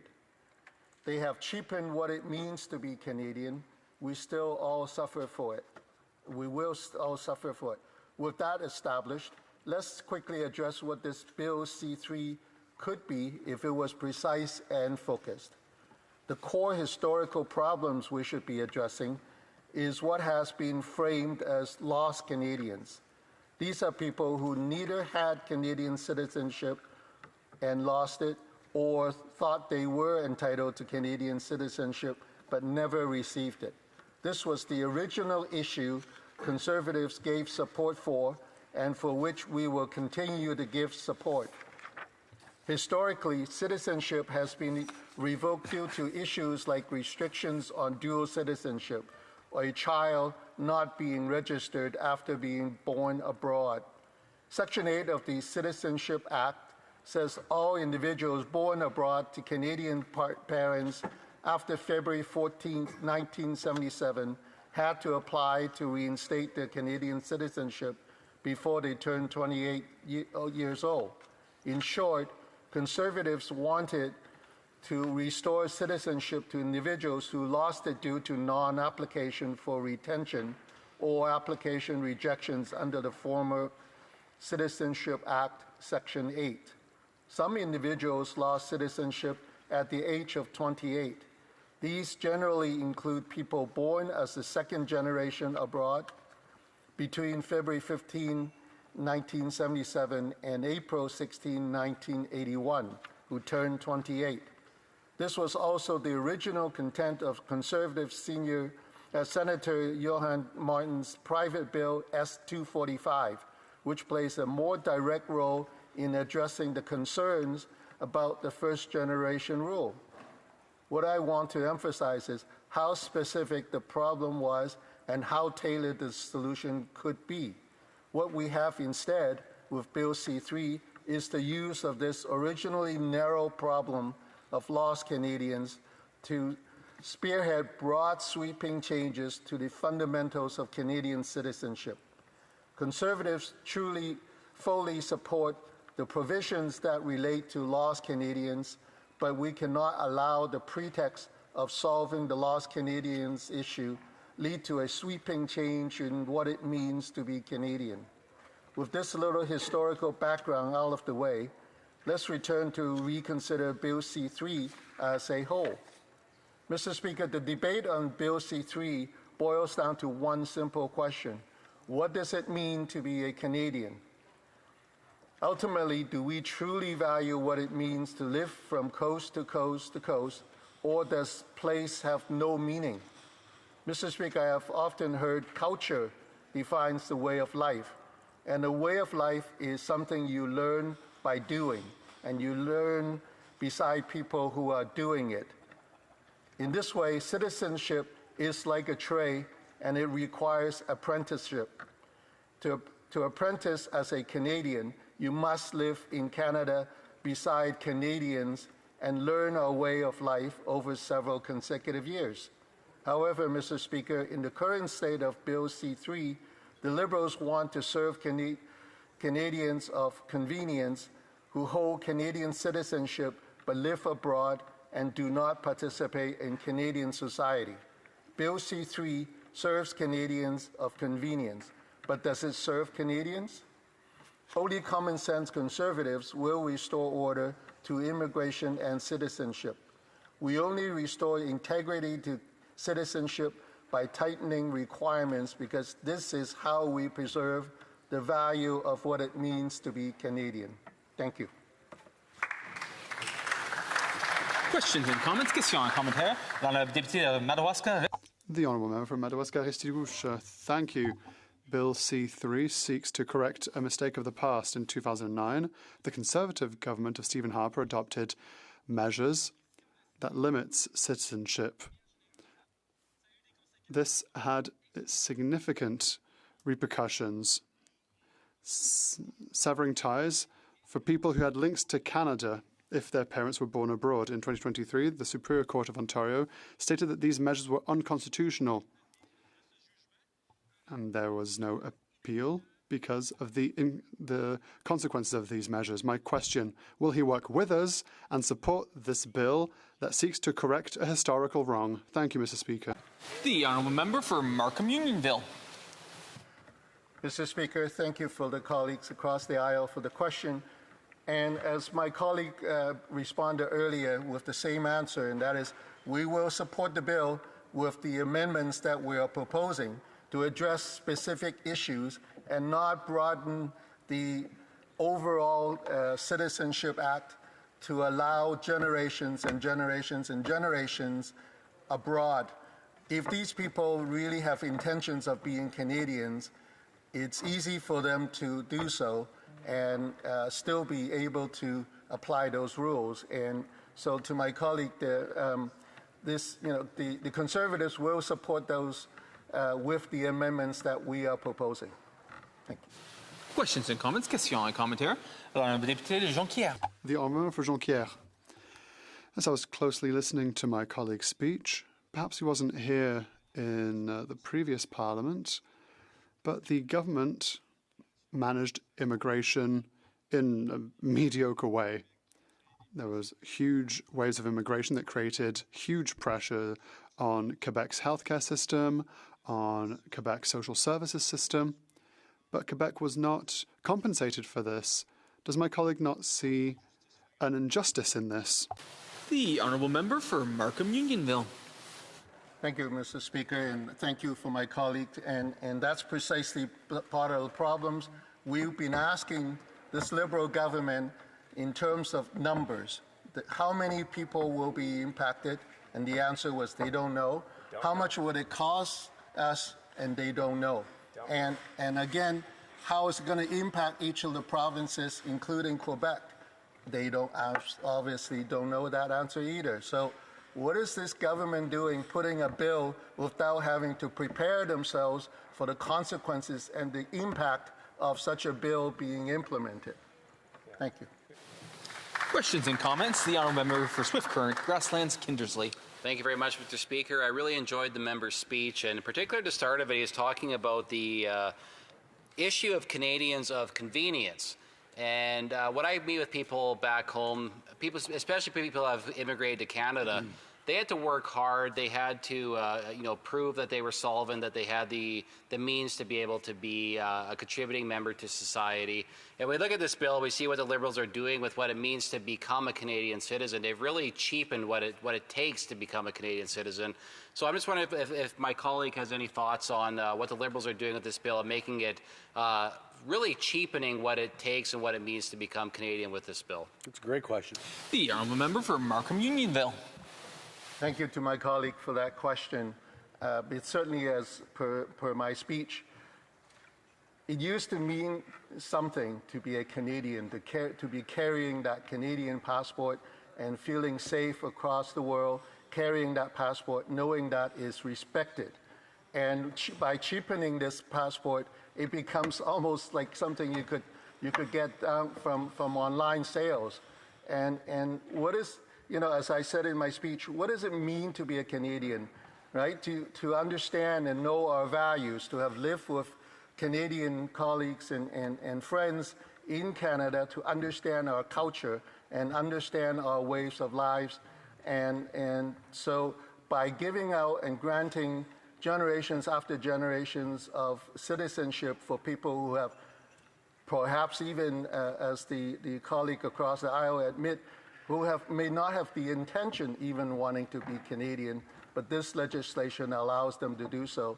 And to the other point that you raised very rightly is, when we talk about the broken immigration system, we have a lot of people that came into the country under the Pathway program, especially over 20,000 of those Resuming debate. Please do débat. The honourable member for Nanaimo, Ladysmith. Thank you, Mr. Speaker. It's always an honor to rise in this House on behalf of the people of Nanaimo Ladysmith, Mr. Speaker. Today, that honor comes with a sense of duty to speak clearly and seriously about the need to uphold the integrity of Canadian citizenship. Let me begin by saying clearly and unequivocally, Conservatives support the court's decision in Bjorkis versus Canada. Conservatives believe in the rule of law, and Conservatives believe that unjustifiable discrimination has no place in Canadian citizenship policy. The court found the first-generation limit to be unconstitutional, and I respect that judgment. But, Mr. Speaker, Bill C-3 is not simply a thoughtful response to a court decision. It's a wholesale rewrite of citizenship policy that goes far beyond the scope of the ruling. This bill is not about justice. It's about judgment. And in this case, the government's judgment is deeply flawed, stretching far beyond what most Canadians would consider to be reasonable. Let's talk about what's in the bill.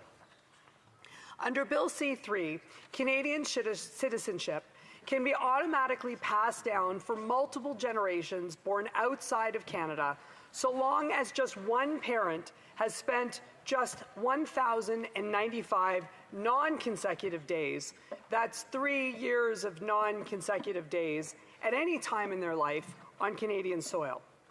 As an example, it would allow the 50-year-old child of a 75-year-old who left Canada at age 3 to claim Canadian citizenship, even if that 50-year-old had never been to Canada.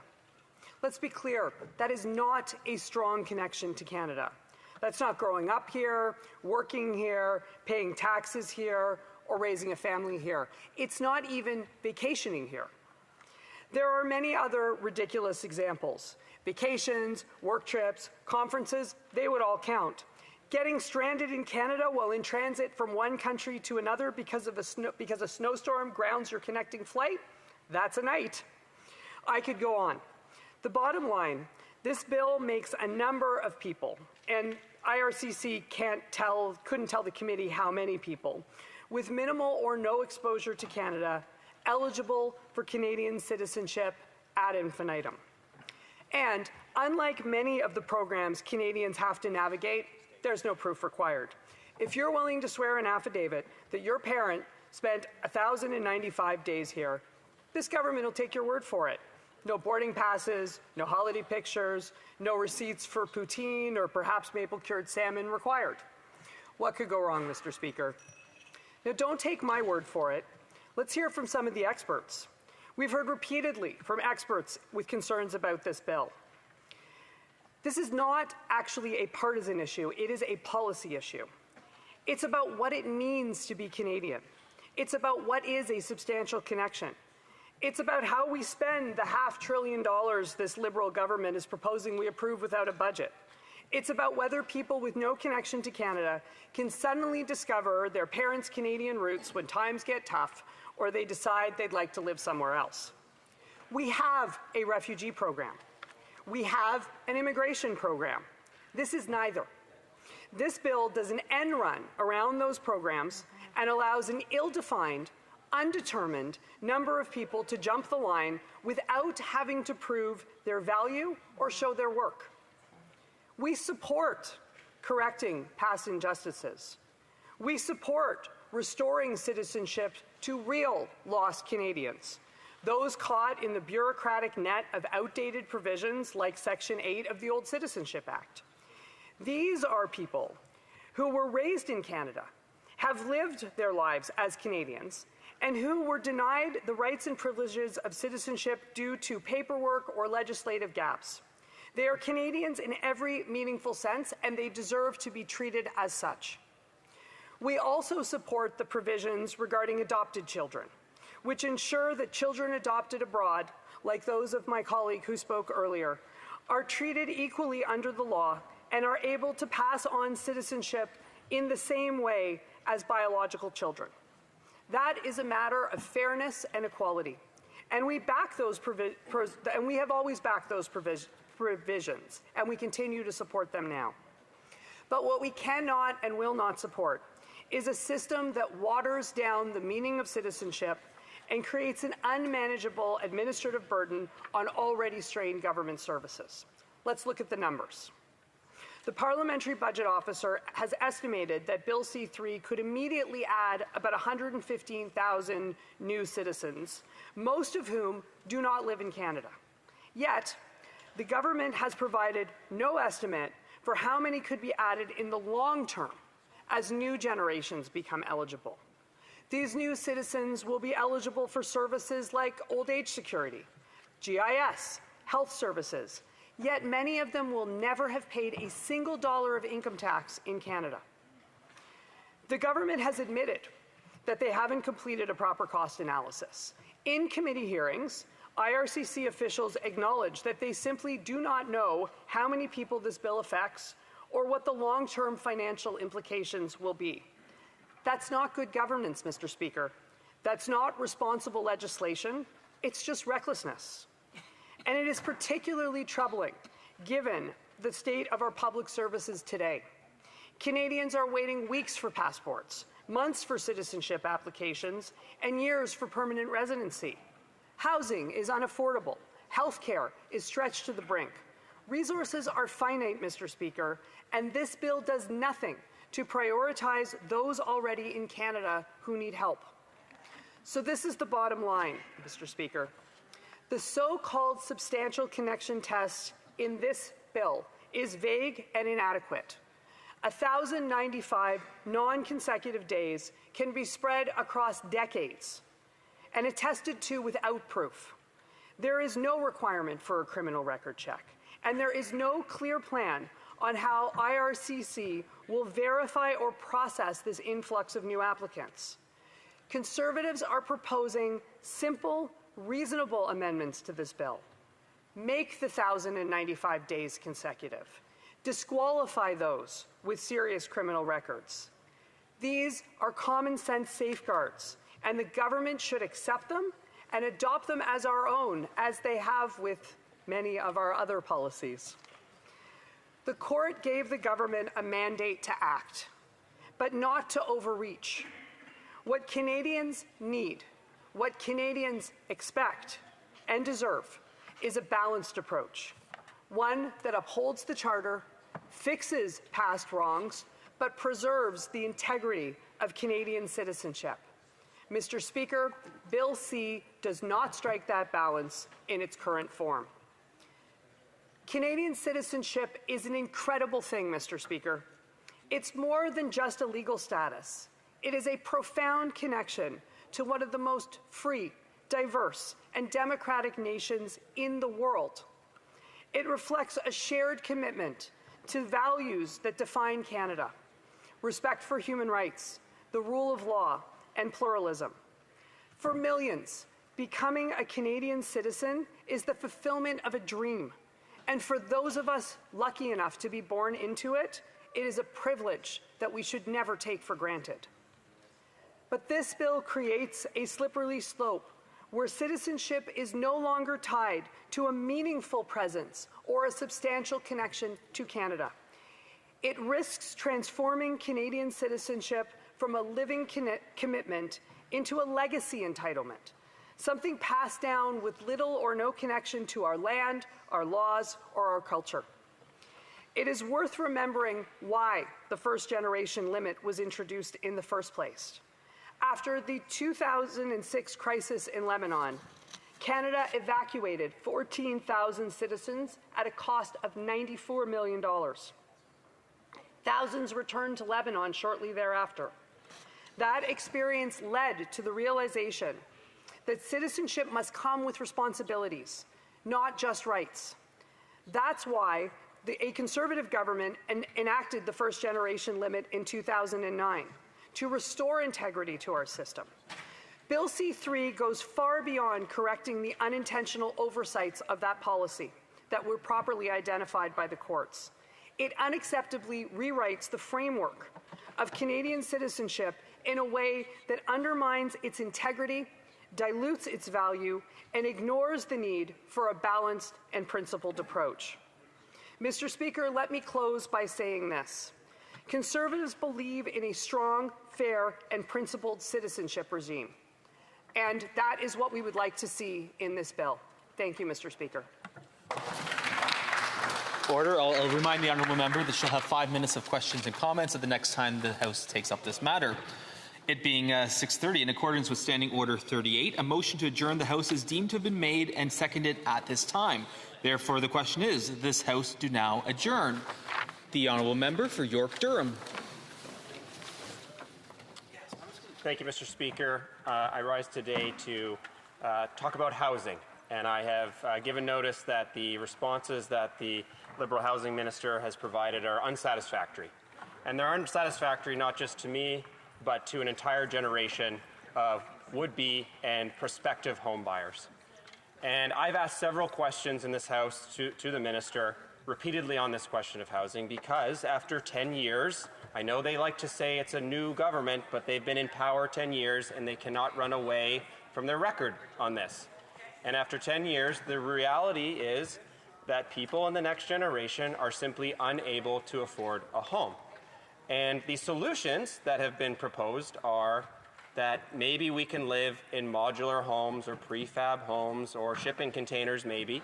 But what they haven't proposed is a real solution to give the next generation of home buyers choice in their housing.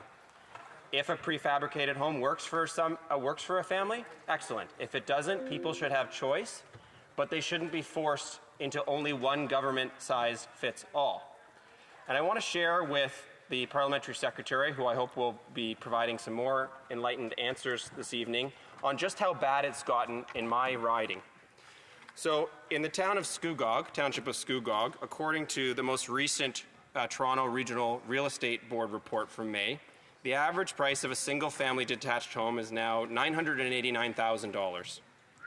Since 2015, so since these Liberals were elected, the average price of all types of housing in the township has increased by 208%.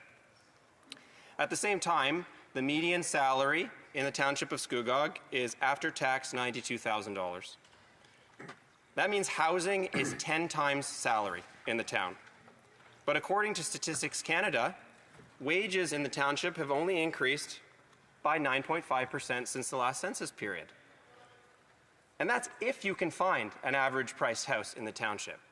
If the Parliamentary Secretary were to go on Realtor.ca and look today, she wouldn't find any homes that are selling for $989,000. You would find homes for selling, for example, on Waterbury Crescent for $1.4 million. In the town of Georgina, according to TREB's May report, the average cost for a single-family detached home is now $808,000.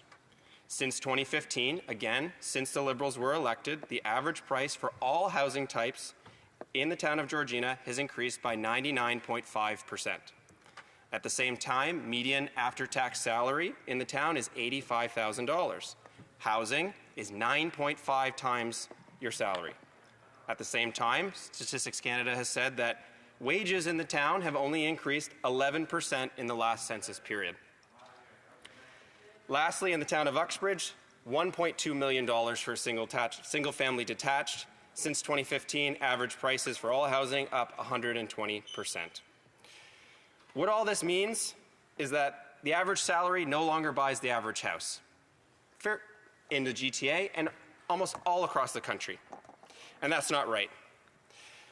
In Toronto, for example, the Liberals handed out $471 million in housing decelerator funds, and we've got 58% less housing starts. I want the Parliamentary Secretary to help me make sense of this. So I'm going to ask, first, can you confirm to the House that the Liberal promise is still to build 500,000 new homes a year? And second, tell us whether that promise of building 500,000 new homes this year will be met. Again, I'll just remind colleagues, questions through the chair. The Honourable Parliamentary Secretary, the Minister of Housing. Merci, Monsieur le Président. Alors, et puis je remercie mon collègue. Thank you, Mr. Speaker. I'd like to thank my colleague for York Durham for his question. Indeed, and we agree on this point, Canada is experiencing a housing crisis. Too many Canadians see that their dream of owning a home is receding. Young people cannot enter the housing market, and throughout the country, communities are experiencing pressure because the housing system just isn't working as it should. I'd like to thank my colleague, through the chair, for the long list of market prices at this time. As we promised during the campaign, and as we have demonstrated with what we've shown right from the beginning with this new government, we will be tackling the housing crisis head-on. We will show concentration and innovation in doing so. We are taking measures to make housing more affordable for all Canadians. We have started removing the GST for first-time buyers of a new home under $1 million, and we are reducing GST for new home builds of under $1.5 million. I'd like to thank my colleague across the way for having voted with us on this. We are also reducing taxes for the middle class, which means that two-income households could save up to $840 a year. This will help people who wish to save that money to save up for their first home. Once again, I would thank our colleagues across the way for voting with us on this. We are not just talking about change, we are actually changing things. We are using all tools at our disposal in order to build housing at an unprecedented rate. We are doing this in partnership with the provinces, territories, Indigenous communities, municipalities, the private sector, and nonprofits.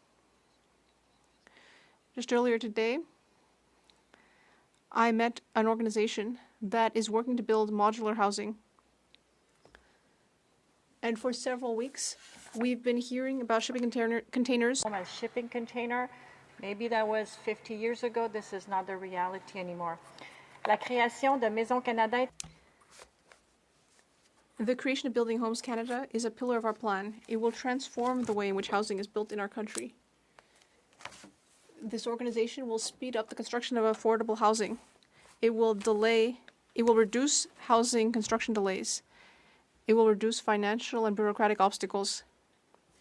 This initiative will nearly double the housing construction rate. We will also invest in modular and prefab housing. This way, we can develop a modern and sustainable housing industry, resting on Canadian innovation, as well as Canadian businesses, workers, and materials. And we won't stop there. We will cooperate with provinces, territories, and municipalities to reduce development fees by half. We have also created a fund to reduce obstacles to development, and in order to create thousands of new housing starts across the country and increase supply. We are creating a unified Canadian economy. We will make housing more affordable, accessible, and available to all Canadians. That is the promise that we have made, and we have a plan to keep that promise and build a strong Canada. Thank you. Durham. Thank you, Mr. Speaker, and I appreciate my colleague's honest assessment of the crisis that we are in. And I think it is important. You can't get to a solution unless you accept the facts that there is a problem. So I thank her for that. I disagree that certain types of housing solutions are from 15 years ago. I mean, you can go across the river and see the shipping container village in Gatineau that was opened in December of 2024. So that's less than 6 months ago. But I'm okay with all types of housing, but I just want a choice. I want a choice, and I want Canadians to have a choice. But what I didn't hear from the parliamentary secretary was an answer to the question, which is the commitment still to build 500,000 new homes every year? And second, will that commitment be met this year? Simple questions, yes or no would be fine. The Honourable Parliamentary Secretary. Young Canadians can wait no longer to have the same opportunities to buy a home as previous generations. One of our main priorities is to make buying a first home something that's accessible for people. We've been saying that throughout the parliamentary session, during the election campaign. We are committed to this, and we are bringing in the necessary tools to make that a reality. We are committed to nearly double the rate of development, as well as creating a new construction industry that is based on Canadian materials, workers, and companies, including Canadian softwood lumber. Here I have a number of photos of wood buildings. I would invite my colleague to look at them. No props in the House. Ce gouvernement rendra le logement. Our government will make housing more affordable. We will increase supply, reduce costs, and together we will make Canada strong. Member of Yorkton Melville. Speaker, just 2 months ago, Canadians were fully tuned into an election campaign set against the backdrop of a tariff war and uncertainty about Canada's relationship with our largest trading partner. Looking for a solution, they saw a Liberal leader who claimed to be a fresh face, declaring that he would be different from the last decade of inaction on the national building projects that we desperately needed. He said he would be a change in the direction from the Liberal policies that made it impossible to get anything built in this country, the very policies that he championed as Trudeau's economic advisor. Last night on Power Play, his House leader basically admitted that the previous system was too onerous, and Canadians have voted them in to now do big projects. Another admission of 10 years of intentional sabotage of our energy resources the world needs and asks for. It's important to note the roles of the provinces, territories, Indigenous leaders need to be respected. Canadian workers and investors need to be prioritized. I want to give a shout out for the excellent work of the Transport Committee into the wee hours of this morning to agree to 13 significant amendments to C5 that provide oversight, access to information, conflict of interest compliance, timelines, consultations, and protections that will increase the confidence of Canadians moving forward. However, there is still a glaring failure that will continue to inhibit the restoration of our economy and growth to become the energy superpower that we must become. The No New Pipelines Law, C-69, the shipping ban that applies only to vessels carrying oil and gas, the job-killing oil and gas production cap, and the industrial carbon tax that will raise the cost of everything on all projects remain in place. Giving a free pass to a few federally controlled projects obviously fails to generate the private sector growth. We need to restore powerful paychecks that should stimulate individual prosperity in every corner of this country long into the future. Speaker, 16 major energy projects have been delayed or denied under this Liberal government, projects that could have brought in over $176 billion. These weren't merely devastating numbers. These are lost paychecks, lost opportunity, and lost hope for thousands of Canadian families. Canadians overwhelmingly rejected political parties at election time who, time and again, refused to recognize the vital importance of our resources and the prosperity they create. However, the Liberal C5 marginally improves our ability to move projects forward. And yes, Conservatives will support any measure, no matter how small, if it will help one single project break ground. So far, C5 is largely a symbolic move to make minor improvements to interprovincial trade and regulatory clarity. It will provide clearer or more streamlined regulatory guidance for designated resources of infrastructure projects. But the Prime Minister will need to do more to free his dream projects from the existing laws he helped create to choke development. With C5, the overall environment for free market, private sector development remains restrictive. Meanwhile, it was Conservatives who put forward the only credible plan to reignite energy investment in Canada.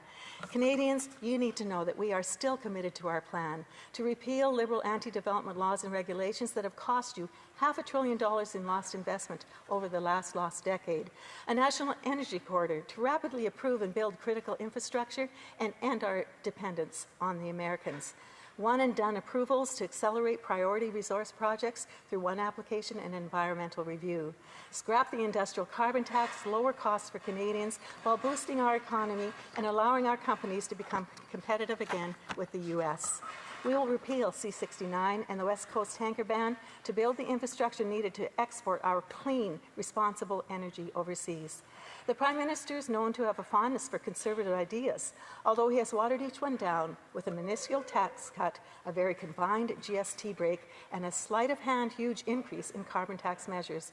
For the sake of our country, those who go to work every day to power Canada and the world, and those who desperately want to do so, I implore the Liberal government to continue to follow our lead. If not, we're on the doorstep. The Honourable Parliamentary Secretary, the Minister of Energy and Natural Resources. So thank you to the member for the question. Mr. Speaker, from 2015 to 2023, global oil and gas production grew 5%. Over the same time period, Canadian oil and gas production grew 29%. Of course, we welcome constructive suggestions for improvement, Mr. Speaker, and we'll be working with partners, provinces and proponents because better is always possible. But a total retreat from that which made development possible and markets accessible is not better.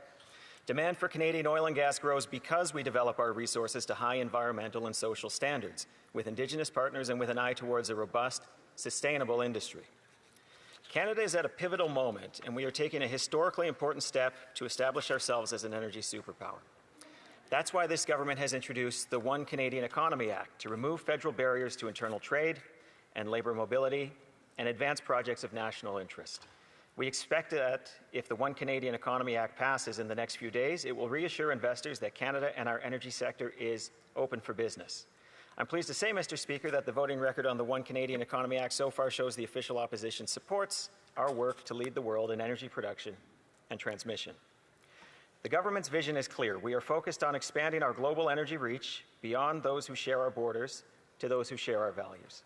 Canadian conventional energy, LNG, and hydrogen produced to the highest environmental and labour standards can displace more polluting sources abroad, reduce global emissions, and enhance energy security for our allies.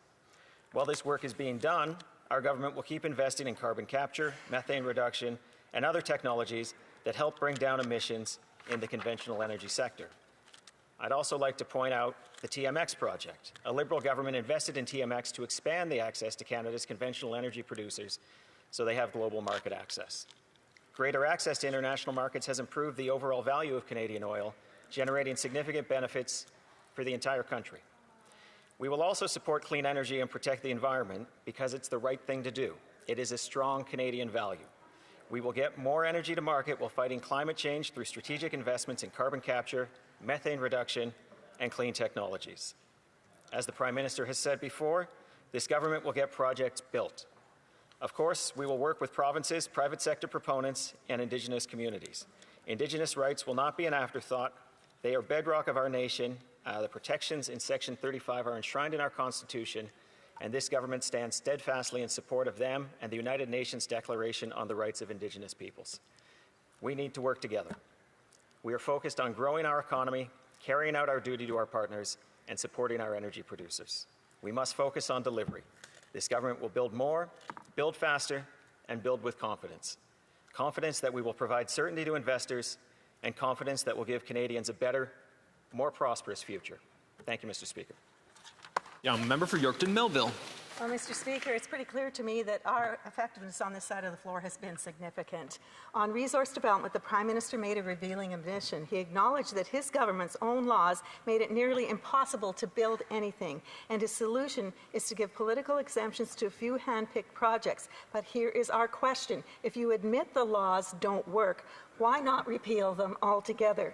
That's why Conservatives are calling for a true national sovereignty law, one that repeals the disastrous Bill C-69, lifts the tanker ban, scraps the energy cap, and the job-killing industrial carbon tax.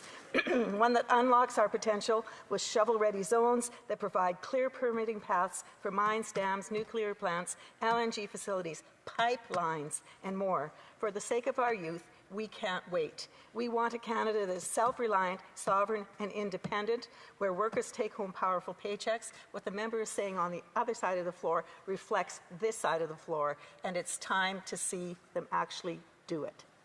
Parliamentary Secretary to the Minister of Energy and Natural Resources. Well, once again, Mr. Speaker, we saw 29% growth in industry from 2015 to 2023 compared to a global average of 5%. An agenda that includes social and environmental protections is pro-development. This government is focused on rapidly advancing major projects so that potential projects that meet all requirements can be approved faster, shortening 5-year approval timelines to 2. It's part of a broader effort highlighted in the Prime Minister's mandate letter that supports more infrastructure, and that's a quote, built at speed not seen in generations. The major projects of national interest in the One Canadian Economy Act are going to be essential to growing Canada's economy and creating good-paying jobs. We will expand and diversify trade, invest in infrastructure like ports, roads, and trade corridors, railways, and responsibly develop our energy and natural resources. Our government will increase Canada's resilience, security, and prosperity for Canadians today and for future generations. Thank you. The honourable member for Kenora-Kiiwetinoong.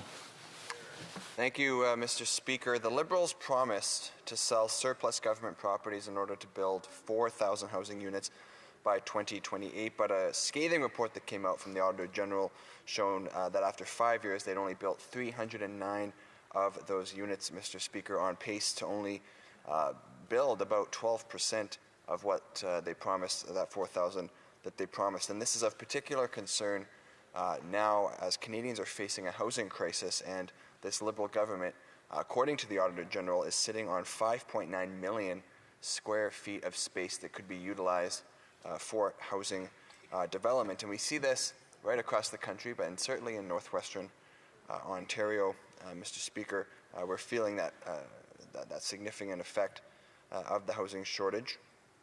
And I've heard from many people across our region that are struggling to find a place to live, many who cannot afford their first and last month's rent even to get into a new place. I've heard from some constituents who've reached out to me indicating that they have to move out of the place that they're currently living in, but they can't afford or find something suitable for them to move into and are actually facing homelessness, Mr. Speaker.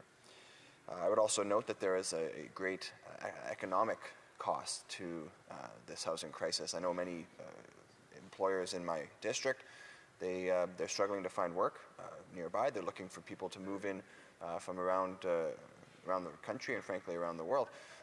That's not able to happen because people can't find places to live to be able to work in northwestern Ontario. And it's come to the point now that businesses and other organizations are actually purchasing housing for themselves in order to be able to house their employees and make that as part of their package when making a job offer.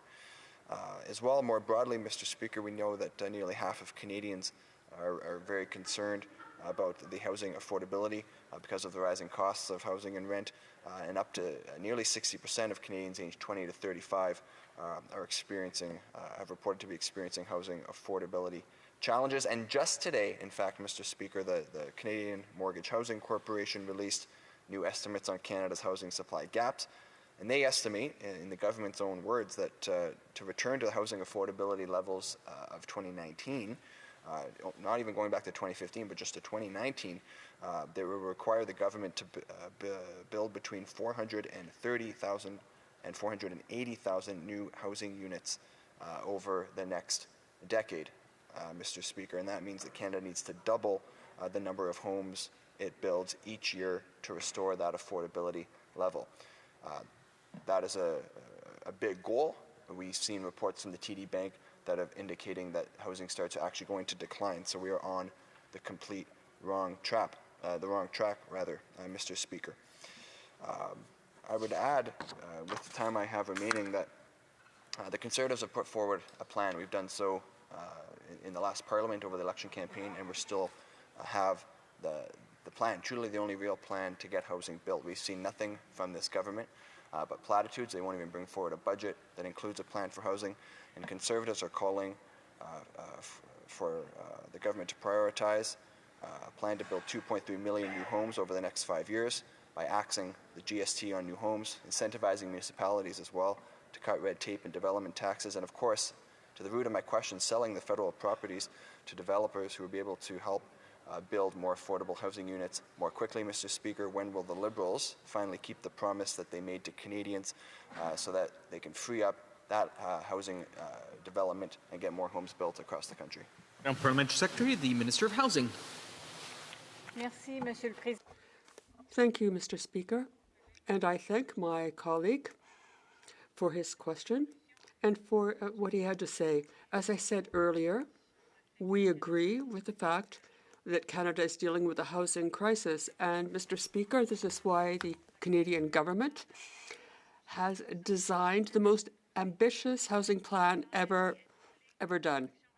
We will be doubling residential housing to build 500,000 homes a year. We will reduce the paper burden. We will also cut the costs of housing. We have seen the historic crisis, but because of a national strategy, a national housing strategy, we will be eliminating the need for housing for thousands of households. We will also create or support the creation of many new housing units.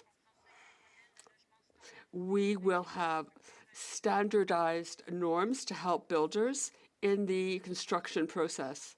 So we are taking concrete action, and we know that there has been some reduction in the cost of housing. We know that this will happen if there is a greater supply. We also have a fund to accelerate housing. We will be helping communities Canada-wide to reduce the bureaucratic burden. In my riding of Trois-Rivières, there are many homes that have been built, and many families are already living in these housing, so our plan is working. We have also committed to taking measures to improve renting. We have committed more than $23 million to improve the rate of housing, and there is a loan program for apartments. So we have also created Housing Canada. This is a public-private partnership. We will be using private lands. We will increase the supply of housing and make it affordable for Canadians with low and median incomes. We will also help to develop modular and prefabricated housing. And we will be counting on the assistance of specialized skilled workers. We will also be using softwood lumber, Canadian softwood lumber in these constructions. We want everyone to have access to safe housing. We are playing a leadership role in housing. Our team, Team Canada, is fully committed. We are working with housing builders at all levels of government. We're working with all levels of government and Indigenous communities. We are using everything at our disposal. We hope to create a real estate market that will help everyone and build a strong Canada. That's why we were elected, and that is what we will do. Thank you, Mr. Speaker. Mr. Speaker, the Liberals have finally admitted that there is a housing crisis, and that's a good thing. But in the very same comments, articulate that they believe their plan is working. Well, they have been in government for the last 10 years, and it is because of their plan that we face this housing crisis across the country. Today, I will remind you, Mr. Speaker, that when Conservative leader Pierre Poilievre was housing minister, Conservatives built nearly 200,000 homes, and the average rent was $973 for a one-bedroom apartment. Since then, housing costs have doubled, and Canadians are struggling to afford a home, as the Liberals have rightly pointed out.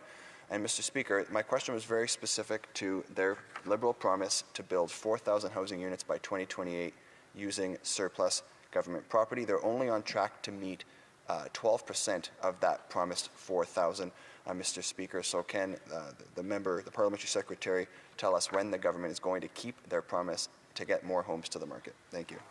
The Honourable Parliamentary Secretary. Thank you, Mr. Speaker. As usual,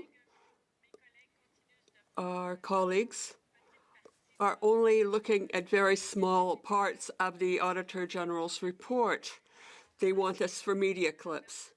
But I can say that the Canadian government has committed to doubling the speed of housing construction over the next decade to build 500,000 homes a year. I would ask my colleague to read the report of the Auditor General in its entirety.